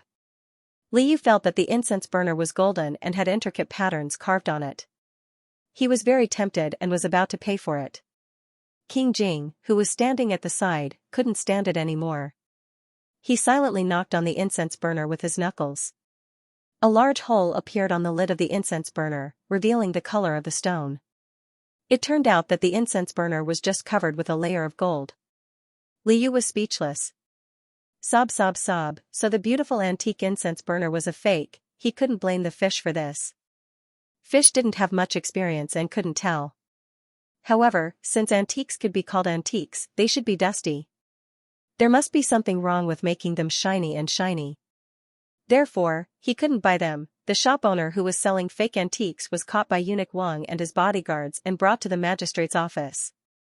Liu quickly learned his lesson and pulled himself together. He went to another shop and took a fancy to a dressing box. The shop owner patted his chest and said that it was an antique belonging to a princess from the previous dynasty. Liu also felt that the box was antique and looked very old. It should be a genuine antique. Moreover, it was a princess's item that matched a princess's. Just as Liu was about to buy it, King Jing coughed softly and glanced outside the window. Liu followed his gaze and saw that there was also a row of identical antiques from the previous dynasty on a small roadside stall. Liu was speechless. Liu was deeply affected. He felt that he wasn't cut out for buying antiques. In a fit of pique, he changed to buying gold and silver ornaments. He took a fancy to a gold and jade screen and thought that it wouldn't be a problem. However, there was a very subtle crack on the back of the screen. King Jing, who had sharp eyes, noticed it. King Jing only touched it for a moment, and the screen split into two halves. Liu then took a fancy to a pair of green dragon and phoenix tablets. King Jing casually poured a cup of herbal tea on them. It turned out that the jade used to make the tablets was fake. The dark green on the jade was seeped in by pigment. With just a cup of herbal tea, the green was washed away. He went to one shop after another. Whenever Liu took a fancy to something, it was either fake or twisted. The shop owners were also caught by Wang Shi one after another. However, Liu still didn't find anything. And it was a koi. What kind of luck was this? Liu was very unhappy. He was always deceived by a series of fake antiques. Didn't this mean that his taste was so bad that he was almost blind? Liu exploded with anger. He snorted and was about to leave. King Jing pulled him back and stuffed something into his hand. Liu wasn't angry at King Jing. It was just that he always picked fake antiques. He didn't want to lose face. For the sake of his boyfriend, he calmed down a little. He lowered his head and looked at the thing that King Jing stuffed into his hand. It turned out to be another small goldfish. It was the same model as the one that King Jing had given him earlier. It also looked charmingly naive, but its movements were different. The previous one had its tail curled up, while this one was pouting and blowing bubbles. Liu frowned and glanced at King Jing. King Jing was also looking at him. Liu knew that the other party was begging for mercy again. He burst into laughter and held the fish in his hand. He wasn't angry anymore. How many more small goldfish were there? Liu took the initiative to lean over and let King Jing hang the fish for him. King Jing smiled and hung the fish for him. Then, he took his hand and led him to the largest jewelry store in the imperial city. The owner of the jewelry store often did business with high-ranking officials and aristocrats. He recognized King Jing and hurriedly came up to greet him. Only then did Liu know that the fish that King Jing had given him were all custom-made at the jewelry store. He was really stupid. Why did he have to find a store himself? Why didn't he ask for King Jing's opinion earlier? Why did he have to take such a long detour and get cheated? Because he didn't expect that King Jing would also come to the jewelry store. With King Jing by his side, the owner took the initiative to put all the best goods on display for young Master Li to choose from. Liu went all out and chose a pair of silver vases, a pair of golden rui scepters, and a pair of lifelike jade dolls. King Jing left a few banknotes. The owner quickly ordered people to wrap them up and send them to the king's mansion. There weren't many opportunities to come to the jewelry store. Liu thought about it and added an oval silver bead. This bead was about the size of a thumb and the pattern on it looked like the earth in the modern world. It attracted Liu's attention. Liu felt that King Jing had given him so many things, but he hadn't given King Jing anything decent. Liu asked the owner for a red string. He personally threaded the string through the bead and handed it to King Jing. "This is for your highness. Thank you for taking care of me," Liu said with a smile. King Jing bought everything else with banknotes. This one should be his. Liu rushed to take out a bulging light gold pouch to pay the bill. In fact, this was also given to him by Wang Shi when he left the king's mansion. It didn't count as his money. But since it was given to him, it was counted as his purchase. This kind of bead in the jewelry store should be very expensive, right? Liu thought based on his intuition. The owner of the jewelry store wanted to say something but stopped. He didn't dare to say that this was just a small bead for decoration. It wasn't worth much and he could even give it away for free. But under King Jing's cold gaze and the expectant gaze of the young master beside King Jing, the owner hesitated for a while and weakly reported the price. Liu excitedly paid the bill. The bead was indeed a little expensive. Liu was a little reluctant to pay for it. But you get what you pay for. Seeing King Jing hang up the bead in front of him, Liu was very happy. He felt that his taste wasn't so bad that it couldn't be salvaged. At least, she was good at picking a boyfriend. After buying the gifts and returning to the mansion, King Jing ordered someone to rewrite the gift list and put in the gifts that Liu had bought. "Why did you put them together with your highnesses?" Liu knew that the gifts he bought couldn't be compared to King Jing's. King Jing personally wrote down Liu's name next to his and unexpectedly gave him a meaningful glance. Liu suddenly understood and his face turned red. The seat next to the king was for the princess consort. Why did King Jing put their gifts and names next to each other? Of course, it was because he treated him as a member of his family, a princess consort. They were just dating. Did he want to be the princess consort or not? Liu thought about it and didn't say anything to refuse. On the day of the wedding, Liu wore a coral red brocade robe embroidered with a silver lotus pattern made for him by King Jing. His hair was tied up with a jade hairpin and there was a string of small goldfish ornaments around his waist. He looked lively and noble. King Jing also wore a matching black robe with a crimson border and a red hairband. He looked extraordinarily handsome. Li Yu stole a glance and was amused. They seemed to be wearing matching outfits. Wouldn't they steal Lord Ye's limelight? King Jing hugged his waist and reassured him. His Highness King Jing didn't care what Ji Qinghuan thought. After the two of them were ready, the carriage set off. Li Yu followed King Jing in the same carriage. After getting on, he realized that something was wrong. The last time they went to the market, it was clearly a very cramped carriage. This time it was very spacious and more than enough to accommodate two people. A table, tea, and even his favorite snacks were all prepared. King Jing smiled and held Li Yu's hand. They sat down together with Li Yu. Li Yu glared hatefully at King Jing. A scoundrel is still a scoundrel after all. On this trip to Duke Chang'an's mansion, King Jing still brought his fish pet to prevent Xiaoyu from changing back halfway. The crystal bottle was placed in the corner. The fish pillow floated quietly, as if it was looking at the two of them. The carriage started moving. King Jing gave Li Yu a storybook. Of course, it wasn't the kind with a fairy. King Jing realized that Li Yu liked to read storybooks.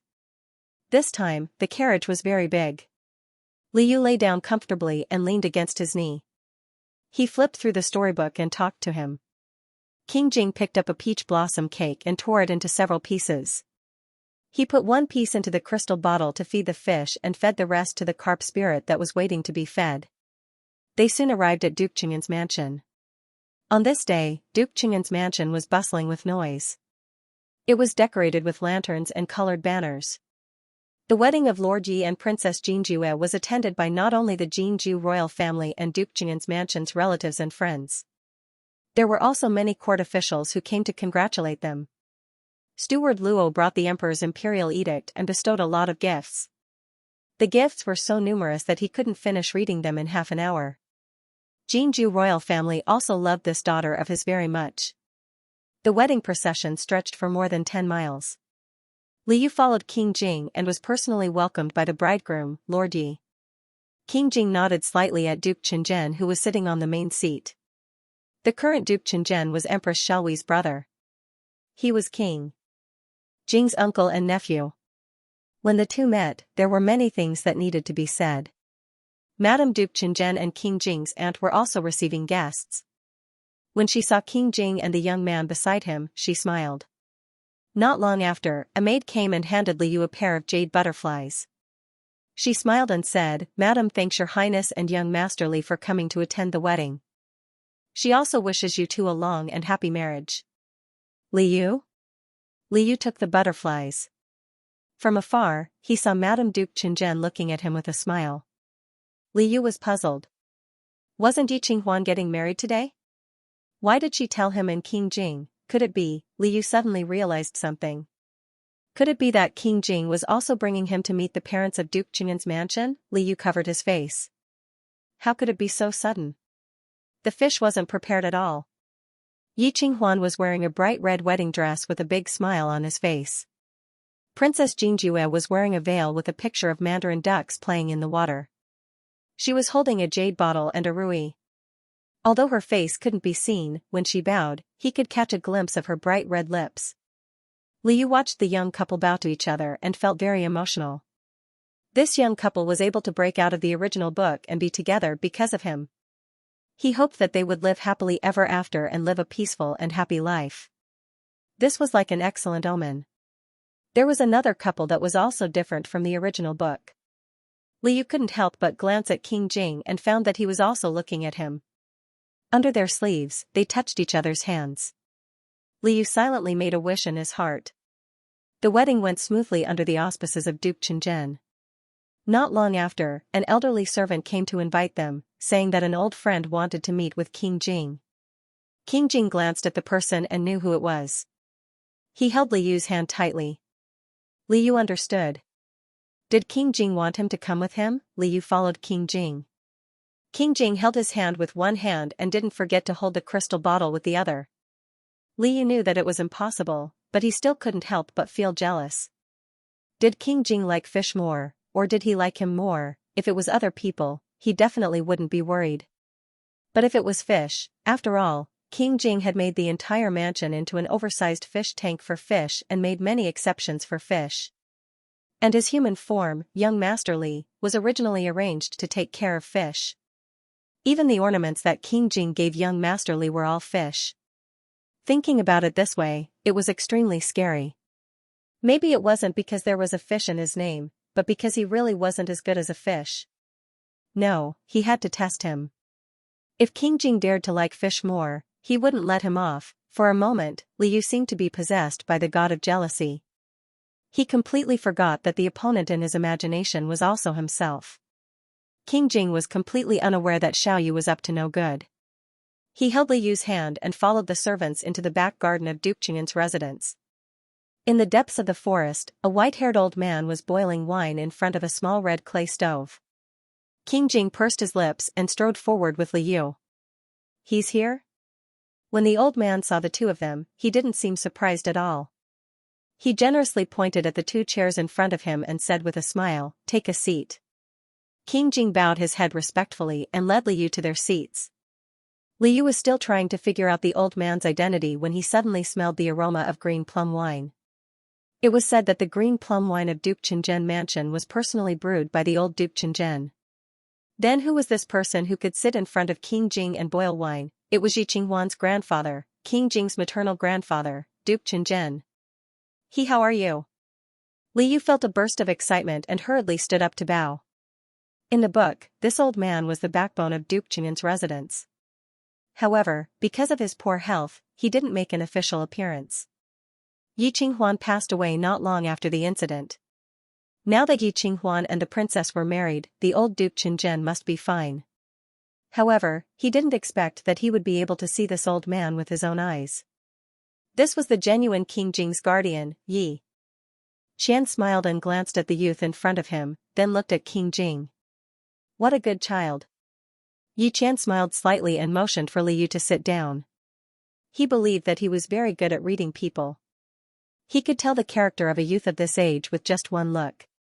"Has your highness decided?" Yi Qian asked King Jing. King Jing's expression was grave as he nodded.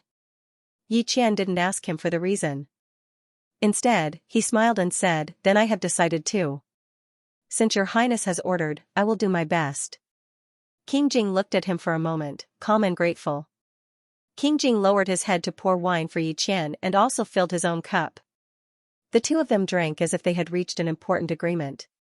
Liu? Liu didn't know what kind of riddle they were playing from the beginning to the end. It wasn't appropriate for him to interrupt in such an occasion. He could only weakly push his bamboo cup in front of King Jing.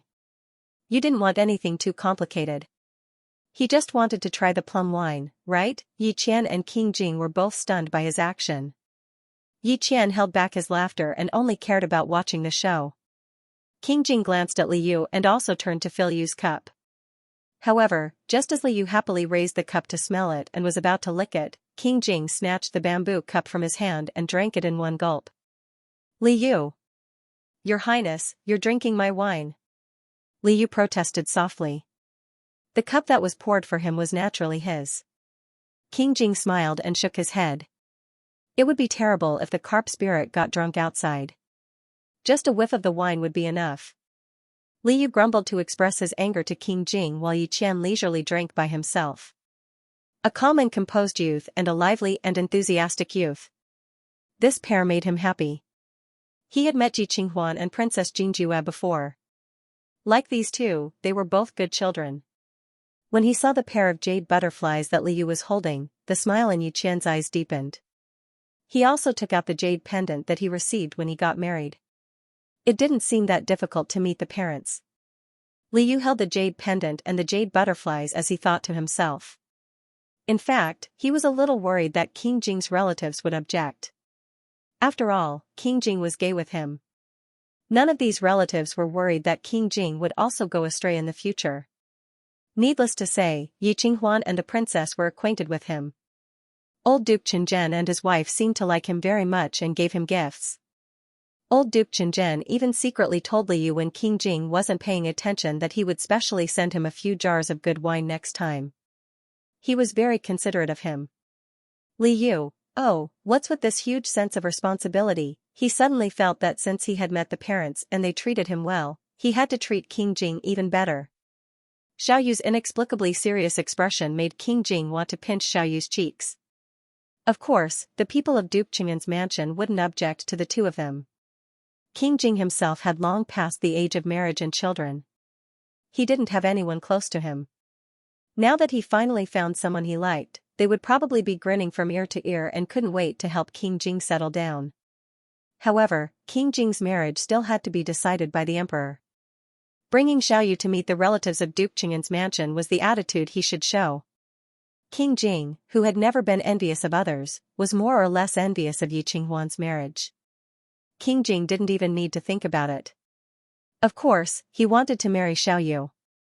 However, King Jing had his own considerations about when to let the emperor know and propose marriage. Especially after he reached an agreement with old Duke Qingzhen. He was the son of the first wife with a noble status. Throughout his life, he had always been subjected to criticism and assassination attempts. He was already used to it and knew how to survive. However, after the Duke Qingzhen mansion was almost set up and the other princes made a fuss about the fish one after another, King Jing realized that he couldn't protect the people around him just because he didn't interfere with any of the forces. None of those princes were reliable. The best way to protect the people he wanted to protect was to become the ruler himself. Because he was born with a disability, he still had a long way to go. His future was bound to be filled with more and more dangers. Before he could achieve a stable life, he could not bear to involve Xiaoyu in this. Therefore, he could only let Xiaoyu fall in love first. He couldn't directly confirm Xiaoyu's status. However, one day, he wouldn't be missing anything. Your Highness, I want to walk around by myself. After that, I'll go back first. Li Yu put the jade butterfly and jade pendant into his pocket and informed King Jing. Because of the 3-point agreement, even his excuses were very casual. In any case, King Jing wouldn't ask about it. King Jing watched him walk to the edge of the garden and behind a few trees. Li Yu quickly turned back into a fish and slid back with his tail. The crystal bottle was not far behind King Jing. It was blocked by King Jing's tall figure and the old Duke Qingzhen couldn't see it. Li Yu quietly jumped into the crystal bottle. Although King Jing didn't directly stare at the fish, he heard the soft sound of water behind him and knew that he had safely turned back. Yi Qian was in high spirits. He ordered someone to bring over a chessboard and said with a smile, "The last time I played chess with Your Highness was before Your Highness moved out of Jingtai Palace. I was ordered to visit the palace, so many years have passed in the blink of an eye." King Jing nodded and let his grandfather play white while he played black. Li Yu swam to the mouth of the bottle and carefully lay down. Thinking about the riddle these two played before, he felt that it was very likely that he was present and that the old Duke Qingzhen couldn't say it clearly. Who knew that after he left, this pair of grandfather and grandson played the riddle to the extreme and focused on playing chess. Li Yu only knew the simplest 5-in-a-row chess and couldn't understand it at all. Moreover, after watching for a while, he became very sleepy. King Jing had been paying attention to the fish. When he saw that the fish was about to slip out of the bottle again, King Jing quickly cut the Gordian knot. The game, which had been in a stalemate, was instantly cut open, and the situation became clear. Yi Qian rubbed his chin and said, "Your Highness's aura is very different. Is it because of him?" King Jing only smiled casually. Protecting oneself and protecting others were naturally different. Yi Qian had a rare opportunity to see King Jing and wanted to say a few more words to King Jing. Suddenly, a servant came to report that the emperor had arrived. Yi Qian and King Jing immediately went out to welcome him. The emperor wore casual clothes and was followed by the head of the imperial bodyguards. He personally came to the Duke Qingzhen Fu. Originally, it was just a wedding between the Duke Qingzhen Shizi and Princess Jingjue. The emperor only needed to give gifts and there was no need for the emperor to come. However, because of what the second prince did, the emperor had to appease Jin Ju Wang and come personally to take a look to show the importance of the marriage.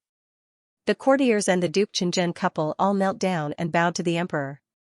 The emperor waved his hand and said with a smile, "The wedding will continue as it should be. I'm just here for a toast." The emperor and Jin Ju Wang, whose face was full of joy, sat and talked for a while before the tense strings of the guests slowly relaxed. Yi Qian and King Jing entered the hall and bowed to the emperor. Yi Qian hadn't been well these years and rarely entered the palace.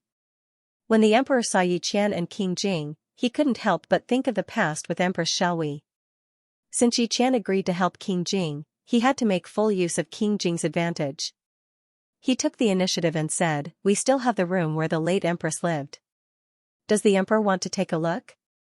After Empress Xiaohui passed away, the emperor almost never came to the Duke Fu because he was afraid of being sad. However, at this moment, he couldn't help but nod. King Jing was Empress Xiaohui's only remaining son.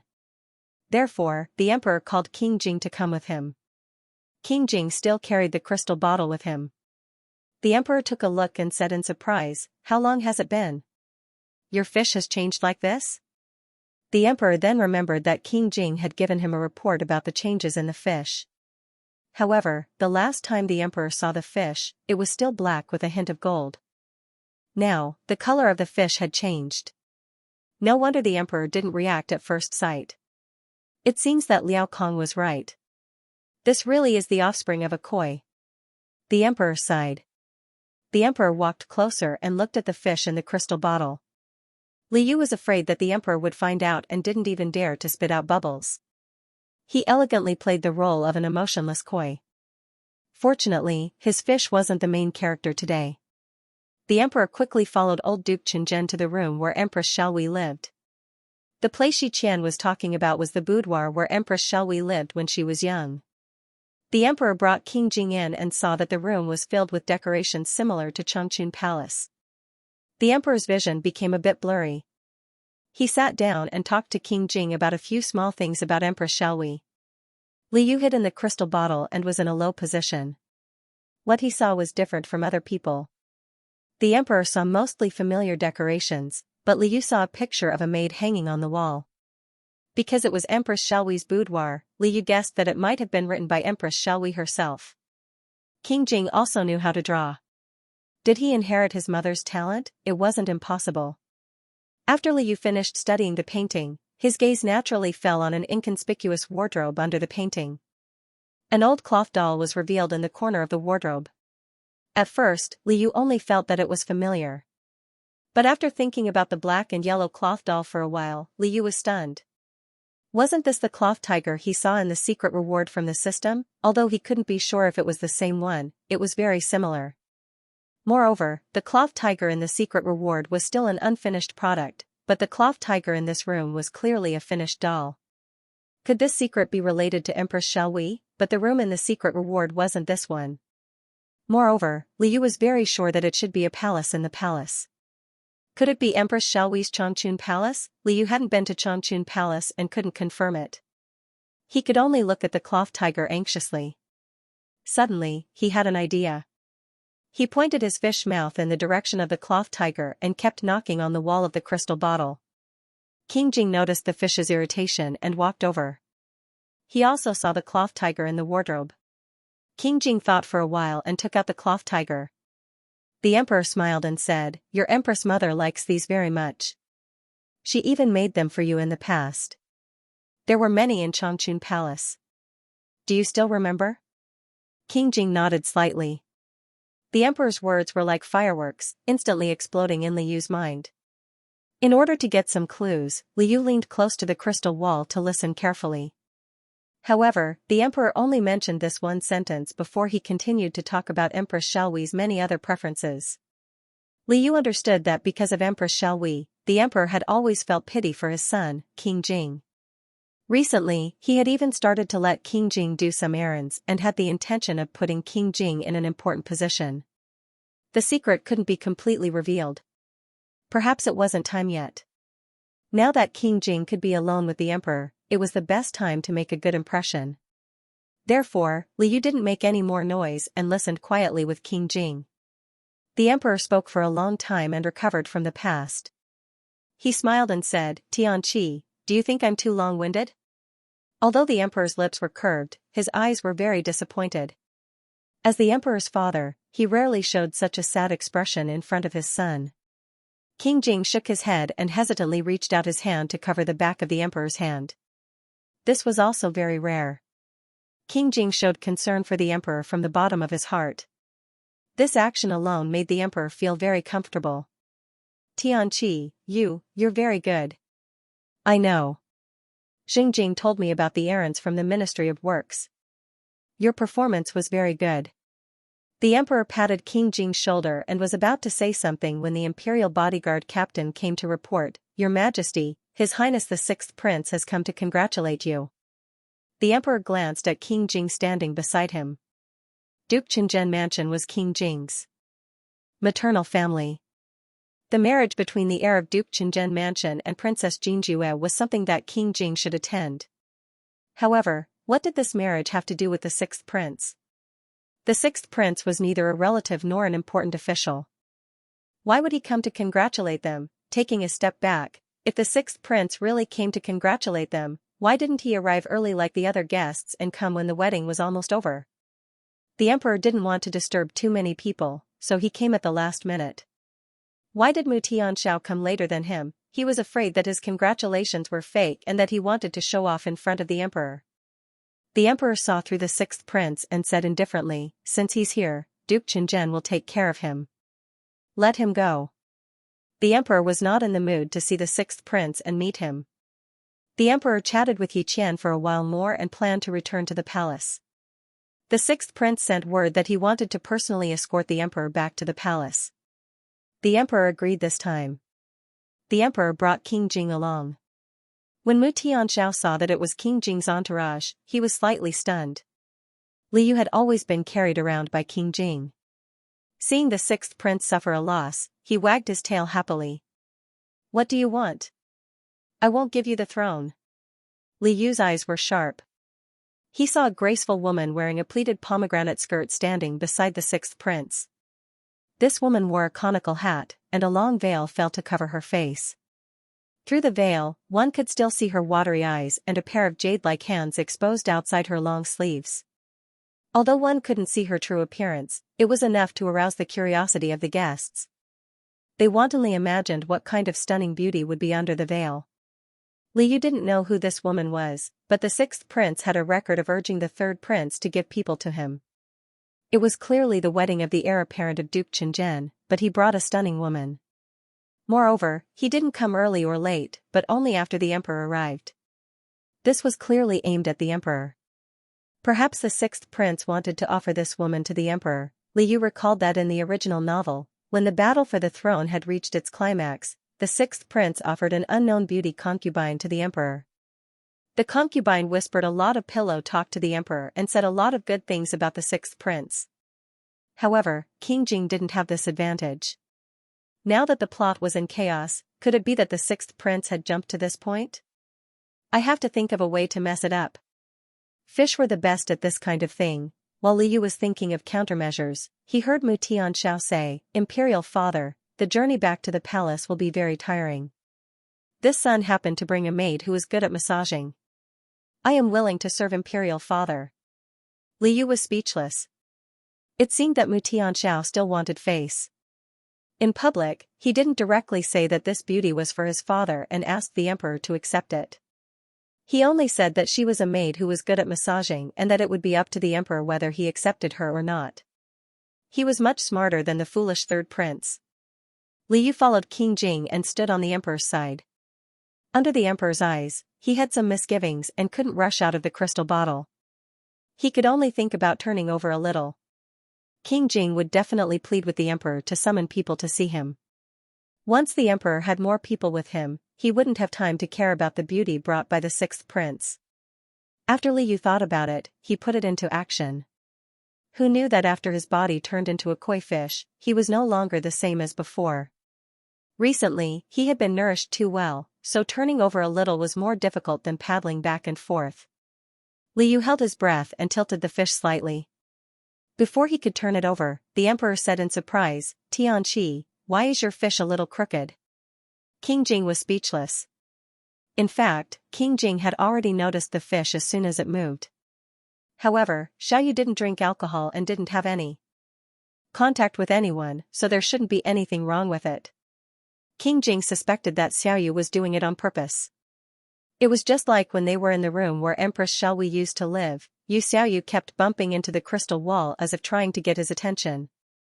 King Jing also felt that Xiaoyu might be trying to remind him of something. However, he didn't expect that the emperor was also looking at his fish. Before King Jing could say anything, the emperor said, King Jing's fish might be unwell. The emperor ordered the chief imperial bodyguard to immediately find the accompanying imperial physician.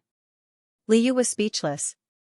Why did he feel that the emperor was more anxious than King Jing when he moved? The fish didn't dare to turn over again and tried to keep it at the same angle.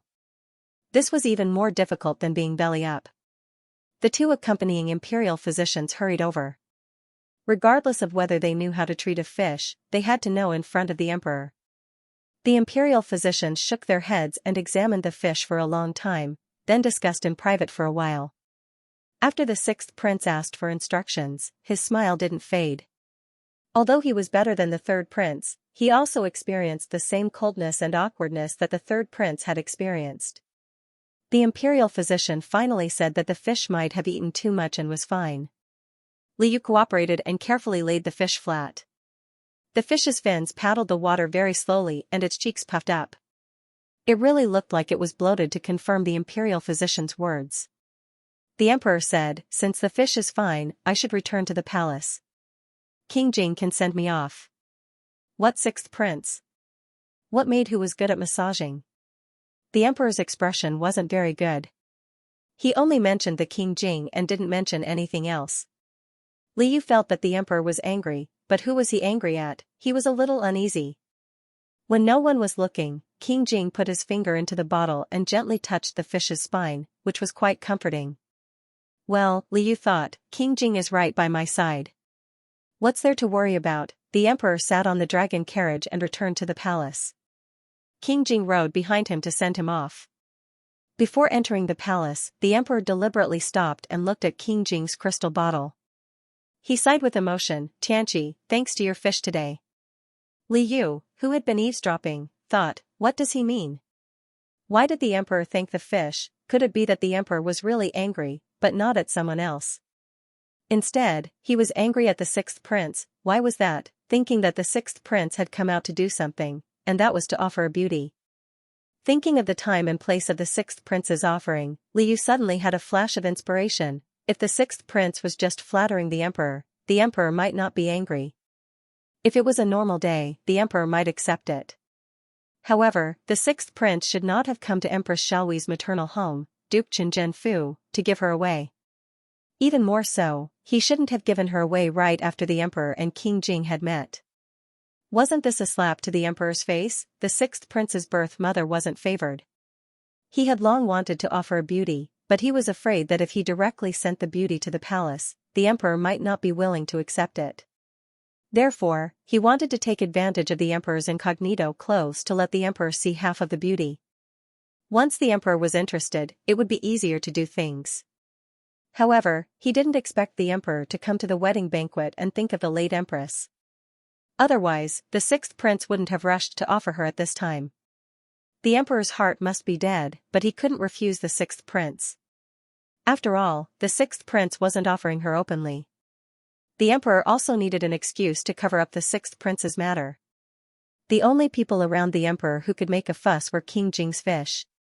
Therefore, when the fish tilted, the emperor used it as an excuse to summon the imperial physician and disrupt everything. Li Yu always thought that he had successfully disrupted the sixth prince's honey trap. In fact, the emperor, who couldn't wait any longer, seized the opportunity and personally disrupted the sixth prince's plan. Thinking back to his original plan, it wasn't without loopholes. If the fish turned white, if King Jing didn't find out in time, or if King Jing found out and didn't ask the emperor to summon the imperial physician, or if King Jing begged the emperor but the emperor ignored it. As long as the emperor had the heart of the Na-6, it wouldn't have a good effect. It should be said that this time, his luck was off the charts. He even ran into this once-in-a-lifetime opportunity when the emperor needed an excuse. The belated Li Yu, hey, don't tell me this is the system's luck. He remembered that the system gave him luck for 3 things: face-slapping villain, ample food and clothing, and soul imprint. He had been working hard to have ample food and clothing, but his luck wasn't obvious. Face-slapping villain was easy to understand. It should be referring to this time, right? It seemed that the Koi's special trait was still somewhat useful. After King Jing saw the emperor off, he returned to Duke Chang'an's mansion. It was already late at night. The newlyweds were sent to the bridal chamber, and the guests were almost all gone. However, the sixth prince still hadn't left. Fifth imperial brother, we meet again. Mu Tianxiao never had a bad temper. He smiled and cupped his hands in greeting to King Jing. Li Yu found that the beauty wearing the conical hat and veil next to the sixth prince was still there. The sixth prince probably hadn't found out why he was ignored by the emperor. The reason he greeted King Jing was probably because he wanted to inquire about it from King Jing. The little carp immediately turned into a doyu, and his tail frantically swept at the sixth prince. Ow, master, old attack, don't pay attention to him. King Jing calmly nodded at the sixth prince and walked closer. The sixth prince was just about to lead the topic to the emperor's mood when King Jing looked straight ahead and walked past him. Mu Tianxiao couldn't stop King Jing. His gaze fell on the crystal bottle that King Jing always carried with him, and on the body of the fish that was constantly twisting and turning. Li Yu also quickly noticed that Mu Tianxiao's cold gaze was on the fish. Li Yu's body stiffened, and he hurriedly turned to the side where King Jing's sleeve could cover the fish. As long as the fish didn't look at the sixth prince shouldn't look at the fish either. Li Yu calmed himself down and waited for a long time before he secretly looked back. The sixth prince had already turned around. Li Yu wanted to look again, but the crystal bottle was suddenly covered. King Jing deliberately stopped and reached out to turn the fish around so that the fish could only see him. Li Yu felt that he should remind King Jing that the sixth prince was King Jing's rival in the original novel. Now that the second prince had been deposed and the third prince had fallen out of favor, the sixth prince would definitely be a force to be reckoned with in the fight for the throne. Li Yu had once advised King Jing to be wary of the sixth prince. In fact, he knew that against an opponent like the sixth prince, just being wary of him would put him in a passive position. King Jing and Duke Chang'an's mansion had suffered enough in the original novel. It would be great if they could completely bring down the sixth prince before he became too powerful. But how could he persuade King Jing to take the initiative? He was a young master who lived in the mansion and never stepped out. Even if he was currently in a relationship with King Jing and King Jing doted on him a lot, he didn't think that he had enough confidence to persuade King Jing. It should be said that he had almost no confidence. He wasn't a good counselor, and analyzing the situation wasn't his strong point. He could only roughly understand that being wary was the same as being on the defense, and it wouldn't affect the situation. Taking the initiative to take the initiative was an attack, which meant that King Jing had to give up his usual style of doing things. But in this way, it would also attract the sixth prince's attention. King Jing probably didn't have the heart to fight for the throne. If he and the sixth prince had a formal confrontation, he would have to fight for it even if he didn't want to. Well, in fact, compared to how to make King Jing deal with the sixth prince, the more difficult thing was how to make King Jing have the heart to fight for the throne. King Jing could be wary of the sixth prince without asking for the reason, but it was impossible for him to fight for the throne without asking for the reason. He was also worried that if he tried to lead the topic to the fight for the throne, would King Jing think that he had ulterior motives and wanted to use him? Li Yu, who was completely unaware that King Jing had already started to make arrangements, thought, how can I persuade King Jing? No matter what, she had to try her best. The third prince was unable to recover from the setback, but the sixth prince was jumping around happily and even dared to flatter the emperor. This showed that the sixth prince was already cultivating the support of the imperial harem. She could not let the sixth prince succeed. Li Yu still managed to find an opportunity to speak to King Jing in his human form. Your Highness, the sixth prince. Li Yu brewed his emotions. He wanted to use King Jing's status and identity to move him emotionally and reason with him. King Jing narrowed his eyes dangerously when he heard the sixth prince's name. Li Yu was still unaware that King Jing did not like the sixth prince. He was still rambling on and on. Before he could react, King Jing threw him onto the bed and violently kissed him. Ever since the two of them got together, King Jing had always been very accommodating to Li Yu when it came to intimacy. Li Yu did whatever he wanted and gave him whatever he wanted. Even if he couldn't get to the last step, King Jing was very patient and never used force. On the contrary, he cared a lot about Li Yu's feelings. He really had never been angry with Li Yu. Although Liu didn't say it out loud, she liked being close to the other party very much. She had almost forgotten that the person she was dating was a tyrant. With this pounce, King Jing's long-lost plundering and ruthlessness all came out. Liu whimpered and kept hitting the other party's chest. He liked being intimate with each other when they were in love, but he didn't like to be rough. He wanted to talk about serious matters, however, King Jing acted as if he didn't hear him and didn't care. He only fiercely crushed Liu's lips and easily made Liu throw away his helmet and armor. Liu was used to enjoying herself, and soon she forgot to resist. Wan turned into a pile of mud. Her eyes were watery, and she could only moan in a low voice. Both of them were covered in a thin layer of sweat. King Jing finally softened. Liu waited until he had some strength. He lovingly stroked his temples and said in a hoarse voice, "Your Highness, what's wrong?" Although he said he was angry, he actually wasn't. It was just that he kissed too hard at the beginning and easily scared the fish. Liu's mouth was already swollen. After King Jing thanked him, the ruthlessness around him dissipated. He gently pecked Liu's cheek and stuffed a sweaty note into his palm. Liu opened it and read, "You're not allowed to look at other men." Liu, damn it, what's with this inexplicably wrong domineering aura? Liu rubbed his forehead. "Your Highness, did you misunderstand? I didn't look at other men. Liu's heart thumped. He only briefly mentioned the sixth prince. He might have mentioned him a few times in the past, but King Jing actually mistakenly thought that he was interested in the sixth prince. She had prepared the note long ago. How long had this bastard been jealous? Liu angrily punched the bed. "I want you to treat him as an enemy, not a love rival." King Jing, alas, I've already said it. Liu seized the opportunity and said, "Your Highness, if the sixth prince takes the throne, it will be very unfavorable for your Highness. Can your Highness stop him?" King Jing slowly glanced at Liu. His expression was very strange, as if he didn't understand Liu's meaning, but it was definitely not suspicion. It didn't matter. Liu didn't expect to persuade King Jing with just a few words. The misunderstanding just now had also inspired him. Liu felt that in addition to moving his emotions and reasoning, he could use another unique skill, selling out fish and tofu.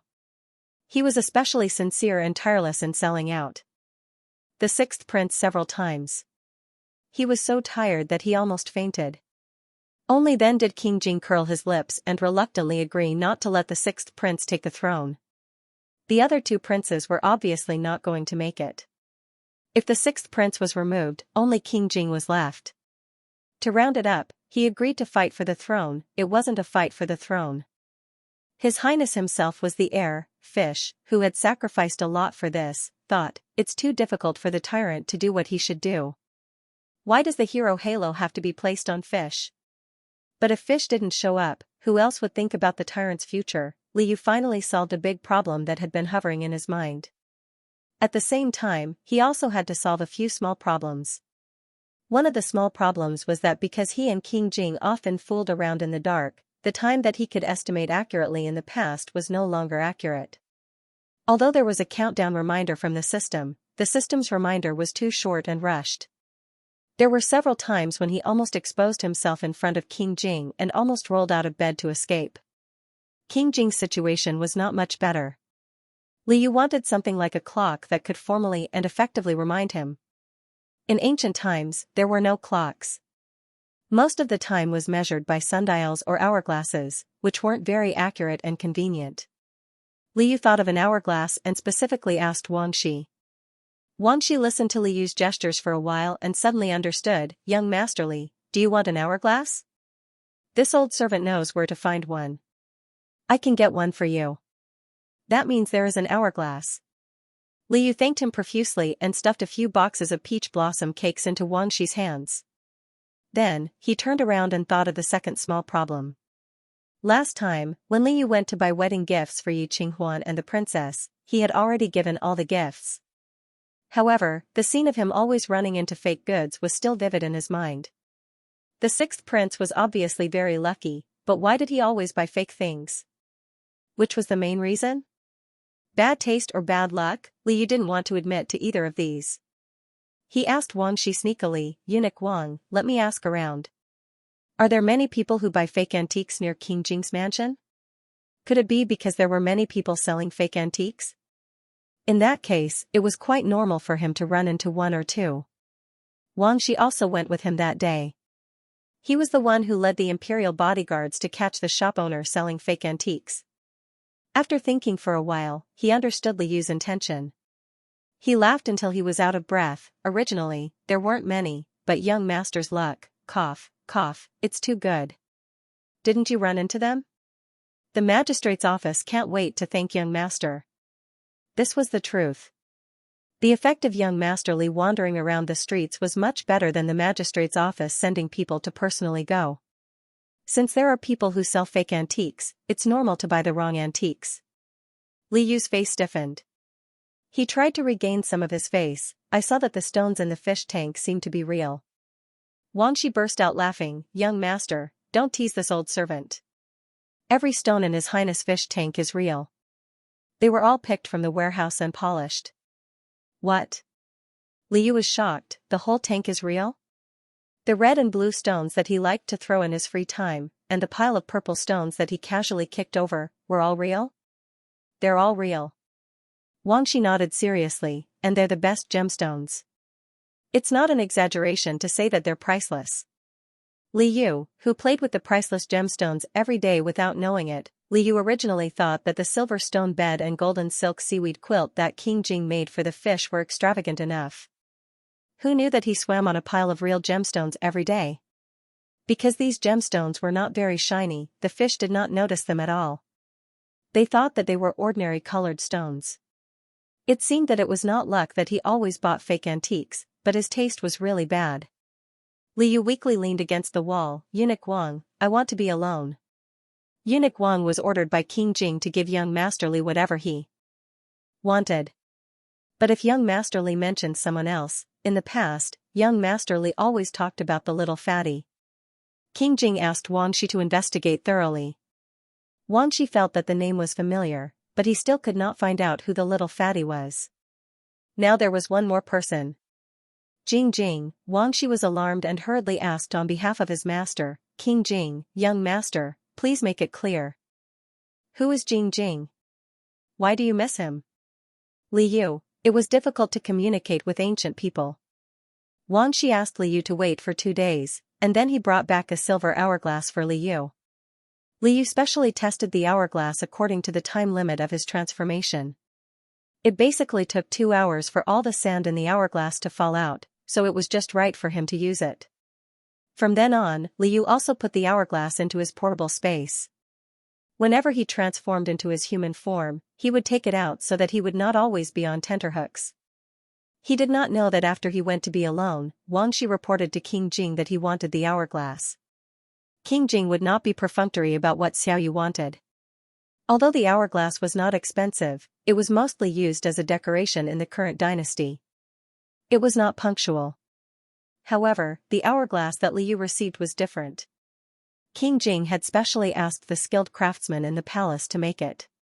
The timing was also specially calibrated, so it was naturally much more accurate than an ordinary hourglass. At the bottom of the hourglass, there was a shallow engraving of a fish. King Jing was used to planning for Xiaoyu, so he was very happy to see Xiaoyu carrying an hourglass wherever he went. On the day of rest after the wedding, Duke Cheng'en's heir brought his new wife over to the mansion. Because King Jing was working at the Ministry of Works, the couple purposely chose a time when King Jing was around and asked Wang Shi to pass on a message in advance. They also wanted to meet young Master Li. Li Yu was very happy when he heard this. Yi Qinghuan and the princess were among the few friends Li Yu had made in this ancient era. He also liked to hang out with them. On the appointed day, Li Yu purposely waited for Wang Shi to pass on the message before transforming into his human form to welcome the heir and his wife. Princess Jingjue came to King Jing's mansion for the first time. When she looked up, the first thing she saw was the confession on the wall. She looked at Yi Qinghuan meaningfully. Yi Qinghuan's old face reddened. He thought to himself, I got married before King Jing, so why am I still inferior to him? Princess Jingjue then looked at the connected ponds that formed a huge fish tank. She was so shocked that she couldn't speak. Under the princess' envious gaze, Li Yu took the princess and Yi Qinghuan to walk around. It was said that marriage was like a second life. After seeing these two again after a period of time, Liu felt that they had changed a lot. Yi Qinghuan's cheeks were still slightly red from shyness. There was a faint smile at the corner of his mouth as he looked gently at his wife. Princess Jingjue was still as sweet and radiant as ever. However, after meeting Yi Qinghuan's gaze a few times, the happiness in her eyes was about to overflow. "You're really different," Liu joked. For the first time, Yi Qinghuan didn't reply.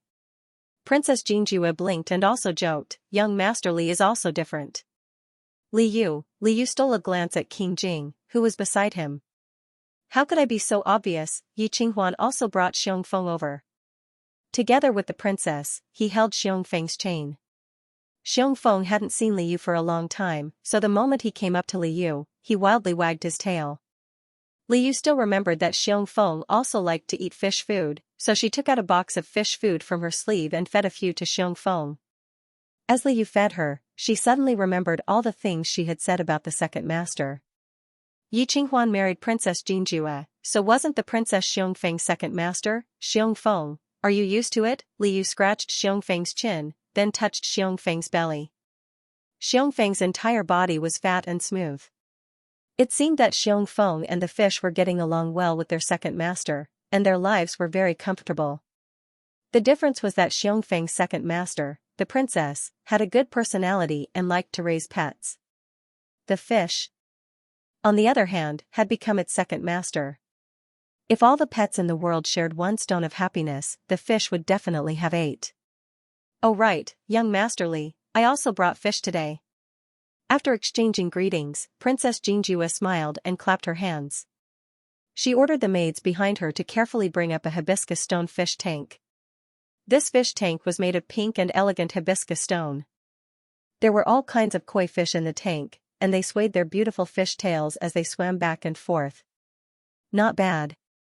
Liu smiled at Yi Qinghuan. The little princess had always liked his fish body. Was this what she liked? Yi Qinghuan stuttered. "It was all the princess' idea. I just occasionally helped to feed them." Liu covered his mouth and laughed. "It's just raising fish." "Why is Yi blushing? Isn't it just admitting that you also like fish?" "There's no need to be embarrassed." Princess Jingjue's fish tank was very healthy, but the princess herself was a little disappointed. The princess rested her chin on her hand and looked at the fish in the tank. "The servants who raise the fish all say that these are the smartest fish. I don't know why they can't compare to His Highness King Jing's fish." Ever since she started raising fish, the little princess realized that fish were different from other fish. King Jing and Liu looked at each other and said in their hearts, "That's only natural." Not only did they bring up the topic of raising fish, the princess also mentioned that she wanted to take a look at King Jing's fish. Liu was a little embarrassed. Young Master Li and fish couldn't coexist. He was afraid that the princess would want to take a closer look, so he didn't dare to bring the fish pillow out to fool her. Fortunately, King Jing kept a straight face after the princess made the suggestion. The owner of the fish didn't agree, so the princess couldn't do anything about it. Yi Qinghuan tried to smooth things over. Liu tried his best to discuss food with the princess for a long time. Soon, the time limit of the transformation was about to end. Liu still said that he had something to do and had to leave first. After Liu left, King Jing waited for the time it took to drink a cup of tea before he ordered Wang Shi to take the fish from the crystal fish tank. Liu, who was busy moving between human and fish forms, was quickly scooped out of the crystal fish tank by eunuch Wang with a large jade spoon. Because King Jing had been a little petty recently and didn't allow anyone to touch his fish, eunuch Wang could only use a spoon instead of both hands. Then, Wang Shi put Liu into a brand new fish tank made of bluestone. The fish tank wasn't a simple square. It was built into a small house. There were jade bells hanging from the eaves, which made light sounds when the wind blew. For the convenience of viewing, all the doors and windows of the tank were filled with a layer of crystal. Liu had never seen this fish tank before. He was afraid that it was newly made by King Jing. Such a big bluestone must be very expensive. Liu didn't dare to swim after entering it. Wang Shi came out with the bluestone fish tank. Yi Qinghuan's mouth twitched when he saw the new fish tank. Bluestone, which was as beautiful as the sky, was rare and hard to find. Only the royal family could afford to use it. This time, he and the princess had lost a lot of money. Princess Xianxia hadn't seen fish for a long time. Last time at the market, she had only seen a fish pillow from afar. Now that she saw a real fish, the princess was surprised and said, How did it become like this?" Even though Yi Qinghuan had reminded her, she still remembered the little black fish that swam to King Jing to eat fish food at the state banquet. King Jing glanced at Wang Shi. Wang Shi had already memorized this part of the story, so he explained it to the princess. The princess's almond-shaped eyes widened and she couldn't help but exclaim, "Oh, oh." The servant placed the two fish tanks together. King Jing's fish tank was obviously bigger than the princess. Liu looked at the fish on the other side through the crystal wall. The emperor had also sent fish to King Jing, but Liu didn't have the chance to be so close to other fish at that time. Slowly, he came up with an exciting idea. If a person couldn't understand the language of fish, no matter how many bubbles he spat out, it was useless. Then what about other fish? How? Should they greet each other? Liu tried to swim closer and shouted at the fish tank on the other side, "Hey, can you hear me?" There was no response from the other side. Liu felt that he was being whimsical. After all, he wasn't a normal fish, but a bookworm fish. Even if he was in a pile of fish, he wouldn't be able to understand their language, right? Suddenly, the scales in front of him flashed, and the fish on the other side all swam towards him one after another. The fish raised their heads and spat out bubbles at Liu. Although they didn't make the same sound as Liu could magically understand what they were saying. This group of fish was saying, "Hello, what are you doing?" Liu was speechless. This was really a pleasant surprise. Liu tried to wave his tail, and the fish lined up in a 1 shape. Liu waved his tail again, and the fish lined up in a 10 shape again. Liu laughed foolishly. What should he do? He had an even more exciting idea. "Tianqi, these fish. What's going on?"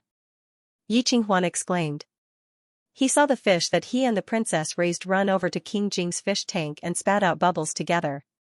It was a spectacular sight. If it was 1 or 2 of them, it could be considered a coincidence. But if it was a group of them, it was too strange. King Jing was watching from the side, so of course, he knew what was going on.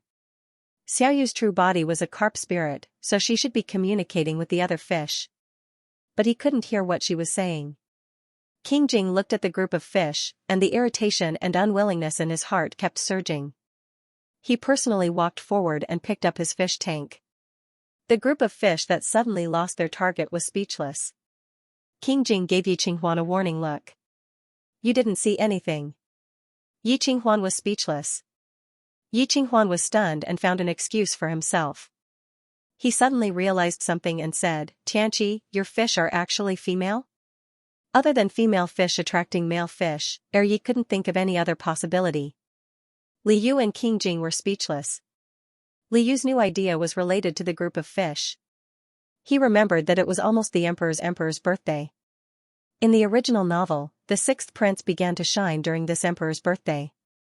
If King Jing wanted to fight for the position of crown prince, he could use this emperor's birthday to cut off the 6th prince's path and leave the 6th prince with no way out. In the original novel, the 6th prince couldn't afford an expensive birthday gift, so he used light and shadow to project the word longevity on the golden bricks of the main hall of the Palace of Heavenly Purity.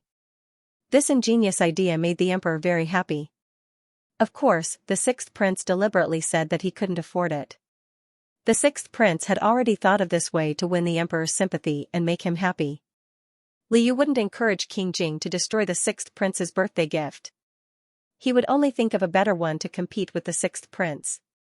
After all, the emperor's birthday was a time for the 8 immortals to cross the sea and show off their abilities. Liu first asked Wang Shi to help him get a tank of fish. After fiddling with the fish for a while and making sure that he was competent, Liu found an opportunity to ask King Jing about the details of the emperor's birthday gift. King Jing's birthday gifts in the past were to personally write a piece of calligraphy and send it to the emperor. Now that he had decided to fight for the position of crown prince, he couldn't be too casual. The emperor had appointed King Jing to do this task, so King Jing should also express his gratitude.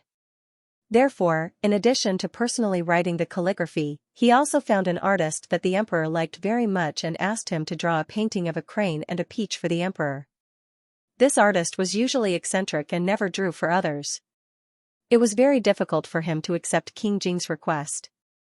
When Liu came over to inquire, King Jing had already made all the arrangements. However, he still wanted to hear Xiaoyu's idea. He knew that Xiaoyu was doing this for his own good. He liked it when Xiaoyu was busy working for him. Liu carefully asked, "Your Highness, do you have any ideas about the emperor's birthday?" King Jing cooperated and shook his head. He saw that Xiaoyu's black eyes suddenly lit up. "What idea do you have now?" King Jing looked at him with a smile. Liu rubbed his hands and said, "Your Highness, let's try to use the fish formation to make a longevity character and send it to the emperor." The sixth prince's light and shadow was dead. It wasn't as lively as the fish formation. Moreover, it had the meaning of a carp greeting the emperor. He didn't believe that a birthday made up of fish wouldn't be as beautiful as the sixth prince's light and shadow. Moreover, he had experimented a little in the past few days. His fish form could communicate with other fish, so it wouldn't be difficult for him to make a simple longevity character. When the time came, he could even blend in with the school of fish to provide support and prevent any accidents. No matter how Liu thought about it, he felt that his idea wasn't bad. He said happily, "I often feed fish, so I know a way to make them make a longevity character." "Your Highness, let me try." King Jing raised his eyebrows. He had seen the interaction between Xiaoyu and the school of fish with his own eyes, so he couldn't help but think about the feasibility. Liu was afraid that he wouldn't agree, so she quickly grabbed his arm and shook it coquettishly. King Jing, this was the first time King Jing had been shaken by Xiaoyu like this. His heart trembled slightly, and his lips curled up. King Jing expressed that he was still considering the fish's coquettish behavior, but his eyes kept glancing at his legs. Liu's face immediately turned red. How could this bastard be like this? He really didn't forget to take advantage of her at all times. Forget it, he was a fish that could adapt to circumstances. He couldn't be troubled and had to share weal and woe with her. In order to get this important job, Liu endured her shyness and obediently sat on the chair. In order to achieve the best results, Liu used red carps for all the fish in the array. That was his only request. In addition, no one was allowed to watch the practice of the array. King Jing did not object. Although the fish that were selected for the array were not as expensive as the koi fish in the palace, they still looked very festive. Just practicing was not enough. Liu also asked King Jing to write the word longevity as a reference for the fish array. At first, King Jing thought that it would be fine even if it did not succeed. He thought that it would be fun to coax Xiaoyu. However, when he saw that the fish array was in order, and that the longevity characters were exactly the same as his handwriting, King Jing was both shocked and deeply touched. Xiaoyu was probably the only person in the world who could do something like this. In the following days, the fish were so busy practicing that they forgot to eat and sleep. King Jing vaguely felt that his fish had become thinner. He prepared a lot of fish food for the fish. The humanoid fish also fed a lot of tonics, but Liu only ate a little each time and consciously put it down. What a joke. The fish also had to be on the stage. Its body shape could not be too different from the other fish. Liu did not realize it before. Now that he was with the fish, he finally knew what a celebrity's body shape was like. However, although Liu did not eat much, he thought that the fish food and tonics that King Jing fed him were too delicious. He could eat more after the emperor's birthday. While he was practicing the fish array, the person that King Jing sent to spy on Prince Six came back and reported that Prince Six had bought a lot of paper lanterns. Liu understood. It seemed that he was right. Prince Six had prepared the light and shadow according to the original novel for this kind of plot that did not have much to do with the original plot. However, if they were watching Prince Six, would Prince Six also be watching them? Liu recalled Prince Six's cold eyes and shivered for no reason. He decided that he could not let his guard down. This person could never be underestimated. Considering the possible flaws in the fish array, Liu also made some other preparations in advance. Soon, it was the day of the emperor's birthday. King Jing was going to enter the palace early in the morning.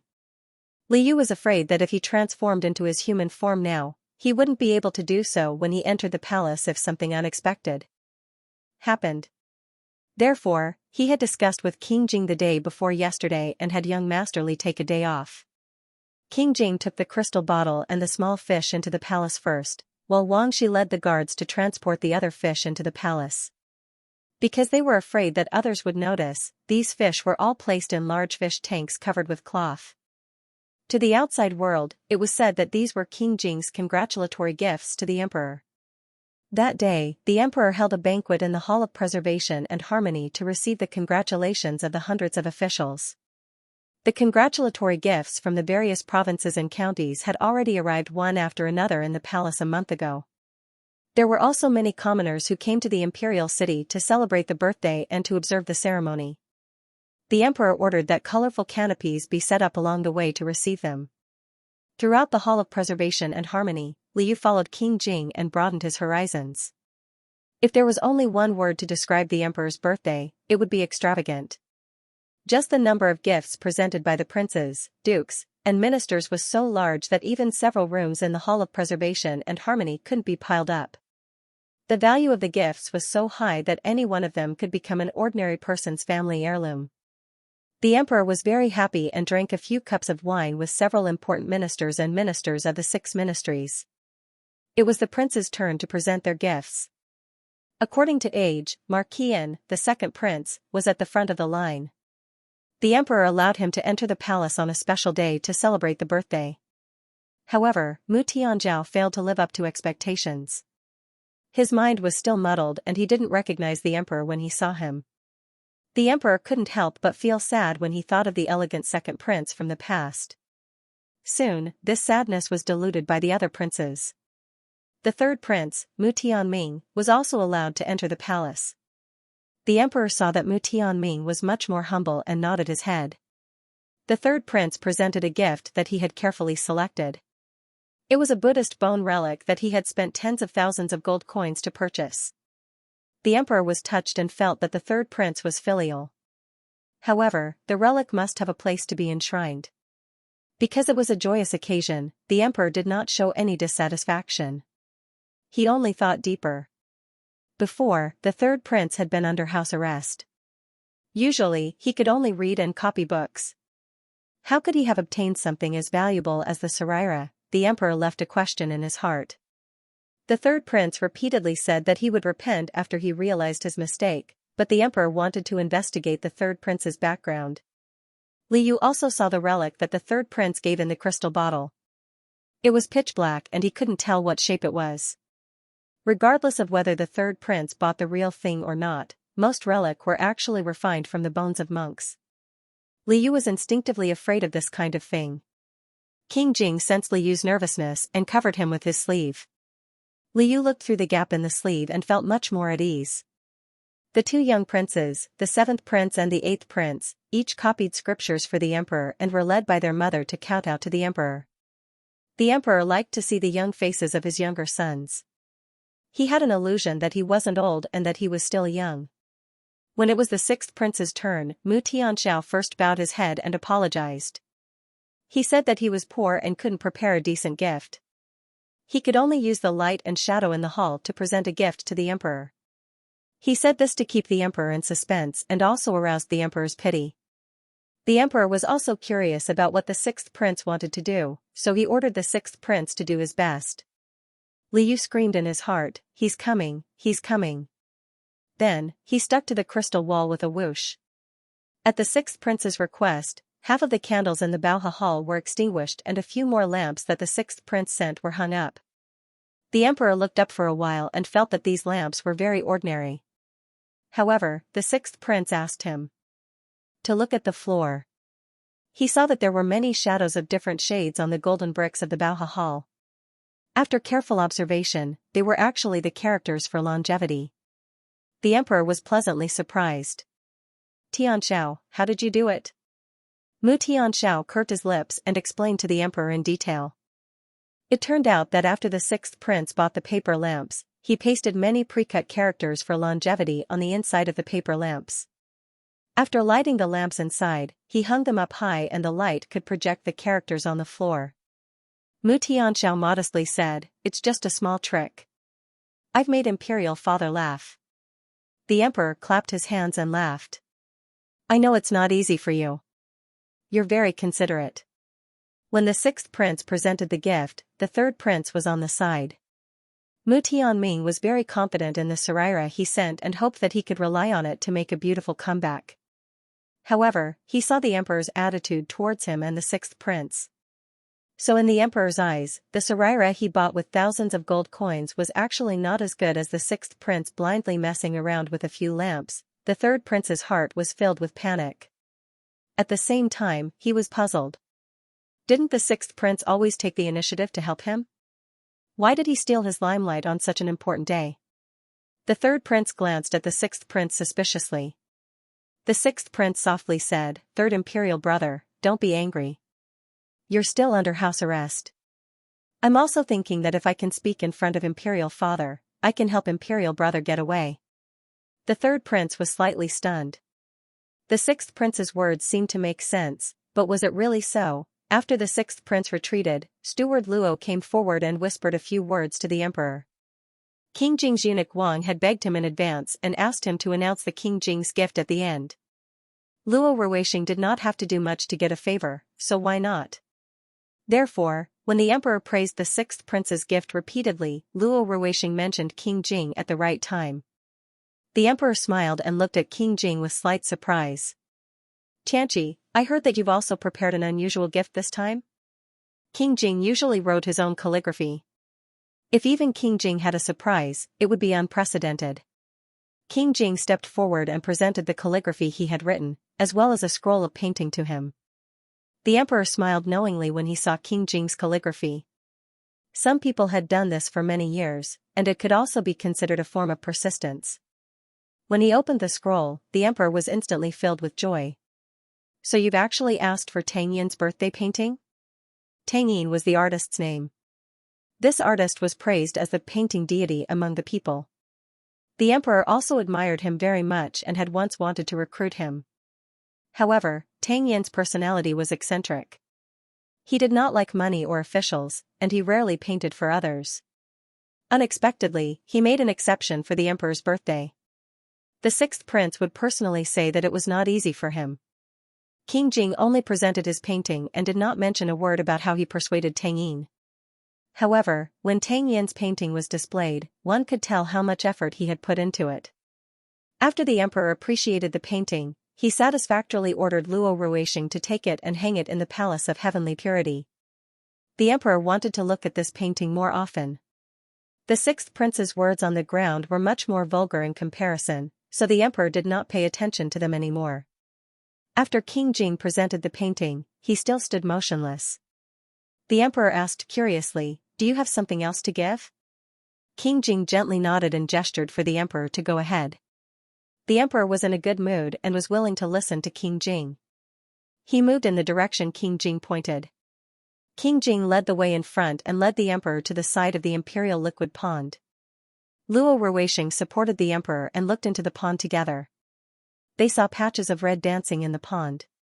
When they looked closely, they saw that there were many red carp swimming in the pond. These red carp swam continuously and gathered in front of the emperor. They did not disperse for a long time. Luo Ruweixing understood that this might be the reason why King Jing led the emperor here. He smiled and said, "Your Majesty, look. These fish are congratulating you." The emperor smiled and nodded. The school of fish was very pleasing. The sixth prince followed behind the emperor with a smile on his face. However, he was somewhat disdainful in his heart. What was this? As long as he sprinkled fish food into the pond before the emperor arrived, the fish would gather. This was no better than an insignificant trick. How could it be compared to his light and shadow longevity words? The emperor was looking at the fish in the pond when he suddenly realized that the fish seemed to be in a formation. Some were horizontal, some were vertical, and they looked very much like strokes. Luo Ruweixing had already figured it out. He exclaimed excitedly, "Are these fishes arranged in a Chinese character?" The emperor took a step back and looked at all the red carps. The patches of red connected to each other and formed an extremely spectacular and neat word. The word longevity. It was his birthday, and it was also the birthday that King Jing had written for many years. Luo Ruixing was shocked and almost cried with joy. "Your Majesty, this is the red carp birthday offering." The emperor first received Tang Yin's painting of the immortal crane and flat peach, and now the red carp birthday offering. He was very happy. Luo Ruixing immediately took the lead and said auspicious words to the emperor. After a basket of different auspicious words, the school of red carps still did not disperse. The crowd had never seen such a scene before, so they all rushed forward to watch the fun. The emperor was most satisfied with King Jing's gift and praised King Jing profusely, but he did not ask how King Jing did it. There was no need to talk about the beautiful scenery, so the emperor just treated it as a spectacle. Mu Tianming looked at all this angrily. When he saw that Mu Tianxiao was also watching, he mocked and ridiculed. "I can't compare to your ingenuity, and you can't even compare to a mute." The sixth prince just smiled and said, "Fifth imperial brother's gift is extraordinary. I'm indeed still far from it." Mu Tianming saw that he would only be a foil if he continued, so he hurriedly excused himself. Mu Tianxiao was all smiles from beginning to end, and no one could find anything wrong with it. The emperor had been appreciating the red carps for a long time, but the red carps were still there. The sixth prince's heart was moved. He knew that King Jing must have done something to the water since the carps could arrange the word longevity, but he did not know how King Jing did it. However, if he could destroy the fish array, King Jing could no longer be so proud. It did not take long for the sixth prince to find a flaw. He asked the eunuch nearby, "Is there any fish food? I've never seen such a scene before. I really want to feed these fish." The sixth prince was not stupid. He would not poison the fish right under the emperor's nose. He just wanted to feed the fish. There must be a reason why these fish could arrange the word longevity. However, fish were fish. How could they have brains? As long as he threw a handful of fish food, the fish would immediately fight for it.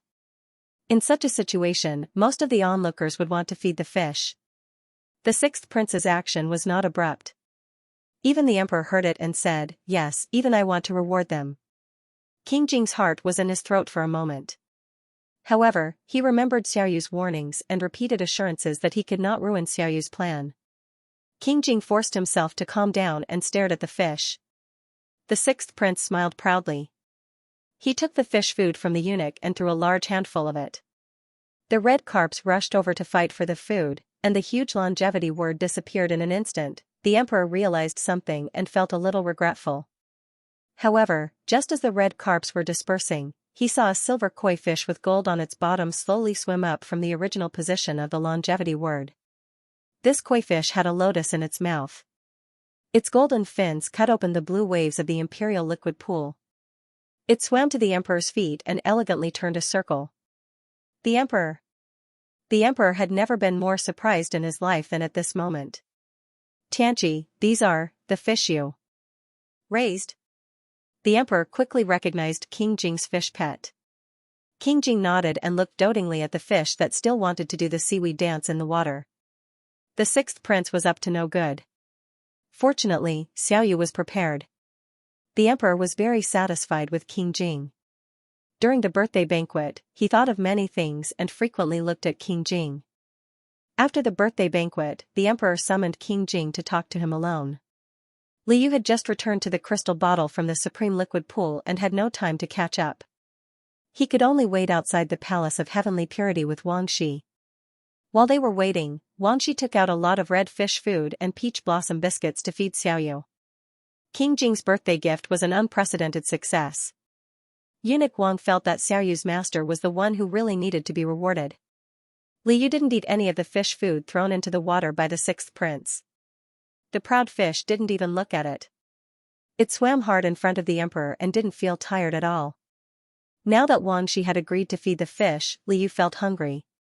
He hurriedly swallowed the food in big mouthfuls and stuffed his cheeks full.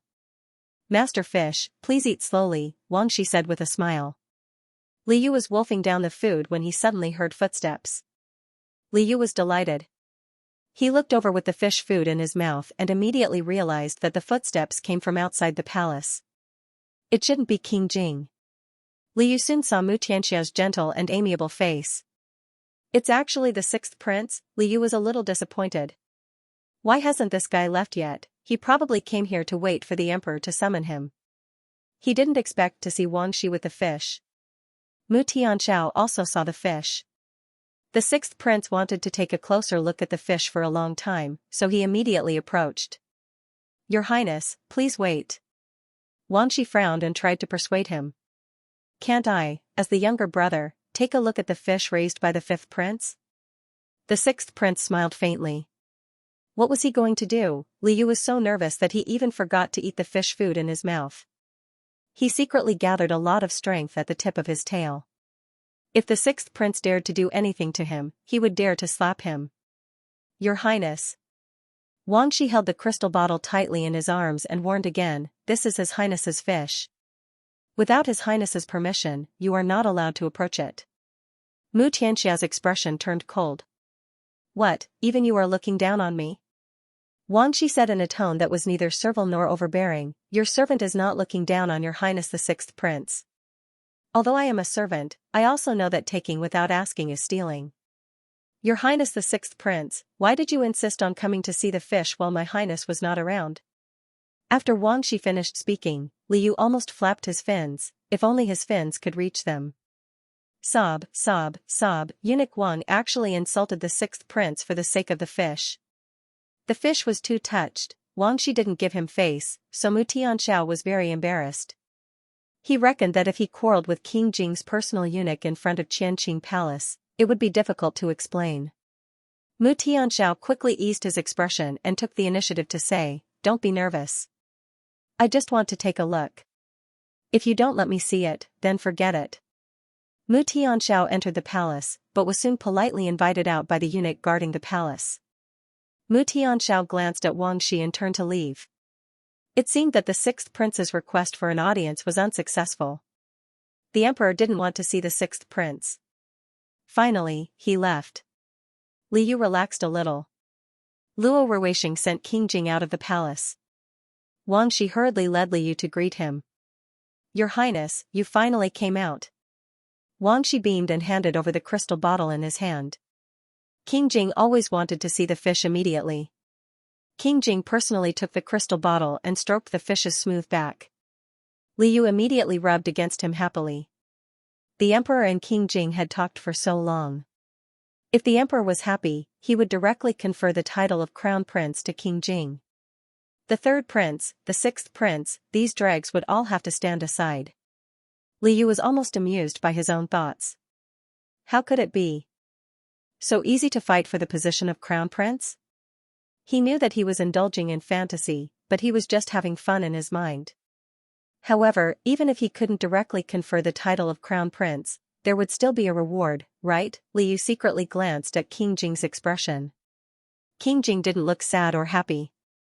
He felt that the reward this time was a little different. King Jing signaled Wang Shi with his eyes, go to Changchun Palace. Wang Shi responded and led the way. This was Liu's first time going to Changchun Palace. It reminded him of a secret related to Changchun Palace that had yet to be solved. He had tested King Jing before, but found that King Jing had no impression of it. If he wanted to fully understand this secret, he could only rely on himself.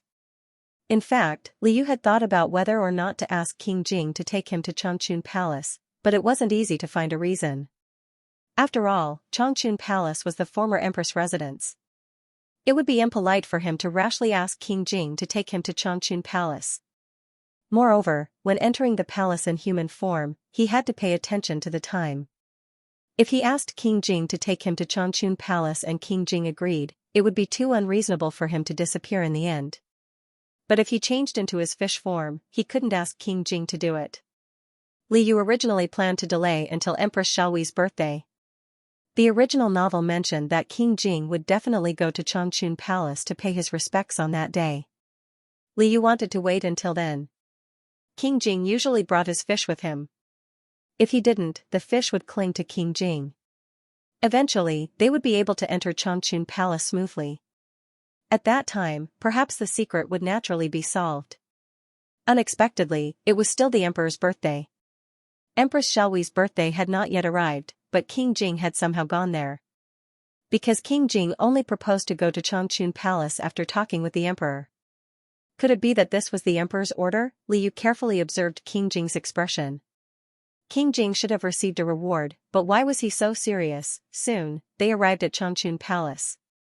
When Liu saw the scenery around Changchun Palace for the first time, he was more and more certain that the secret location was in Changchun Palace. The decorations on the eaves were very similar to what he saw in the system. Moreover, Wang Shi kept saying that Changchun Palace hadn't been renovated for a long time since the late empress passed away. The main hall of Changchun Palace was dark. King Jing ordered Wang Shi to light the lamps. The main hall was hung with mourning cloth and silk. Empress Xiaohui's memorial tablet was enshrined on a side table. King Jing put the crystal vase on the table. Wang Shi took out 3 sticks of incense. King Jing personally lit them. He went to the memorial tablet and solemnly bowed 3 times. Liu followed King Jing into the hall. He looked around for the cloth tiger, but he couldn't find it in a short time.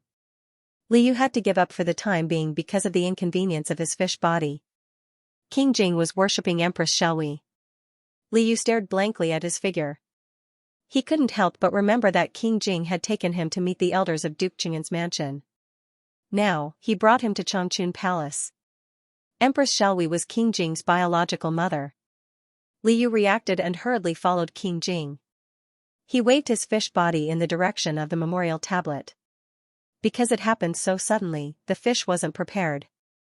He could only pray sincerely and secretly, "Your Majesty, if your spirit is in heaven, please bless King Jing." King Jing caught a glimpse of the fish waving its head and tail. He thought for a moment and guessed the fish's intention. He smiled politely. When the fish was done, King Jing sat down and touched the fish. Liu could feel King Jing's heavy heart through the crystal vase. What's wrong? Could it be that instead of a reward, he was reprimanded? Your Highness, what's wrong? Wang Shi asked worriedly. King Jing gently shook his head, and his gaze immediately shifted to the outside of the hall. Wang Shi understood that it was inconvenient for His Highness to tell them because they were in the palace. King Jing sat for the time it took to drink a cup of tea. Then, he led Wang Shi and Liu out of the palace.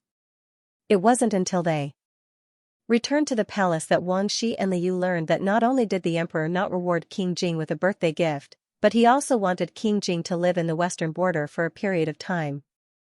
In other words, the emperor's reward for King Jing was to order King Jing to leave the imperial city. What's going on? How could this be? Liu couldn't figure it out. The emperor was very happy when he saw the longevity character on the fish and even proposed to hang Tang Yin's painting in the Palace of Heavenly Purity. Why did he suddenly turn hostile to King Jing? He believed that he had no flaws, so there must be a problem with the fish array. Perhaps he shouldn't have added fuel to the fire and offered the lotus to the emperor, but if he didn't do that, the emperor would also be disappointed when the fish array disappears. Sigh, the emperor's heart is too hard to guess, Liu reflected on himself.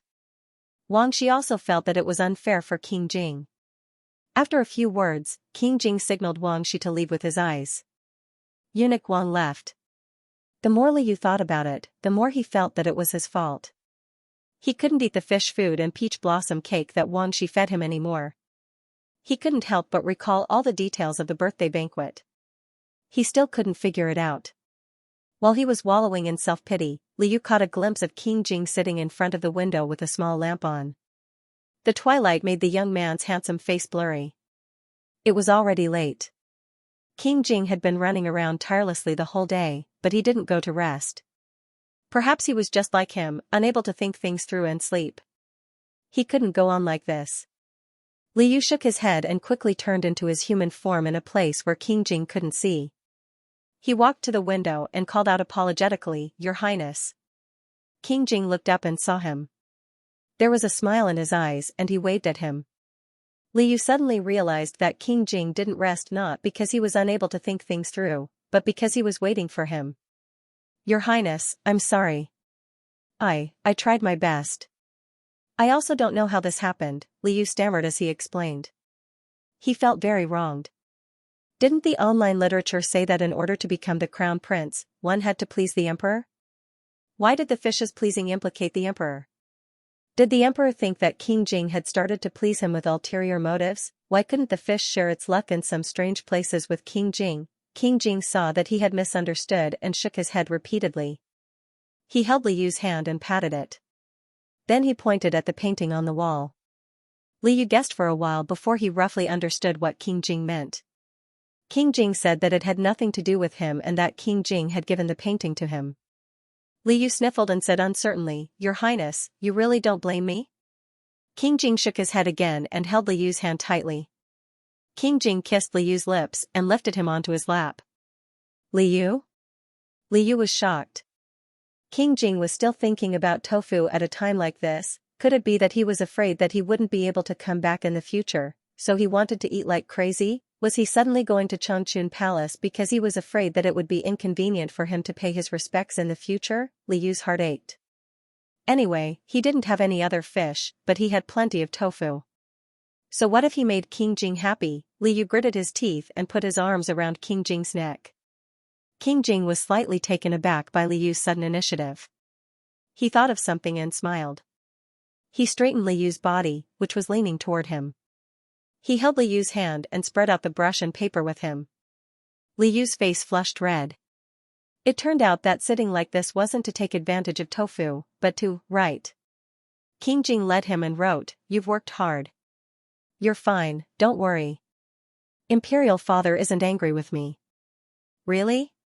Li Yu didn't quite believe it. "Then why did His Majesty ask Your Highness to leave?"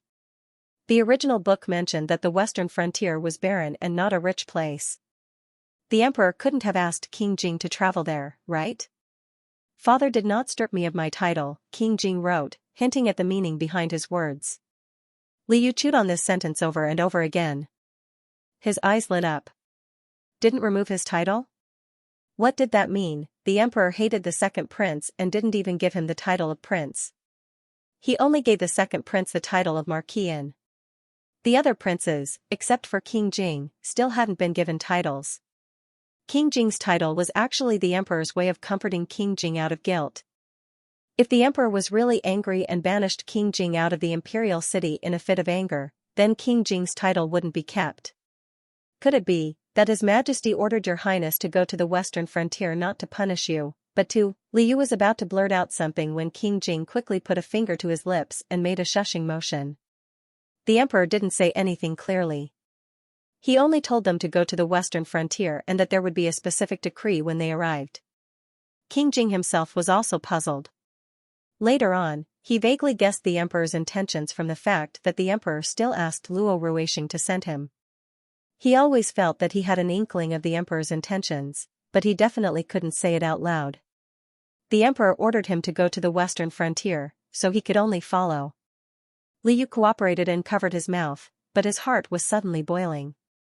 Since ancient times, when a father kicked his son out, it was either a punishment or a test. In other words, why did the emperor want to test King Jing? Of course, it was because there was hope that there would be a test. In the past, the emperor rarely interfered with King Jing's life. In the final analysis, the emperor didn't have much hope for King Jing, so naturally, he didn't care about King Jing. So now that there was hope, going to the western frontier wasn't necessarily a bad thing. Li Yu thought it through and smiled through his tears. Your Highness, when will you leave? King Jing wrote, immediately, in the next 2 days. You stay in the residence. Wang Shi will take care of you. Although King Jing felt that he had most likely guessed the emperor's intentions, the western frontier was barren and King Jing didn't want Xiaoyu to go with him. Moreover, the journey was tiring and King Jing was afraid that Xiaoyu couldn't take it, so he simply wanted Xiaoyu to stay in the imperial city. He hadn't treated Xiaoyu well yet, so how could he let Xiaoyu suffer with him? Li Yu, who knew that he was going to stay, was speechless. Damn, King Jing was going to the western frontier. Wasn't this going to be sharing weal and woe? Your Highness, no, I'll be wherever you are. If you want to go, we'll go together. Li Yu was not afraid of hardships. He had already made up his mind to share weal and woe with King Jing. After transmigrating, he had been pampered by King Jing most of the time, except for when he fell into the cat's mouth. Now, he just had to move to a poor place with King Jing, so it was not a big deal. In this era, he actually did not have a home. It was King Jing who gave him a place to stay. Liu thought of a very touching sentence and said with a smile, To me, wherever your highness is my home. King Jing did not expect him to say this. His eyes rippled, and he touched his cheek longingly. Liu thought that King Jing would be moved to tears. Then, he would be able to follow him to the west frontier and complete the main storyline of Sharing Wheel and Woe that he had almost forgotten recently. However, although King Jing was touched, he still firmly refused. Liu was speechless. This was too difficult. Such beautiful words of love did not win King Jing's heart. He could not continue to sell tofu, got it? Liu had an idea. His man was a responsible man. Liu looked bitter. Your Highness, I am already pregnant with your Highness's flesh and blood. Your Highness, do you still want to leave me alone? King Jing was speechless. No matter how firm King Jing's stance was, he was still shocked by Liu. Looking at the person in his arms pretending to be shy, King Jing's soul drifted away. If he remembered correctly, he and Xiaoyu did not last until the end. Moreover, Xiaoyu was a male. If it was an ordinary man, how could she get pregnant? He would definitely laugh it off. However, the problem was that King Jing knew that Xiaoyu was not an ordinary person. She was a carp demon. Perhaps carps were different and could get pregnant. King Jing was willing to believe Li. Yu. If Xiaoyu said she was pregnant, then she was pregnant. However, Xiaoyu was a fish and he was a human. Then, was she pregnant with a fish or a human? It would be fine if it was a human, but if it was a fish, King Jing carefully placed his palm on Liu's stomach. No matter what, this was their child.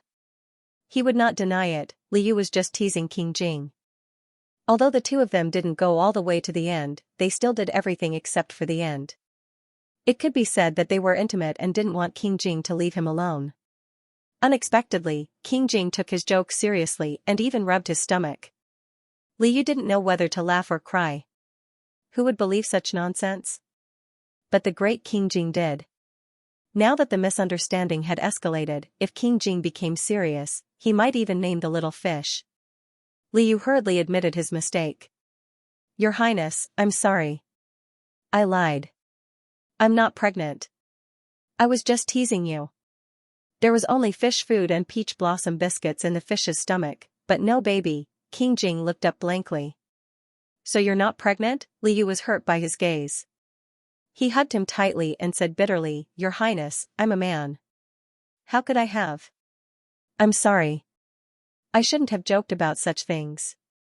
I just want to be with your Highness and not be separated for a moment. Please don't be angry with me. Was this a joke? King Jing reacted and twitched his mouth helplessly.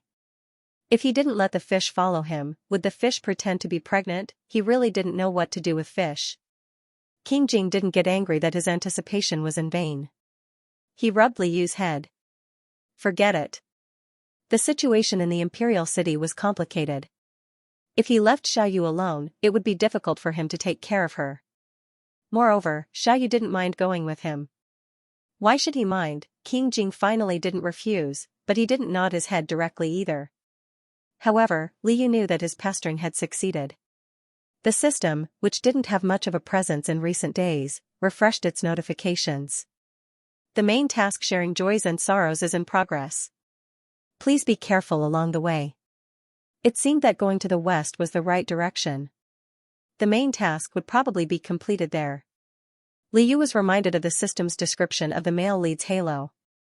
He had been too engrossed in his role recently and had been too worried about Prince Jing. How could he have forgotten that Prince Jing would definitely ascend the throne? Your Highness, no matter how difficult the future is, Your Highness doesn't have to worry. Your Highness will definitely get what you want. I will definitely be by Your Highness' side. Liu smiled confidently. King Jing looked at him deeply and nodded. He took the fish that had changed his life into his arms. Palace of Heavenly Purity. The Emperor, who was dressed in a bright yellow dragon robe, looked at the painting of cranes and peaches on the wall expressionlessly. No one knew what he was thinking. After a long time, the Emperor raised his eyes and asked the person beside him, How is he? Steward Luo had been following the Emperor all this time, so he naturally knew who the Emperor was referring to. He immediately replied. His Highness King Jing looked indifferent. He went to Changchun Palace and burned 3 sticks of incense for the empress. Then he left the palace and returned to his residence. This servant heard that King Jing's residence is already packing up. The emperor nodded. He was quite satisfied with King Jing's attitude. This son of his had never traveled far. The emperor was worried about King Jing's safety. He said to Luo Ruisheng, send 2 teams of bodyguards to follow him and protect him secretly. Luo Ruisheng complied. The emperor stared at steward Luo for a while and suddenly said, do you also think that I am cruel?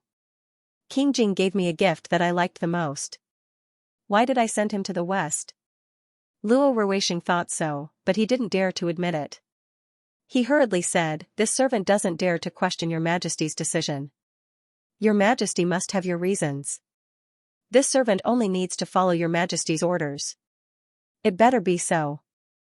The emperor smiled. So what if the outside world misunderstood? He didn't care.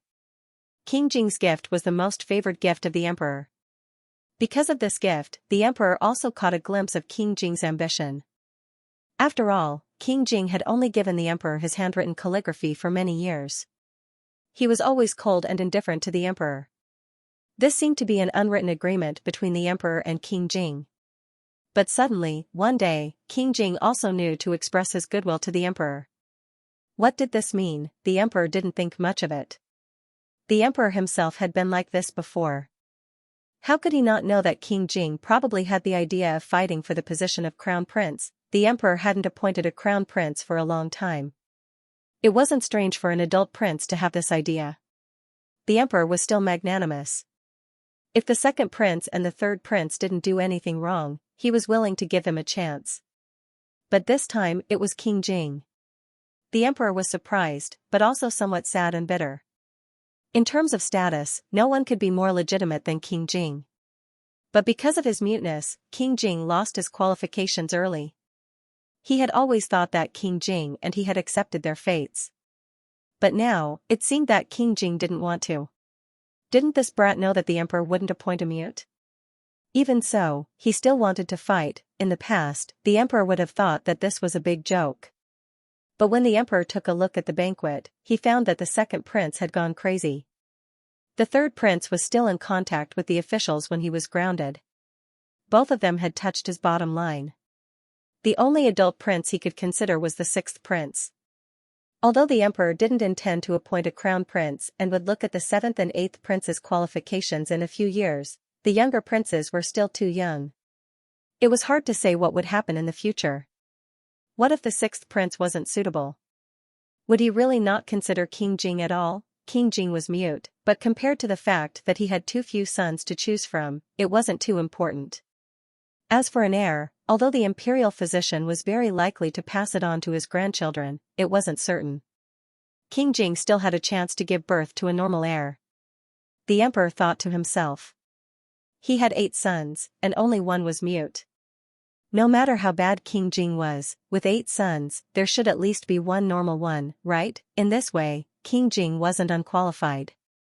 If his muteness wasn't taken into consideration, King Jing wasn't bad compared to the sixth prince or even the second prince. After the emperor thought this through, he was actually a little excited. He wanted to see how far King Jing could go. Just being not bad wasn't enough. If he had to choose a mute son to be the crown prince, this son had to be outstanding. The western frontier was in turmoil and chaos, and disaster after disaster. The emperor had long thought of this as a trial for the future crown prince. Since there was no crown prince now, if King Jing wanted to fight for it, then let King Jing do it.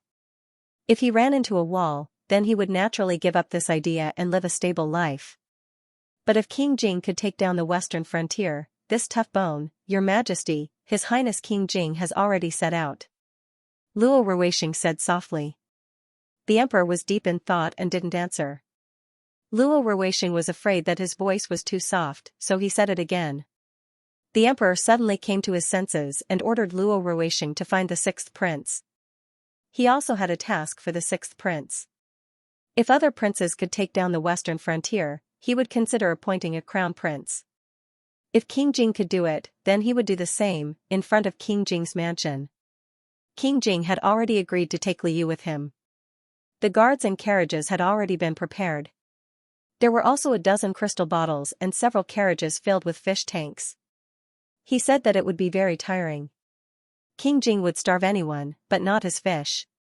Everything was ready, but young Master Li was a little worried before he left. This wasn't like when King Jing took him to go shopping, or when he took King Jing to buy antiques. He could always grit his teeth and endure it in his human form. King Jing had already calculated this trip. It would take nearly a month on a horse at full speed, and about 2.5 months at normal speed to arrive.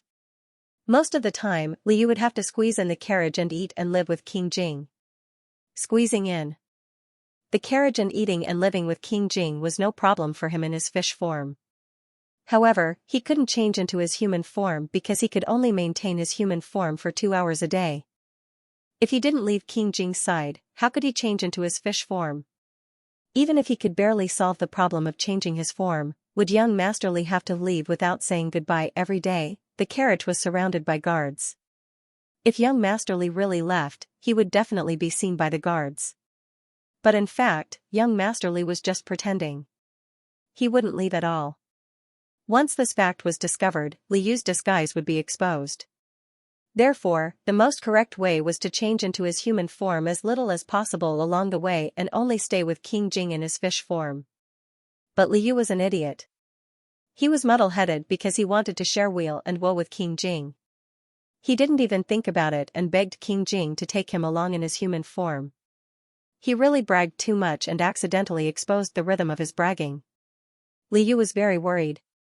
He was the one who begged, and he couldn't change his mind at the last minute. King Jing would definitely take young Master Li along the way, and they would definitely spend time together.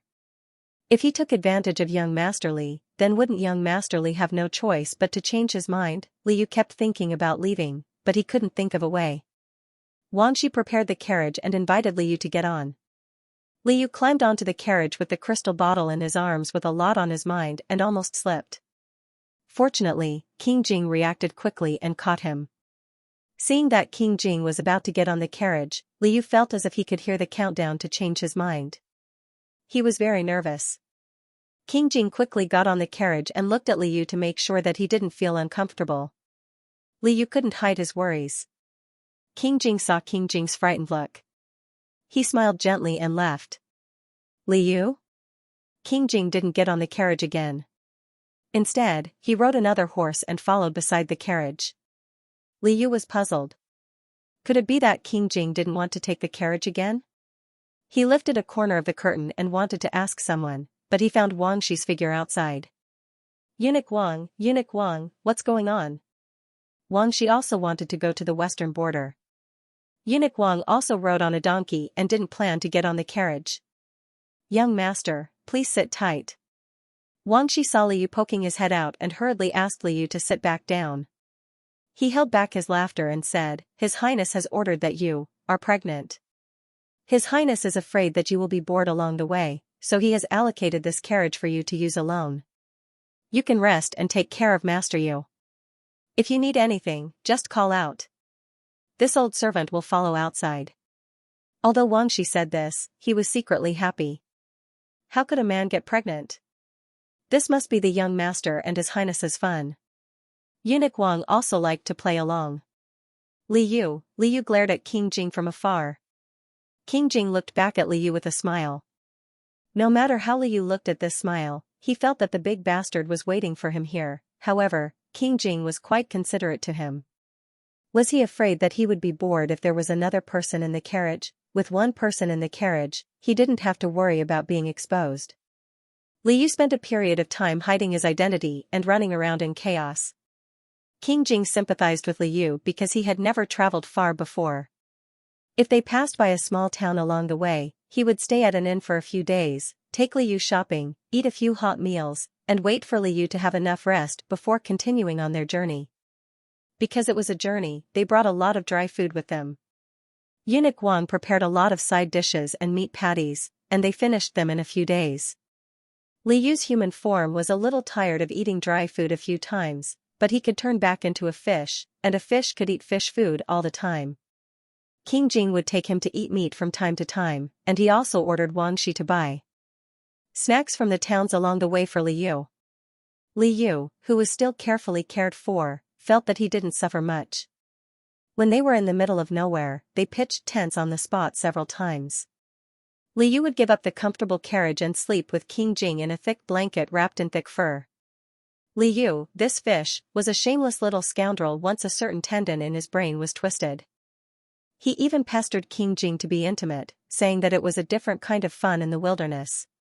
King Jing usually couldn't persuade him on this matter, so he did as he was told. The two of them hugged each other and listened to the sound of the wind outside the tent, feeling each other's warm heartbeat. If only young Master Li didn't panic and scramble into the carriage with his clothes disheveled. There were several sections of the journey that were completely in the wilderness. Li Yu was bored and even discovered a new skill. He tried to find wild vegetables on the hillside, and he always found one. He also tried to dig up sweet potatoes, and he always found one. Compared to Wang Shi, who came back empty-handed every time, Li Yu came back with a full load. He couldn't even carry it with both hands, and Wang Shi was very envious. Li Yu's luck was also very good when he encountered a river. As long as he stood on the shore where the current was not turbulent, he would gently pat the rocks there, and a lot of prawns, crabs, and loaches would emerge from under the rocks. Sometimes, there would also be fish. However, Li Yu no longer ate fish.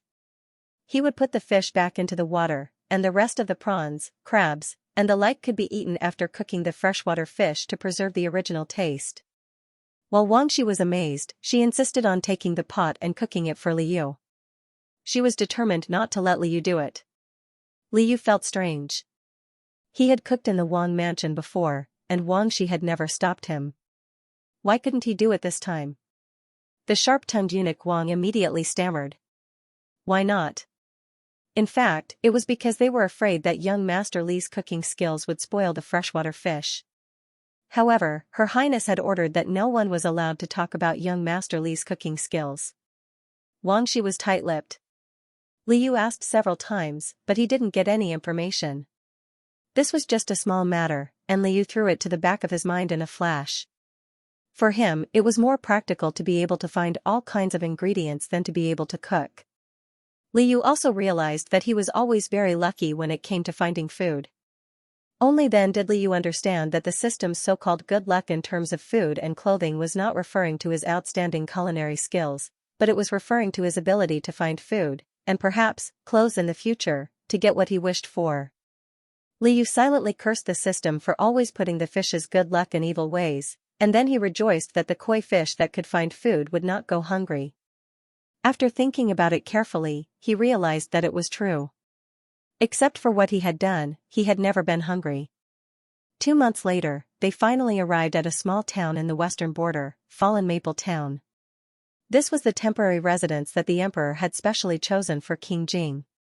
The mayor of Fallen Maple Town had already received a secret order from his superiors to prepare a residence for King Jing and his entourage. It was the best residence in the area, and it had been completely cleaned. King Jing took Li Yu to have a look. Although it was called a residence, it was actually just a house with 2 courtyards. It obviously couldn't be compared to the huge Wang mansion. Li Yu usually lived in a fish tank, so he didn't think that the size of the courtyard had anything to do with it. King Jing silently rubbed the fish's head. In King Jing's eyes, not being as big as the Wang mansion meant that little fish was wronged. Moreover, because the crystal fish tank was too far away and inconvenient to carry, King Jing only brought a few smaller fish tanks that he often used. King Jing even felt that little fish was wronged, even though little fish didn't show any reaction. King Jing also brought a lot of imperial bodyguards and a few servants with him this time. 2 courtyards weren't enough for them to live in. Wang Shi had an idea and spent some money to buy the neighboring houses so that they could live in them. Although the original residence had been cleaned, it was still a bit old. Wang Shi originally planned to renovate it and expand the main courtyard, but King Jing shook his head. This time, they actually came here under the imperial decree, so it wasn't appropriate for them to do too many things outside of the decree. Once Li Yu arrived at the new territory, he first walked around the rooms one by one. He saw that the fish tank was still placed in King Jing's room. This room was much smaller than the one in the Wang mansion, and the furniture was also ordinary. Liu felt that it would be very inconvenient for young Master Li to transform. Just as he was about to speak, King Jing asked Wang Shi to tidy up another room beside his room for young Master Li. Young Master Li, aren't you going to stay with His Highness? Wang Shi couldn't figure it out, or perhaps he was too surprised. His master only rode a horse and didn't take the carriage. It was already doting enough for him to let young Master Li sit in the carriage. Could it be that he wanted to separate from young Master Li? Was he so obsessed with young Master Li's pregnancy? King Jing faintly glanced at Wang Shi. The place was too small, so young Master Li couldn't sleep well. Wang Shi, originally, the room next door was going to be King Jing's study room. Since King Jing insisted, Wang Shi couldn't say anything. He quickly tidied it up and gave it to Liu. Liu was very embarrassed, but he couldn't say anything. After all, young Master Li had something that he couldn't say. Because the new residence wasn't big, King Jing set new rules. The servants who came with him to Luofeng town didn't have to come over to serve him at night. Except for the guards who were on duty in shifts, the rest could take care of themselves. Young Master Li, I'll leave His Highness to you. Wang Shi held Liu's hand and reminded him repeatedly. Eunuch Wang was also sent to rest by King Jing, so he could only ask Liu for help. Liu agreed with a red face, but there was actually a trace of joy in his heart. After Wang Shi and the others left, Liu unskillfully poured some hot water into a clean copper basin. After thinking for a while, he added some cold water, mixed it until it was warm, and brought it over to King Jing. His Highness, first, wash your face and hands. Liu wasn't very good at taking care of people, so he followed his usual habits. He had already combed his hair by himself. He took out a hairpin and casually tied his long hair into a bun at the back of his head, so that it wouldn't fall in front and hurt his eyes.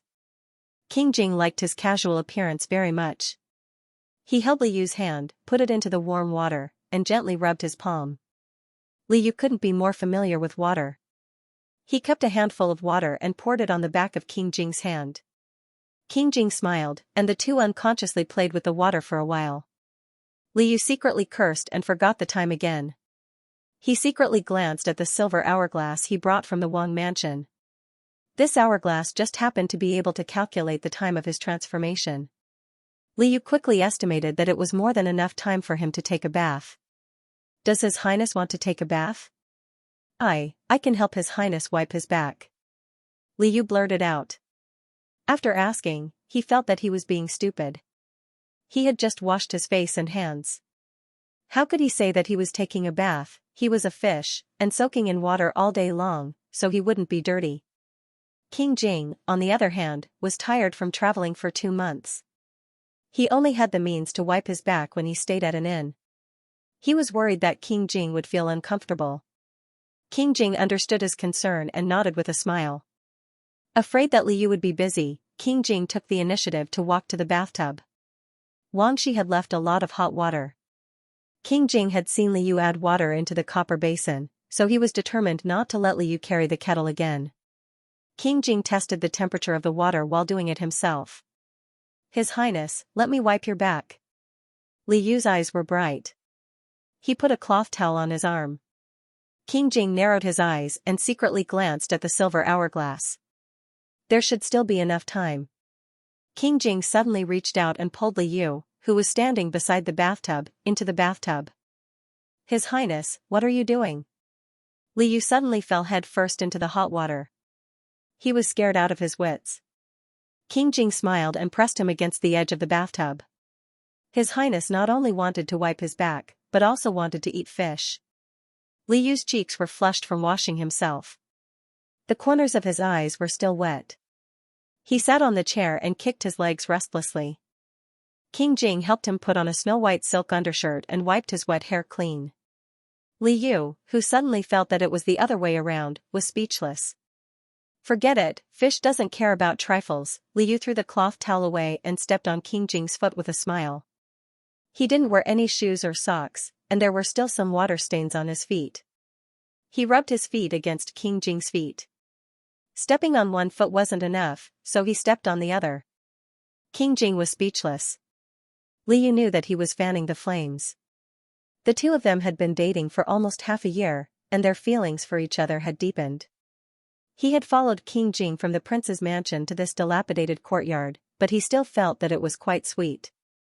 Did that mean that he could cross the line a little more? Anyway, the 3 rules that he had agreed on were not because he didn't want to, but because he was afraid that he would be exposed if he transformed into a fish halfway through.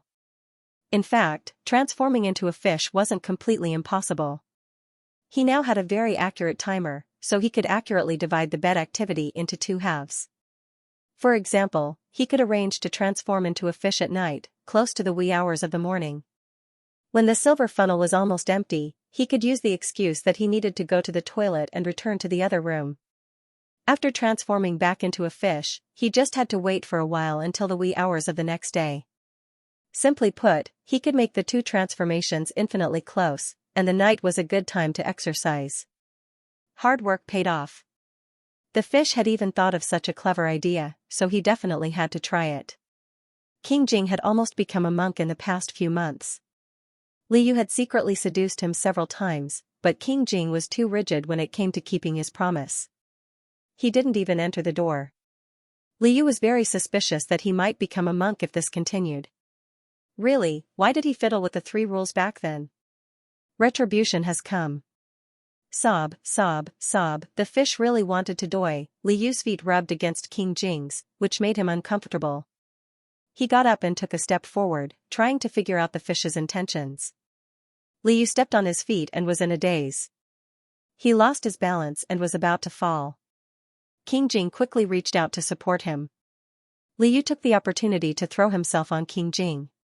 He rubbed his eyes and pretended that he was very sleepy. King Jing carried the dishonest fish to the bed and gently put Liu down. Liu quickly clung to him, grabbing and refusing to let him go. Although he had taken a shower, he knew that Liu was actually holding back his desire and was not relaxed. After guarding the 3 rules for so long, he still knew how to stir up the other party's emotions. King Jing was soon aroused. The 2 glanced at the silver funnel from the corner of their eyes at the same time to confirm the time. After being intimate for a while, Liu felt that he was about to succeed. King Jing released him as usual, but Liu did not say goodbye. Instead, he whispered, "Your Highness, wait for me." King Jing was stunned.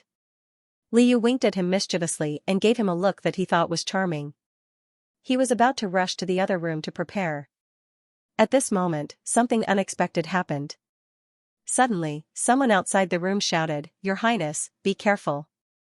Then, Liu and King Jing heard the sound of swords clashing at the same time. The 2 looked at each other at the same time.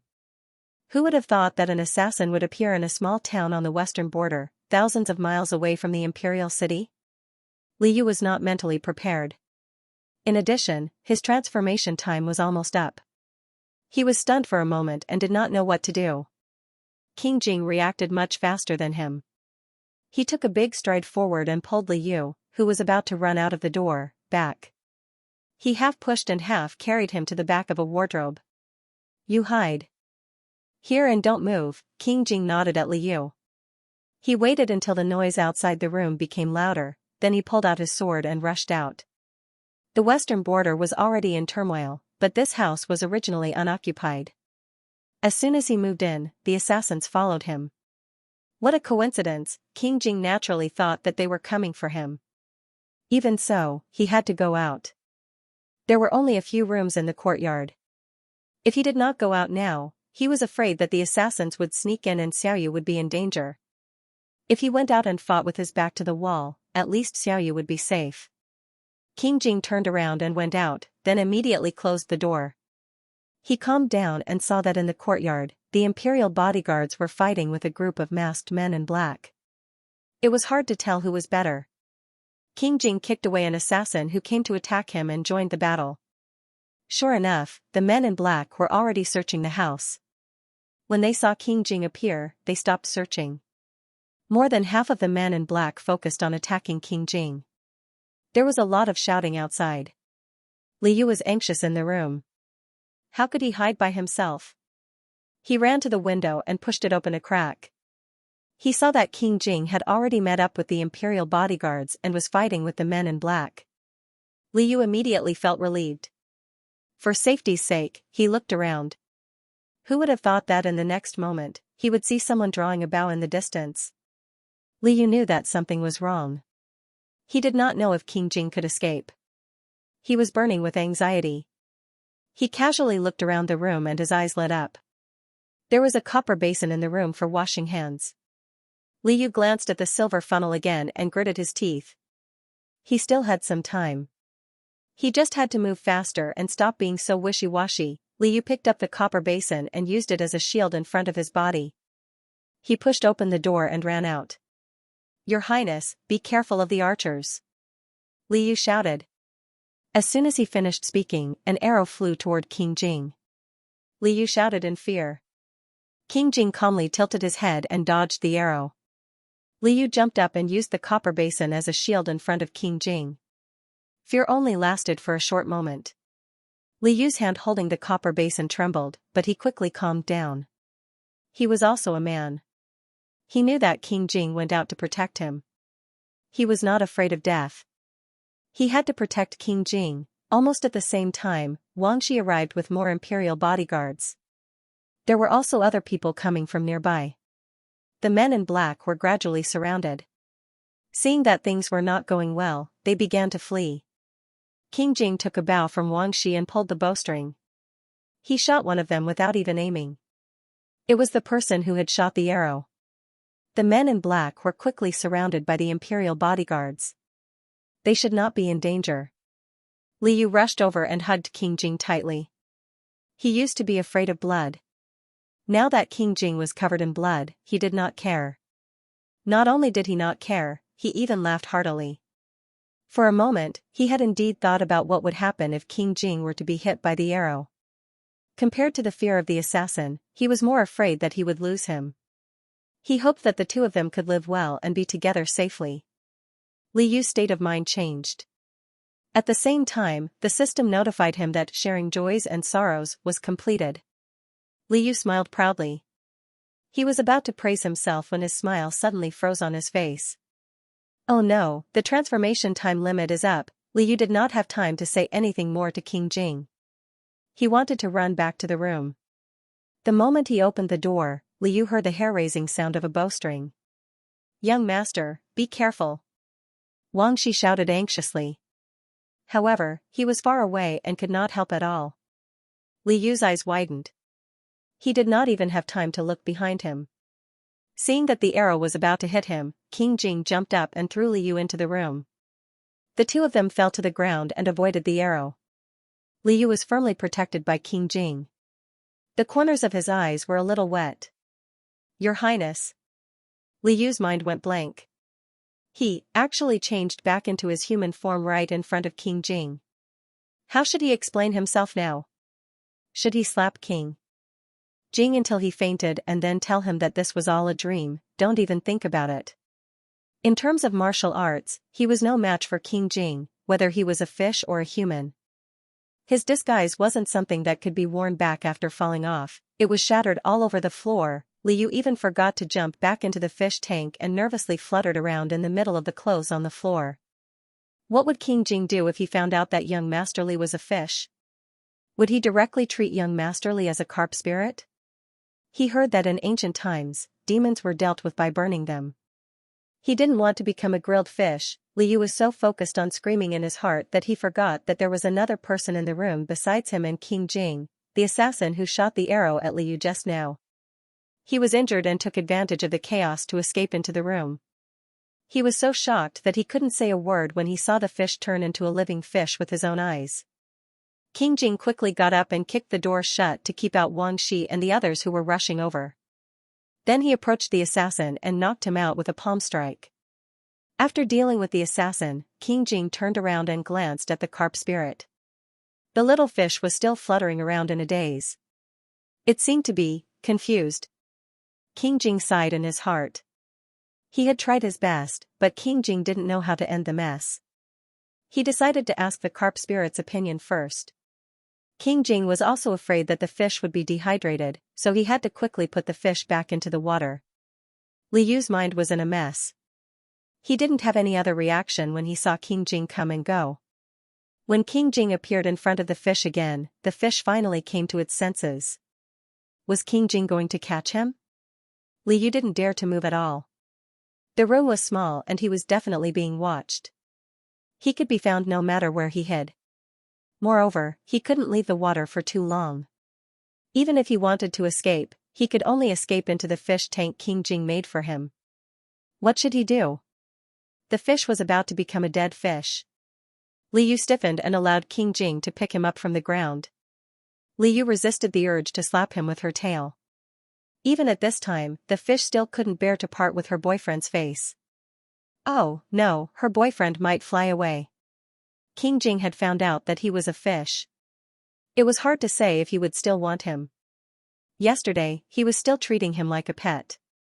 Today, he might even roast him like a carp spirit. The more Li Yu thought about it, the less confident he became. King Jing held him up with his palm.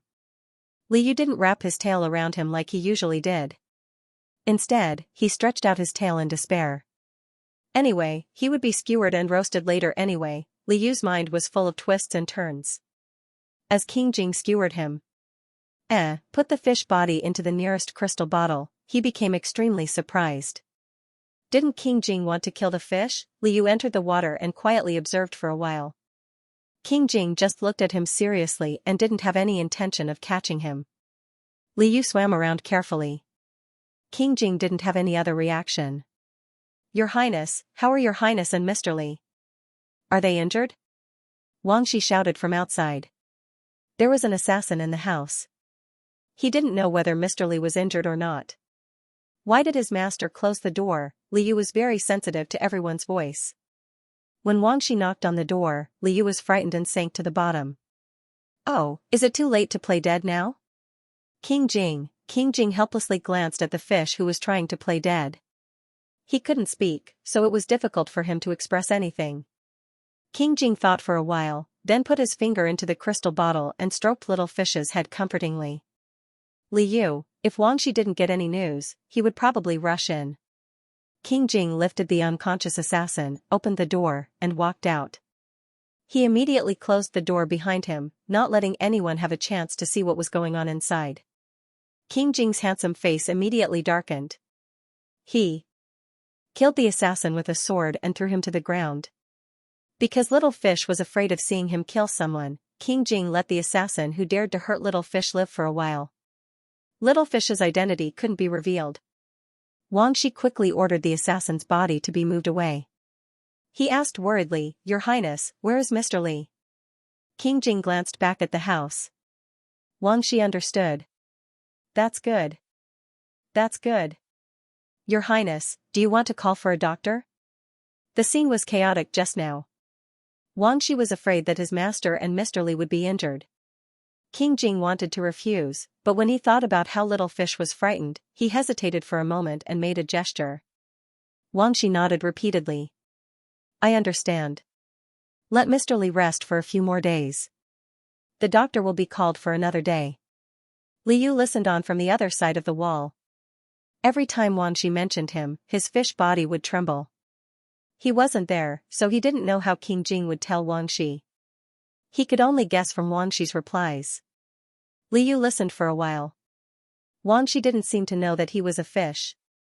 Didn't King Jing tell Wang Shi?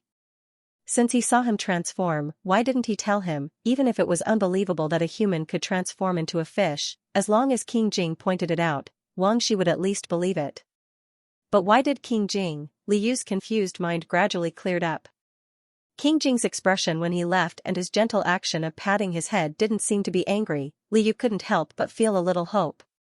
Was King Jing not angry after discovering his secret and even decided to help him cover it up? Otherwise, why didn't he let Wang Shi and the others in and put him in the crystal bottle? Didn't His Highness think that he was a monster? Li Yu was constantly nervous. King Jing was also quickly dealing with the important matters at hand.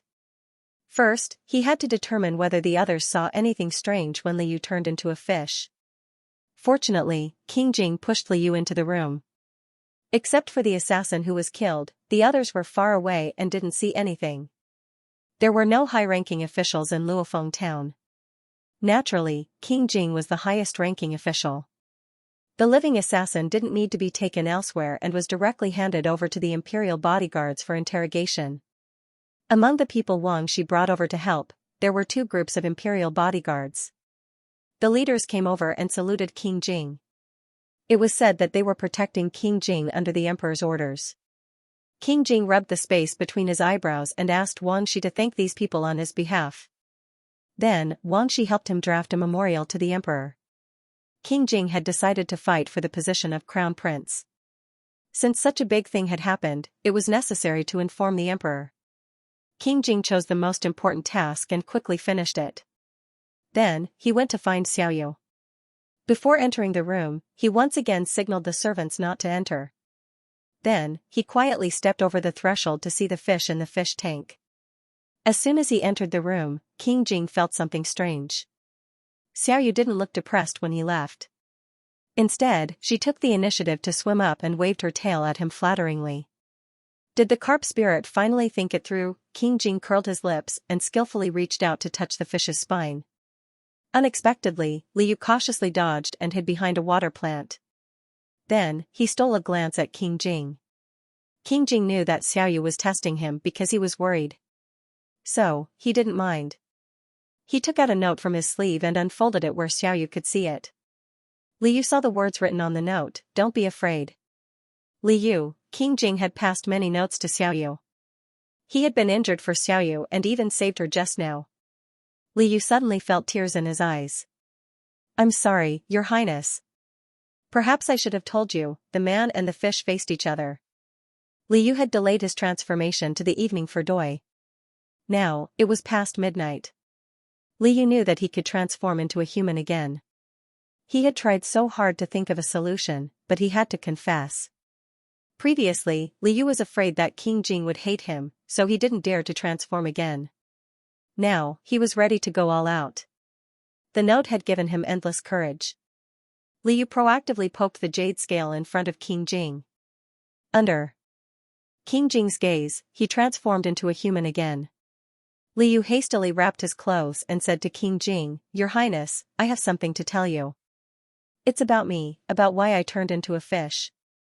How was he going to explain? Liu realized that it wasn't easy to tell King Jing.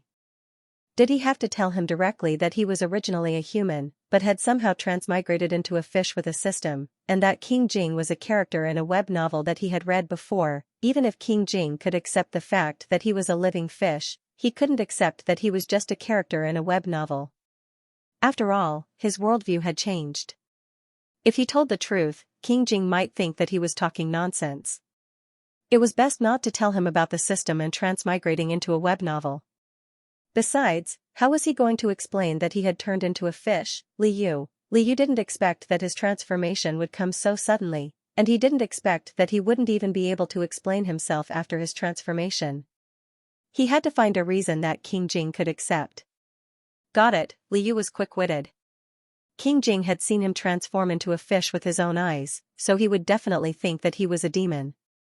Even so, King Jing still chose to defend him in front of others, which at least showed that in King Jing's heart, even if King Jing found out that King Jing was a demon, King Jing would still be able to accept it. Liu remembered that there was a time when King Jing was always reading cultivation brochures and demon storybooks. It was probably because of these that King Jing was able to quickly accept that he was suspected to be a demon.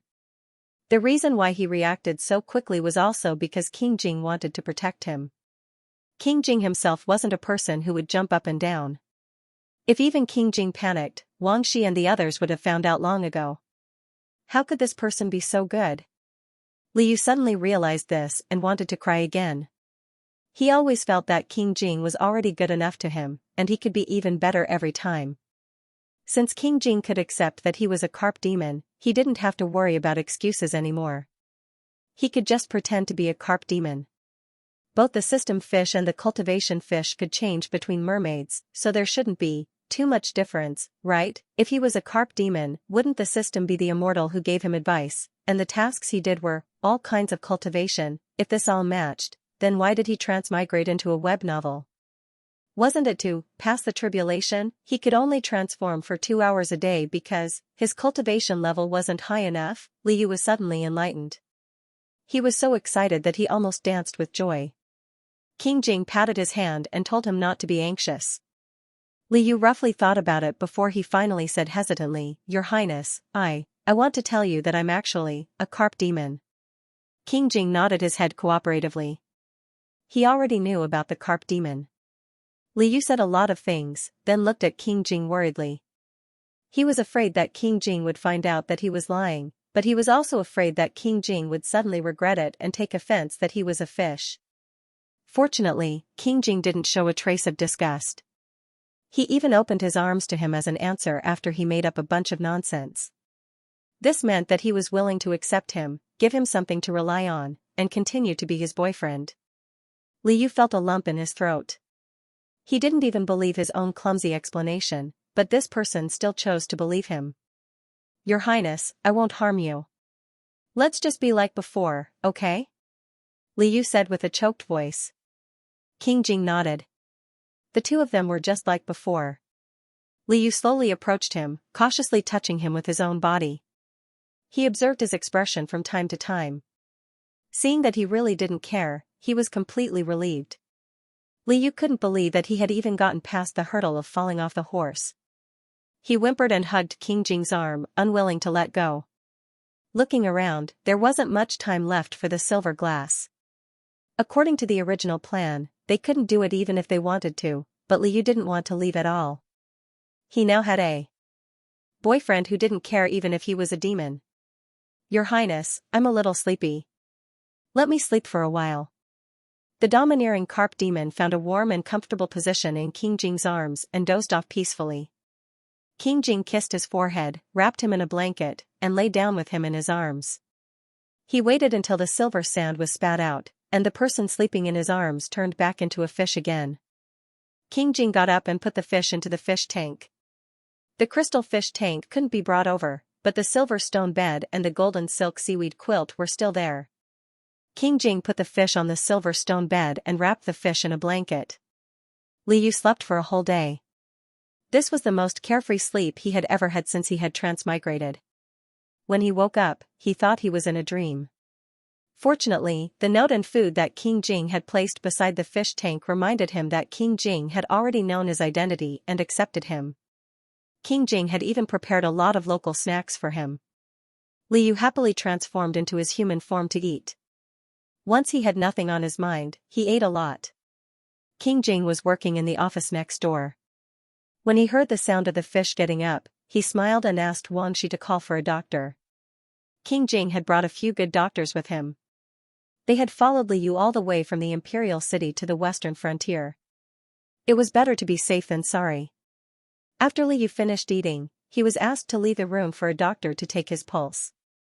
Li Yu looked confused. He could eat and sleep well, so why did he need to see a doctor? However, when he saw that King Jing was also there, Li Yu felt more confident. He walked over obediently, sat down next to King Jing, and stretched out a hand to the doctor. The doctors were secretly surprised.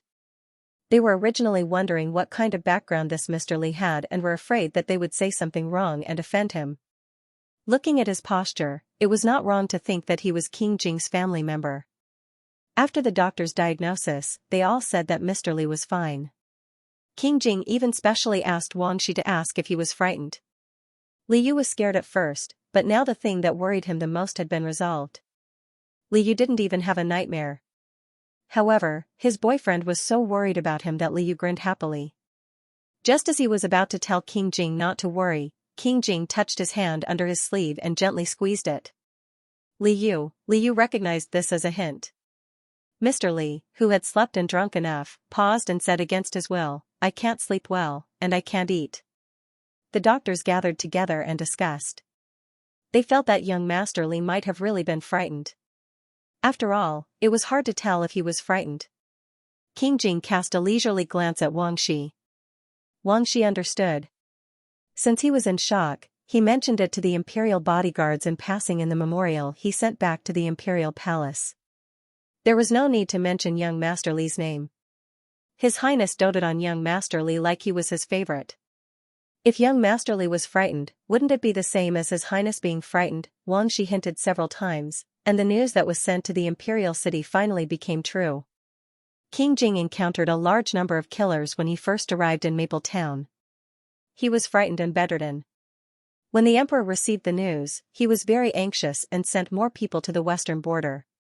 He also ordered the imperial bodyguards in the western border to investigate the origin of the killers. He only wanted to test King Jing, not take King Jing's life. King Jing was his only legitimate son, and he was assassinated the night he arrived at the western border. The emperor couldn't help but think that there was a conspiracy. He also ordered the imperial bodyguards to investigate the recent correspondence between the imperial city and the western border. The emperor suspected that all these disputes might be related to the fight for the throne. The palace of heavenly purity was so quiet that you could hear a pin drop. The emperor's gaze drifted to the list of princes in his hand. The second prince was already unconscious. Who could have done this to King Jing? Your Highness, you must be careful of the sixth prince.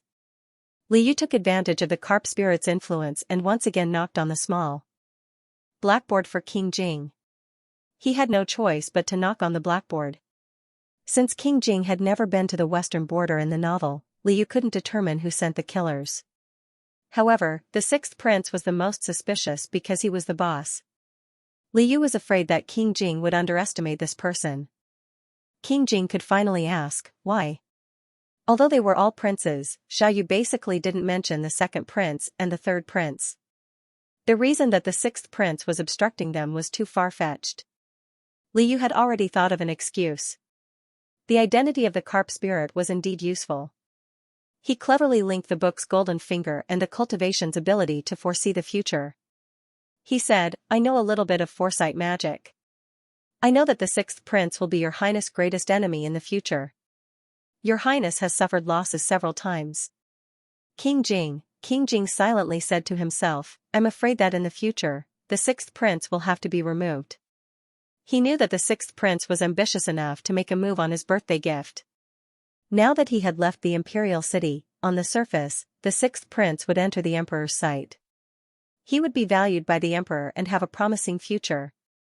However, as long as there was a slight movement in the western border, the emperor would keep an eye on the sixth prince. Moreover, King Jing wouldn't let the sixth prince be too complacent. Just based on the fact that the sixth prince had repeatedly tried to make a move on Xiaoyu, King Jing wouldn't let him go.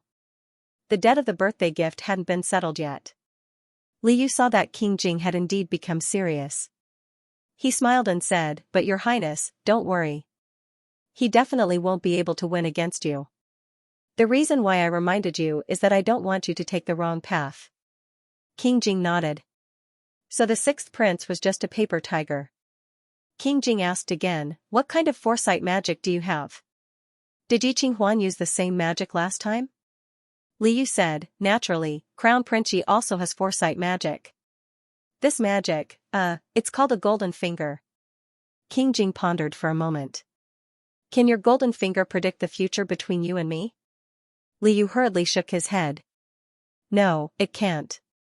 A golden finger might not be accurate. It's just a possibility. Because the plot had already been messed up. Liu beat around the bush and told King Jing about the sixth prince's actions in the book. However, he didn't mention that King Jing would definitely ascend the throne. This was because it might affect King Jing's judgment of the situation. Although the outcome wouldn't change, it would be bad if the process was too tragic. Right now, it was best to be cautious. King Jing asked again, can I learn this magic? Liu felt helpless. Why didn't King Jing care more about the sixth prince? Why did he only ask about cultivation? Wake up, you're the male lead of a palace novel. Why couldn't King Jing change his interest in cultivation? Liu suppressed his urge to roar and tried his best to persuade him. Your highness is a noble. Cultivation isn't suitable for your highness. Your highness, please reconsider. Don't waste too much time on it. King Jing lowered his eyes and his expression became gloomy. He asked again, after the tribulation, how long will you stay? Liu made a sound. Then he remembered that the tribulation was the reason he made up to appear beside King Jing. King Jing's meaning was equivalent to asking how long Liu would stay in the ancient world. The system didn't mention this question, and Liu didn't think much about it. At first, he couldn't wait to transmigrate back, but now that he had a tie in this era, Liu thought that if he could choose, he would stay with King Jing for a long time. In the book, King Jing was in his 40s and was still in good health. There were still many years before the present. Liu was only 18 years old, but he already felt that it was a lifetime. However, he had no choice when transmigrating. Would he also have no choice when it came to how long he would stay? Liu thought seriously for a while and said honestly, I'm not sure. Unexpectedly, he didn't want to lie to King Jing about this. After hearing his words, King Jing's face suddenly turned ashen. He gripped Liu's hand so tightly that it hurt a little. Your Highness, what's wrong? Liu asked in surprise. He didn't know why King Jing was in such a bad mood. King Jing squeezed him into his arms and said silently over and over again, don't leave me. Your Highness? Liu didn't understand. He tried to hold King Jing's shoulder to calm him down. The two of them hugged each other and fell into silence. After a long time, Xianxia came to invite King Jing. He said that the assassin had confessed and needed King Jing to deal with it. This was something that couldn't be avoided. King Jing let go of Liu and his face softened. Take good care of him. King Jing glanced at Xianxia. Xianxia nodded vigorously. At least there was one good thing about being an assassin. Mr. Li and His Highness were visibly closer. Liu coaxed Xianxia out in a flash and turned to break into the spiritual space. He remembered that when the assassin came, the prompt of sharing joys and sorrows had been completed. He hadn't been able to check it because he had dropped his horse. Could he directly receive the reward now? Liu entered the system and immediately checked the main quest. Sure enough, sharing joys and sorrows had ended. The reward was still one of King Jing's secrets. Liu looked at the 4 options for a while and suddenly asked, System, can I go back and look at the secrets I chose? With the cloth tiger, the secret related to Changchun Palace always popped up from time to time. Because he still couldn't figure it out, his subconscious couldn't let it go. The system was silent for a while, as if it was considering. Liu thought that it was hopeless. Among the 4 secret options for him to choose, one of them refreshed to a dark palace. It was Changchun Palace. Okay, the system said, the host is allowed to change the reward. Please make your choice. Liu understood. The system meant that he could choose the other 3 secrets that he didn't know about or choose Changchun Palace. Anyway, he could still receive the other secrets of King Jing if he completed the mission in the future. He wasn't in a hurry. He should solve this one first. Liu chose Changchun Palace and immediately arrived at the place where the secret happened. It was a palace room in Changchun Palace. This time, he was mentally prepared and looked carefully. He memorized the woman's specific appearance, including the very short melody that she hummed softly while waiting for the servants. He also noticed that there was a bundle of cloth on the bed behind the woman. Liu didn't pay much attention to it last time, but this time he took a closer look. The bundle of cloth looked a little like a swaddling cloth. When the woman and the servants were arguing, he noticed that the swaddling cloth moved a little and a pair of black grape-like eyes appeared, curiously looking at everything. It turned out that there was a baby in the room. At first, the baby was covered by the woman's body. Later, when the woman and the servants were arguing, Liu's attention was focused on the 2 people arguing and didn't notice the baby on the bed. In fact, the baby had been there all along. Wait, this baby made Liu suddenly think of something. This was King Jing's secret. Why did King Jing have no impression of it when he went to test King Jing? And since it was King Jing's secret, why didn't King Jing show up? In fact, King Jing was there. It was just that he didn't realize it before. Because King Jing was this baby. This was probably the scene that King Jing saw when he was a baby. No wonder King Jing didn't have any impression of it when he grew up. However, this memory existed objectively. Liu had seen the little fatty before, so he quickly recognized the baby version of the little fatty. Besides confirming his guess, there were more and more mysteries. Since King Jing was a baby, Liu didn't notice the mourning cloth hanging everywhere in Changchun Palace. This meant that Empress Xiaowei in this memory wasn't dead yet. Then why would Empress Xiaowei allow a woman to be alone with the little prince? According to the woman's age, she didn't look like an ordinary palace maid. Liu caught a glimpse of the woman's figure, which was fuller than that of ordinary women. he was suddenly startled. Could she be King Jing's wet nurse, her age, figure, and the fact that she could be alone with the little prince? It all matched. So this secret meant that when King Jing was a baby, he accidentally saw his wet nurse being killed by the servants, but there were many people who were executed by King Jing. How could this be called a secret? Just after a small breakthrough, he immediately fell into another bottleneck. Liu left the memory illusion. The system promptly reminded him, "Host, the revitalization storyline has been updated. Before the next step, please confirm the information." Liu responded with a hum. His thoughts were blocked again. He'd better continue with the mission. The system immediately popped up a notification box. "Host, please confirm your relationship with the Tyrant." Liu? The system said to confirm the relationship, but in fact, it was another choice. He had to choose between the fish pet and the lover. Now that the fish pet had been upgraded, Liu couldn't help but choose the lover. The system said, "Host, please complete the next mission as the lover you just chose." The system synchronously refreshed the next step of the revitalization family, with the Tyrant. "Liu, system, come out. I promise I'll beat you to death." Shared joys and sorrows can only be completed by sacrificing one's life for the other.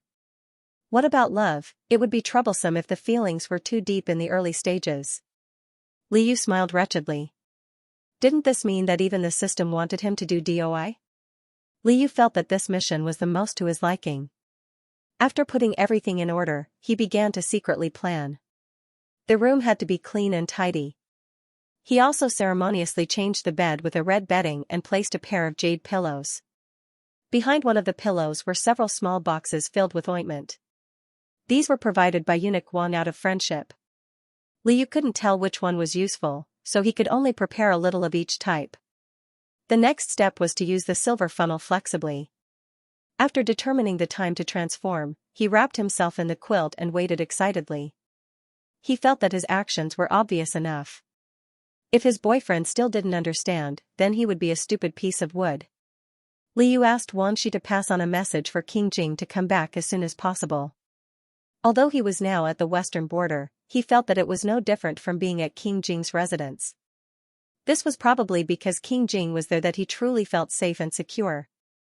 Liu waited, and unexpectedly fell asleep again. When he woke up, only a small part of the silver funnel had leaked out, but King Jing still hadn't returned. Liu rubbed his eyes and got up. Why hadn't King Jing returned yet? Was he held back by something? He remembered that King Jing was dealing with the assassins and couldn't bring him along. Liu also consciously avoided these situations. After all, King Jing was an ancient prince and had his own methods. Moreover, he still had to fight for the position of crown prince, so he couldn't force King Jing. From a modern point of view, as long as he didn't arbitrarily hurt the innocent, he should still be able to understand.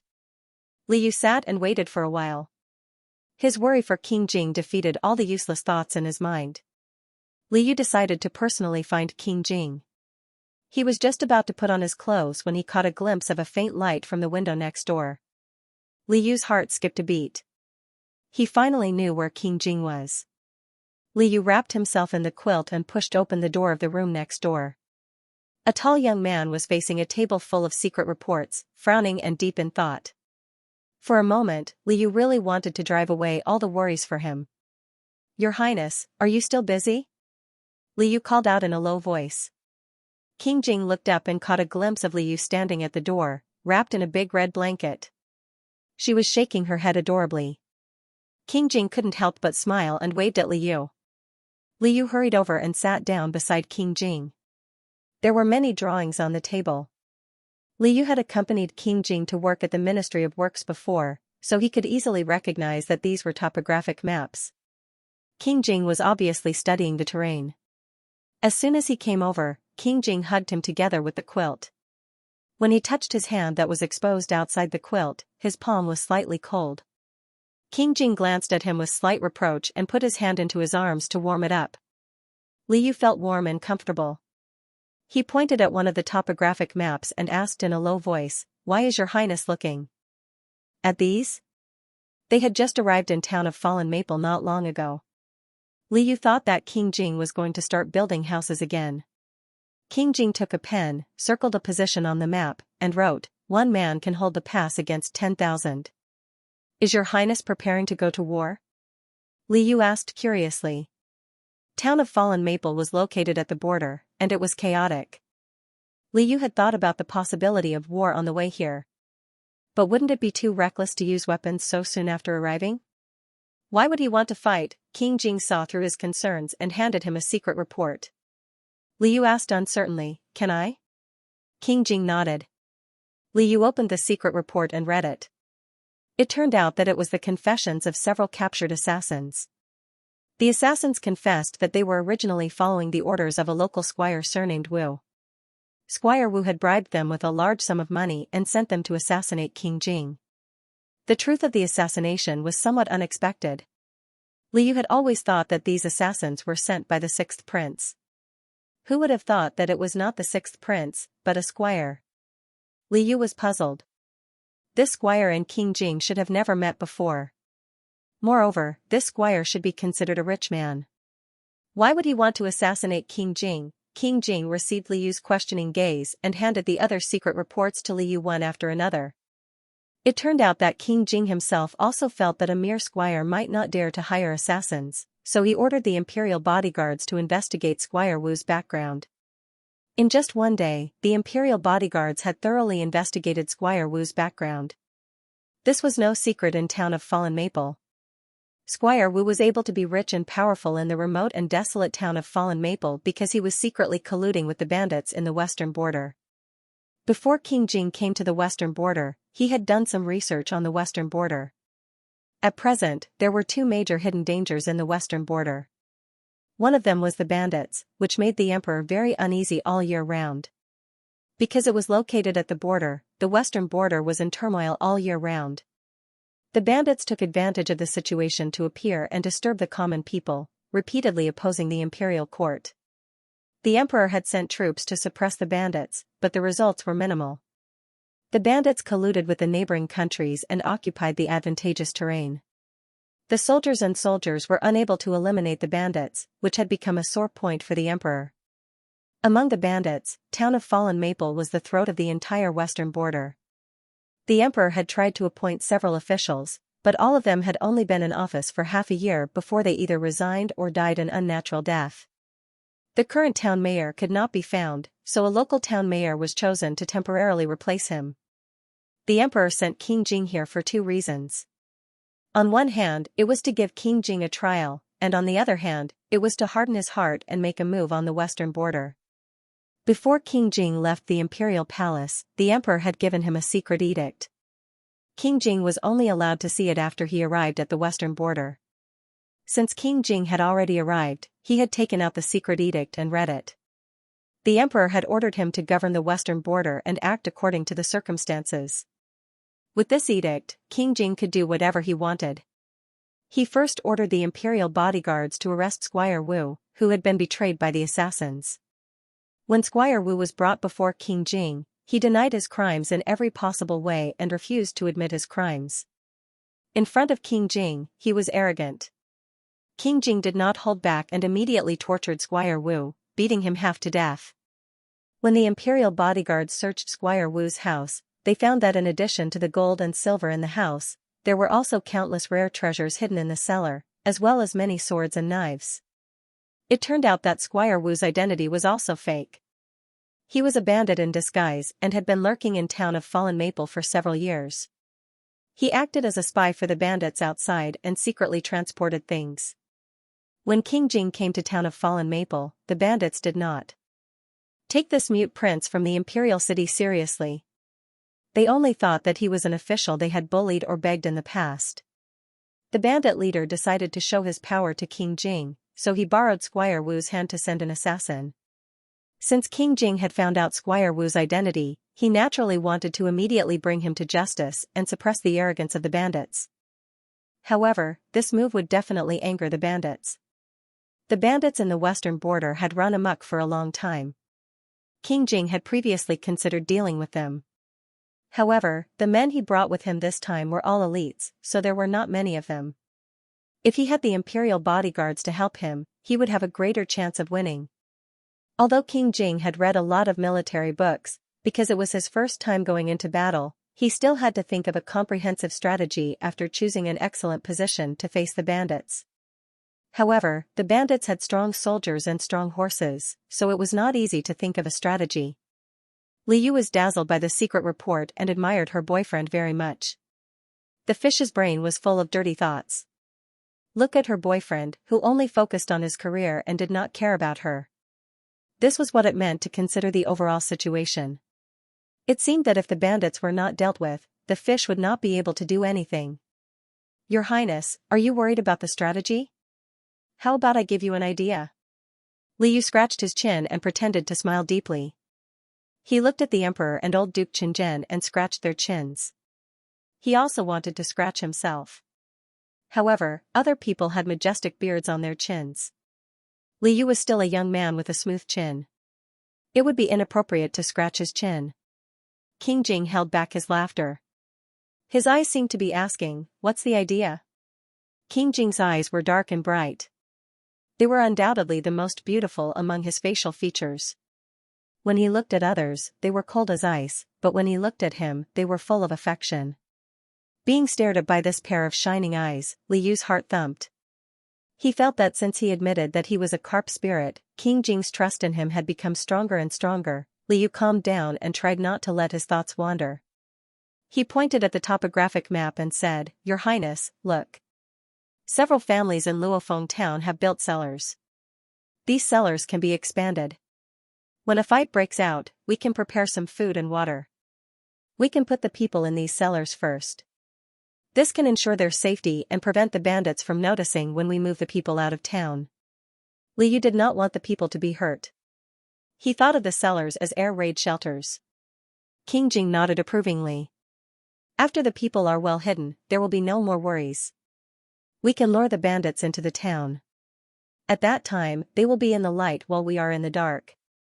Your Highness, if you can dig some tunnels, they can also be used for attack. Liu blinked his eyes mysteriously and drew some traps that he knew about on the paper.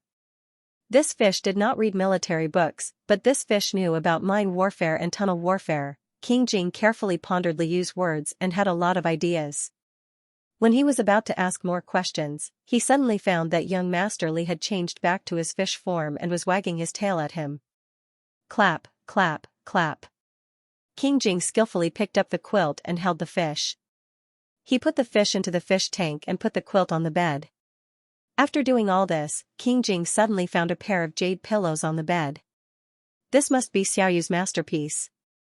King Jing smiled and put away the red quilt. There was a small box next to the jade pillows.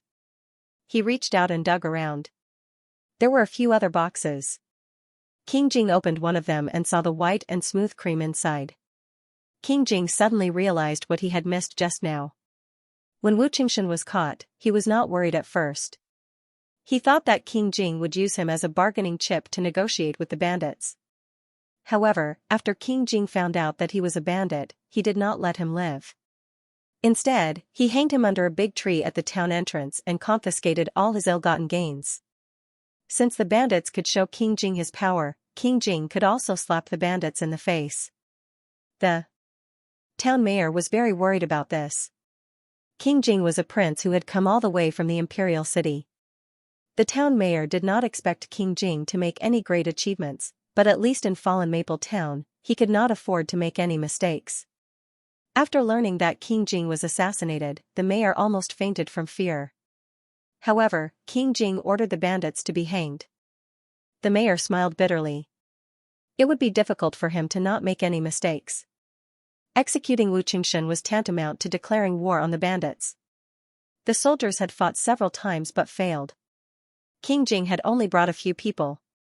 How could he defeat the bandits as soon as he arrived in Luofeng town? It was okay that His Highness caused trouble. He could just leave. But what about the people of Luofeng town? For a time, the town was in a panic. The mayor asked for an audience several times, but King Jing refused. One night, the infuriated bandits launched an attack on the town. When they broke into the town, they found that all the people were gone. Their opponents, who always appeared out of nowhere, made them dizzy. When they felt that something was wrong and wanted to escape, they fell into several traps at the end of the village. Li Yu, accompanied by Wang Shi and several bodyguards, walked on a small path in Fallen Maple Town. After the battle with the bandits, the people in the town should be very tired, but the people he saw along the way were all full of energy and talking with each other excitedly. "Young master, it's because His Highness won the battle and gave them a lot of confidence." Wang Shi praised his master with all his might. This was the first battle between King Jing and the bandits, and it was also the first battle in Fallen Maple Town over the years where the bandits were defeated. The people in the town were greatly encouraged and felt that the bandits were not invincible as they had imagined, and the emperor, who was far away, did not give up this piece of land. This was especially so when the mute prince from the imperial city, King Jing, personally led his men to fight against the bandits. A few commoners witnessed King Jing's battle strategy with their own eyes, and they vividly described it for everyone. At that time, when the bandits were lured into the town, the bodyguards who followed the king always appeared in unexpected places and gave the bandits a heavy blow. King Jing alone, as if he was possessed by the god of war, personally beheaded 3 bandits. Thus, King Jing's reputation for being good at fighting spread. It turned out that before King Jing arrived at the western frontier, the people heard that the king who was coming to the imperial city was a mute with a cruel temper, so the people had a bad impression of King Jing. Later, King Jing publicly hanged Squire Wu, who was actually a bandit. Although the people felt relieved, they were more afraid of being implicated, so they only hoped that the king would leave as soon as possible. However, they did not expect that the king would not show himself and even defeat the bandits who had troubled them for many years. The people's attitude towards King Jing changed. At this moment, they felt that the king was their guardian. As long as King Jing was here, Fallen Maple Town would be safe. The person whose attitude changed the most was the mayor. Before the fight with the bandits, the mayor was full of worries. After the fight with the bandits, the mayor wished he could tell the people in the town every day about the benefits of His Highness King Jing. He felt that King Jing was much better than those useless officials in the past. When Li Yu heard the people praise King Jing, he was even happier than when they praised him. Although he was the one who gave King Jing the idea and mentioned the tunnels and traps, he didn't know how to use troops. After a few simple words, King Jing actually understood. Their luck was not bad. It just so happened that the town of Maple really did have a few very short tunnels, which were originally dug by the common people in the past for fear of being attacked by the bandits. King Jing made use of these existing tunnels and ordered the imperial bodyguards to dig many new tunnels overnight. He also buried many traps in the places where the bandits had to pass through, causing the bandits to suffer a lot and their strength to be greatly damaged. Apart from that, King Jing also personally went to the battlefield to boost the morale of the soldiers and lead the guards to fight flexibly. King Jing played a huge role in their victory. Li Yu was also fortunate enough to witness another form of mine warfare and tunnel warfare in this ancient era. When they went to fight the bandits, King Jing told Li Yu about it and asked Li Yu to hide with the common people and that he would send people to protect him. However, Li Yu refused. He wanted to find a hidden place to watch the battle, and King Jing satisfied his request. Li Yu's eyes followed King Jing closely throughout the battle. He watched the young man who had lost the ability to speak fight bravely. He was unstoppable, and the bloody scene no longer frightened him. He was also constantly worried about losing him, but he knew that King Jing had to personally participate in this battle to establish his power. This was the first step on the road to the throne for King Jing. Although there was no blood feud like in the original book, some people were born with an innate ability. It was the ability to become an invincible ruler. "Sir, please wait. May I ask if you are one of King Jing's men?" An old woman with a child tried to stop Li Yu. In the battle just now, many bandits were caught, and the town's common people were checked one by the mayor. There was no suspicion. Li Yu had guards and Wang Shi with him, and he trusted these common people, so he stopped. "Grandma, I am one of King Jing's attendants. May I ask what can I do for you?" Li Yu asked in a gentle voice. The old woman confirmed that she had found the right person. Trembling, she took out a flower garland from her sleeve and handed it to him, saying, "Please help me give this to King Jing. This is a flower garland I made myself." Thank him for saving me and my grandson. Liu was a little stunned. What? The old woman told him that during the battle with the bandits, many common people were transferred to a safe place. The old woman's grandson was naughty and went missing. In order to find her grandson, the old woman missed the opportunity to be transferred and didn't know where to go. She could only cry on the side of the road and was found by King Jing. He asked the guards to help me find my child and send us to a safe place. That's why we are safe. The old woman knew that if it were someone else, they might not care about an old woman like her and her child. Therefore, she was very grateful and wanted to thank King Jing. Liu really didn't expect that the disabled tyrant would do such a good thing. Could it be that because of his little butterfly, the tyrant had the tendency to become a benevolent ruler? Liu smiled and said, "Grandma, don't be so polite. I will definitely help you pass on the message." The old woman was very grateful. Liu asked Wanxi to give her and her grandson a red envelope. She proudly puffed out her chest and felt sweeter than drinking honey. After walking around and seeing enough, Liu returned to the mansion with the flower garland sent by the old woman. King Jing was taking off his armor. Liu's eyes lit up and he rushed forward, saying, "Your Highness, wait a moment. Let me touch you." King Jing seemed to have thought of something. His face suddenly turned slightly red and he lowered his hand. Liu carefully touched the shiny silver armor on his body. He knew that he had already wiped it hastily and tried his best not to bring the bloodstains in front of him. Sometimes Liu felt that he was a little pretentious. When you liked someone, didn't you have to accept everything about them? For example, he couldn't speak, he could turn into a fish, and the bloodstains on his armor were all a part of him. Avoiding was a kind of consideration, but accepting was also a kind of consideration. Your Highness, in the future, I will try my best to adapt. It's okay, Liu said gently as he took the initiative to help him take off his armor. At first, King Jing didn't understand what he was saying. Halfway through taking off his armor, he came to his senses and hugged Liu and kissed him. The armor was too thin. Liu felt a little pain, but he still hugged him tightly. After taking off his armor, Liu wanted to help him change into a casual robe. King Jing often helped him put on his clothes, so Liu felt that it was okay to help King Jing this time. However, as soon as he moved, King Jing quickly shook his head. Liu was confused. I've already helped His Highness change his clothes. Is His Highness unhappy? His Highness King Jing wasn't unhappy. Instead, he took out a red robe with gold trimmings from the wardrobe and handed it to Liu with a smile. King Jing meant that Xiaoyu wanted to help him put on his clothes. This was good, but the clothes didn't fit him. Liu was confused as he helped King Jing change his clothes. This was probably King Jing's most gorgeous outfit. It was red with gold patterns, and there were pearls embedded in the jade belt.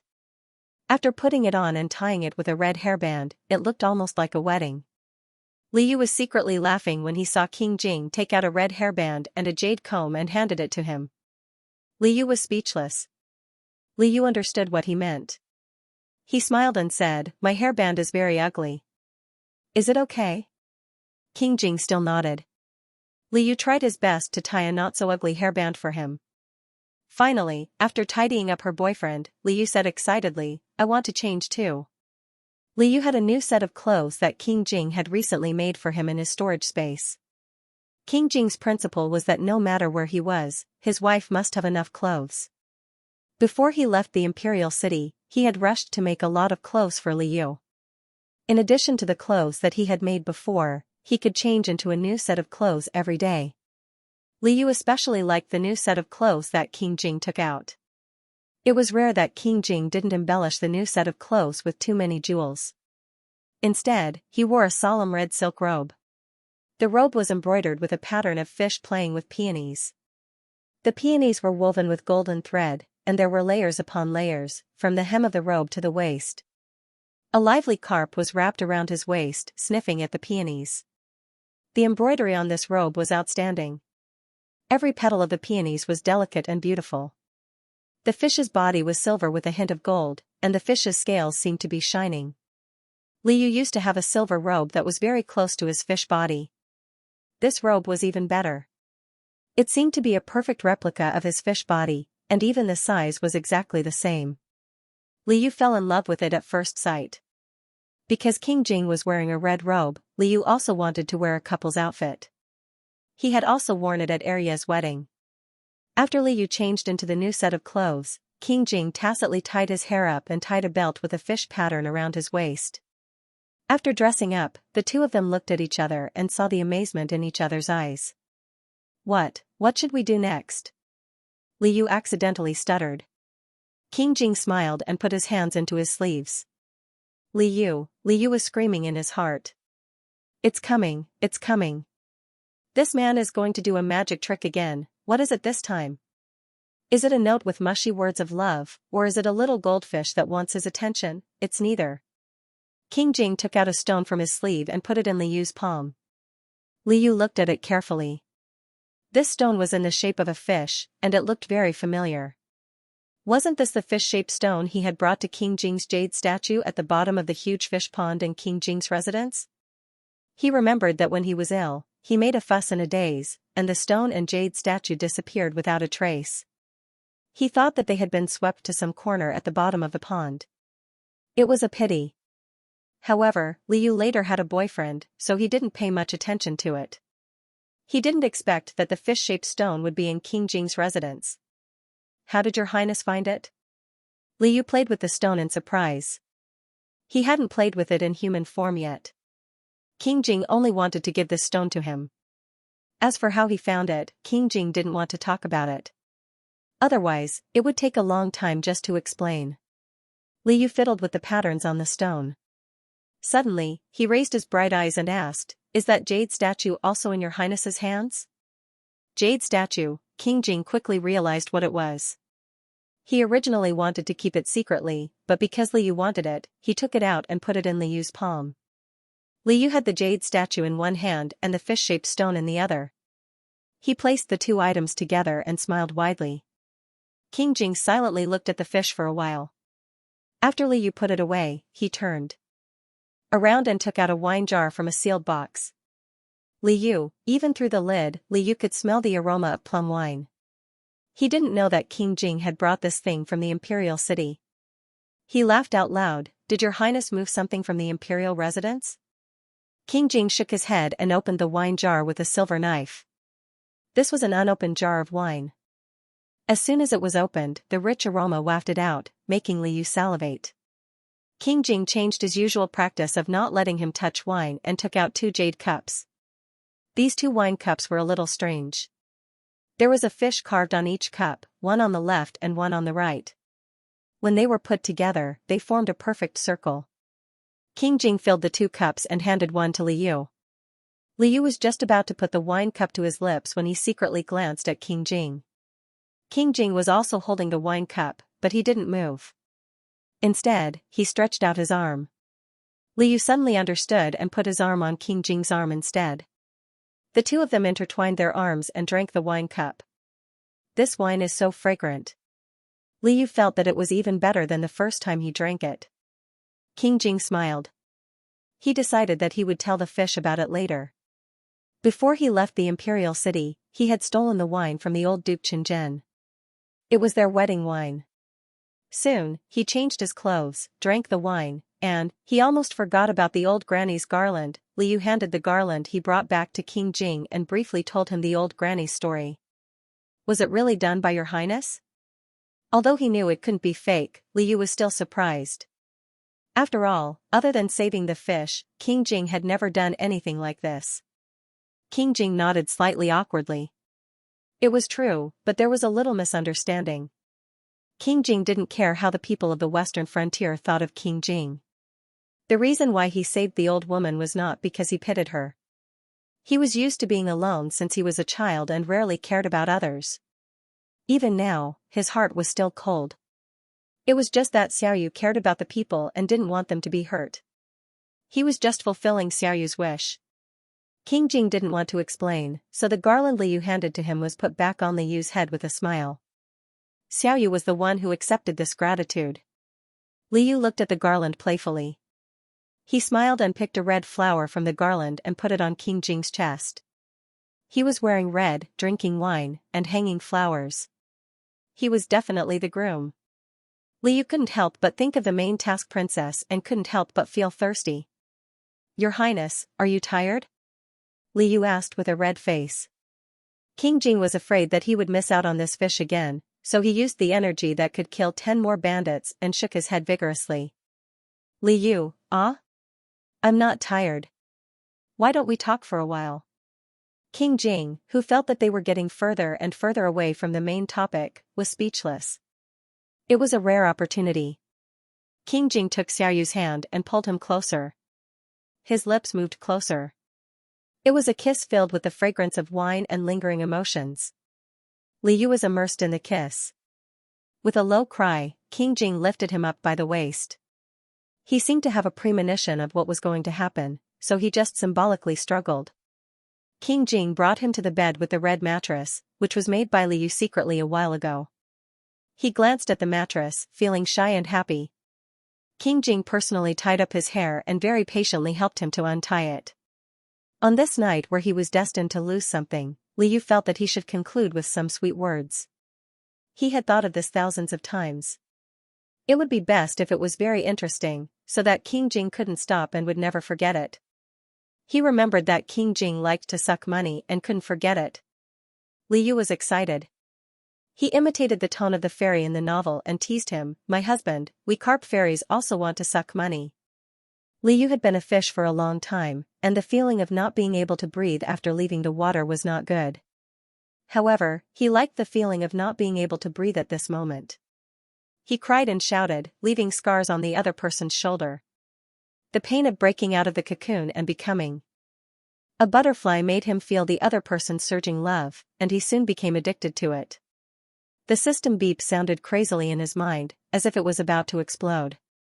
Liu didn't have to think to know that it must have been completed, but at this moment, he was burning like a raging fire, so he didn't have the mind to care about the system.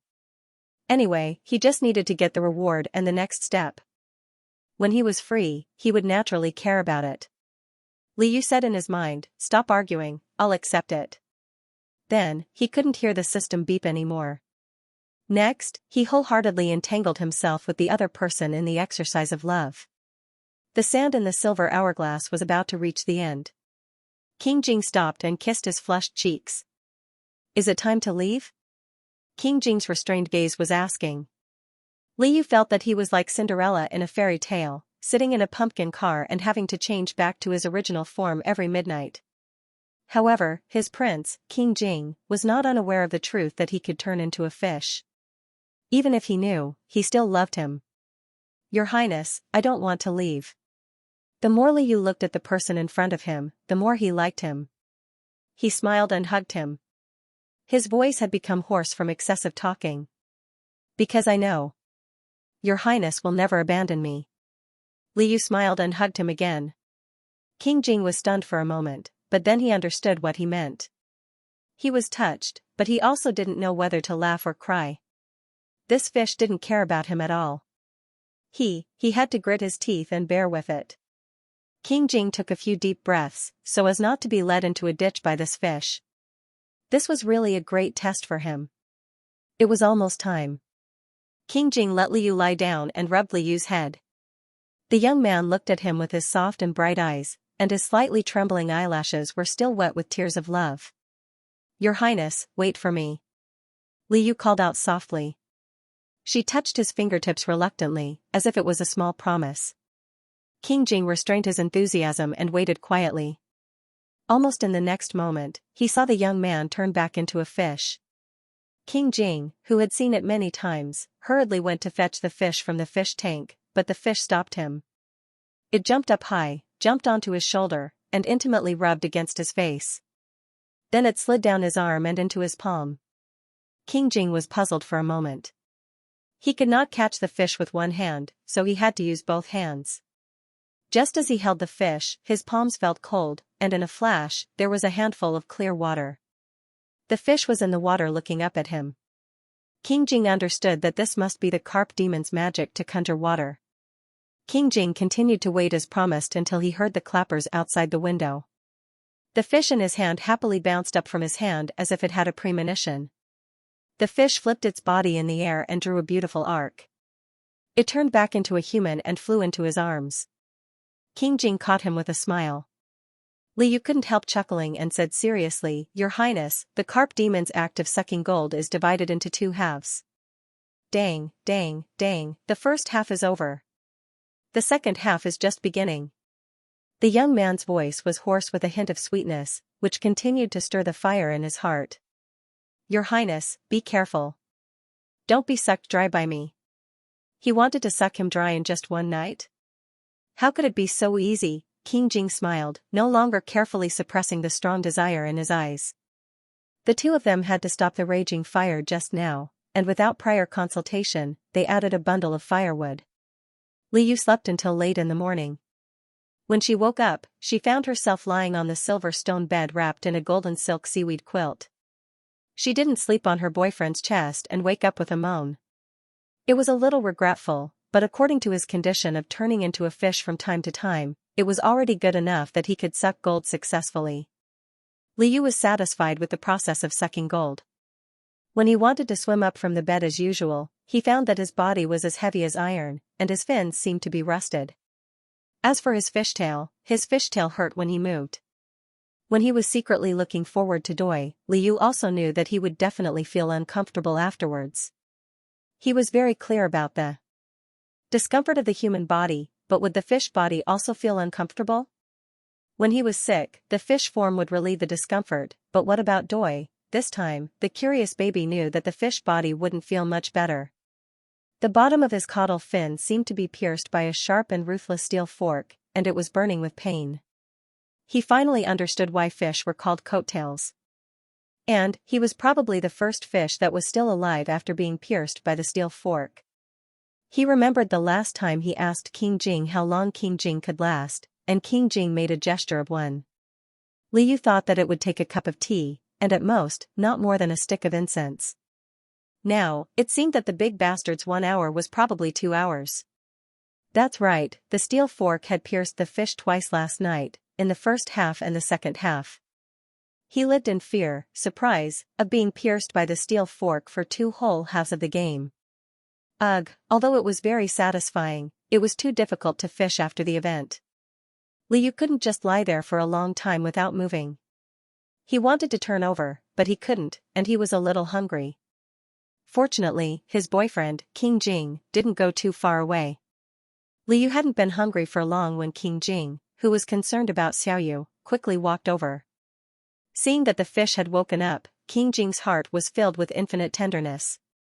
He took out a piece of fish food and played with the fish. In the past, the fish would definitely swim over happily and be lovey-dovey with him. King Jing quite liked raw fish. Now, after playing with it for a while, the fish just stared at him pitifully. After a while, it raised its head, struggled, and rolled off the silver stone bed. The fish at the bottom of the tank continued to stare at him pitifully. King Jing was shocked and quickly picked up the fish. The fish's body was soft, and it tilted in his hand. King Jing could turn people over and over last night, but he couldn't do anything to this fish that seemed to have no bones. He tried to put the fish food near the fish's mouth, but the pitiful fish moved its mouth like lightning and took away the fish food. It could still eat, so it shouldn't be a big problem. King Jing was slightly relieved. Before Liu turned back into a fish, he had checked carefully and found that Xiaoyu wasn't injured. The doctor and the servant who had raised the fish came over to check on the fish before it woke up. The doctor couldn't feel the fish's pulse, and the servant who had raised the fish looked pale. He couldn't give a definite answer, so King Jing could only figure it out by himself. He knew that if the fish didn't feel well, it would need to be treated with medicine. However, it seemed that the fish didn't need any medicine. If he had to wait for the fish to turn back into a human, it would have to be tomorrow. During this time, how should he take care of a injured fish? King Jing was very conflicted. Liu rubbed his fingers and told him to relax. The fish's healing ability had been strengthened by the system several times, so it might be fine in a while. It was just a fork. The fish was very strong, and it wanted more in the future.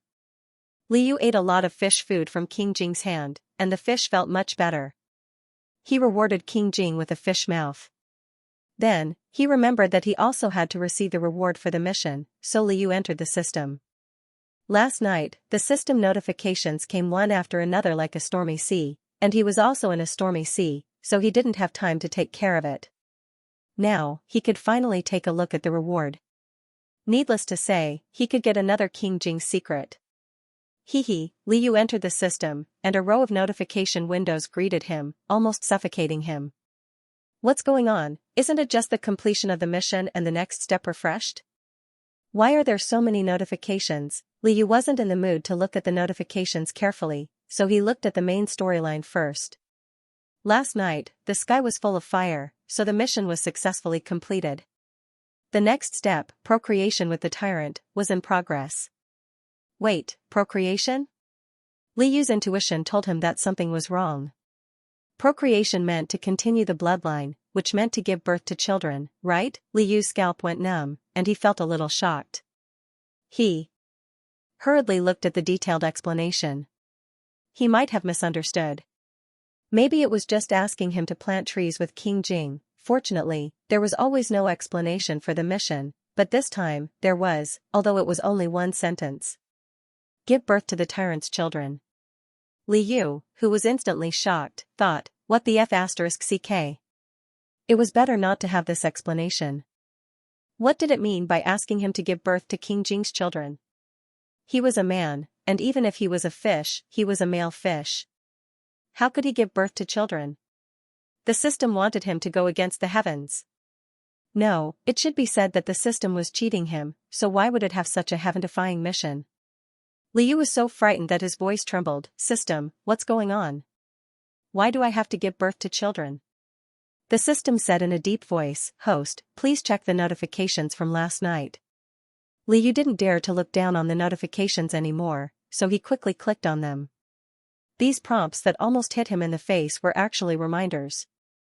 At the bottom of the pile, the earliest notification was, has been completed. Warning, the host is about to have the highest level of intimacy with the Tyrant, which will affect the next step of the mission. Host, please reconsider. Li Yu tried hard to recall the moment when the earliest notification appeared. It was when King Jing pressed him against the red quilt and fed him mouthful after mouthful of plum wine.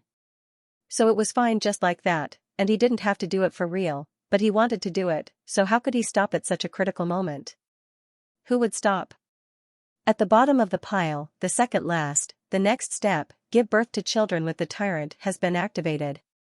Host, please confirm if you can accept having children. At the bottom of the pile, the third last, Host, please confirm if you can accept having children. At the bottom of the pile, the fourth last, Host, please confirm if you can accept having children. At the bottom of the pile, the fifth last, Host, please confirm, one after another. The long string of notifications was the same, all the way until the second one. It was obvious how desperate the system was. But something wasn't right. Since it wanted him to confirm, it shouldn't let him have children so casually. Then why did it? The next step. What on earth did he do? Li Yu suddenly remembered that last night, he was annoyed by the constant notifications from the system and chose to accept them all without knowing anything. It seemed that the system became quiet from then on. So, it was his own golden beetle brain that tricked him? Li Yu, what the hell? There was too much information in these notifications. After all this time, he was the main culprit. Realizing this, Li Yu listlessly looked at the second notification. Sure enough, the notification changed. The next step, give birth to children, has been activated. Host, please choose the form to perform this mission. First, fish form. Second, human form. Li Yu, what? He was also allowed to choose his identity as a human. What did this mean? Li Yu had a bad premonition. He quickly clicked on the first notification, which was the newest one. The host directly accepted and did not make a choice. The first choice is the fish form. Host, please use the fish form to complete this mission. Li Yu trembled as he finished reading. The fish form completed the mission, which was to give birth to children. Li Yu, fortunately, he was not in human form with a big belly. No, a fish form could not have a big belly. Li Yu panicked. He felt like he was back to square one again. System, I'm a male, fish, how can I give birth? The system said, Host, don't worry. The Q pet system can change the genes of fish pets. Some male fish can become pregnant. Liu, so the system was the most heaven-defying thing. Did it know anything about the genes of pregnant male fish? He was dizzy from all the confusion. In this world, the system was God. It was his golden finger and could not be violated. Liu struggled. Even if some male fish can really give birth, aren't fish and humans different species? Even if fish can give birth, will it be a fish or a human? The system said, "Host, do not worry. Just complete the mission. Reward for this mission, the duration of the transformation skill is doubled. New transformation skills are cancelled." Liu, oh, it's over. Every time the system told him not to worry, it must be trying to trick him. What kind of mission was this? The reward was stepping on his toes. Could he only ask for the reward and not do the mission? The system said, the reward can only be received after completing the mission. Liu could only comfort himself. Although the mission was in progress, how could he get pregnant after doing it once? Just once is enough. The system seemed to specialize in undermining him. It said loudly, "Host, do not worry. You have the luck of one shot of soul imprint. It will be triggered the first time." Liu. He never understood what one shot of soul imprint meant. So it was like this. Liu felt dizzy for a while. He shouted, "System, come out. I promise I'll beat you until you give birth." Liu made a scene and even forgot to receive the reward from last time. He was kicked out by the system. After so long, Liu knew that it was useless to protest. There was nothing he could do to stop the system's mission. Did this mean that he was already pregnant? Liu couldn't help but gasp. He looked at his slightly bulging belly in horror. Was this fish food or fish roe? King Jing had been guarding the fish. He found that the fish was a little angry when it woke up after meditating. "What's wrong?" King Jing touched the fish's back. Liu looked at his handsome face. No matter how he looked at it in the past, it was handsome. Now, no matter how he looked at it, it was a baby. End of chapter 82. Don't forget to subscribe, like, and share the video to support the channel.